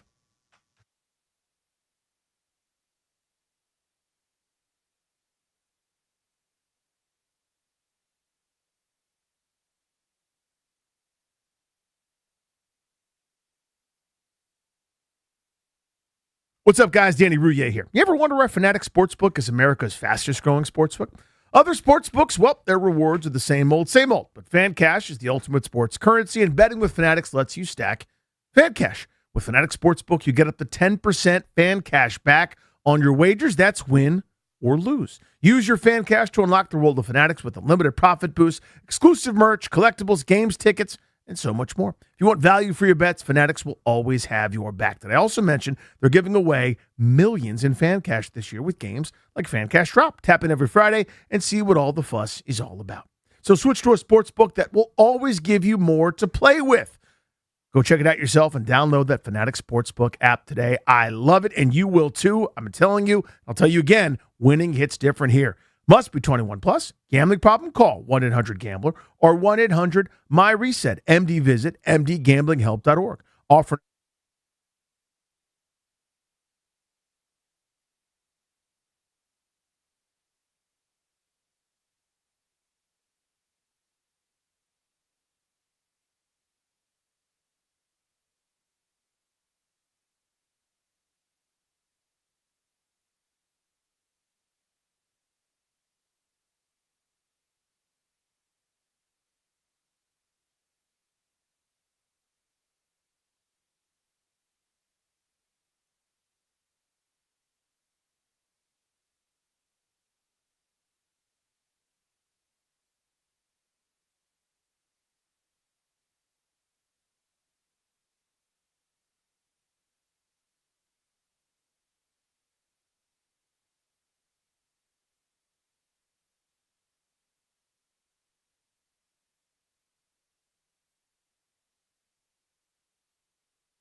This update is driven by Oarsman Fairfax Toyota. As they like to say, let's ride together. NFL preseason, the Commanders getting set for their second game. They're traveling to Detroit today. They'll take on the Lions tomorrow, noon kickoff for that one. Starters expected to play. In the NBA, Klay Thompson expected to sign with the Miami Heat after he clears waivers after a contract buyout with the Mavericks. College hoops, Virginia going to take on John Calipari in Arkansas. That'll be at Capital One Arena on November 8th. That was just announced today. And in baseball, the Nationals taking on the Marlins, their third city of their three-city road trip. 7:10 first pitch. You can hear the game right here on the Fan. Brad Lord takes the hill for the Nationals. He's 5-2 on the season with a 4.04 ERA. He'll take on Ryan Gusto, who is 0-3 with a 4.70 ERA. Nats and Marlins 7:10 right here on the Fan. Oarsman Fairfax Toyota keeps their customers happy by offering great deals on the area's best selection of new Toyotas. Each backed by the Oarsman Lifetime Edge, featuring up to $1,500 in extras. As they like to say at Oarsman Fairfax Toyota, let's ride together. From the Crop Metcalf Sports Desk, I'm Toby Altizer on the Fan.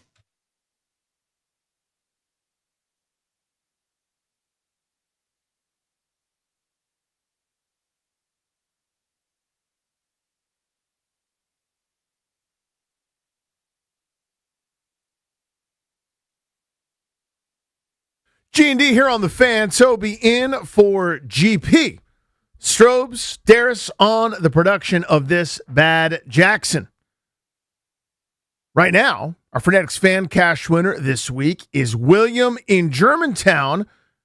You are on the Fan. William, what's up, buddy? Hey, what's up? How you doing? I'm very well. How are you? That's more important. You've just won something. How cool is that?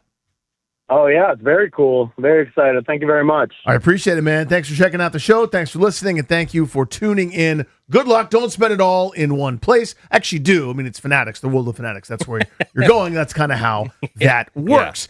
Yeah. So the question, and I want you guys' feedback before we go to winning off the field at 345, Beltway Blitz at 4. We're very busy. We're very swamped. Yeah, we have a lot of things to do. Who are you more bullish on than everybody else? Like you're hearing me and you're like, you're so negative, I hate your dumb face, your cheeks are rosy, and you're way fatter than you used to be, and you go on vacation, you gain too much weight, and we don't like you, and stop telling people how good you used to be, you're almost 47, we hate you, Danny. Like, a lot of people are like that. Maybe? No one's like that? And everybody just looked down. Okay, point is, you're tired of some of the negativity. Who are you bullish on? Who are you positive about? Who's going to have a bigger season than the prognosticators, than the naysayers and the rankers who don't like this team very much right now are saying? Who's going to have a breakout year? Maybe it's Pro Bowl, maybe it's something else. Who do you like a lot? 800-636-1067. So I tipped my hand a little bit on this. Ben Standig stole my answer. My answer was going to be Bill. I feel like nonstop, every time I come back from practice, I'm in here in studio. I think, and you can confirm this, Danny, I talk about Bill at least multiple times a day. You do. Like, I talk about him all the time. So what does it look like for you, the breakout, right? Because he was pretty good last year, 800 yards on the ground. What does that look like? Definitely over 1,000 yards, and I think he's someone that people are like, oh, man, there's more in the tank, and especially as a pass catcher. That's the thing that stood out to me. So yesterday, John Keim put out a video. I retweeted it at Toby_Altizer on X, and you can see him catching the ball over the shoulder, just soft hand, someone out of the backfield. He ran that exact same sort of route, exact same sort of play in the scrimmage portion with the defender draped all over him, makes the catch in the back corner of the end zone.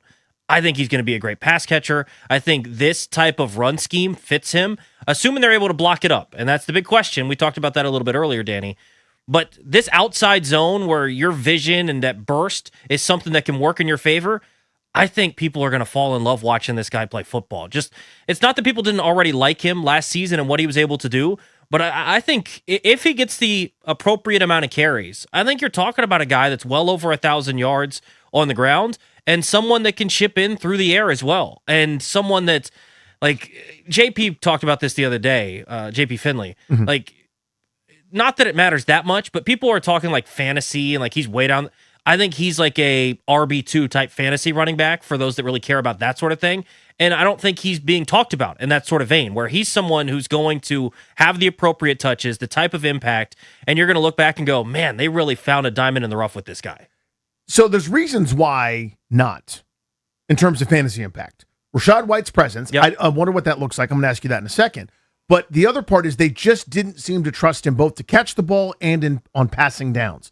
And that's going to limit your fantasy upside in that regard. What about Rachaad White? Because I'm arguing early season, it's going to be 50-50, I think, in terms of snap counts. But you don't see it that way. I think it could early season, but I think the way that Bill plays compared to Rachaad White, and again, this is something that we've seen at camp, and you can be fooled by these sorts of things. But if there's a guy that stood out at camp in the running back spot, you would choose Bill. If there's a guy who has not stood out at camp, I would say Rachaad White. And it's not to say that Rachaad White hasn't done anything. It's just you're not like, oh, you're not wowed. Wow, there's number one. It's, oh man, Bill made another play, and then, okay, Rachaad White's now in on this rep. Like that sort of thing. There's going to be a role. You don't go out and sign him and what his pedigree is as a pass catcher. But I think that Bill is just going to be too good where you're like, I don't know that we can not have this guy on the football field. And I think there's still questions for him in pass protection. But as a pass catcher, I think his hands have been one of the top 3 or 4 storylines in all of camp, just the stuff that he's been able to do with his hands. And I think this scheme really fits what he's going to do. So I think for those 2 reasons, he's going to be my breakout guy. My guy, I feel like signed here, and everyone, okay, he's here. And then I haven't heard his name mentioned again. I think this dude, if I'm right about what this defense is, I know what you are, I know what you're not. I think this defense, and I think this player specifically because of his skill set, because he's fast, he can move around well, I think he can hit you.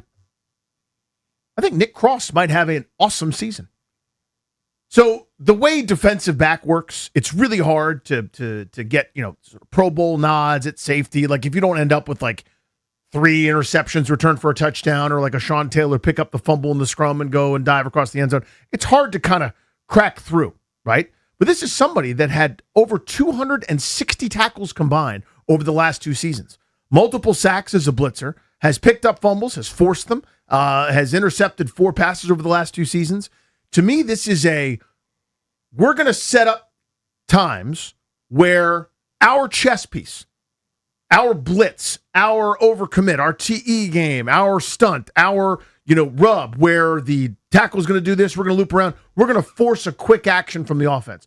We'll force a predetermined response. They'll have to be hot because pressure's coming. You'll know that. We'll have talked about that, and you jump that. That's where our pick comes from. That's where this quarterback now has an automatic. When he sees X, we know why. You'll be able to get up in there. I think because of his speed. I think there's the playmaking gene. I don't know if it's 100 out of 100. I'm not saying he's Troy Polamalu. They don't make many of that guy. But I think Nick Cross can play.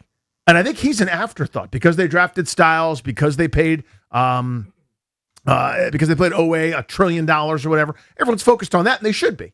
That's where the rubber will meet the road. He plays so far off the ball, you may or may not notice. I think he'll be in the box sometimes. I think he'll be able to run around sometimes. I think they've got Revo out there because he's the steadiest of Eddies in human history. They're not going to ask him to be dynamic, but they will ask Cross to be. I think Nick Cross could have a really good season. And I feel like nobody cares and no one's talked about it and no one's really saying anything in that regard. Now, I'm not predicting. I'm not calling for, he'll be the Pro Bowl starter at safety. But I think that dude might be a pretty good fit here. Yeah, no, I think he's going to have a big season, and he's going to be a big reason why, when I talk about that secondary, they haven't given up big plays in camp. He's a big reason why. Just that communication on the back end, being able to be so versatile. One play he's playing deep safety, another play he's blitzing off the edge, right? Like his ability to play all over the defense, I think, is vital, and he's a big reason why I understand that the consensus rankings around the national media are quite low on their secondary. I feel a lot better when Nick Cross is on the field. If he weren't, I think I would be right in line with them saying that it's almost alarm bells going off at who they're going to be trotting out there in the secondary. But I think with his ability to do a little bit of everything and also his communication on the back end, I think he's going to help out a lot. I mean, just seeing him out on the practice field, he's been impressive. And so I could co-sign that, by the way, also. I think top 3 practice swag of anybody, Nick Cross. What do you mean? Just the way that he looks, his get up on a day in, day out basis. Practice swag. What are we talking about? Visor? Are we talking about like wristbands? Now, Diggs might have taken his spot because his visor is the coolest of anybody out at practice, but he's got the old man swag where he's a vet and you know it. So one day, if they're not in pads, he might be wearing cutoff sweatpants.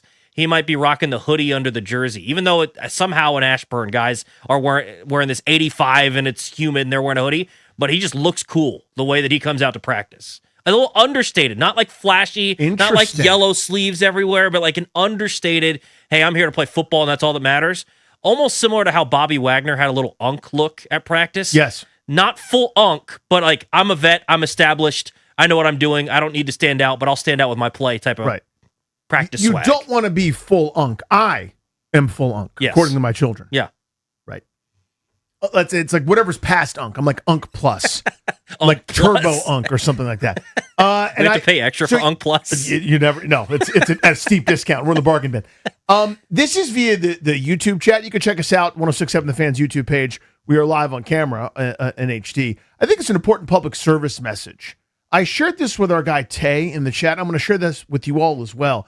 He was talking about going to Giordano's, which I would suggest. It's open now, not too far from Cap One Arena, downtown DC, Chicago-style pizzeria. And everybody likes to, not everybody, many people like to do this thing where they disparage deep dish pizza, and because they not think a fan. they think it's cool to do it. If you're not a fan, that's fine. I don't understand why you wouldn't be a fan. I think it sucks. Well, but okay. yeah, meat, bread, cheese, and sauce. It's amazing, and thank goodness for its presence. But people do this thing is like, it's not real pizza. It's like a whatever, and like because you saw Jon Stewart do something about it 15 years ago. Anyway, here's my point. The point is this: he was talking about going there, and as I said to him, I'll say this to you guys: a public service announcement. You should go to Giordano's. It's great, but if there's a wait at all, order while you're waiting. They allow that to happen. Order in advance, order while you're waiting. Because you'll get to your table and order, and the whole thing's going to take about an hour. It takes a long time to prepare the delicious deep dish pizza. It's worth waiting for, but I would wait. I would order while you wait. I didn't understand that, and you should understand that when you go. So if the very nice lady that's working there says, would you like to put it in your order? Go ahead, like order ahead. I'm like, no, I'm eating here. She's like, no, she didn't, it was busy. I didn't get it. It's my fault. Now I know. Order in advance. Okay? Everyone understand that? That's your public service announcement. Go to Giordano's, get the one with all the meat. It's the best. It's great, but order in advance. That's what I got for you. Beltway Blitz at 4, but next you know what time it is. 800-636-1067. How are you winning off the field? We don't do this for Strobes, quite frankly. It's not. It's not for Strobes. It's for Bruce Allen. It's for old Brucey Bruce, who was an abominable idiot, but he was in charge for a really, really long time. We do this to honor Bruce. We will win off the field. Teeny tiny moral victory going right in your day. Tell us about it right next, right here.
Then what?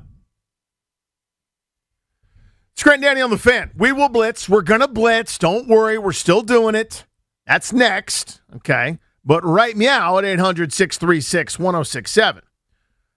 We're talking about Linney. Linney? I'm sure that's the thing we're talking about. Laura Linney. We're talking about actress Laura Linney. Little teeny tiny things that have gone right in your day that you'd like to tell us about. Most of the time, people wouldn't care, quite frankly. But up in here, we do.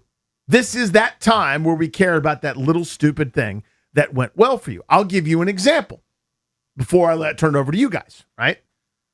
2 separate times just for this program, really within the first 2 hours. It's an hour and 45, 48, 49 now minutes old.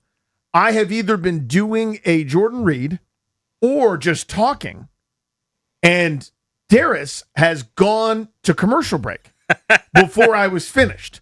Once before the read was done, and the other I had a mid-sentence, and as soon as it happened, he looked like he just farted in church and felt terrible about it, etc. So that's not a win off the field per se. We're fine. It's just I feel like now it's not going to happen again. That'd be fair to say. Thank you, Coach. So I guess therefore I am winning off the field. You see what I'm saying? Like I think we got it out of our system now. Yeah, no. So for me, it was cool. We were just talking in the break, and sometimes you're just talking about different things, and you know how it is in the normal course of action, where sometimes you're just not paying attention to what someone's saying, and you go, "Oh man, that's really cool." Or in your case, Ben Strober brings up something, and you go, "I like that," and it's clearly something that you don't like. I haven't had that happen today, therefore I am winning off the field. So here's what happened, and this is totally true. I got called out, and you guys were dead right about it. So I love the Little League World Series. We're watching. I brought up that there's this kid from Bayonne, New Jersey, who hit a walk-off bomb last night, and this kid is a stud. He's the coach's son. That's not why he's a stud, but he's a stud. Happens to be the coach's son. And they won their regional over a Connecticut team, and the Connecticut team said, "Not you." They walked him every time. And it was up to his teammates, and ended up having this huge comeback win. They were down 4-0, ended up winning, I think, in the last inning or extra innings, however it went. Unbelievable, dramatic. But they're playing Massachusetts last night, 1-1, and he walks it off with a bomb to center field. The kid's a stud. And so Little League World Series on television. Washington's playing Texas, and there was a Curacao. They beat Japan earlier. And Strober goes, "I noticed there's been a lot of bleep talking in this Little League World Series." And I went, "Really?" And he was like, "Yeah, there's been a bunch." And I kind of went, "Yeah, I like that." And Strober goes, "No, you don't. You hate that." And I called you out. And I went, "You know what? You're absolutely right. Why did I say that I liked it? I don't know why I said that I liked it. He's 100% correct. I hate that. Like, you could yell for your team and be excited. No, but like literally looking at the other dugout and chirping. Yeah, we shouldn't be doing that at 11 and 12 years old. But you said you liked it. And I go, "Yeah, I like that. I like that." And he's like, "No, you don't." I'm like, "Yeah, you're right." So I don't know why I said that. Anyway, 800-636. It happens to all of us. And You're like, it just happened "Hey, to me. man, that conversation, I wish it would have ended 5 minutes ago." And you go, "Yeah, man, that's really cool. Thanks, man." Yeah, I appreciate it. Me too. What? 800-636-1067. How are you winning off the field? Rich, the bat signal went up. Tell us about it, bud. What's going on, boys? How you doing today? Doing great, Good, man. buddy. So I'm in the second half of a 2-week, no wife, no kid marathon. What? At the end of summer. It's been so quiet and so nice. I love them to death. So for the past 2 weeks, I have been winning off the field. It's the quiet. What you non-children having unmarried folk don't understand. Rich had to offer the caveat, just so you guys don't get all fatutzed about it. Of course, you love them all so dearly. They're the most important things in your world, and everything you do is for them. When they're not there, and it's so peaceful, it's so quiet, you don't understand. It's like, my best analogy, and again, it's not to call my wife and kids congestion, but it's like when you're congested and you take that hot shower and that airway opens up again. You're like, "Oh my goodness gracious." Again, in that analogy, my wife and children are sinus congestion. Yeah, that's pretty rough. They're not. I love them so much. Yeah. But those, you don't know unless you know. You can take some Mucinex? The quiet is Mucinex. Dave and Raleigh, how are you winning off the field, sir? Good. I'm actually a truck driver. I had a lot of very heavy deliveries today. Where I was going was supposed to be severe thunderstorms, lightning, torrential downpours all day. Right. And when it rains, my job is terrible. And all day I'm looking at the sky thinking, please hold off. As I make my last delivery, see my final payment, I walk in my truck, here comes the lightning, here comes the rain. But your boys stayed nice and dry today. Therefore, I am. Winning off the field. I like that. Got it done before the rains came. That's awesome. Bargoff, Gaithersburg, how are you winning off the field, sir? What up, fellas? Last summer, I believe I called, and Danny, me and you bonded over the fact that we're, just annoying know-it-alls. I know this, I know that, yes. When it comes to our wives. Mm-hmm. And you know what I did? Over the 2 times over the last couple of weeks, I uttered these 6 words. I was wrong, you were right. Just incredible development on my end. If I can do that, AJ can find a 3-ball. Thanks, guys. Winning off the field. Thank you, buddy. Wow. So that's a hard one for me. I understand his point. He created the peace that Rich got by his wife and children being out of town. Saying I was wrong and you're right is the worst thing ever to have Accepting to say. that is tough. But it also, whatever you have to do for it, I suppose. Rich, Chesterfield, how are you winning off the field?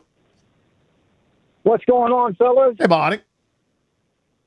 I just reunited with a girlfriend after 45 years. We talked on the phone for about a year. I flew her here. It's all good. We're going to get married. Whoa. You know what? She's just as pretty as she was back in 1981. Therefore, I am definitely winning off the field. Thank you, Rich. Winning on the field. Yeah. Congrats, buddy. Winning on the field. That's what that is. That's on field. That's a major milestone. First of all, the circling back after 45 years. That's a long time to circle back. We've been talking on the phone? Is this 1988? You've been, really? When's the last time you spoke on the phone consistently to anybody? The only time it's like, hey, hey, Grant, you left your keys. You see what I'm saying? Like, what? Yeah. But again, that's awesome. And Winning on the field. But exactly. We're very happy for you. But it is. Winning on the field. It's not off. It's winning on the field. Not off, but winning on the field. On. Andrew Stafford, how you want to? Yeah, so winning on the field is right, and I'm pretty sure that's not the name of this segment. That's so you right. Guys, thank you, Andrew. Yeah. Your listeners don't understand the rules somehow of winning off the field. Mm-hmm. Those are 2 lottery-level wins. Yeah. So are you just calling to object to the previous call? Yes, I am calling to complain because they're not doing it right. I see. And Grant's not there to do it for them. I see. Thank you for coming. Thank you, Andrew. So I like that. Some people wouldn't like that. I like that. Calling in to tell you. Andrew's like, listen, does that guy understand that he was wrong? And again, it sounds like we're not happy. We are very happy for you. I believe it was the Rich. culture Yeah. is actually damn good. In general, Bruce, it is. Yeah. He was sharing his good news. He's very happy. He wants to shout it from the mountaintops. I didn't have a mountain. I had a newsroom. Julian Fredericksburg, close us out. Grant's not there to do Julian. it for them. Julian. Yes, sir. You listen to us. Turn us down on the radio and speak to us. How are you, buddy? Gotcha. Man, I love the show, man. I've been on before. Yes. I've talked to Grant, Coach B from Battlefield District, Janesville High School. Look, I'm a fan winning off the field. Check this out. My daughter called me earlier this week, and she teaches in Loudoun County, 5th grade. She said, Dad, do you know Fred Smoot? I said, Fred Smoot, of course, the loud mouth of the South, boy, my favorite number 21. I'm an old Redskins fan. Yes. She said, I said, do you know him? She said, no. I said, well, why do you ask? She said, well, I have his son in my class, so therefore I am winning off the field. Oh, I love that. That is very neat. Winning on the field. Is that on field? Really? Hold on, Bruce. Wait. So why? Why is that on field? Because there's no monetary gain. There's no major life kind of accomplishment there. There's no promotion. There's no milestone. Winning off the field? Yeah, that's what I thought. Yeah, I think so. That's what I thought. I think so. I mean, far be it for me to question Bruce Allen in anything, because that's an expert. Yeah, he knows. Virginia's doing great. Thank you, Governor. Beltway Blitz next. G&D here on the Fan.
This update is driven by Oarsman Fairfax Toyota, as they like to say. Let's ride together. The Commanders are on the road to take on the Lions. That'll be tomorrow at noon. Most starters are expected to play for the Commanders. Other news across the sporting world, NBA, Klay Thompson expected to sign with the Miami Heat. He cleared waivers after a contract buyout with the Dallas Mavericks. In college hoops, Virginia going to take on Arkansas in a non-conference matchups, Capital One Arena. That'll be on November 8th. And in baseball, the Nationals begin a 3-game series in Miami against the Marlins. It's their third city of their 3-city road trip. 7:10 first pitch. You can hear the game right here on The Fan. Brad Lord takes on Ryan Gusto. Oarsman Fairfax Toyota keeps their customers happy by offering great deals on the area's best selection of new Toyotas. Each backed by the Oarsman Lifetime Edge, featuring up to $1,500 in extras. As they like to say at Oarsman Fairfax Toyota, let's ride together. From the Crop Metcalf Sports Desk, I'm Toby Altizer on The Fan.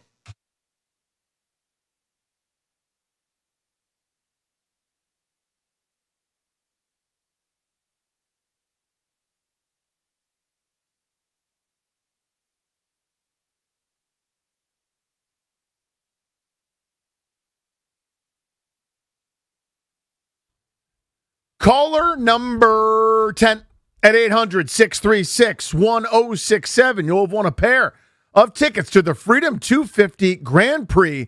IndyCar zooms into history with the first ever race around the National Mall, August 22nd and 23rd. Get race ready with all the information you need to know at freedom250gp.com. I say good luck to you. Caller 10-800-636-1067. We do a little thing every afternoon at 4 p.m. It's called the Beltway Blitz. It's kind of a Cliff Notes, to be honest with you. Now, Cliff Notes I know Cliff Notes is outdated. You guys had Spark Notes and a bunch of other stuff. Now you got ChatGPT. It's like, summarize the Odyssey for me. And it's like Christopher Nolan did it in 3 hours, bro. It's about Matt Damon. Yeah, watch the movie. But we had things called Cliff Notes. It's a Cliff Notes version of what's going on in the world of DC sports. And we're going to start it on the diamond, please. Bobby Blanco of the Bronx covers the Washington Nationals, Mass and Sports. Bobby, before we get to Jacob deGrom casually setting a nice little milestone of 2,000 strikeouts against the Nationals, it feels like all 2,000 were against the Nats, by the way.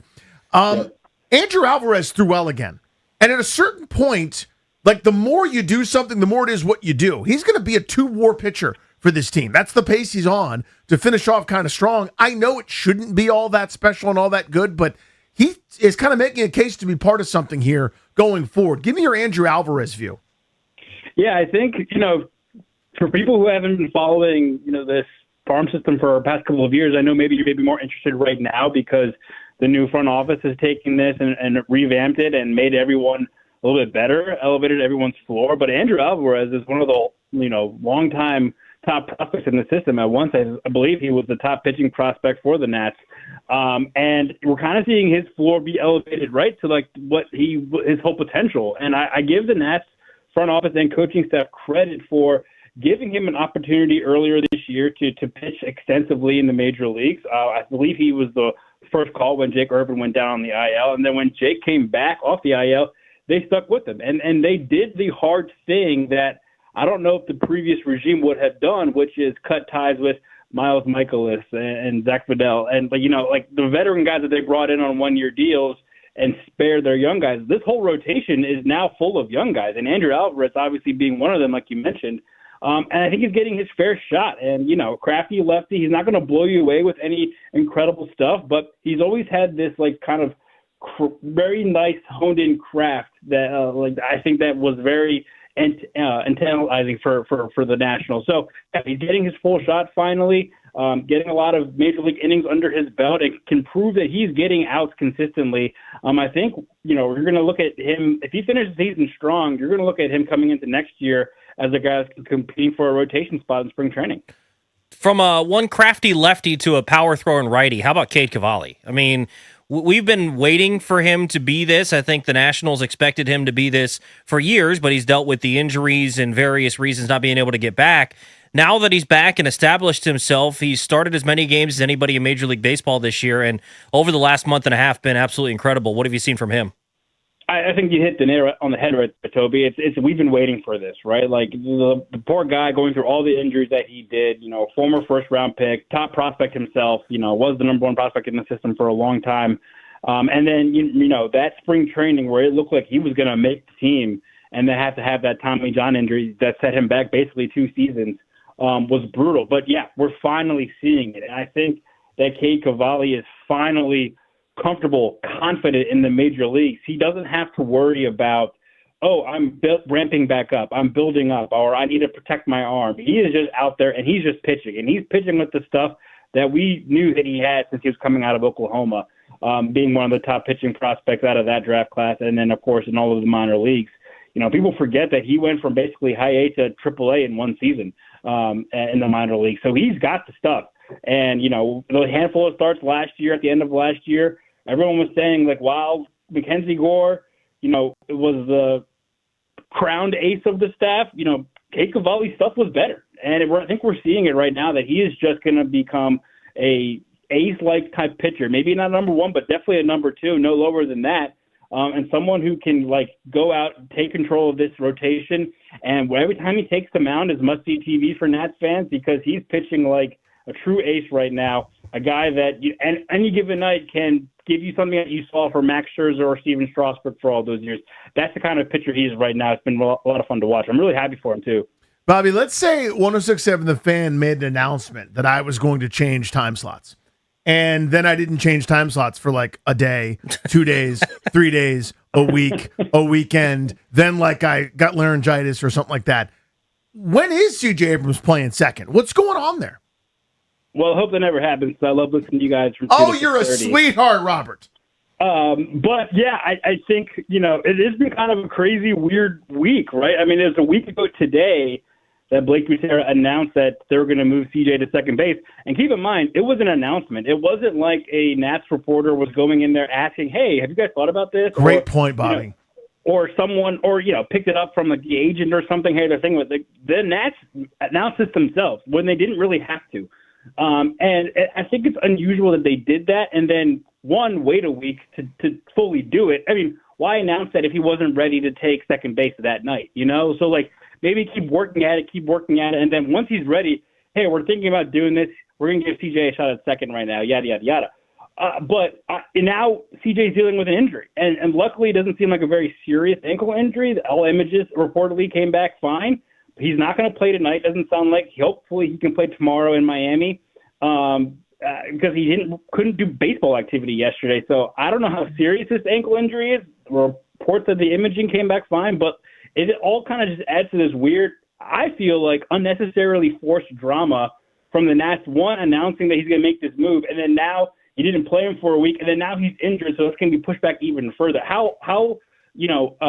believe it's his right ankle too, and for a second baseman, you're using that ankle a lot to turn towards first base. How comfortable are you going to be having him change position when he's dealing with a nagging injury like that? It's going to be kind of interesting to watch, and again, it feels like an unforced error on the Nationals' part. Bobby, team 7 games under 500, playoff hopes are pretty much gone. But what are you watching last month and a half of the season? I think as we get closer to September, I'm going to be really curious to see who they call up and as the rosters expand. We just talked about the C.J. Abrams move to second, and I think that goes into the conversation of, well, look who they have in the minor league system that can play short. And I think for the first time, C.J. had to look over his shoulder a little bit because if you look at the Nationals' top prospects according to MLB Pipeline, 4 of the top 7 are guys that can play shortstop at a high level. So for the first time ever, he's really had to look over his shoulder and be like, oh, there's guys coming for my job. I really need to play shortstop very well. And he hasn't. So I think of guys like, Seaver King, their first round pick from a couple of years ago, who's having an outstanding season this year. Will he get a shot at the major leagues? I saw Grant tweeting about Trey Lipscomb. People might forget about him. He's having a career year. 26 bombs. 26 bombs. He's leading the whole minor league system for the Nationals in home runs. That's ridiculous. So Good for Trey. I would love to see him get another shot at the major leagues after the seasons he had. So, yeah, I'm really looking forward to seeing, obviously the playoff kind of run might be a little bit over with, but who are they going to bring up from the farm system, give a crack at the major leagues, and kind of set up, the offseason talk of, all right, where do we need to address the roster in the offseason and get prepared for hopefully a contending team in 2027. Bobby, thank you as always, bro. Have a great weekend. All right, have a great weekend, boys. Thanks for having me. See you, my friend. There he goes. Local 53 sounder, please. By God, that's Johnny Cakes, Allville's Music, Sports Junkies, and Commissioner of the Homies League. Cakes, you won us the draft. The draft. Hold on. I believe it's either September 3rd or 4th. Don't quote me on that. But it is set. I think it's at 7. It's set. Okay, check. good. Go check your Yahoo. We're still dinosaurs that play fantasy football on Yahoo. I know that we're a dying breed, but we're still there. That's You a know dialed-in commissioner. He's like, I think the draft is sometime. Well, it's the 3rd or the 4th. It's one of those two nights, but I know the time. It's 7:45 p.m. Eastern time. I love it so much. Cakes is an excellent commissioner. He deals with the slings and arrows that inevitably come with being a commissioner. Yes. By despite being a very nice you. man, he rules with an iron fist. Eccentric I league do, settings, because- and this is how we do it, period. No complaints. Love it. Well, I mean, I don't know if Tobe there knows that it's basically we're playing. It's like Gladiator. It's like 300. There are no waivers. It's first come, first serve, first made to the waiver wire. So I know that threw Danny for a loop the first few years, but he's adjusted now. I have adjusted. I love it. Yeah, there's no waivers. It's 2 quarterbacks, 6-point passing touchdowns. It's borderline anarchy, but I would never miss it. I There's love a it. lot happening. There's a lot of plate spinning going on there. That's how it goes, Cakes. I love that. So you were out at training camp the other day. What'd you make of what you saw, some of the conversations you had out there? You know what? All the guys that came through our tent were awesome. I mean, we got to sit down with Chig and Revo. They sat down with us together, and they were great. I'm predicting wildly outlandish numbers for Chig Okonkwo in this offense. I need to be talked off the ledge on that. I'm kind of like Danny, who cannot properly diagnose. Is it tall wide receivers, Yes, Danny? Is big that your wide thing? receivers. Like, I love them. You're just smitten by them. Any guy that looks like Herman Moore or Megatron or anybody, Randy Moss. I mean, those are some studs that I threw in there, by the way. But yeah, any big wide receiver, Danny's going to improperly put numbers on. But Chig and Revo were great. Terry McLaurin, of course, always an amazing class act. And I'm missing the 4th. Oh, we had Nick Cross as well. So another new addition to the defense. They were great. And I didn't see that much of practice because we were broadcasting during a lot of it. And I was getting my neck burned by the big, giant, glowing orb known as the sun for about an hour and a half of it. I think I'm still lucky to be here. But camp looked good from what I saw. We also had Dan Quinn sit in with us before practice for the day started. So always a good time to get out of camp and see that it's being professionally run, unlike it was during Dan Snyder reign of terror. So I want you to imagine, Cake. So you have a Mike McDermott type bad beat to start the movie. Okay, this is your movie, poker style, right? Your last 30K in, you get a terrible beat. Yeah, after you've already sat down with Johnny Chan, you're overconfident. You lose the Teddy KGB. You're down in your Felton. Okay, you put you have your last $100, and you have to bet on the 7.5 over/under win total for your local Washington 53. Where do you place that hundy? Ooh, so I'm down to my last 100. I'm either basically going to the homeless shelter or I'm doubling up and I'm making something of my life. Yeah, Worm is no help. You're driving Kanish's route, right? I mean, you're doing the deliveries. You're going to law school at night. I'm doing the odd jobs. I'm hiding my bankroll from my girlfriend. Thank you. The whole nine. Played by Gretchen Mol. Toby sleeps on this entire reference. Gretchen Mol, it's a good pull. Like that was her only real bit she ever did in Hollywood that I know of. But since you know her name, you may not know more about it than I do. Danny, I'm going to bet the over. I'm going to stick to my guns because, of course, I bet the over when we did our wackadoo schedule, pick the games before the real schedule even comes out. I'm gonna stick with the over and just hope that we're going to see the Jaden Daniels and level of offense that we saw back in 2024. Pair that with hopefully, I'm not going to say a vastly improved defense, but it should be a much improved defense from what the abomination that we all had to watch last season. So if I'm down to my last $100 bill, it is going to go on the over for your Washington Commanders. Which of the new coordinators do you trust more going into year one? Ooh, it's a great question. I'm going to go slightly with Durante Jones. I just have a feeling he's going to put these new pieces in the right places to succeed, and I feel like he's got some better tools to work with, obviously, than Joe Witt had. It's like 60-40, 55-45, but I'm going to give the slight nod to Durante Jones here over David Blau. It's not to say I hate David Blau, I'm just going to give a slight nod here at this point to Durante Jones. Let me just finish the tweet. I hate David Blau, Johnny Cakes, Allville. Cakesy, why do you think they didn't want Deebo Samuel back at all? You see that little story where he was talking about how he thought everything was cool and they never called him or whatever that was. He ended up going back to San Fran. But why do you think they weren't interested at all at not that expensive a price? I mean, I would say they wanted to get younger, but they actually got an older guy in Diggs than Deebo. So it couldn't have been that. I guess he must just not been a fit for what Blau wants to do on the offensive side. That's the only thing that I can think of. Maybe they just felt like Diggs is a better fit. They saw what Diggs did last year on limited snaps with the Patriots, and for some reason his market wasn't bigger, and it was a perfect fit. So they rolled the dice that there wouldn't be a big market for Deebo. They clearly didn't want Deebo here. So I don't know why he feels so jilted. But look, he lands back in a good spot for him with the Niners with all the injuries they are dealing with over the last few years. So he landed in a good spot, and the Commanders got the guy that they wanted to be the number 2 wideout in Diggs.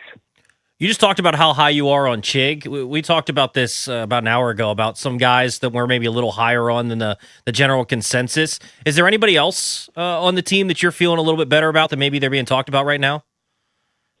I mean, I have to feel pretty good about Odafe Owe. I mean, there's a reason that Adam Peters gave him $68 million guaranteed and $100 million to be the pass rusher that they so desperately need to add to this defense. I mean, he has to be a guy that can rack up 12 to 15 sacks. I mean, the Commanders haven't had that guy in quite a long time, and hopefully he's that guy. And obviously they're a little higher on the market than everybody else, than Diggs as well, even though I know that there were some suitors for him late, especially the Chiefs. I know we're mentioned as a team that wanted to bring him on board, but Commanders are high on Owe and on Diggs, and hopefully those guys are both big contributors on each side of the ball that they're on. Cakesy, thank you as always, my friend. Enjoy the weekend. Homies League, either September 3rd or 4th. Check the Yahoo site, my friend. I'll be ready either night just in case. Love you, buddy. There he goes. That is Johnny Cake Sawville, and that is how we Beltway Blitz. So our guy, Tobias Funke, a.k.a. Toby, a.k.a. Toblerone, a.k.a. only during Tech Talk, Toki, has compiled a list of national media, if I can say this, Tobes, correctly, not being particularly flattering or kind to your local Washington 53. We wanted to kind of do a forensic examination here and ask you the question, are they right? Do they have a point, or are they missing it, to quote our guy Dan Quinn? I think it's a mixed bag, to be honest with you. I think there's some nuance to it, but I think we could have some fun with this. So either, we can call out a couple things we think are wrong, or say, you know what, they actually are on point with this criticism, etc. National media, not too bullish on our local 53. Do they have a point? That's next on The Fan.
Commanders gearing up for their second preseason game. They'll take on the Lions in Detroit tomorrow, kickoff at noon.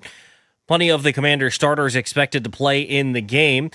Other news across the NFL, Jaguars wide receiver Parker Washington is expected to return to practice next week. He missed practice this week with an undisclosed injury. Last night, number 1 overall pick Fernando Mendoza had his second action of the preseason, going 8 of 15 for 86 yards. No touchdowns, but did throw a pick 6. The Raiders came back to win 22-20 over the Texans in their second preseason game. In the NBA, Klay Thompson's expected to sign with the Miami Heat after he clears waivers after a contract buyout from the Dallas Mavericks. A big-time college hoops matchup announced today that's going to happen at Capital One Arena. UVA going to take on Arkansas. That'll happen on November 8th. And in baseball, the Nationals begin a 3-game series in Miami against the Marlins tonight. 7:10 first pitch right here on the Fan. Brad Lord takes on Ryan Gusto. From the Crop Metcalf Sports Desk, I'm Toby Altizer on the Fan.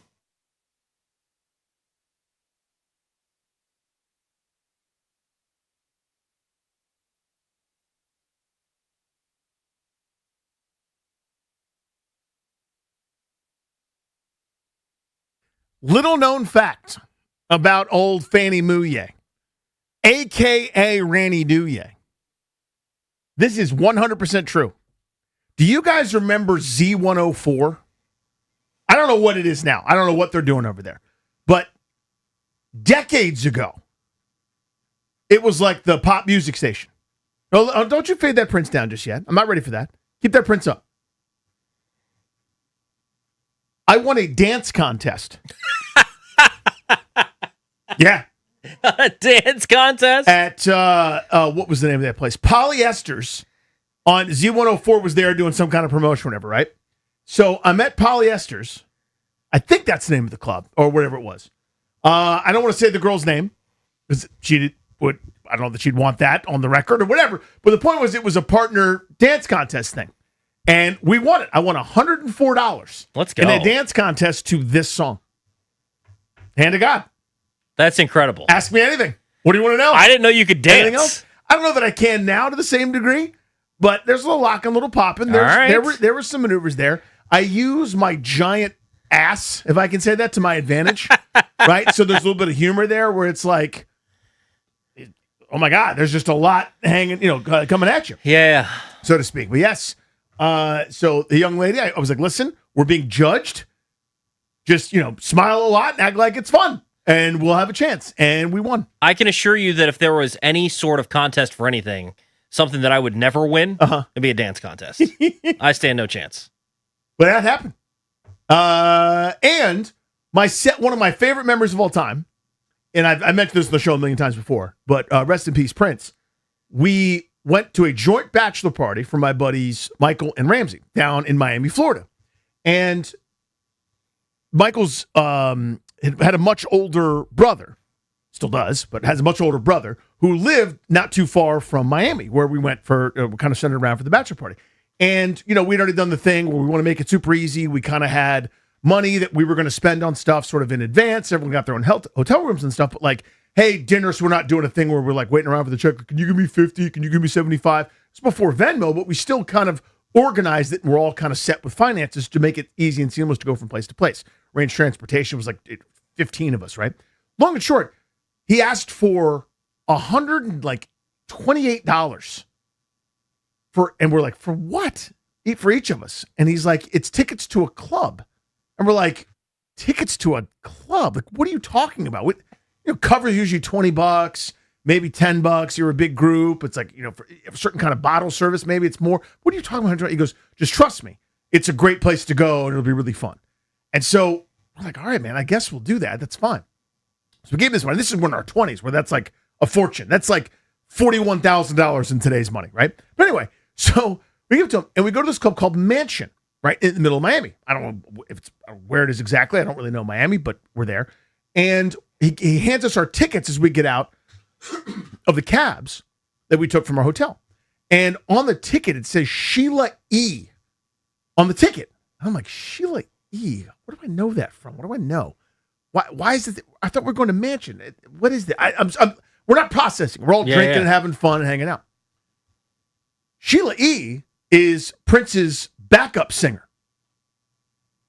she was doing a concert there at Mansion in Miami. And people that knew. Like ball knowers know Sheila E. is part of the Power Generation, and she's awesome in her own right, a great accomplished musical artist.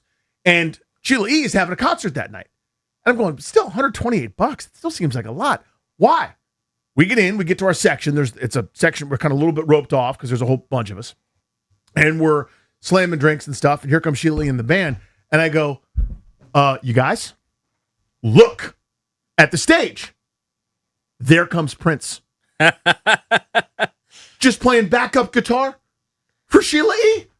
Prince is playing backup for his band member. That's incredible. One of the biggest stars ever is playing backup guitar, playing lead guitar on her tracks, her songs, her everything, her originals. I don't know Sheila E.'s exhaustive catalog, but I'm sitting there going, that's Prince, bro. He played the keyboard. He played the guitar. He played the drums. He played some kind of little tiny, funny-looking guitar. He played the double guitar that had, I don't know what the second part of the guitar did, but it did something. He played the bass. He's just up, and you cannot take your eyes off of him, right? And it's even just that was incredible, okay? So her set ends. She does like an hour, is belting out songs, kicking all kinds of ass, and everybody's having a grand old time. People are drinking, everything's flowing, like the women of Capistrano, or salmon of Capistrano. It's awesome. So we think, okay, that was pretty cool. That's nice. So a few minutes later, spotlight on the stage. Out walks Prince. Do y'all mind if I play a little bit? And the roof blew off of this, you know what? Yeah, I can imagine. The couple hundred, I would say probably 2,000 people that are in this nightclub. That's kind of doesn't really have seating. We had seats because we were like, ballers that were spending tens of dollars on rail vodka. But still, we're there, and here's Prince, and then the band just comes right back out, and he goes, I'll just play Purple Rain to start. And I mean, and tears are coming out of eyes, panties are incinerating. Like, no, it was one of the most incredible experiences of my life. I am annihilating drinks, hammering drinks, okay? Way overserved. It's not my fault I was served that much alcohol, okay? Hammer drunk. One of the great situations and memories ever. Prince played for another hour and 20 minutes and walks off, and I'm like, I'll never see anything like that. We ended up at a place called Nikki Beach. This is true. I had gone on a first date with my now wife that week, and I was like, listen, we can't hang out this weekend. I'm going to this bachelor party or whatever, but maybe I'll see you when we get back and whatever. We go to Nikki Beach, and it's on the beach, and there are teepees. I found that fascinating.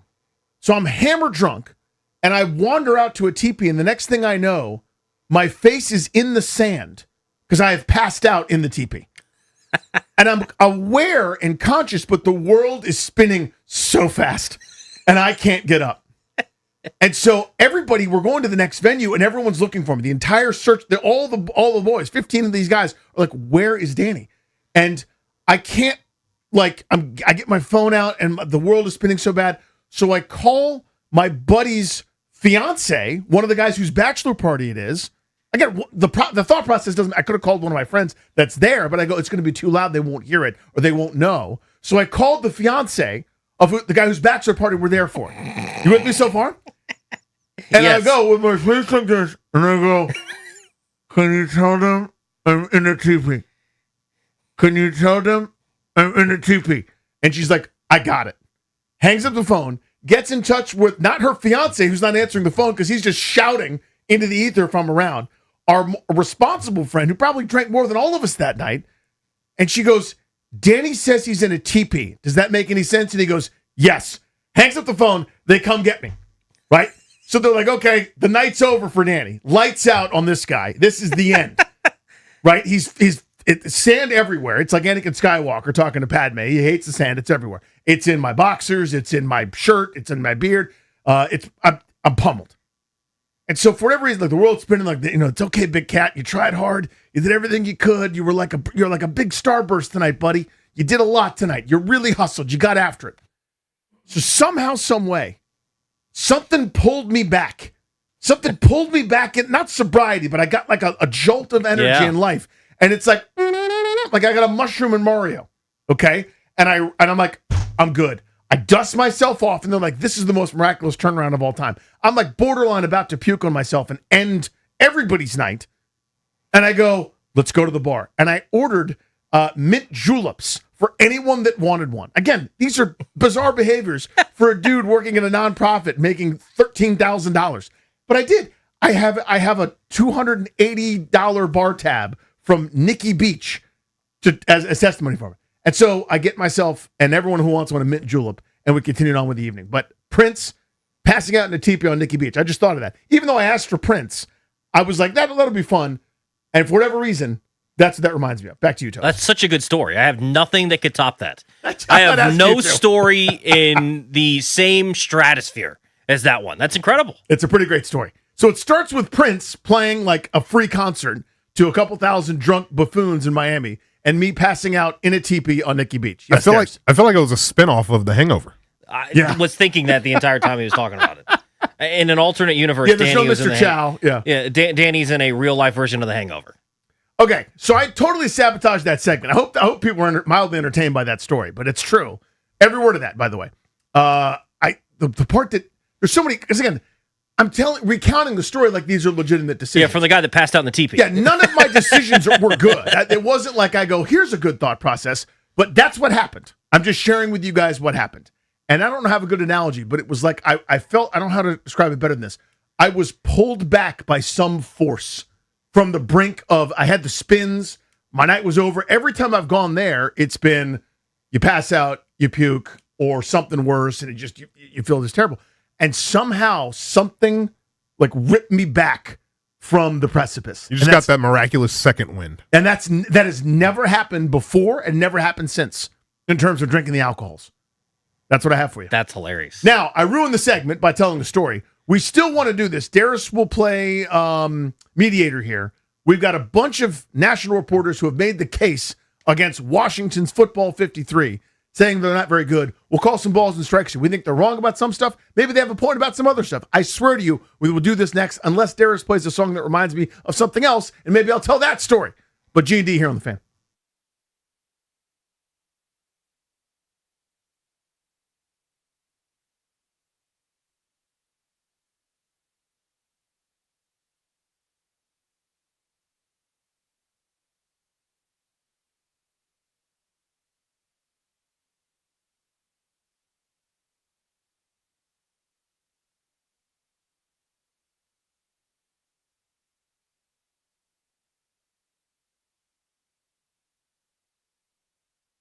What's up, guys? Danny Rouillet here from my pals at Ted Britt Ford. Football's pretty much here. We're talking about preseason game tomorrow. School's about to be back, which basically the unofficial notice that your summer is pretty much over.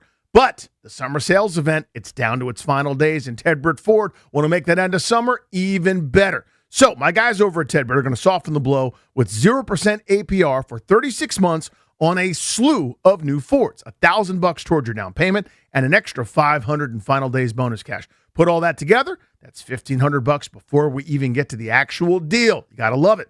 How about a 2025 Bronco over $11,500 off the MSRP, or that 0% APR for 36 months, $11,500 off. That number pretty much does all the talking on my behalf. Or that Bronco Sport. My buddy just got one over $8,000 off the MSRP, 0 payments, 90 days, which means you get through pretty much all the football season before you actually have to make that first payment. I love my guys over at Ted Britt Ford. It's where I go for cars. Please go see them in Fairfax and Chantilly. And when you do, tell them Danny sent you.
We are Grant and Danny on 106.7 The Fan. Tobes is in for Jeeps. He's taking a well-earned couple of days. Hopefully his feet is up on vacation. We're exclusively sponsored by the law firm of Condori and Murad Estate Planning, Elder Law, Real Estate Transactions, Probate Administration. Their attorneys are always there to protect you and your family's assets. Schedule a free consultation with their team today by visiting kmlawyers.com, and be sure to let them know that we sent you. That's kmlawyers.com. Talking Local 53. Any training camp talk is brought to you by Paul Henry's Window Installation. PaulHenry'sWindows.com, your clear home improvement choice.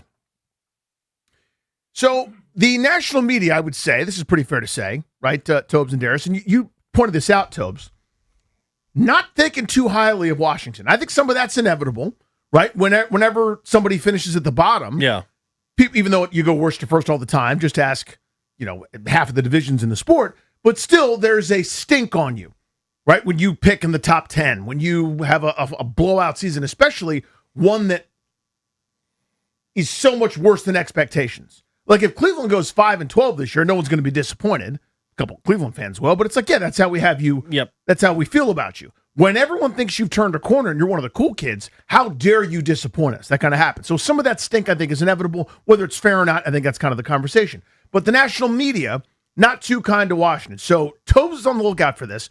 Compiled a list, and you can add any color you want before we turn it over to Darius. But anything I'm missing there? Just you kind of notice this and say, hey, look at all these trends. Yeah, I mean, the concept is, I was thinking about, you've got local fans, some members of the media that are pretty high on this team, and understandably so. I think watching training camp, it feels like there have been some positive vibes around the team, some of the good that you've seen out there, and then you go on and read the latest NFL power ranking or the latest line ranking or whatever it is, and it's like, hey, by the way, your team sucks. And so it's like, which one is correct? Maybe it's probably somewhere in the middle, but which one's more correct? So I thought it was an interesting discussion to go back and look what national people are saying and see if, hey, is this fair, or is this something that maybe they're just not plugged in every day like those that are out that practice every single day? Because that certainly has happened before. Darius, I turn it over to you. Walk us through this. So we'll start with Nick Shook of NFL.com. He has been on the show a couple times over the past year, and one of the things that we brought him on the show for most recently was that he ranked the Commanders 29th in his preseason power rankings. He goes on to say in his rankings of the Commanders being 29th that this is the year in which Dan Quinn must prove he has strong coaching chops or else. And it's also the season in which Daniels must prove he's more durable than he was in 2025. What say you about NFL.com's Nick Shook's take, having the Commanders 29th in the power rankings? So he's right about Quinn, in my view. I think it's an underrated story here is there are two new coordinators. The handpicked guys were handpicked and then picked again to be removed. We got two new handpicked guys here. You don't get to do that a million times over. You better be right, especially when one of those units turned in pretty good results in terms of the offense, especially the last couple seasons. But the 29th part, I think that's too harsh. I think that's too low. Now, that doesn't mean they're 10th, but I think 29th is too low because think about who's down at the bottom. Arizona, Tennessee. Think about the Giants, who I think will be better this year. But the Jets, Miami's going to pick first probably. I just named 5 teams. There aren't 5 teams between 32 and 29. I think that's too low. Yeah, I think it's being a little bit ridiculous to have them that low in the power rankings. But, some of the things in there, Dan Quinn must prove he has strong coaching chops. I think that's right. I think that's completely correct, that this is kind of a make or break season for Dan Quinn. The other point that he makes is that Daniels has to prove that he's more durable. And I think this is a fair point to make, obviously, of what happened last season. But for those that want to be on the Daniel side of things, can look and say, well, is one season of injury-prone, multiple different types of injuries, does that make you an injury-prone player, or is that the one-off type of season? I think that's something that's going to be interesting to watch with Jaden this year, because you guys have pointed out multiple times in 2024 he got banged up with the rib injury. He still played through it. And I think that's something that's going to happen to any football player over time. B-Mitch refers to football as a 100% injury sport. If you play for any amount of time, you're going to sustain an injury. Luckily for Jaden last season, he didn't sustain the devastating injury. I know the elbow injury looked disgusting, but if you're going to choose one appendage on a quarterback to have that kind of an injury, it would be the left elbow, right? Not the right arm, neither one of the knees, right? So he's doing okay in that sense. You're hoping that was the fluky one, but I do think for a lot of people nationally, they look at last season and go, well, Jaden was hurt most of the season, just like we kind of expected when he came out of college. Now he's got to prove once again to a lot of the national media that he can stay healthy. I think that's fair, but maybe a little bit too overstated at times. Pro Football Focus did a O-line ranking written by Gordon McGinnis, and they ranked the Commanders' offensive line 32nd. Now, they said here in his excerpt, before the injury to the left tackle, Laramie Tunsil, this group was set to rank just inside the top 20. Without Tunsil, this unit could really struggle if he ends up missing the full season. What say you about the 32nd ranking for the offensive line? I think it's completely fair. Now, will they be 32nd? I tend to be a little bit higher on Brandon Coleman than the average person. I think Cosme's had a really strong camp, and I still believe in Connerly. So that's 60% of your offensive line. But at the same point, I don't feel great about Chris Paul, and I'm maybe lower on the center position overall, whether Nick Allegretti plays there or not, than the average person. So I think it's fair, because if you're not watching this team every day, you're not as dialed in, and you're focusing on what's going on with the Raiders and number 1 overall pick Fernando Mendoza last night, you're not diving into what the heck is going on with Brandon Coleman and Chris Paul, then yeah, chances are you look at this O-line and go, not good, not good, not good, probably okay in Cosme, and then not good, right? Like, so that's kind of the reality when you look at it from a 10,000-foot view. So I said this when this came up the other day. I can't give you a deep dive into the Titans' offensive line or the Cardinals or whomever, okay? There are smarter people than me that at some point we have to defer to the smart folks. I don't know that they're 32nd. I don't know that they're 27th. I don't know what kind of case you can make. To me, the point here is they're in that bucket. And I do think that's fair. And I know nobody wants to hear that. But I think once you lose Tunsil, the cascade effect is you went from plus at left tackle. I think Coleman was going to be plus at left guard. It took longer than I thought. I thought it would have happened last year. It didn't, but I thought that was coming, where he would be a really good guard. Center, I'm going to get to in a second. Cosme, I think very strong. I think arrow trending up for Connerly. Now, once you take Tunsil out of there, everything's a little bit worse and there's more exposure. Coleman, I think, fine, solid, no problem at left tackle, not elite, not his fault, right? You don't complain about someone because they're not great. You try to do better, and they did, and it didn't work out. Bad luck with Tunsil. Now we're back to Chris Paul again, okay? To me, the center spot is the one I'm going, I think the plan stinks. I thought the plan stunk all throughout. It's unproven, and that's what they were going to go with as it was. And now Allegretti can't go 5 minutes without going to the blue tent. Cosme very solid, and the reports on Connerly haven't been great. I'm still the believer. I still think there's upside there. But until you see it, remember how funny it was that people doubted Josh Connerly? Ha, ha, ha. Until that happens, it hadn't happened yet. I'm a believer, but I get it. That group, as I just went through, not that impressive. It's not what should be happening in year 3 of a build. It's not what should be happening with a quarterback on his rookie deal when you've got a lot of salary cap space left to go. I understand the logistics that they thought maybe they were going to get Tyler Linderbaum, who went for $2 trillion, and that's too much for a center. I get that he's the highest paid center by $15-16 million. Nobody's saying that you have to win that bidding. What I am saying is it just needs to be better than this. The end net can't be you're here in that bottom third of the league. I can't blame you for missing out on Linderbaum, but I can blame you for cutting Tyler Biadasz for no apparent reason. Never forget blaming that, yeah. Like, it's one thing if you looked at it and you said they saved $8 million in cap space. They didn't. They saved next to nothing. And so I never fully understood that, where if it was a true competition, you didn't like Tyler Biadasz, well, fine. You can do the Tyler Biadasz and you can do the Nick Allegretti competition, but to go into the competition with Nick Allegretti, who I still don't feel great about, but if he's the starter, I can at least somewhat understand what they're trying to do. It cannot be Julian Good-Jones. Cannot be Matt Golban. Cannot be. So if that's going to be the case, I just didn't like the plan already, and I also just don't think that you can go in just assuming. I get that we're still, multiple weeks away from the season opener. It's not like it's tomorrow. But at the same point, Nick Allegretti has not gone 2 complete full practices back-to-back in all of training camp. I'm just to expect that he's going to be ready to go for week 1. Yeah, and he didn't play much center as it is. And by the way, for a lineman to play all 17 games, that's a lofty expectation. So the idea that Julian Good-Jones wouldn't start at center for 1 or 2 games this season, I don't ever want to see him start at center, much less have to start a couple of games there. No, not a good option. That's Toby. I'm Danny. This is Grant and Danny here on The Fan. We've got a couple other things we want to do today, things that you're really optimistic about. We'll get to that in the next hour. But we're kind of calling balls and strikes